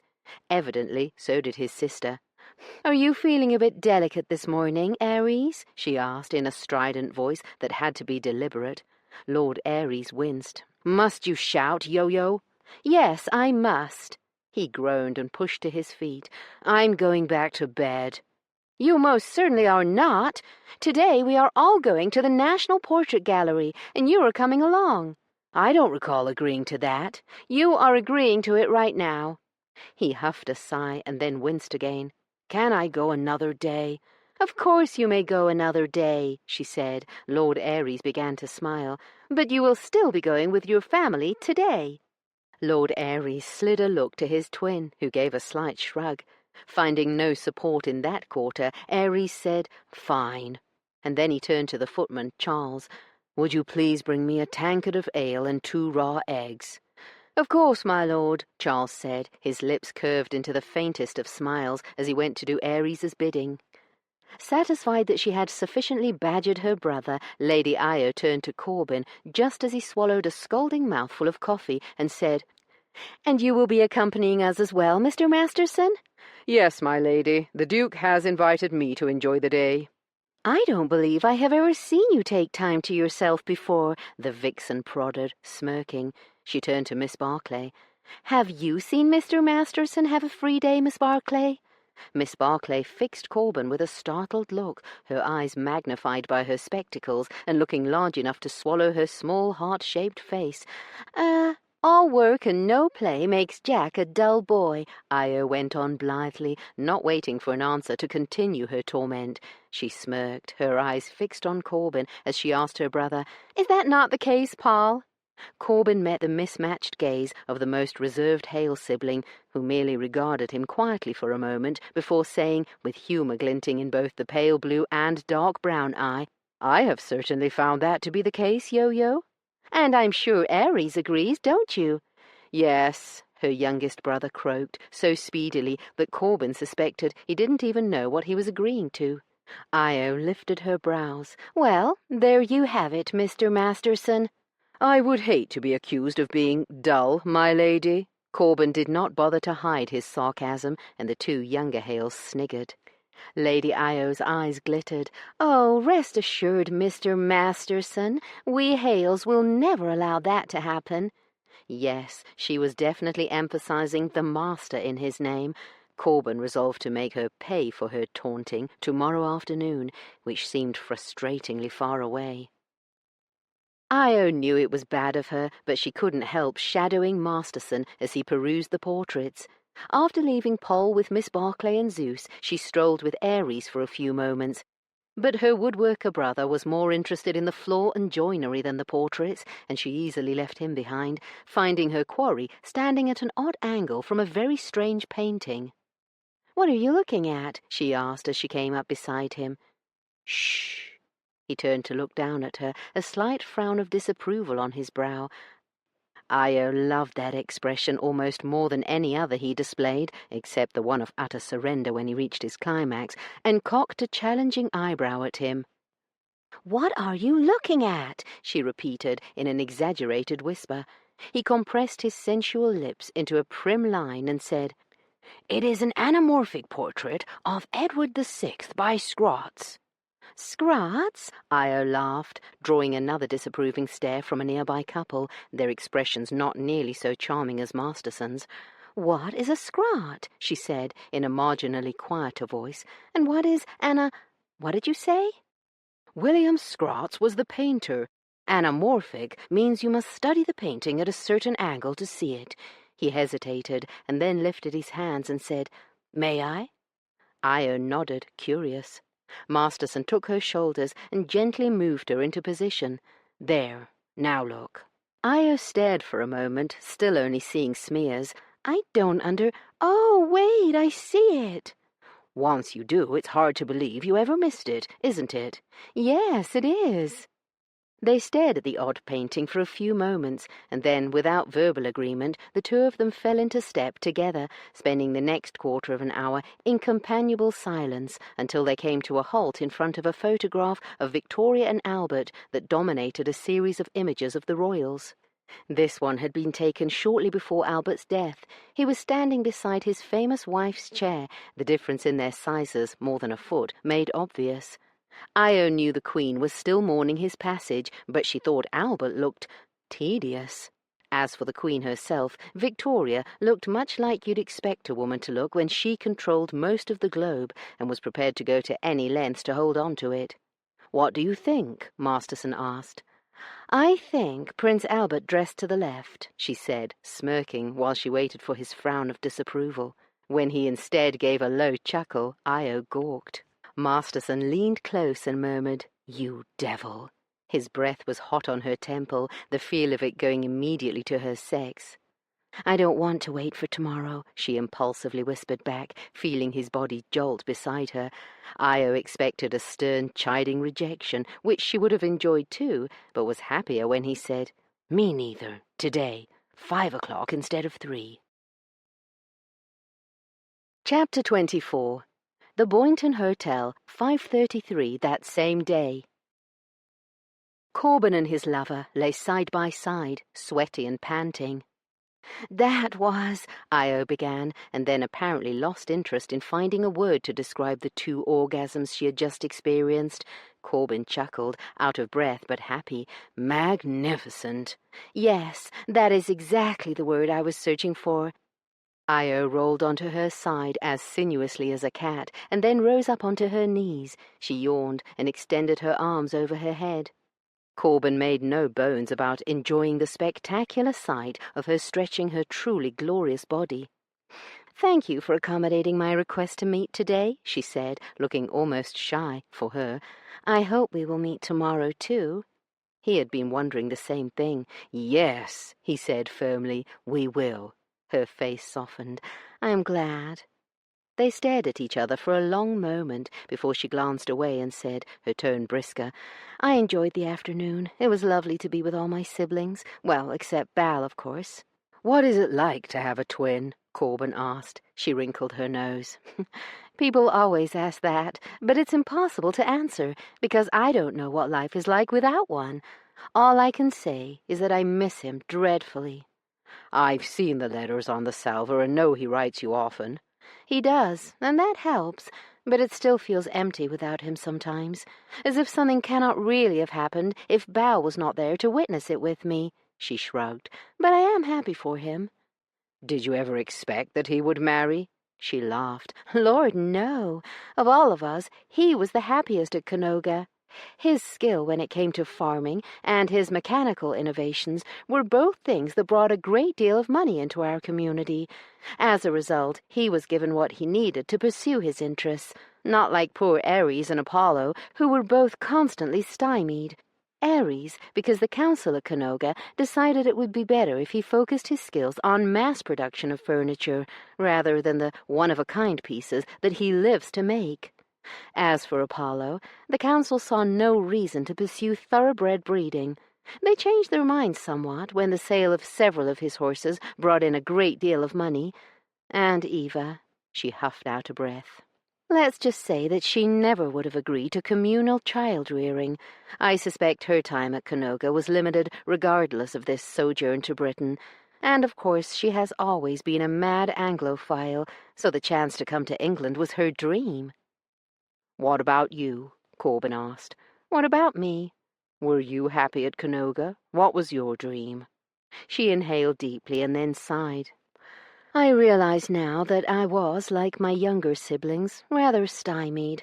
Not just when it came to my little causes," she said the last 2 words in a voice that sounded remarkably like Miss Barrymore, "but also when it came to my life." She slid a glance at him. "I am sure you've heard of the Canoga policy of sexual mentorship. I know the journalists love to harp on that, as if it is the only important part of the Canoga credo." "I have heard of it," Corben said carefully, having to impose all his will to keep from allowing any judgment to seep into his words. Even so, her eyes narrowed slightly before she said, I suppose you believe that people should remain chaste until marriage. I would be the worst kind of hypocrite if I did, wouldn't I? She smiled at that. So then it is only women who should not take lovers? You must admit that the consequences are certainly higher for women. Oh, yes, especially if men deliberately keep them ignorant about things like condoms. But tell me truthfully, Masterson, is the possibility of pregnancy the only reason you believe women should wait until marriage to engage in sex?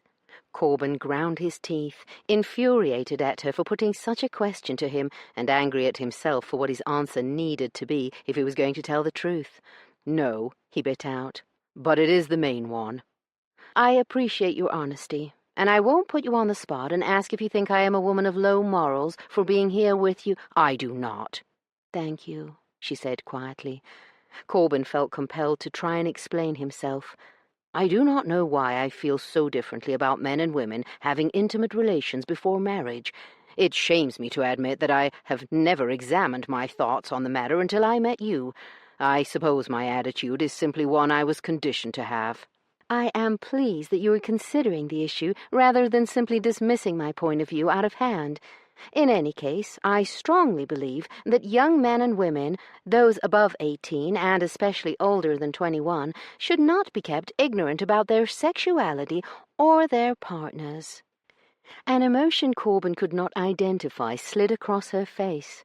Whether sexual mentorship is the way to do that, I am not sure. The relationship between me and my own mentor, Lamar Jacobson, was not as straightforward as I was always led to believe. It was neither brief nor without repercussions. Indeed, it lasted for a long time, which was frowned upon and— Frowned upon? Corban could not help asking. By whom? By most of the members of the community and the council. She inhaled deeply and looked as though she was searching for the right words. People are dissuaded from viewing others as their possessions. It is one of the main tenets of Canoga. She pulled a wry face. And there is nothing more possessive than monogamy. A snort of disbelief slipped out of him. She raised her eyebrows, her expression cool. You find that amusing? You are serious? He said, realizing she had not been making one of her irreverent quips. Yes, Masterson, I am serious. It was too difficult for Corban's brain to comprehend such a bizarre view of emotional intimacy, not to mention marriage. But then something struck him. You said people were dissuaded. Dissuaded how? It is called being sticky when a person pursues an exclusive relationship. The council usually steps in and talks to one or both partners if somebody becomes sticky. In my case, they spoke to Lamar, and he was the one who severed the relationship. What sort of madness was this? And he just left you because they told him to? Corban asked, not caring that he sounded disbelieving and affronted. She shrugged. He probably would have done it once he realized I was pregnant. But yes, their intervention was the impetus for his decision. What? He thundered. She looked at him with cool eyes. Yes, Masterson. At Canoga, people do not propose when a woman is pregnant. His mouth worked, no doubt making him look like a landed fish. The expression on her face told him this discussion was headed toward an argument, and this time it would be his fault for starting it. But Corban found that he could not leave the subject alone. And didn't it bother you when Jacobson ended your relationship? Her lips twisted into an expression that Corban could not identify. Rejection is never pleasant, Masterson. Corban stared at her, hoping for more, but her gaze was vague, as if she were staring at something else entirely. How in the world had Io ended up talking about Lamar and that mess? She looked at Masterson, unsurprised when his expression was one of profound incomprehension, leavened with a dash of disbelief and a pinch of revulsion. It was a look she had seen many times before on people's faces. Just what would he think if she told him the rest of her sad little tale? He told you his story. Are you too proud to share your own?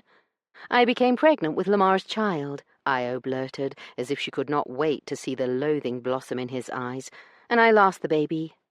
There was no disdain in his expression, only the sympathy of a man who had suffered a similar loss.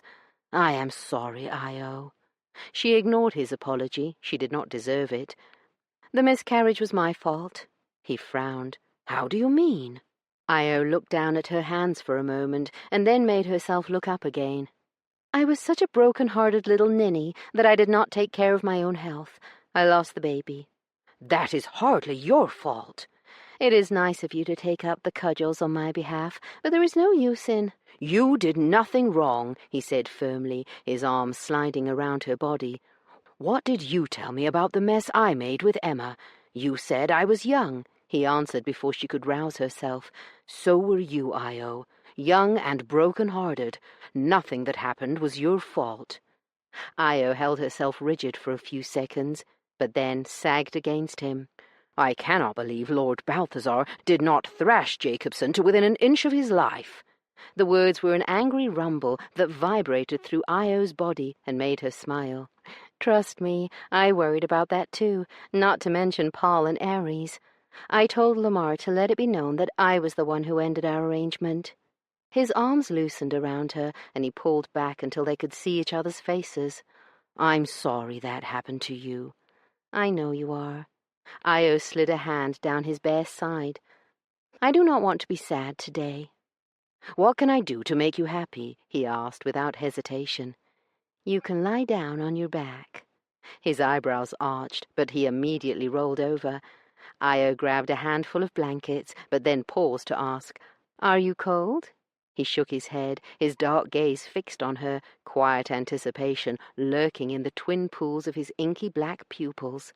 "I want to see you," she said. "Have you not seen me?" "Not as closely as I want to. I'm usually in such a rush to touch you that I don't get to fully enjoy the looking." His lips quirked into a faint smile. "By all means." Io pulled back the bedding, savoring him the way one would a fine wine, slowly and thoroughly, and he was fine. His shoulders were broad and elegantly capped with muscle, his bulging biceps those of a man who'd engaged in his share of physical labor in his life, not to mention the boxing sessions he engaged in with Zeus at least twice a week. Hard, slabbed pectorals led to a tight, muscular abdomen that narrowed into a V at his slim hips. His cock was half hard and lying on his thigh like a lazily resting predator, filling out more even as she looked at him. The dark blonde trail of hair that grew down the center of his chiseled belly spread into a curly nest at the base of his cock. Io's breathing was labored as she jerked her chin at his groin. "Spread your thighs for me." His body jolted, and his thick shaft hardened the rest of the way, but he did not obey her. When she lifted her gaze to meet his, she saw that his jaw was like iron. His mind, she suspected, rebelled at being viewed as a sexual object, but his body liked it a great deal. And then he spread his legs for her. Never in his life had Corbin been the recipient of such a thorough and sensual visual inspection. That Io liked what she saw was undeniable as her eyes became darker the longer she stared at him. His own arousal was bobbing and leaking on his belly even before she'd commanded him to spread for her. Her hand, cool and smooth, slid over his thigh, and he grunted when she cupped his sack, every muscle and nerve in his body tightening at her touch. "Very nice," she murmured, and then used her other hand to caress the muscles of his belly. Corbin's eyes wanted to close so he could sink deeply into this experience, but he wanted to see her face even more. Her fingers dug into his abdomen, while her other hand slid off his balls and up over his erection, which was doing plenty of silent begging, cruelly moving on before finally settling on his chest. "Oh, God!" he shouted when she pinched his nipple, hard. His hand shot out and closed around her wrist. She gave him an exaggeratedly innocent look. "Oh, did that hurt? Let me kiss it better." "If you bite me, Io, I will," he warned, but the feel of silky heat around his stinging nipple forced a moan from him. She hummed, moving to his other nipple while she rubbed his abdomen in circles, brushing against the throbbing head of his prick with every pass, until his body was so damned primed he thought he'd explode from sheer need. And still she teased and teased and teased. "Enough!" he finally roared, easily flipping her onto her back beneath him. Her body shook with laughter as he pinned her wrists above her head. "You are a sadistic witch," he hissed, and then commenced tormenting her far larger nipples with equally punishing nips and kisses until she bucked beneath him. "Masterson," she murmured, trying to grind her mound against him. Corbin sucked the nipple he'd been teasing one last time before releasing it. "What?" he demanded rudely, still holding her wrists with one hand while he contorted himself to reach between her thighs. "Ah, nice and wet." He fingered her sensitive bud until she was writhing beneath him, never giving her quite enough to reach her peak. "Please," she begged, body writhing. "Please what?" "Please give me an orgasm." He barked a cruel laugh and gave her clitoris a pinch that made her cry out. "Please give me an orgasm," he trailed off. She growled. "What are you—" "You like to torment me when we are around others," he said. "Now you can pay the price. Beg me, and do it properly. Tell me who is the master here, now." She glared when he took his hand away completely. "You will suffer for this." "I have no doubt of that." "Please give me an orgasm, master." He grinned, his finger already in motion. "There's a good girl. See, that wasn't so hard." "I need you inside me," she gasped, her body beginning to shake. Corbin glanced around for his coat, which was where the condoms were. "Hold on, just let me—" "You don't need to put one on." He gaped. "But—" "Trust me."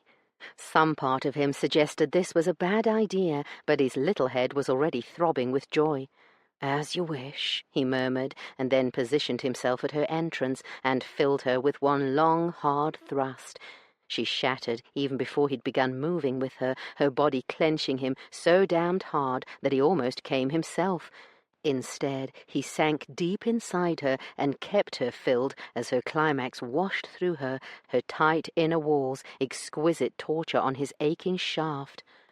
Only after the last contraction had wrung her out did he withdraw all the way.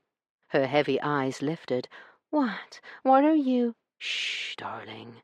He gave her a lingering kiss, and then, clenching his jaws to keep from moaning, laid down beside her.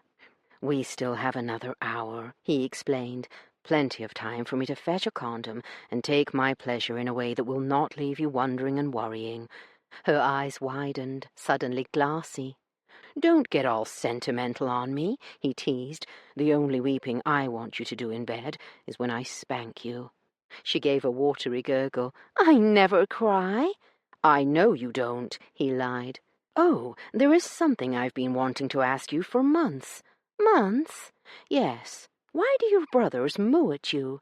She laughed again. "Because they are idiots. It is their way of expressing affection. You know the Roman myth about Io, don't you?" Corbin racked his memory.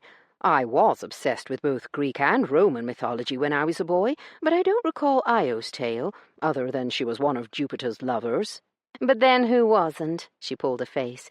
"As for the myth, the story goes that Jupiter's long-suffering wife was furiously searching for her husband's current lover, and so the endlessly priapic king of the gods decided to turn poor Io into a heifer." "Oh, now I remember."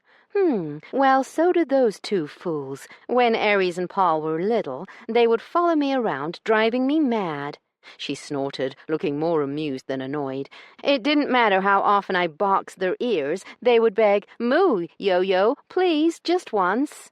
"And did you?" Corbin asked. She made an irritable noise. "Sometimes, but just to shut them up."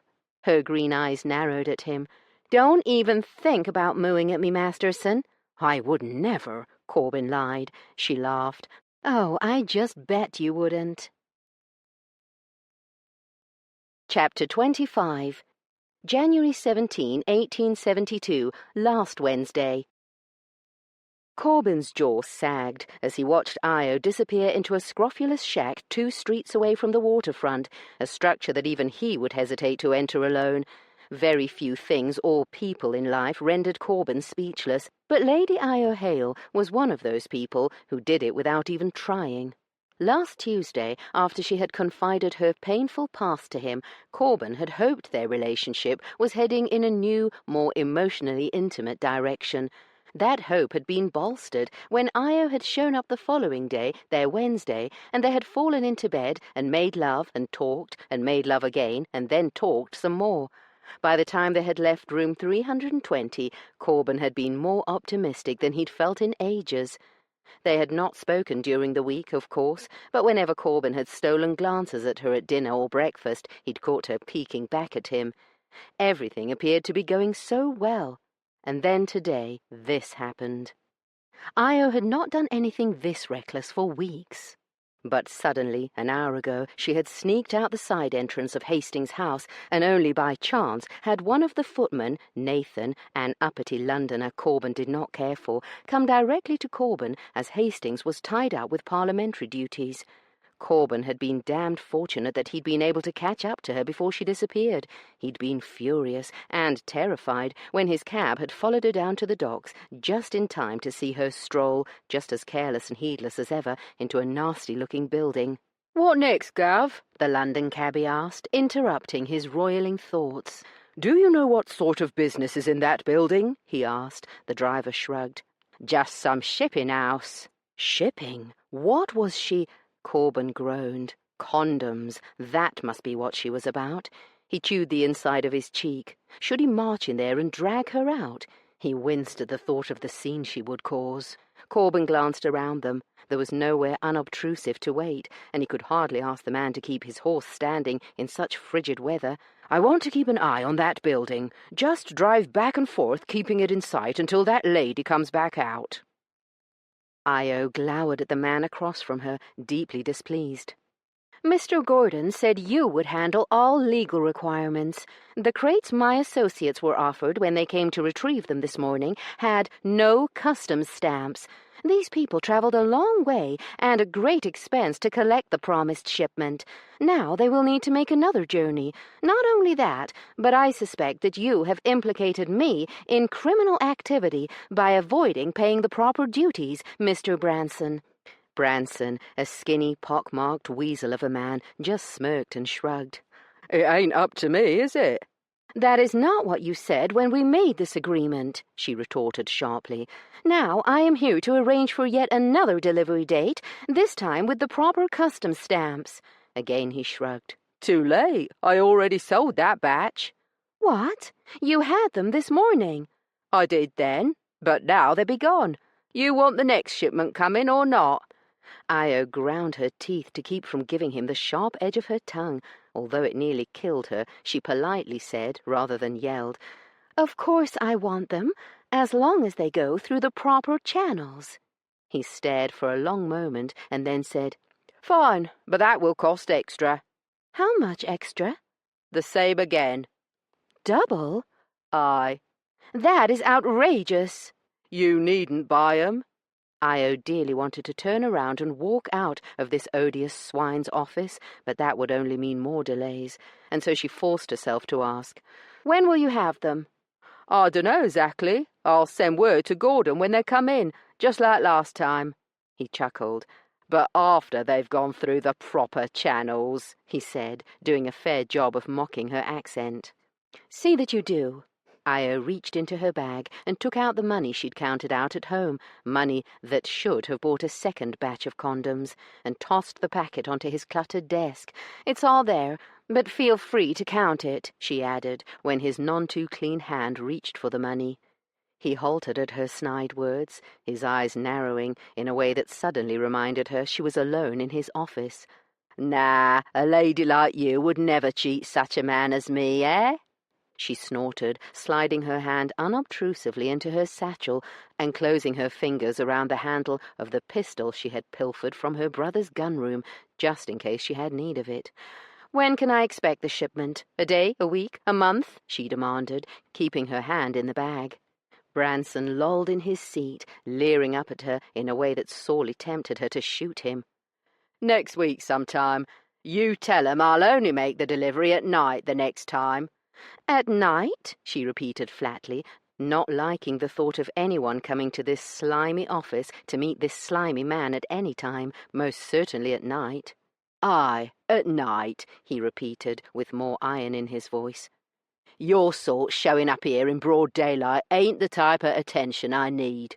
Of course he would say that. "Fine," Io snapped, eager to get away from, Also eager to get to her Wednesday rendezvous. She would already be late as it was, and Corbin would grill her, no doubt. Io slammed the door behind her and then looked up the street for the cabby she told to return in a quarter of an hour, pleased when it came rolling up just as she stepped away from the house. Io was squinting up at the driver. He did not look the same. The cab door flew open and a hand shot out and clamped around her upper arm. "Get in!" Corbin hissed at her, yanking her inside none too gently. He pushed her into the seat across from him before slamming the door. "What in the name of hell are you doing down here, Io? I thought we came to an understanding weeks ago about you leaving without taking—" "I don't recall any such understanding," Io lashed back, her heart still pounding from the shock he'd just given her, but that shock quickly turned to fury. "And just what are you doing following me again, Masterson? Because I thought we'd come to an understanding about that." "Answer me, damn it!" Io flinched back from the anger in his tone. "Who do you think—" He grabbed her upper arms, his fingers biting into her flesh. "Do you not recall what almost happened to you in the 5 Points? This part of London is every bit as bad." Io jerked away from him, or tried to, but he held her for a moment, making her feel his greater strength before allowing her to slip free. "What I want to do is manage my affairs without anyone interfering. I refuse to live in fear of what some man might do, and that includes you, Corbin." A vein pulsed in his temple, and he glared for a long moment, chewing the inside of his cheek, doubtless to keep from losing his temper. Io had never seen him quite so unhinged. "What was it you went to do inside that building?" he asked in a firm but cool voice, after a long, unpleasant silence, his expression stern and unrelenting. Io ignored him and crossed her arms, turning away to stare out the window at the slate-grey afternoon. There had been no new snow for weeks, but the weather had been brutally cold, and the nasty greyish-black crust that seemed to cover every surface refused to melt. "Are you going to answer me, Io?" "What I was doing in there is none of your concern." "Oh, Io, why not just tell him?" "I beg to differ." Something that looked almost like desperation flickered across his severe features, but it was gone before she could be sure. But the one emotion that she did recognize was his obvious effort to rein in his temper. "Right now is a delicate time for your brother. He is—" Masterson broke off, his jaw flexing. "He is forming associations that will make a great deal of difference for him in the years ahead." "You mean he is forming alliances in Parliament so that his banks may receive the most beneficial treatment?" His face hardened. "That is not the only issue of interest to him." "Oh, tell me one single matter that interests my brother that doesn't involve making money." "If you want an answer to that, you can ask him yourself, and I am sure he will gladly tell you. But all that is beside the point." "What is your point? That I should stop pursuing my goals, stop fulfilling promises I've made to people in New York and here, and instead pursue a flirtation with one of the fools I am forced to see and speak with at every ton function? Perhaps Lord Danvers. He has shown a marked interest in me. I dare say he could be persuaded to offer marriage with very little effort on my part. Is that the sort of activity you would prefer I pursue?" "Danvers is a fool and—" "Ah, but he is a marquis, and can trace his family tree back to the Conquest, probably back to the Bible, not as far as Adam and Eve, perhaps, but—" "Neither I nor your brother are saying you should marry," Masterson seethed. "Danvers is said to be one of the catches of the season," Io went on. "All I am saying," Masterson continued grimly, "is that for the first year, if you could comport yourself more as a—" "If you say lady, I shall scream." He clamped his jaws shut and glared. Io could not take his censure one moment longer. "For your information, I might have gone to that scoundrel's office alone today, but the money I gave him came from none other than Viscountess Kendrick and the Duchess of Malverton." Io nodded at his look of disbelief. "Yes, Malverton. While the paragon of the ton is drinking tea with ladylike Edith, she is slipping me donations under the table. Unsolicited donations, by the way." Masterson's shock was like a fine wine, and Io savoured it. "Does this have to do with—" "Contraception and prophylactics," she finished for him. "Yes." But the Duke of Malverton has supported legislation that would make the sale or distribution of contraceptive devices, if not illegal, then certainly close to impossible for most women to access, she finished, especially poor, powerless ones. Her eyes narrowed. I must admit the Duchess's motives are not entirely altruistic. What do you mean? She scoffed. Oh, come now. Despite his Grace's disgusting taste for virgins, the man still keeps 2 mistresses mounted, visits brothels, and has managed to infect his wife with syphilis, along with a great many other women, I should imagine. Masterson's jaw shifted from side to side as he masticated on the matter. That is a subject. Which subject? Whores? Syphilis? His Grace's myriad mistresses? Or purchasing virgins? Io goaded, not letting him answer before adding, Let me guess. You were going to say they are all subjects that are unfit for ladies. As it turns out, he said acidly, you do not know everything that I am thinking. It will surprise you to learn that what I was about to say before you interrupted me was that the Duke of Malverton's unsavoury engagement in the virgin trade is a subject your brother and like-minded men in Parliament are determined to bring to an end. I am surprised to hear that, Io wasn't ashamed to admit.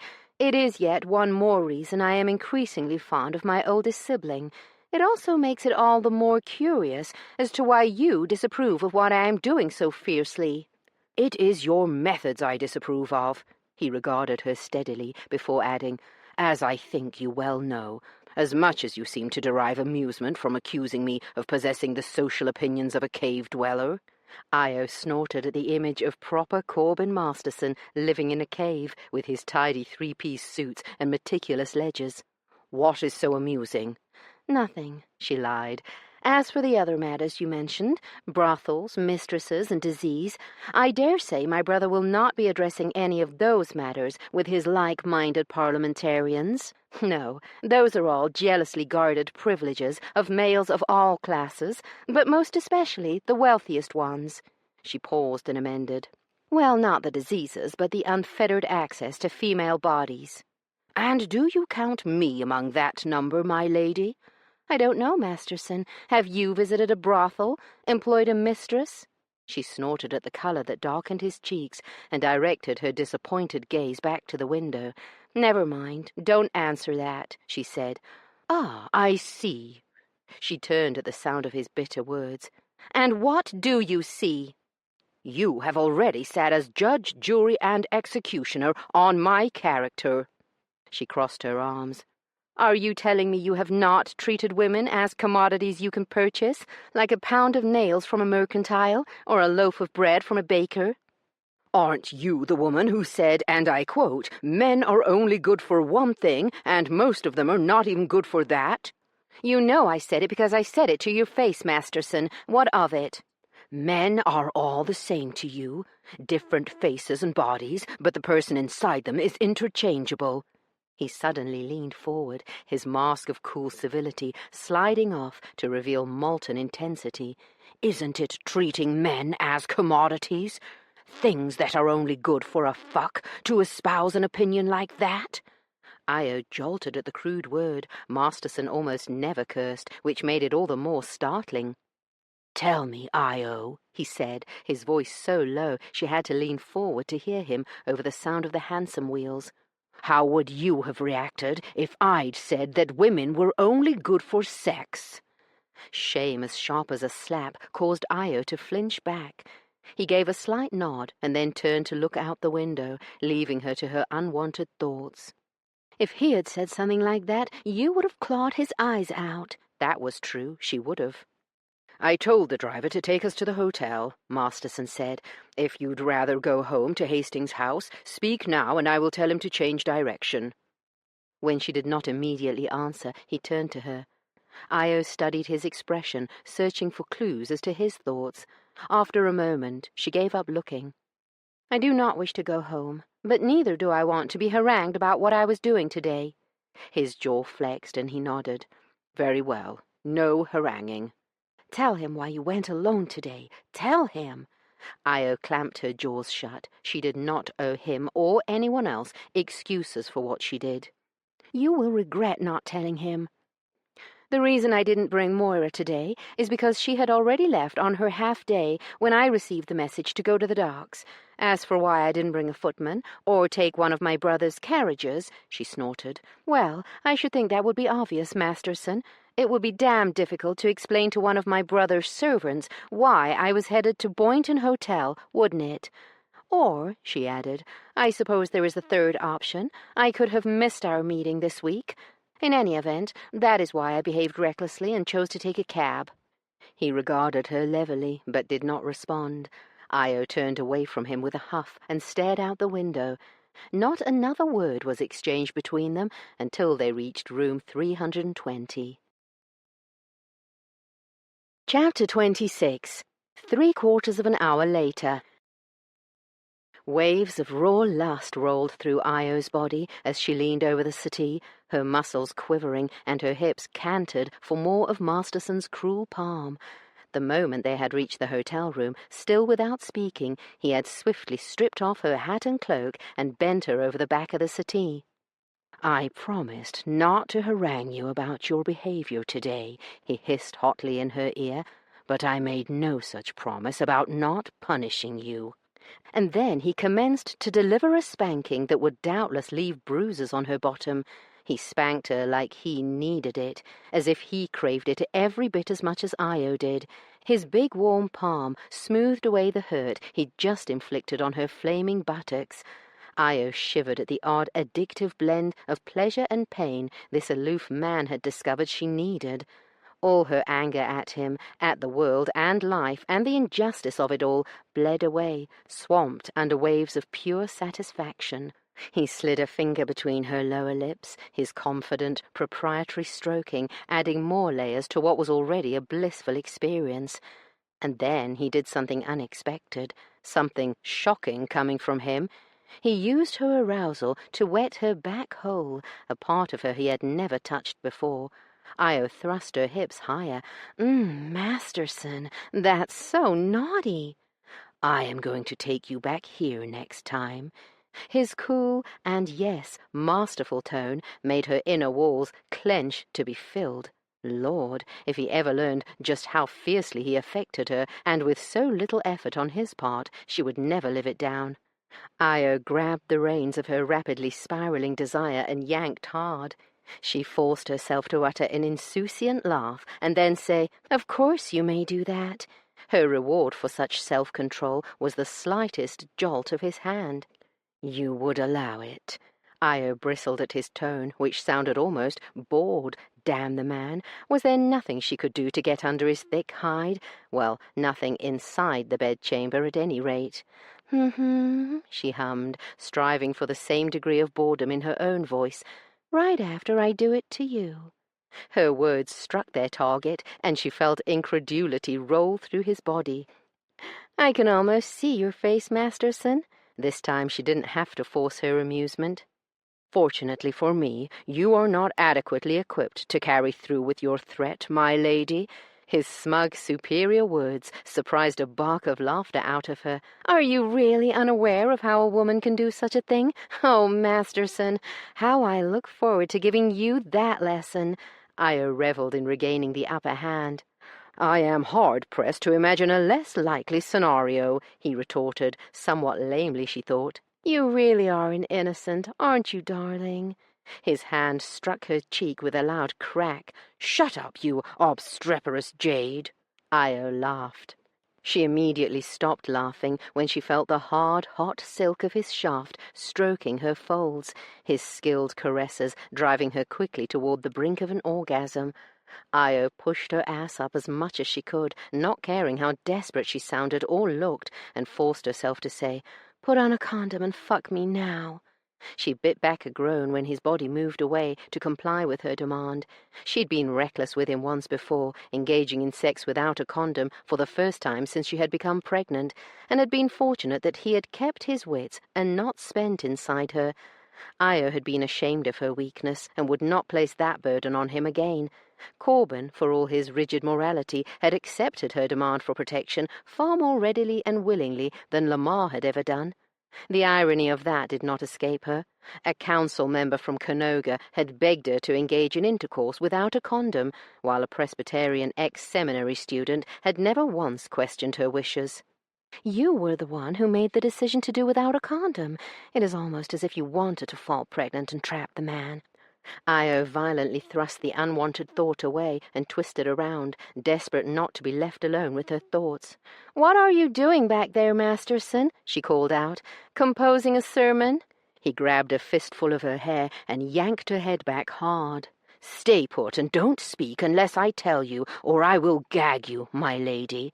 Io's body responded to his threat in a way that shocked her. For a moment she thought she might actually climax as she met his fierce, hard gaze. As it was, she could barely manage to utter the few words that her addled brain came up with. "Please, sir."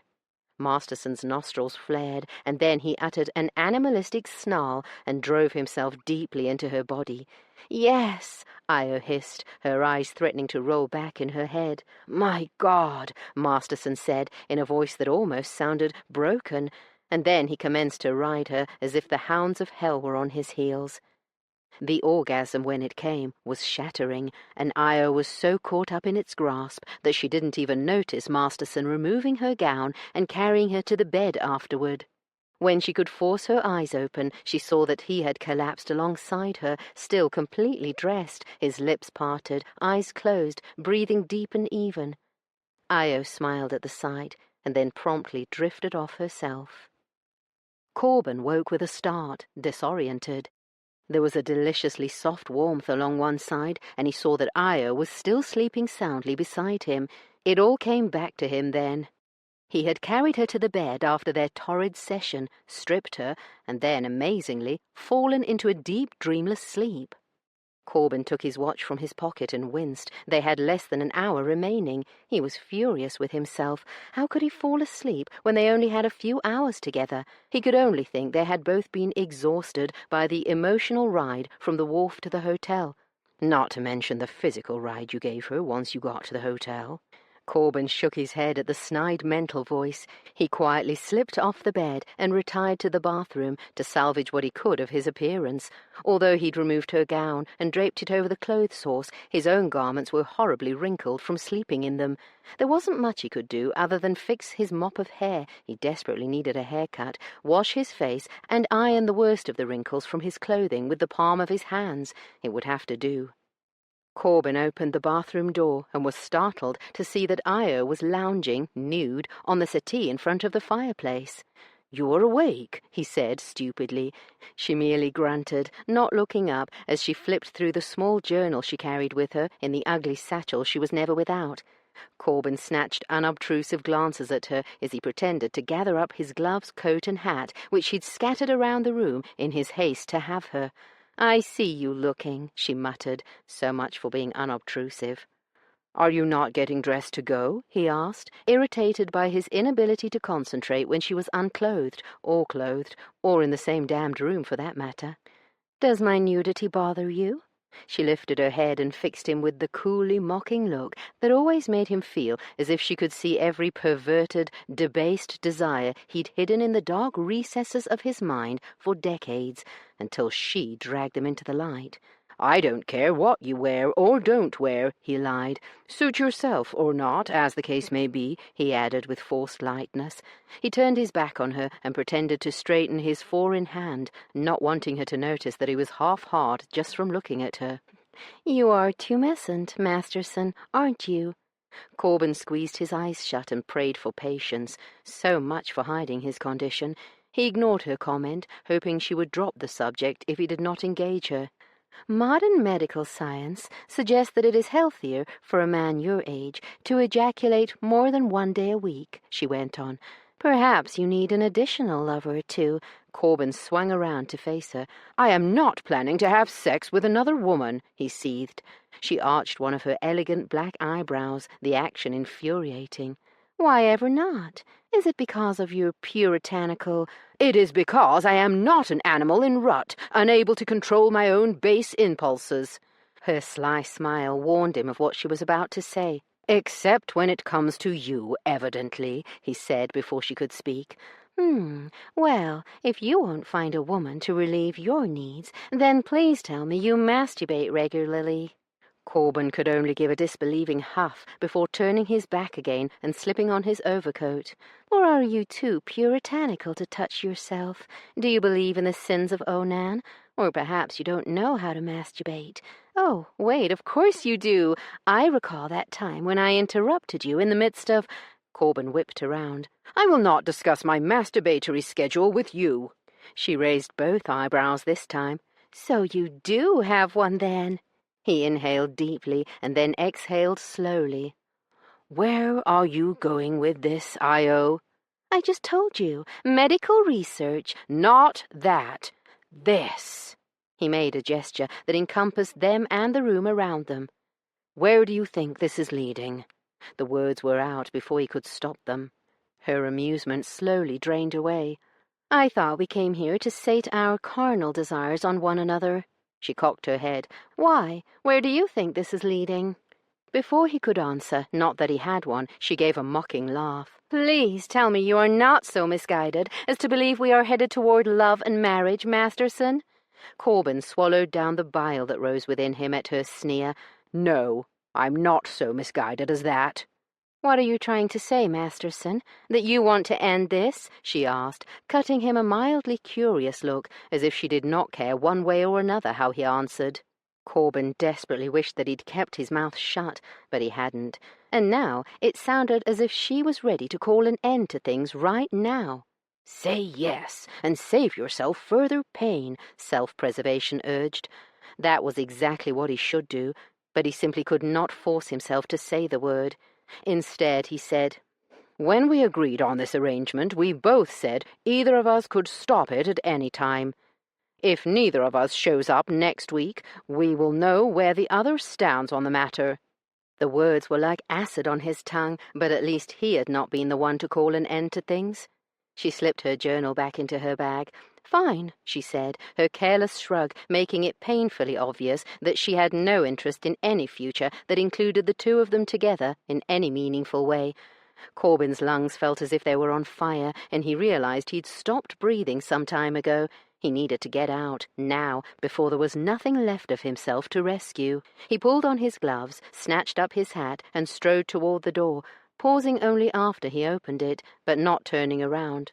Fine, he said, his words a harsh echo of hers. Io began to dress immediately after the door closed behind Masterson. She liked to remain naked in his presence because it always wrong-footed him so badly, and because he was the most articulate, cleverest, and quickest man she had ever known, and Io needed every advantage in their skirmishes she greatly enjoyed, skirmishes that were evidently over, thanks to her. Io stared blankly at the hands holding her chemise, infuriated to see they were shaking. Fine. You said fine. You should have said something else, anything else. He is a proud man. After the way you just behaved, he will not be here next week. She flung the garment away and dropped onto the settee, not sprawling as she'd done earlier with Masterson, like a seductress in one of the dreadful naughty novels her younger brother Aries read, and which he thought nobody else knew about. No, all that posturing had all been for Corben's benefit, because it was so easy and so enjoyable to assail his prudish sense of decorum. But Corben wasn't there, and chances were, thanks to her rash behaviour and fine, he wouldn't be there next week, or ever again. Io drew her knees up to her chest and wrapped her arms around them. The room was colder than it had been only moments earlier, frigid. These Wednesday afternoons with Corben Masterson had been the most wonderful of her life, and not just sexually, although she had never admitted that to herself until that moment. Io rolled onto her side, still clutching her knees, marvelling at how she'd not even known Masterson a year ago at this same time, and yet he seemed to have invaded every single corner of her life, or at least he had until today. But now, these meetings, which had been the highlight of her week, although she would die before admitting that to Masterson, might be over. And it is all due to your foolish pride and crippling fear.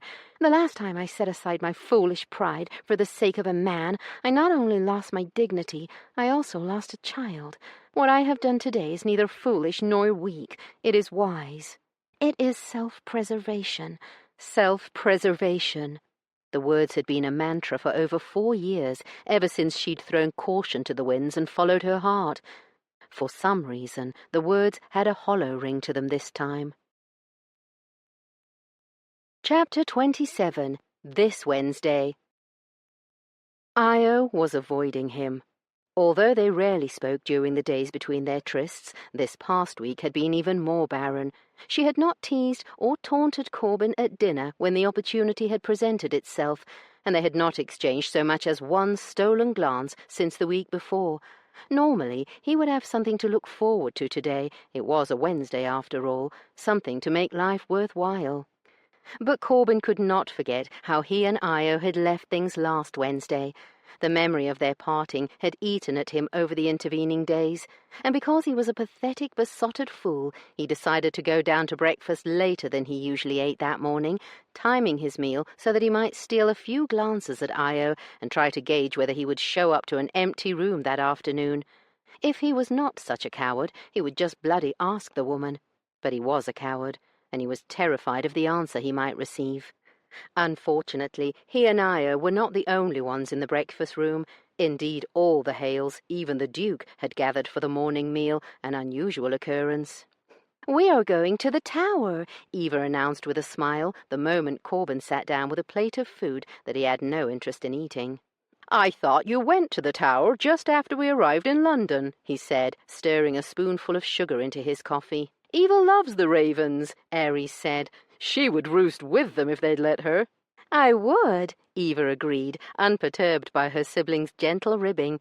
She cast a sly look at her older sister. "But I'm not as bad as Yo-Yo." Corbin looked from Eva to Io. Everyone else was, so why shouldn't he? Io gave her younger sister a pained look. "Please, not this story again." "Yo-Yo insisted that she was a hen when she was little," Apollo explained, smirking from Corbin to his older sister. "You were not even born yet, so it's not as if you remember," Io shot back. "One night she was missing at bedtime, and everyone was frantic," Apollo continued. "There was much rending of hair and tearing of clothing.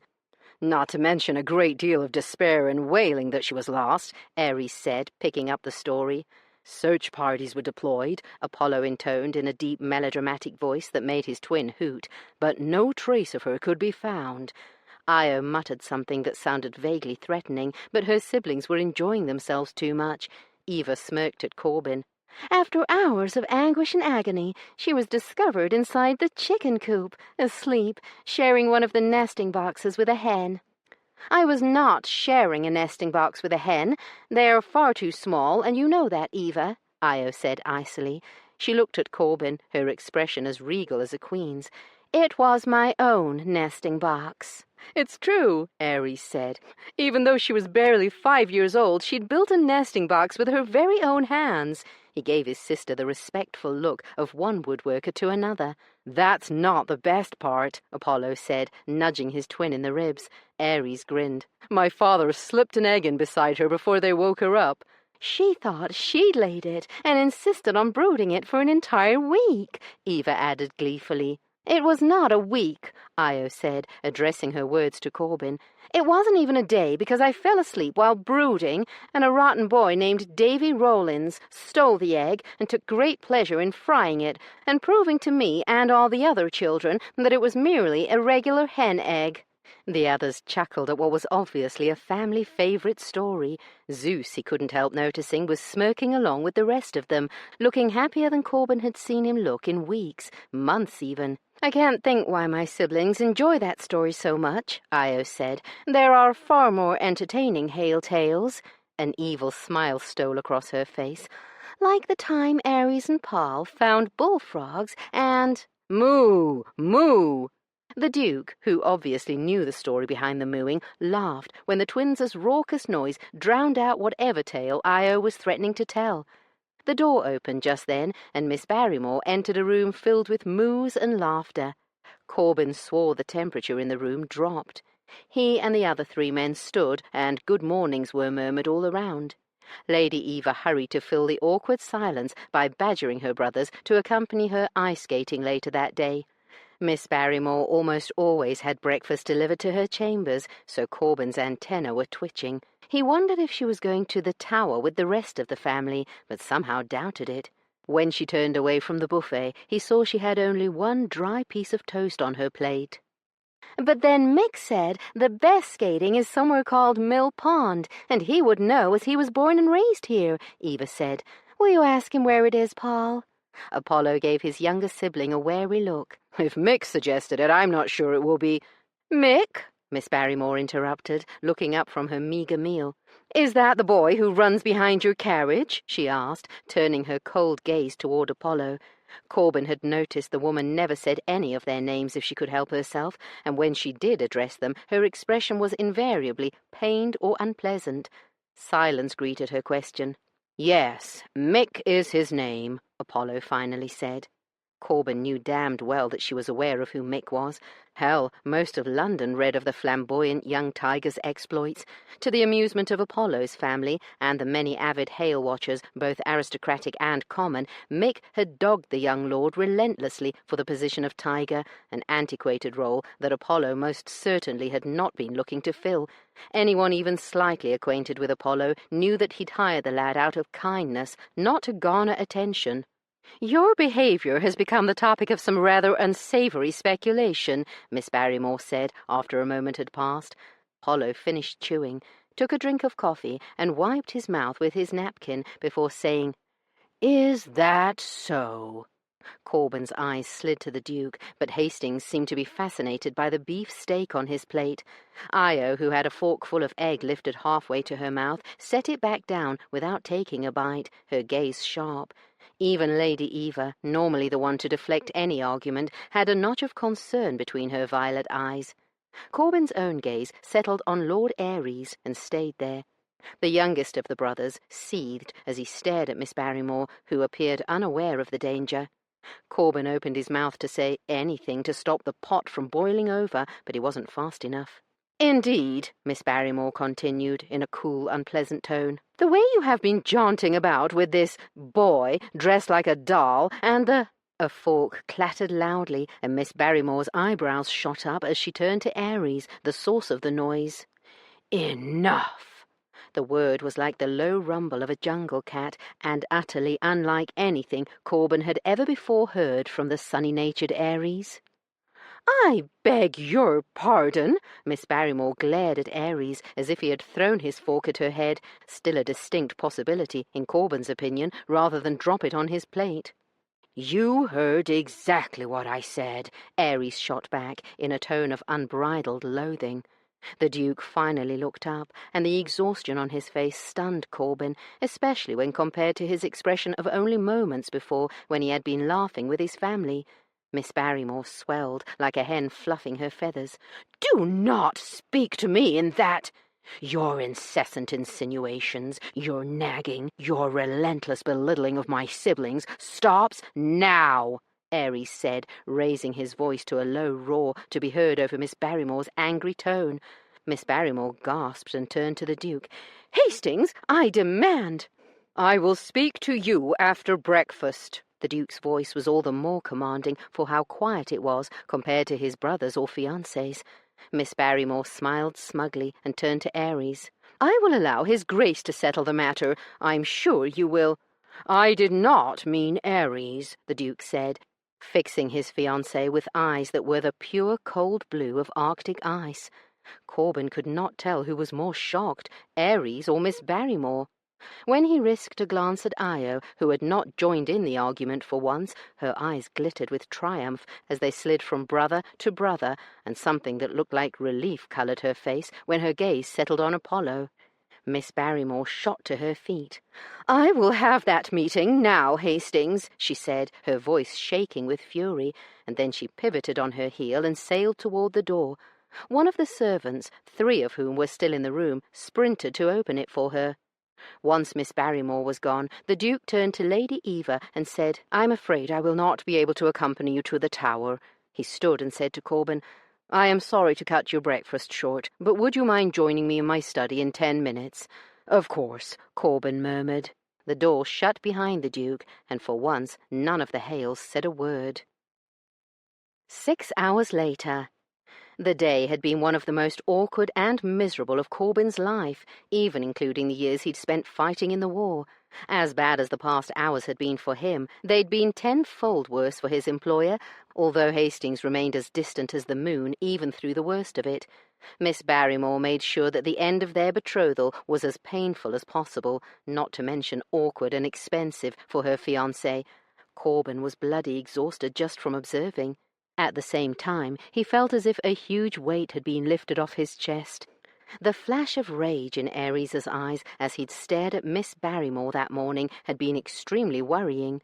How had Corbin been so blind to the dislike, nay, hatred, swirling around him all these months? Yet again Io's words came back to him clearly. "You only see what you want to see, Corbin." It was true. He'd had his head in the sand for months, years even. His best friend had taken steps to set his life to rights today. Now it was Corbin's turn. The question of how to approach Io about sharing their life, not just one day a week, consumed his thoughts as the hansom cab rolled toward the Boynton Hotel. And behind all those thoughts, pulsing like a raw wound, was his fear that she would not be there today, that she was finished with him. That, "Oi, we're here, Gav," the driver said, shaking Corbin from his reverie. He absently paid the cabby and crossed the street toward the hotel, excitement speeding his step as a painfully simple solution to their problem began to take root in his mind. Of course, what a fool he had been, considering marriage the only viable choice because it was what he wanted, and... Corbin staggered to the side as a large black coach screeched to a stop, all but running him over. 2 men in dark suits leapt out and lunged toward him, while somebody behind him, 2 or 3 somebodies, grabbed his arms. He jerked and twisted, but the men holding him were strong.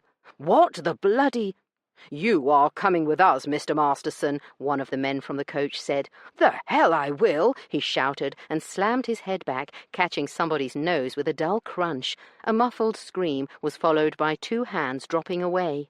With one arm free, Corbin managed to turn on his other captor and drew back his fist for what would have been a leveler. But then his head exploded like the 4th of July, pain and blinding white light driving him to his knees. "I love you, Io." The words were gravelly and slurred, and Corbin wasn't sure who'd spoken them.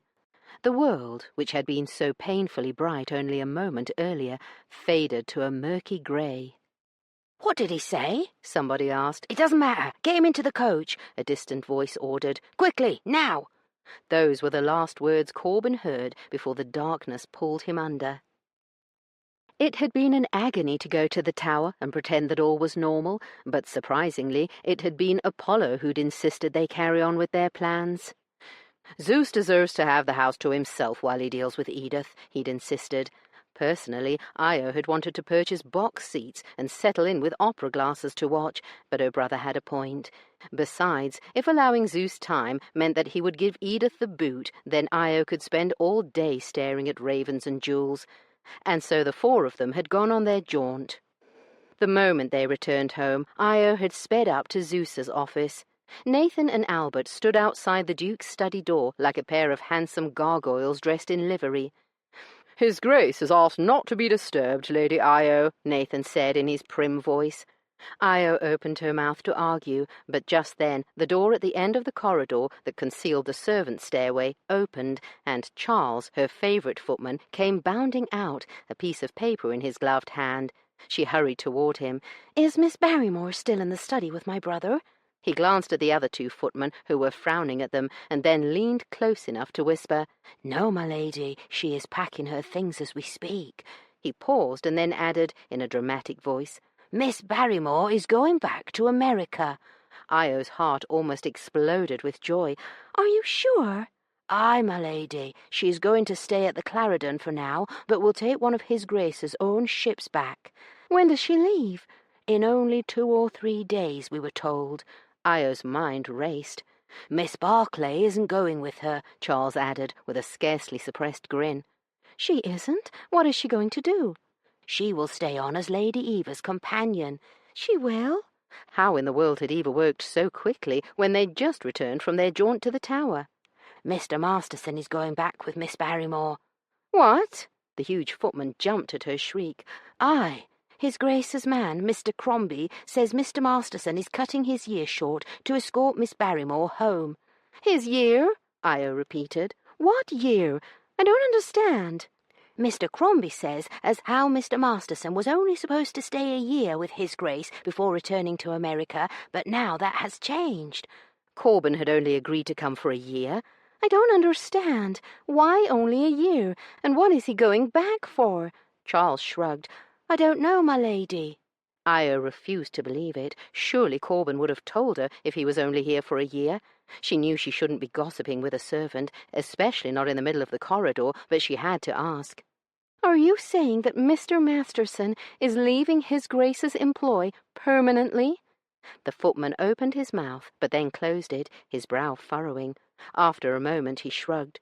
Mr. Crombie didn't say that Mr. Masterson was not coming back, now that I think about it, but he did say that His Grace wanted Miss Barrymore to have an escort.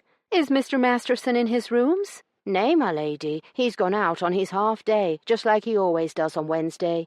Io's heart leapt at the news. Corbin wasn't finished with her, at least not yet, and had gone early to the hotel to meet her. Thank you, Charles. She kissed the startled footman on the cheek, and all but ran to her chambers to fetch her cloak and hat.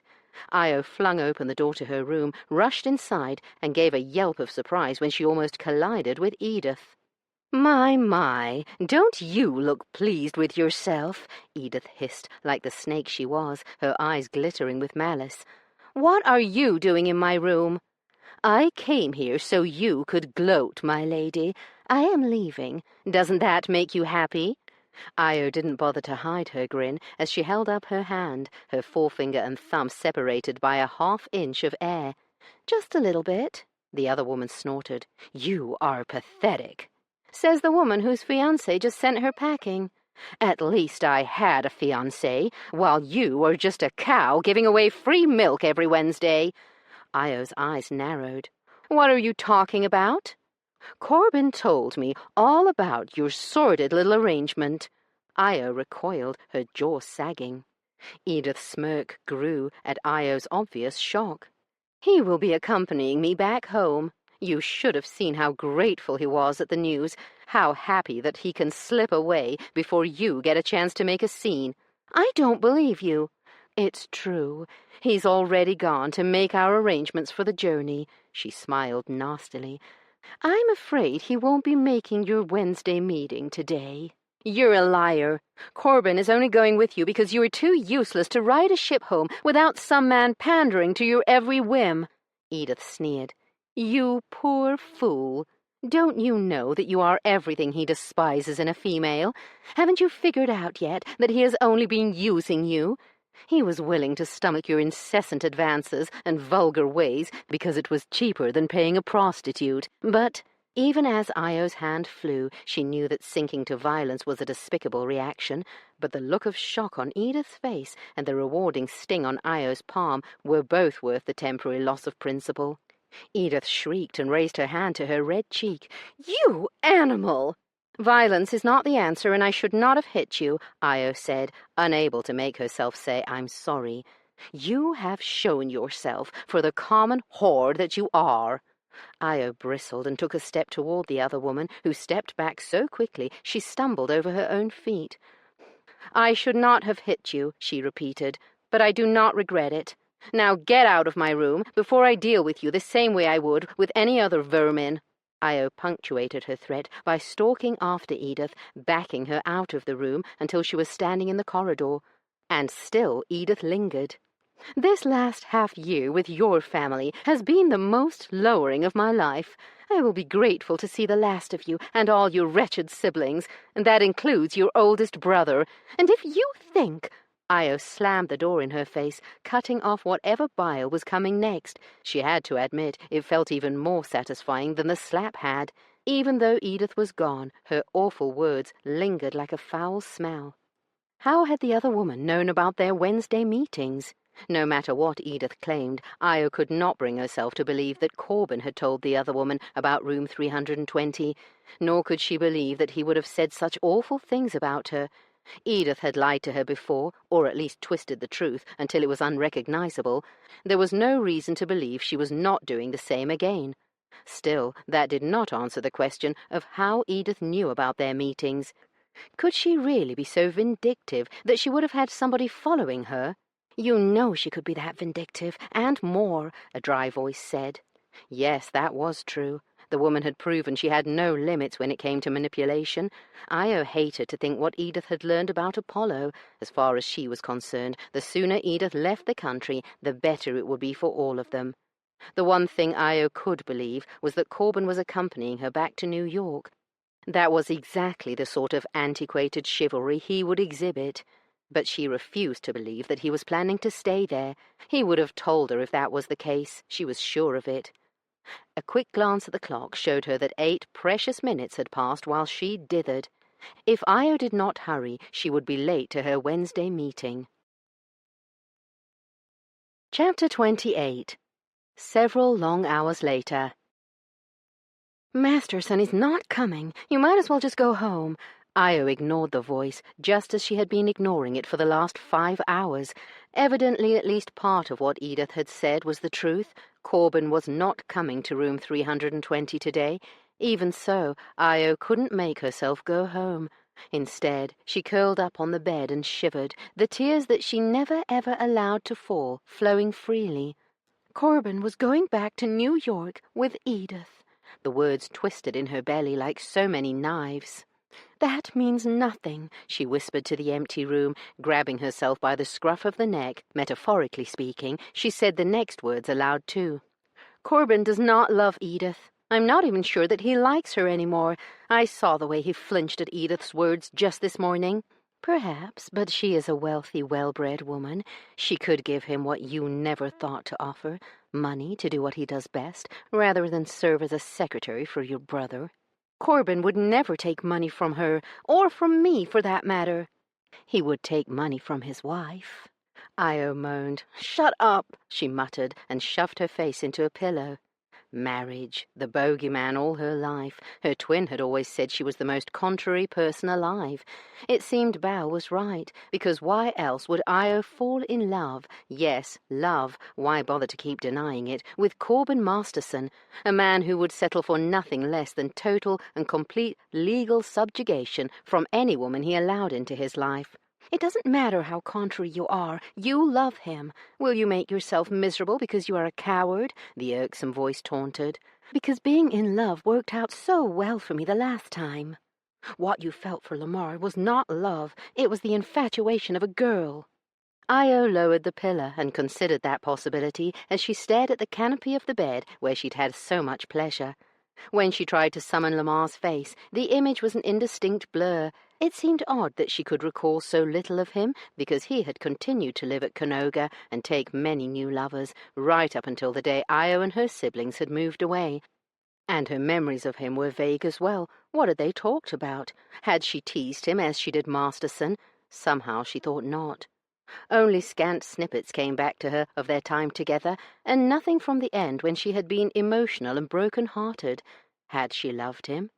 "What does any of that matter now? Because you surely love Corbin." Io groaned, her head pounding and her eyes burning. "Leave me alone." She closed her eyes as if that would somehow block her own thoughts. Was this really the way it would end between them? Was he really going to escort Edith all the way back to America and stay there? "If you want him, then you will need to do something, soon." "Leave me alone," she muttered, sleep tugging at her weary mind. "Just leave me alone." And that was the last thing Io remembered until she woke up to chaos the following morning. Corbin had never been in jail before. Thus far he had occupied 2 cells. The second one, which he'd been moved to right before Hastings paid him a visit, was far nicer than the first, which had been dank, filthy, and infested with vermin, of both the human and animal sort. It pained him to know that his friend had likely expended political capital getting him moved to a cleaner cell that he didn't need to share. Still, he was grateful that Hastings had made the effort, especially considering how angry the Duke was at Corben at the moment. "You did what?" the Duke demanded, no, shouted. "I confessed to the smuggling charges, Your Grace." The Duke levelled a long forefinger at Corben, almost close enough to touch the tip of his nose. "Don't you dare Your Grace me right now, Corben!" Corben sighed. "Fine, Zeus." If he'd expected his friend to smile at Corben's first ever use of his outlandish Christian name, he was sorely mistaken. He took a deep breath and said, "Io has been importing condoms. Evidently the man she purchased them from ignored customs duties to line his pockets." Zeus's eyebrows shot up in disbelief. "And they have thrown you in jail and summoned a duke because of unpaid duties on condoms?" Corben winced at that. "I'm sorry to drag you into this." "My sister dragged me into this. Tell me the rest," he barked.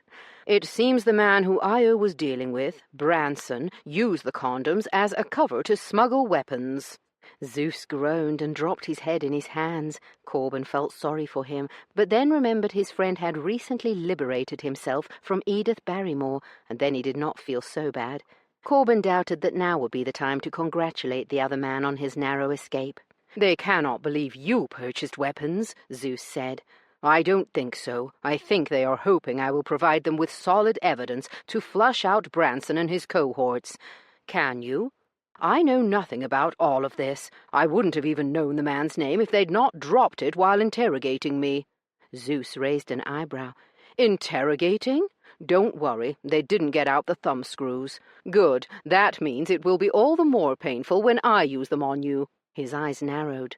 "Don't think I have forgotten what you have evidently been up to with my sister for months, under my very nose." It was Corben's turn to wince. He decided that the truth would be the best defense. "I love her." Zeus inhaled deeply, and when he exhaled, he seemed to expel all his anger along with the air. "I know you would not trifle with her," he snorted. "Indeed, I should probably be worried about your virtue." Corben smiled sadly. "You probably should, because she will never marry me, Zeus." "Must you call me that too?" His Grace of Hastings begged in a very unducal way. "The name suits you," Corben said. "John was never a big enough name for a man as impressive as you, Your Grace." The Duke blushed. "I will not forget this." Corben snorted as he glanced around the cell. "I doubt I will, either. I will have to bring Io in. She will need to give them her statement." Corben sat up straighter. "Absolutely not. I forbid it." Zeus smirked at that. "I appreciate you trying to protect her, but they know she is involved. The only reason they did not take her was out of courtesy to me." "Damn it! I don't want her in a place like this, Zeus." "Too bad," the Duke shot back coolly. "So, where is she?" Corben frowned. "But I thought you knew about."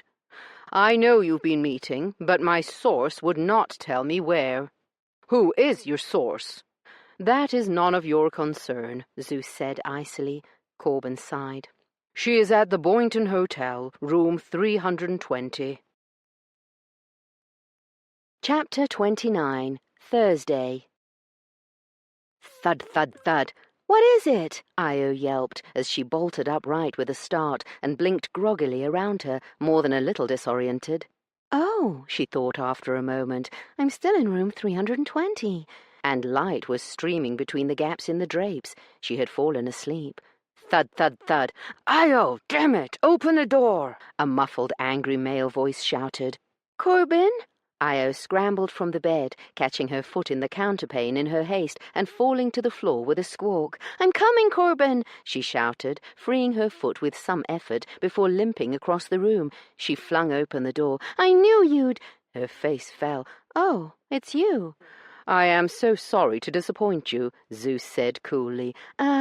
May I come inside, or must we have this conversation in the corridor, Io?" he asked, looking and sounding every inch the Duke of Hastings, from the toes of his expensive black leather shoes to the top of his high-crowned beaver hat. Io turned away and shuffled into the room without answering. Behind her she heard a soft snick as the door shut. "Why are you limping?" he asked. "It's nothing," she muttered, and then dropped onto the settee. Zeus removed his hat, set it aside, and then stripped off his gloves, one finger at a time, his eyes glacial. Io rolled her eyes. "Oh, please, Zeus, must you? I already know I'm in trouble for not coming home." He threw his gloves into his hat and came to stand over her, looming. "You are hurting my neck. Just sit. Please," she added at the last moment. After all, he was a duke, a fact which had probably gone to his head. An uncomfortable moment passed before he lowered his long body into the chair across from her. "You are angry," she said. "That is one word for it." "I suppose Edith told you where I was. I'm just surprised it took her so long to tittle-tattle." "Then you would suppose wrong."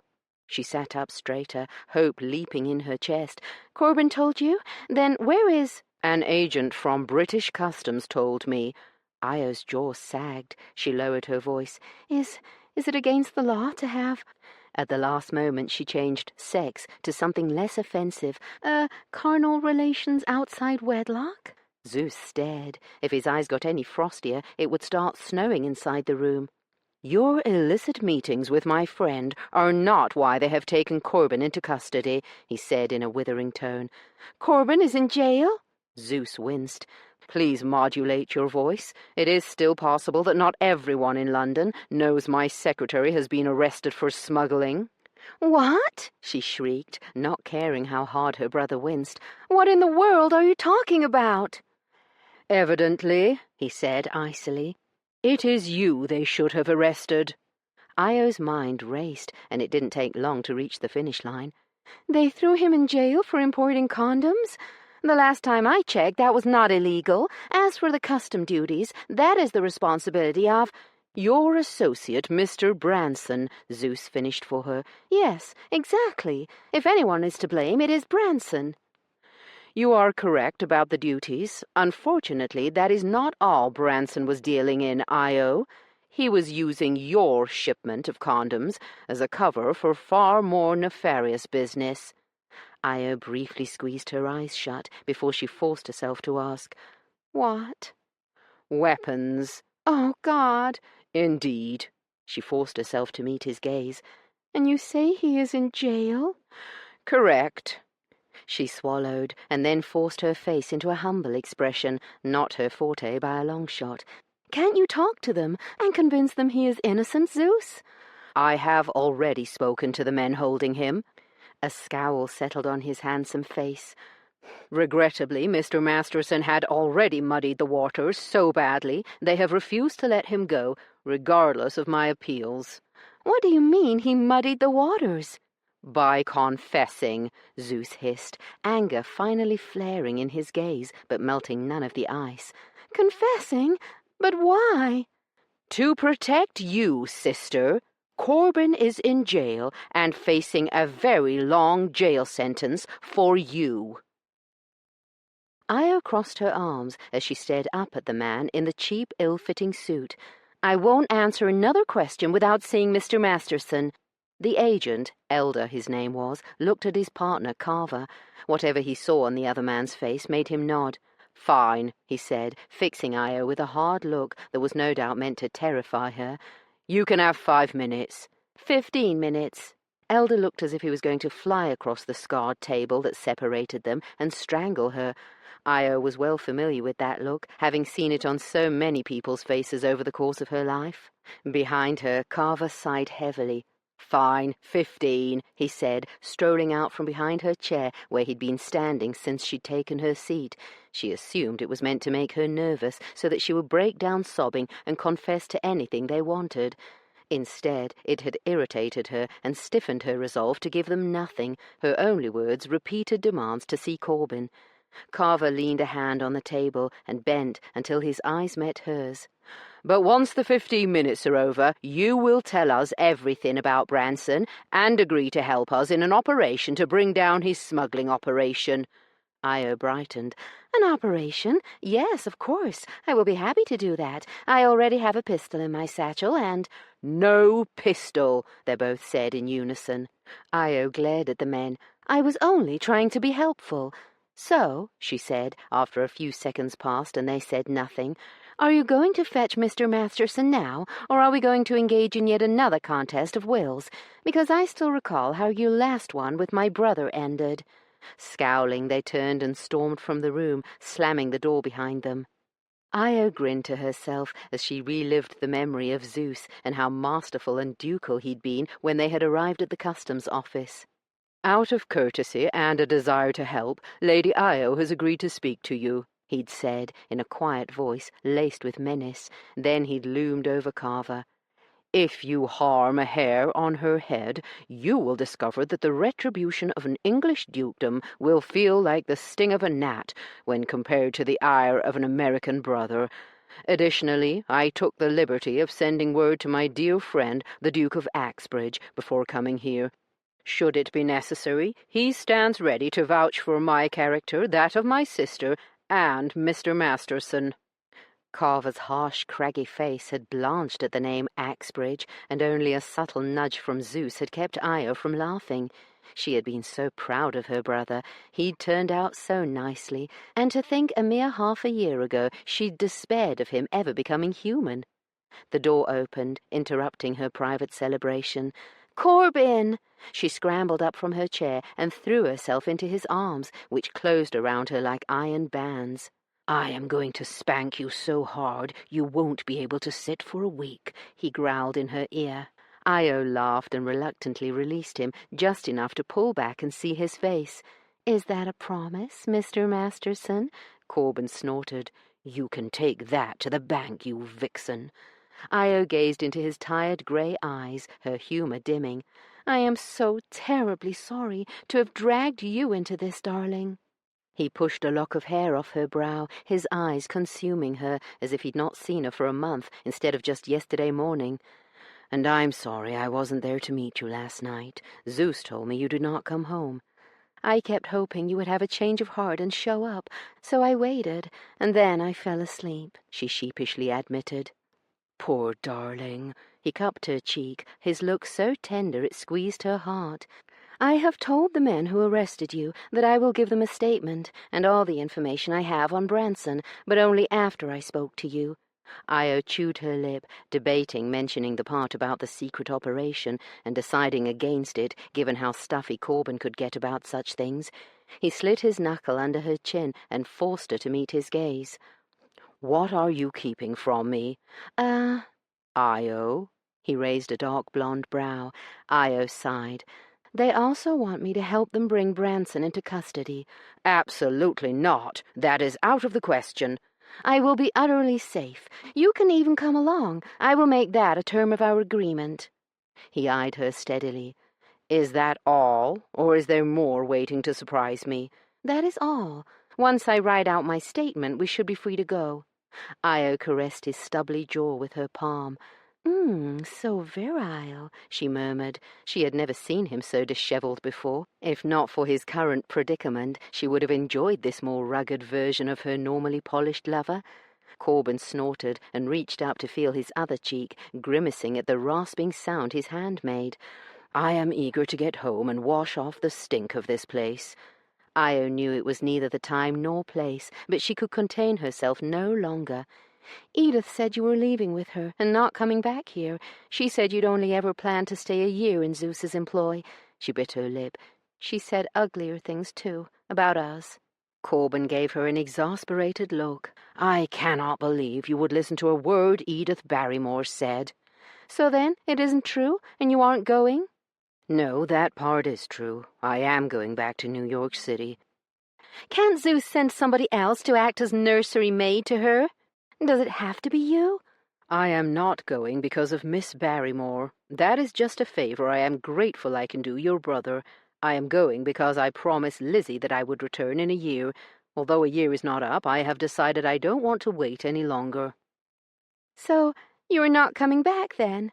Io felt the lowest of creatures being jealous of a child. He eyed her with sudden coolness. "Your life will be so busy that I doubt you will even miss me." Io's jaw dropped. "What? Of course I would miss you. How could you—" She stopped when a tiny smile tugged at his stern lips. "Corbin, are you toying with me?" The faint smile turned into a distinct smirk. Perhaps a little. You beast! She struggled to get away from him, but he held her easily. Stop squirming, he murmured, his expression suddenly tender. You must know I would never leave you, Io. Not for long. So you are coming back! She was so jumbled up inside that she was unable to keep a tear from falling. What is this? Corbin asked, looking alarmed. Tears? From you? What, you didn't think I could cry? She snapped. No, I thought only venom came out of your tear ducts, my darling viper. Io gave a watery laugh. Bal told you that, didn't he? Corbin laughed, the rare sound intoxicating. It might have been your brother who mentioned it. Traitorous twin. So then, what is your plan? I will collect Lizzie and we will come back here. I have already told Hastings that she will be living with me, and he kindly offered us a suite of rooms.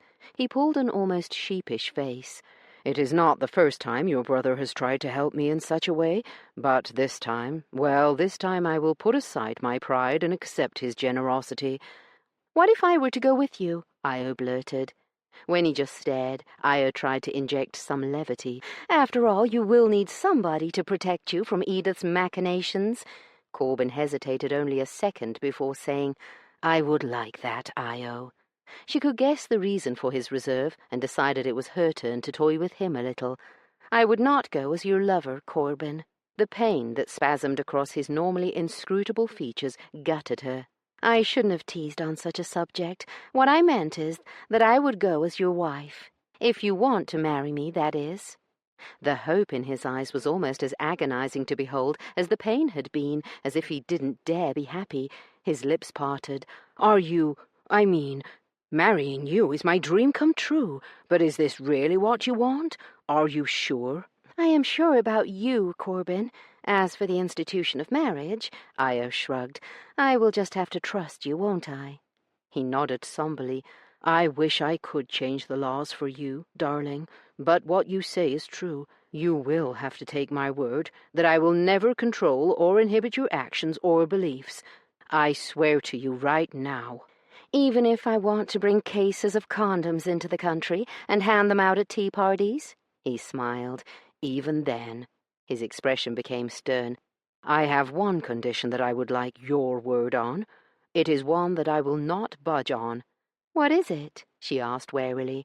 I insist that you bring me with you when you visit dangerous men in the worst parts of town, or jeopardize your safety in any way. I promise not to interfere in any way, and I will stand by you when you venture out to spread your message. I might not hand out any pamphlets personally, but I will protect your right to do so. I swear that on everything that is sacred to me. I just do not want you hurt in the process. Of course I can agree to that. Are you sure? It will mean me tagging along with you. I am sure. She frowned when she saw a shadow fall across his eyes. What is it? There is something else? I know you do not want children, but Lizzie is— I never said I didn't want children. He blinked. I said I did not want to be some man's broodmare. As for Lizzie, I look forward to having her with us, Corbin. How could you think otherwise? She asked, pained that he would believe such a thing. I'm sorry, love. I didn't mean to hurt you. I only meant that most people do not start off their marriage with a child. It is something that usually comes later. Bal married a woman who has a son, Io retorted. That is true, he soothed, and then suddenly smiled. Lizzie will be over the moon when she learns the mind behind Lizzie Takes Charge is to be her new mamma. I hope you are prepared to endure a great deal of heroine worship, not to mention that you will have to tell her all your new stories before you launch them out into the world. That sounds wonderful, Corbin. And she won't just have the two of us. She will have all my brothers and my sister, too. I know. Your family is so generous and loving. It shames me how I misjudged you at first. Will you ever forgive me, darling? She tapped her chin consideringly. Perhaps after I have made you grovel a bit more. He laughed. Io pulled him down and kissed him. I have already forgiven you, you maddeningly wonderful man. I am relieved to hear it. As for going to New York, if you want to come with me, and I hope you will, we will have to have a small wedding, and very soon, sweetheart. The ship leaves just 3 days from now, but we can have a celebration once we return, at Hastings Park if you'd rather, so that Lord Balthazar can attend." "That sounds perfect. I've never wanted a large ceremony." She paused and gave him a considering look. "Normally I would not cavil, but as I am now embarking down a more traditional, conservative, virtuous path—" She ignored his bark of laughter. "I don't recall ever hearing a proposal from you, Mr. Masterson." "No, surely I proposed." "You did not?" His eyelids drooped. "Will you marry me, my clever, beautiful temptress, vixen, harpy?" "Corbin!" "My wicked, green-eyed virago." "What sort of a proposal is that?" she demanded. "The other half of my heart and the love of my life."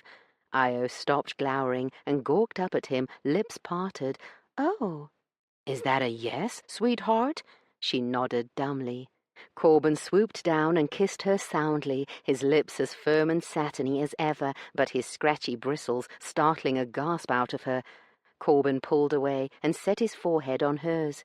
"You have made me a very happy person," Io snorted. "And I promise that I will be a faithful, loving, and obedient wife."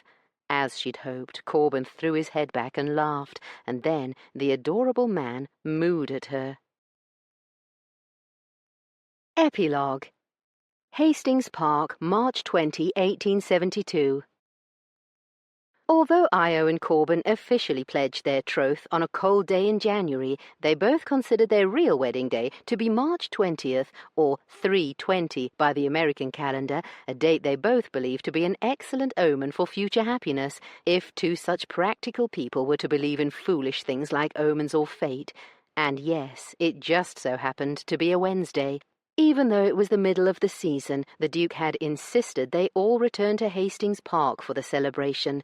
To Corbin's surprise, his friend had no plans to return the family to the London residence. "We can return next year and stay the entire time. I know we could all use some time to relax," was all Hastings would say when Corbin had inquired as to his change of plans. He suspected part of the reason for Hastings's desire to return to the country was that the sudden dissolution of his betrothal to Miss Edith Barrymore had made life awkward for his friend in London. In any event, it was a merry group who converged on Hastings Park to celebrate Corbin and Io's union on that chilly but sunny day in March. The house party included not just relations, but new friends and many country neighbors who were delighted to have the leading family back home during a time of year when life was generally quite dull in the country. Surprisingly, several others, like the Duke of Axbridge, had taken time away from the social world to come to Hastings Park. While it was true that the majority of the guests were acquaintances of either the Duke or Eva, the most gregarious of the Hales, Corbin had seen more than a few of Eva's friends casting shyly admiring looks at Io. He suspected that his wife would soon have an even larger following among the daughters of the aristocracy than she could already claim. Io and Corbin were not taking a wedding journey, as they'd already had one, at least the journey back from New York with Lizzie, not the one out with Edith. The journey home, and part of him would probably always think of New York as home, had naturally been tense. Courtesy was more or less bred into his bones, but Miss Barrymore had strained his manners to the breaking point. Often she had not made the journey easy, especially not for Io. "Fortunately, I will have my delightful husband to soothe my ruffled feathers every day," Io had teased before they'd begun the long sea voyage. "And I shall have his body to take out my aggression on every night." Io had done that, and more. As enjoyable as the nightly sensual abuse had been, the days had been filled with a brittle courtesy that had snapped often over the course of the 9-day trip, and Corbin had been relieved to hand Miss Barrymore over to the care of her uncle and aunt. From New York City they had journeyed to the small town where Lizzie lived with her elderly caretakers. Corbin had expected Lizzie to fall in love with Io, but his new wife's obvious delight in the girl had made him love her even more, which Corbin had not believed possible. While he had looked forward to their delayed wedding party and had greatly enjoyed himself today, he was glad when it was time to bid everyone good night and retire to the part of the castle that His Grace had granted Corbin and his small family. "I know it is too much to ask you to call me John or even Zeus," the Duke had said, "but please accept the use of my house. It is big enough for 10 families, and I would be honored to share it. Besides, it would be nice to have my sister nearby for a little longer." What else could Corbin say to such an offer?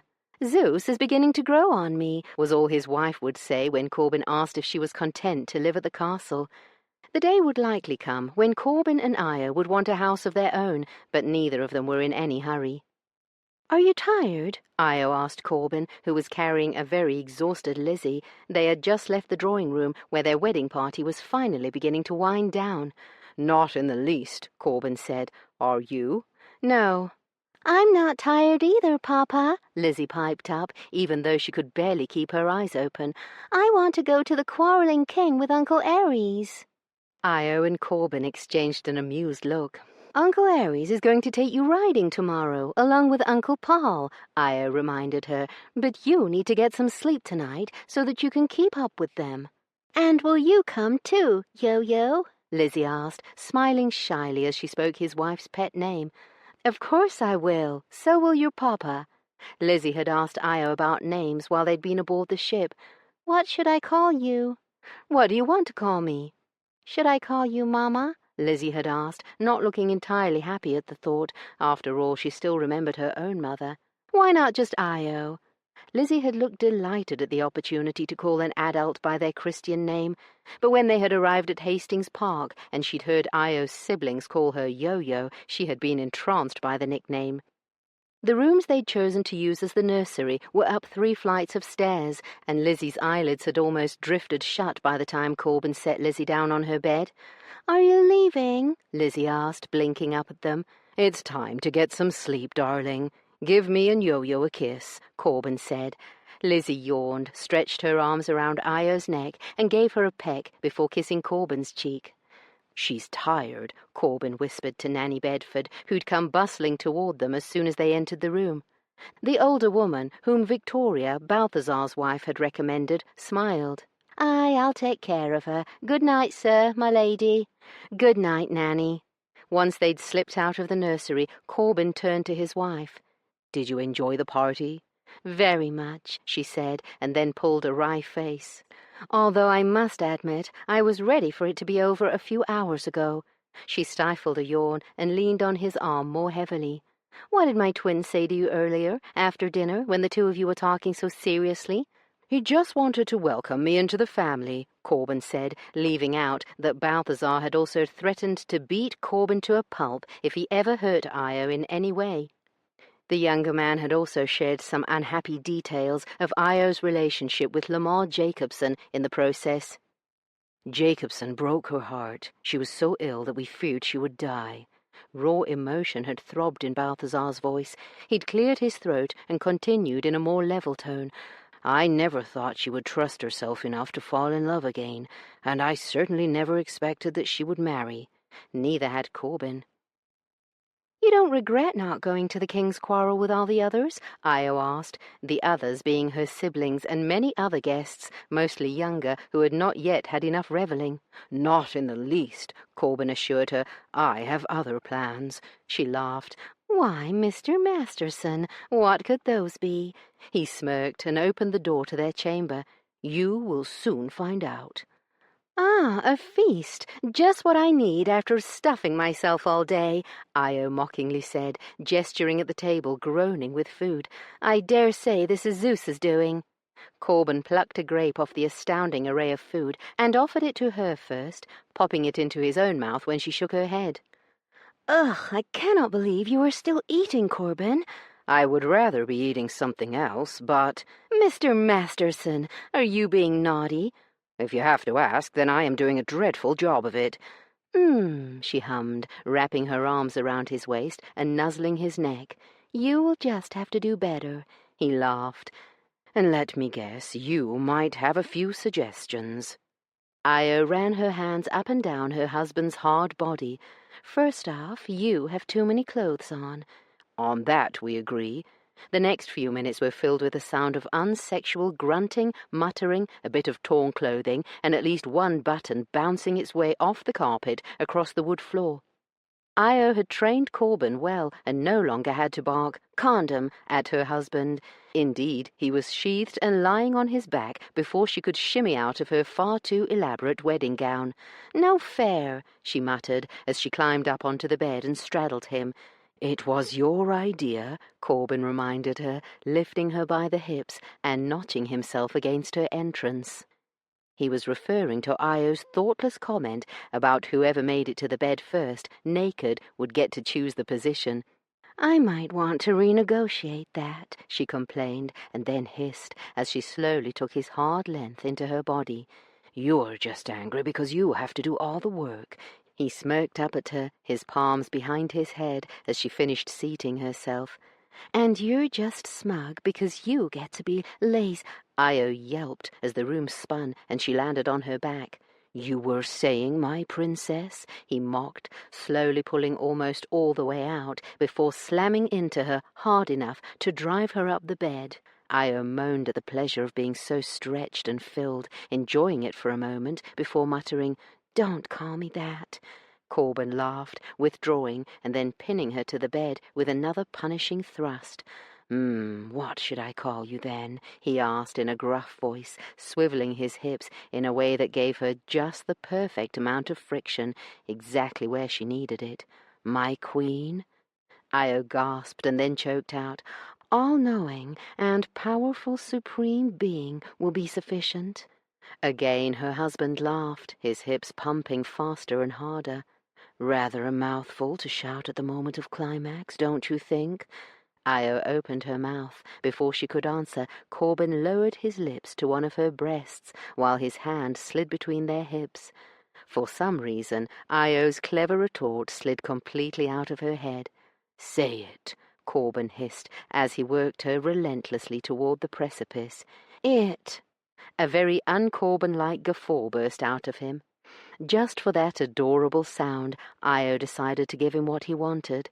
"I love you, Masterson."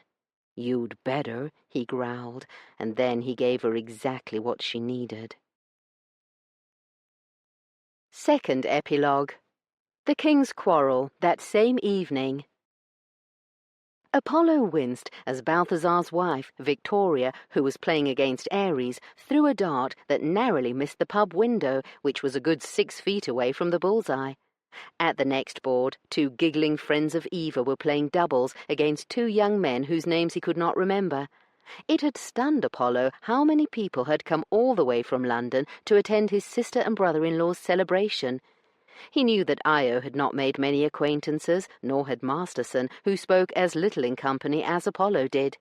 He could only assume that most of the guests who'd come to the wedding hoped to bask in his brother Zeus's reflected glory. They were bound for disappointment, as Zeus was even less inclined to engage in frivolous socialization these days than he usually was. Zeus was the only Hale, well, other than Io, who was with her new husband, who hadn't accompanied the group to the King's Quarrel after the festivities. Instead, his oldest brother had retired to his study with his august, starchy peer, in every sense of the word, the Duke of Axbridge. The 2 dukes had refused politely but firmly Ares's invitation to join the rest of them at the King's Quarrel. Ares had noticed that his oldest brother had been even quieter and more reserved since his own betrothal had ended. The shadows in his pale blue eyes hinted at pain that none of them would have suspected. Had he really loved Edith Barrymore, or was there some other reason for his obvious unhappiness? "I don't understand." Jamie, Balthazar's stepson, broke into Apollo's thoughts, and he looked up from his half-empty pint. Those in their group not playing darts sat around several tables that had been pushed together. "What don't you understand, son?" Bal asked, wincing when his wife threw her last dart, yet again missing the board and almost spearing an unsuspecting pub patron in the back of the head. Ares, her opponent, threw back his head and laughed. Really, Apollo thought, his twin could celebrate a win regardless of the merit required. Anyone could see that Victoria had all the skills of a kitten when it came to the game. Hopefully Bal would avenge his wife's honour. "It is just," Jamie broke off. "Well, Aunt Io and Uncle Corbin kept talking about 3:20 as if it meant today, but today is 23. Eva, who'd been chatting quietly about something with Miss Barclay, suddenly chimed in. "Maybe here it is, Jamie, but in America it is the other way around." "That makes no sense," Jamie insisted. Apollo only half listened to his little sister try to explain why the calendar was different, a thankless task in his opinion, as the American method was ridiculous. He studied Miss Susan Barclay beneath his lashes. The woman had been Edith Barrymore's dog's body for most of the time Apollo had known her. Only for the past 2 months had she been free of the harridan. While her huge blue eyes had lost some of the haunted expression they'd always held, she now put him in mind of a garment that had been packed tightly and cruelly into a box that was too small, and would only slowly return to its normal size. Even when it did, there would always be creases and marks to indicate the harsh handling it had once received. Objectively, Miss Barclay was pretty, but there was something repellent about the fear that rolled off her, even now. She was damaged, maybe even irreparably broken by her time under her cousin's brutal yoke. Apollo knew a few things about fear, and he knew about how easily things broke, too. A hand clamped on his shoulder and shook him, and Apollo looked up into his own face. "Are you asleep, twin?" Ares teased. "Are you finished thrashing a person who has never thrown a dart in her life?" he countered. Undaunted by his scathing look, Ares grinned. "Is that a challenge?" Susan Barclay sipped her shandy and tried to stay invisible, but Lady Evadne, or Eva, as she tried to make Suki call her, would not let her. Although the younger woman was well-intentioned, Suki was grateful when Lord Balthazar interrupted their conversation, which was about how she should accept an entire wardrobe from Eva, her new employer. "May I borrow my sister from you, Miss Barclay?" the huge lord asked with a gentle smile, his face so handsome that it made her blush just to look at him. "Of course, my lord," Suki murmured. "We will resume this conversation later," Lady Eva warned, with a look of mock severity. Suki smiled and nodded, exhaling a breath of relief when she was alone. A quick glance around the table showed that only Lord Apollo still sat at the table, and he was consumed by his own thoughts and not paying her any mind. The brooding lord had livened up briefly while he'd beaten his twin at the dartboard earlier, but he'd been silent since returning to the table, although he too had given her a kind, if vague, smile. All the Hales were lovely to her, but only because they did not know who, or what, rather, she was, or at least not all of them. Only the Duke knew her horrible secret. Edith had made sure of that before she'd left London, furious when Suki had refused to go with her. "Stay if you like," Edith had said, frost in her words, "but do not think I will leave you here without telling Hastings the truth about you." Fury had twisted Edith's beautiful face when she'd mentioned the name of the man who made it impossible for Edith to remain in London.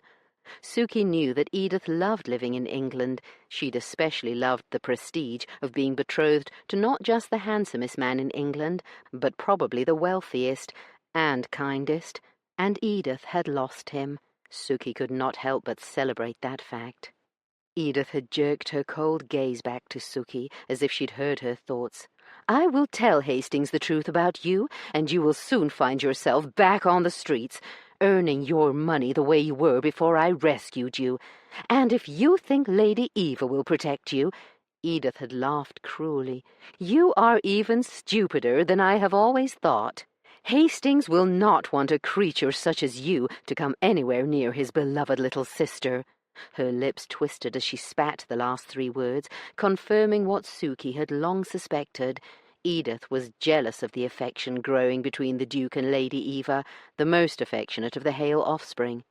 For more than 3 years, Suki had watched as Edith, who possessed beauty, wealth, prestigious connections, and a fiancé whom every woman in New York City and London envied, had poisoned the very air around her. Nothing was ever good enough, no person ever perfect enough, or even adequate for Edith Barrymore. The Duke of Hastings had not seen his fiancée's true reaction to the news that he had a family he had never met, and that he wanted them all to accompany him to England. Back then, Edith had been too clever to show Hastings what she had really felt about his new siblings, raw fury. But Suki had not only witnessed Edith's wild-eyed rage, she had borne the brunt of it. She had borne all Edith's ill will for far too long. While it might be foolish, Suki had decided to take the opportunity to say one thing to her cousin before she had walked out of her lushly appointed chambers at Hastings House for the last time 2 months ago. "You are right that you rescued me, Edith, and I loved you for it, at first. But my love was never enough for you. Nobody's love is, not even a man like His Grace. And now you are alone, just like I was. I pray that whoever rescues you does so with more kindness." And then she had left her cousin with her mouth hanging open, holding her head high for the first time since that snowy December morning 3 years ago. And here she was, living among kind, loving people, under false pretenses. Suki sipped her drink, relishing the lemony tang in the beer, and glanced around at the Hale siblings, her mind on one who was not there. Edith had been wrong about one thing at least. His Grace had not banished Suki from his home or family when he'd found out about her past. He had called her to his study once Edith had left in a cloud of recrimination. As always, he'd risen when she entered and bade her to sit, not keeping her standing as Edith always had. "You must know why you are here," he had said, not unkindly, but not with his usual warmth either. "Yes, Your Grace, Edith has told you about my past." "Is what she said true?" I don't know, Your Grace. What did she say?" Suki had hoped beyond foolishness that maybe Edith had reconsidered at the last moment. "That she found you working in a brothel." What had remained of her hope had died then as she'd met his steady, unreadable gaze. But for once she had not cowered. "It is true." Something flickered in his icy eyes, disappointment, disgust. Suki didn't know what, and it was there and gone too quickly to identify. "I have already packed my things and can leave directly," she'd said, ignoring the bone-grinding weariness that swept through her as she got to her feet. Naturally, the Duke stood when she did. "Please, Miss Barclay, a few more minutes of your time, if you would." She sighed, wavering. "Please, sit," he said, his voice almost gentle, and so Suki had sat. "I am not throwing you from my house, ma'am." She had blinked. "Everyone deserves a second chance, Miss Barclay. I have known you for 3 years, since you began working for Miss Barrymore, and your behavior has been exemplary. You are welcome to stay in my employ as companion to my sister, who has begged me to persuade you." His riveting eyes lost some of their reserve. "I am sure you are aware of Eva's persuasive abilities." "I am, Your Grace, and I gratefully accept. As long as staying does not offend your sense of decency." "No, Miss Barclay, it does not." And so here Suki was, free of her cousin's control, and living in the house of Edith's former fiancé, the Duke of Hastings, a man Suki had been secretly in love with from almost the first moment she had met him. It was heaven to live under his roof, especially without Edith constantly shaming her in his presence. But it was hell to know that Suki could never, ever have him. "You seem anxious, Eva," Balthazar said as he pulled the darts from the board and handed them to her. Eva took her mark and threw all 3 darts before answering her brother's question. "I am a little restless, I suppose." "Because the season ended so abruptly?" "Partly," Eva admitted. "I'm sure you could have stayed. Zeus would have made arrangements for you." "He already offered, but I wanted to come back here with him. He is hurting, Bal, even though he doesn't show it, and I also wanted to come here for Susan's sake." "Taking her as your companion was very kind, Eva." Bal's gaze slid to the table where Susan sat alone, staring at the pub around her as if it were the most magical place she had ever been. Eva had noticed that the other woman looked at every place that way now that she was out from under the iron fist of her cousin. "I want her to accept some clothing from me, just a few things, but she refuses, Bal." He shrugged and turned to the dartboard. "Perhaps all she has left is her pride, Eva." Eva considered that. Pride, the deadliest of the 7 sins. A different face popped up in her mind's eye when she thought of pride, that of the Duke of Axbridge, a man who was rapidly becoming one of Zeus's closest friends. Axbridge's face should be in the dictionary under the definition of pride. Perhaps Eva would put a drawing of Axbridge in the lexicon of cant that she was compiling. She could use his proud image to define some common vulgar term, something that would horrify and infuriate him when her dictionary was finally published. Indeed, she could make up an awful definition just to plague him. An Axbridge, a haughty, disagreeable individual that people went out of their way to avoid. Eva snorted. Yes, she could call that sort of person an Axbridge, and perhaps the term would make its way into common usage. Years from now she might be at a party somewhere and overhear somebody saying, "So-and-so is such an Axbridge." Eva grinned to herself, but of course she would do no such thing. Because no matter how beyond the pale Axbridge seemed to think she was, all her life Eva had always done the decent and proper thing. Unlike Io, Eva had no beliefs that were so important to her that she would risk everything and everyone's regard to fight for them. While she dearly wanted to be like her sister, the truth was that Eva was a coward. Unlike Io, who spoke her mind freely, regardless of what others thought, Eva was wishy-washy. Wishy-washy, an excellent term dating from the late 17th century, and a perfect word to describe her. She wanted people to like her too much to risk offending anyone. Even Axbridge, who looked at Eva as if she were an insubstantial piece of fluff, his dark eyes judging and dismissive whenever they landed on her. Eva knew she was fortunate that people tended to like her because she liked them, and she was aware that she was pretty, which meant that some things, like attention and praise, came easier to her. Perhaps all that adulation had spoiled her. That was certainly what Axbridge seemed to believe. Her face burned just thinking about the words she had overheard him speak at her own birthday ball, and before she'd even met the man.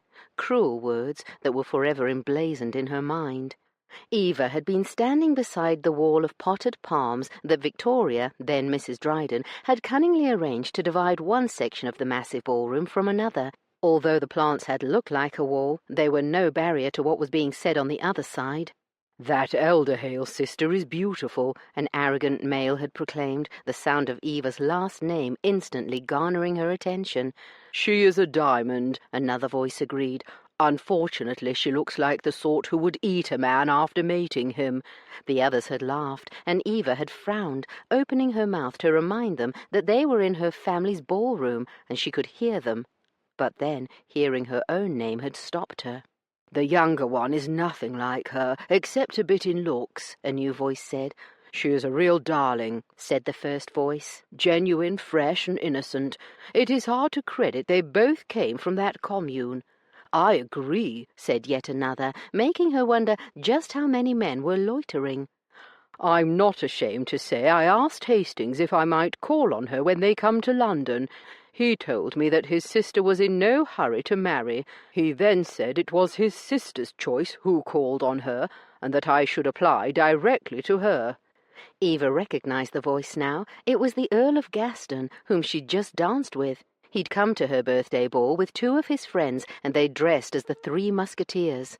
"Poor Gaston," somebody teased. "Thwarted at the starting block," another voice jeered. "I will ask her," Gaston said, sounding harried as his friends laughed and ribbed him. "What say you about these sisters, Axbridge?" the first voice asked. "You've spent some time around Hastings, haven't you?" The Duke of Axbridge. Eva knew who he was, of course. Zeus had introduced her to him earlier. He was one of the few men who'd not bothered with a costume, as if such a thing was beneath his dignity. He was a contemporary of her brother's, and notable for being a handsome, unmarried duke, and therefore a marital catch. He'd also been the man who danced with Io a scandalous 3 times earlier that evening. Eva couldn't believe her sister's audacity sometimes. "I know Hastings, although not well," Axbridge drawled in his cold, haughty voice. "What is Lady Eva like?" "Lovely to look at, as is her sister. Both are also petted and coddled and overindulged. Any man who took one of them to wife would need a disciplined hand, a will of iron, and many years of patience to undo the damage inflicted by their bohemian upbringing." The men laughed. "I say, Axbridge, that is rather harsh," Gaston protested, although not with much force. "It may be harsh, but that does not make it any less true," Axbridge replied coolly. "Neither of them is worth the bother, in my opinion." "Here you go, Eva. I'm sorry it took such an age," Io said. Eva jolted at the sound of her sister's voice and blindly reached out to take the proffered glass of lemonade, feeling dizzy. Io frowned. "Is something wrong, Eva?" Just then the men on the other side broke up, and several of them came around the foliage. Gaston, who must have heard Io, went pale when he saw Eva and then scurried away. The Duke pinned Eva with a hard look that seemed to last 100 years, although it couldn't have been more than a few seconds, his dark eyes almost black, his angular face aloof and cold, and then he turned away, somehow managing to make even that seem dismissive and insulting. "They know I heard them talk about me, and Axbridge, at least, is glad." "Eva," Io repeated, "are you ill?" "No, I am fine," she lied, sick at his words and scathing look. "Was that Axbridge just then?" Io asked, sipping her drink and glancing around. "Yes." "I wonder what made him look at us so coldly," Io mused, and then laughed. "Even more coldly than usual, I should say." "You know him a little, don't you?" Eva had heard herself ask. Io had snorted. "Know him? I wouldn't say that. I just danced with him 3 times. A shadow passed over her sister's beautiful hazel eyes, and then she muttered, "I might just ask him again before the night is through. I wonder how he would like that," she said, speaking under her voice. "What did you say?" Eva had asked. "Oh, nothing. I said I just met him." "Then why did you dance with him 3 times? Io's eyelids had lowered, and then she'd said, "Mostly to avoid dancing with any of these simpering fools, and also because we both share a dislike of society." "And he was kind to you?" "Kind? Axbridge?" Io laughed. "Hardly. He has told me that if I were his sister, he would beat me and lock me in my chambers until I learned to behave properly." As that was not such an unusual male response to Io, Eva had not been especially surprised. But what had Eva done to have Axbridge judge her so harshly? She was polite, courteous, respectful, and ladylike. "Doesn't it bother you that he is so disapproving?" Eva had persisted. "He is a peer of the realm, a duke, for pity's sake. He cannot help himself. Being disapproving of American upstarts is as natural to him as conquering the globe and riding to hounds." Io had chortled, but then frowned when Eva hadn't joined her. "What is it, my darling? Please tell me you are not allowing these arrogant jackasses to get under your skin." "No, no, of course not," Eva had said. But for weeks, whenever she saw Axbridge, which wasn't just at functions, but also at Hastings House, as he and Zeus came to know each other, she had felt the same unease, no matter how she'd chastised herself.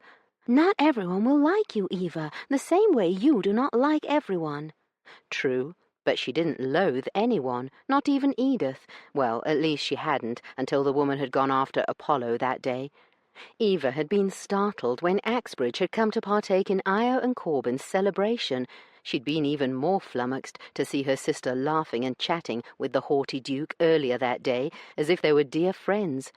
But then, Eva reasoned, Io would find such a stern, implacable man amusing, considering that her new husband was nearly as severe and proper as Axbridge, although not even half so arrogant. "Eva?" She looked up at Bal's voice and realized she'd frozen, a dart in her hand. "Is aught amiss, Eva?" he asked, concern evident on his handsome face. She forced a smile and made it convincing. "Nothing at all," she said with a grin, and then turned to the board.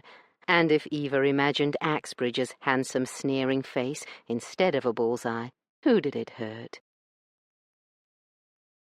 This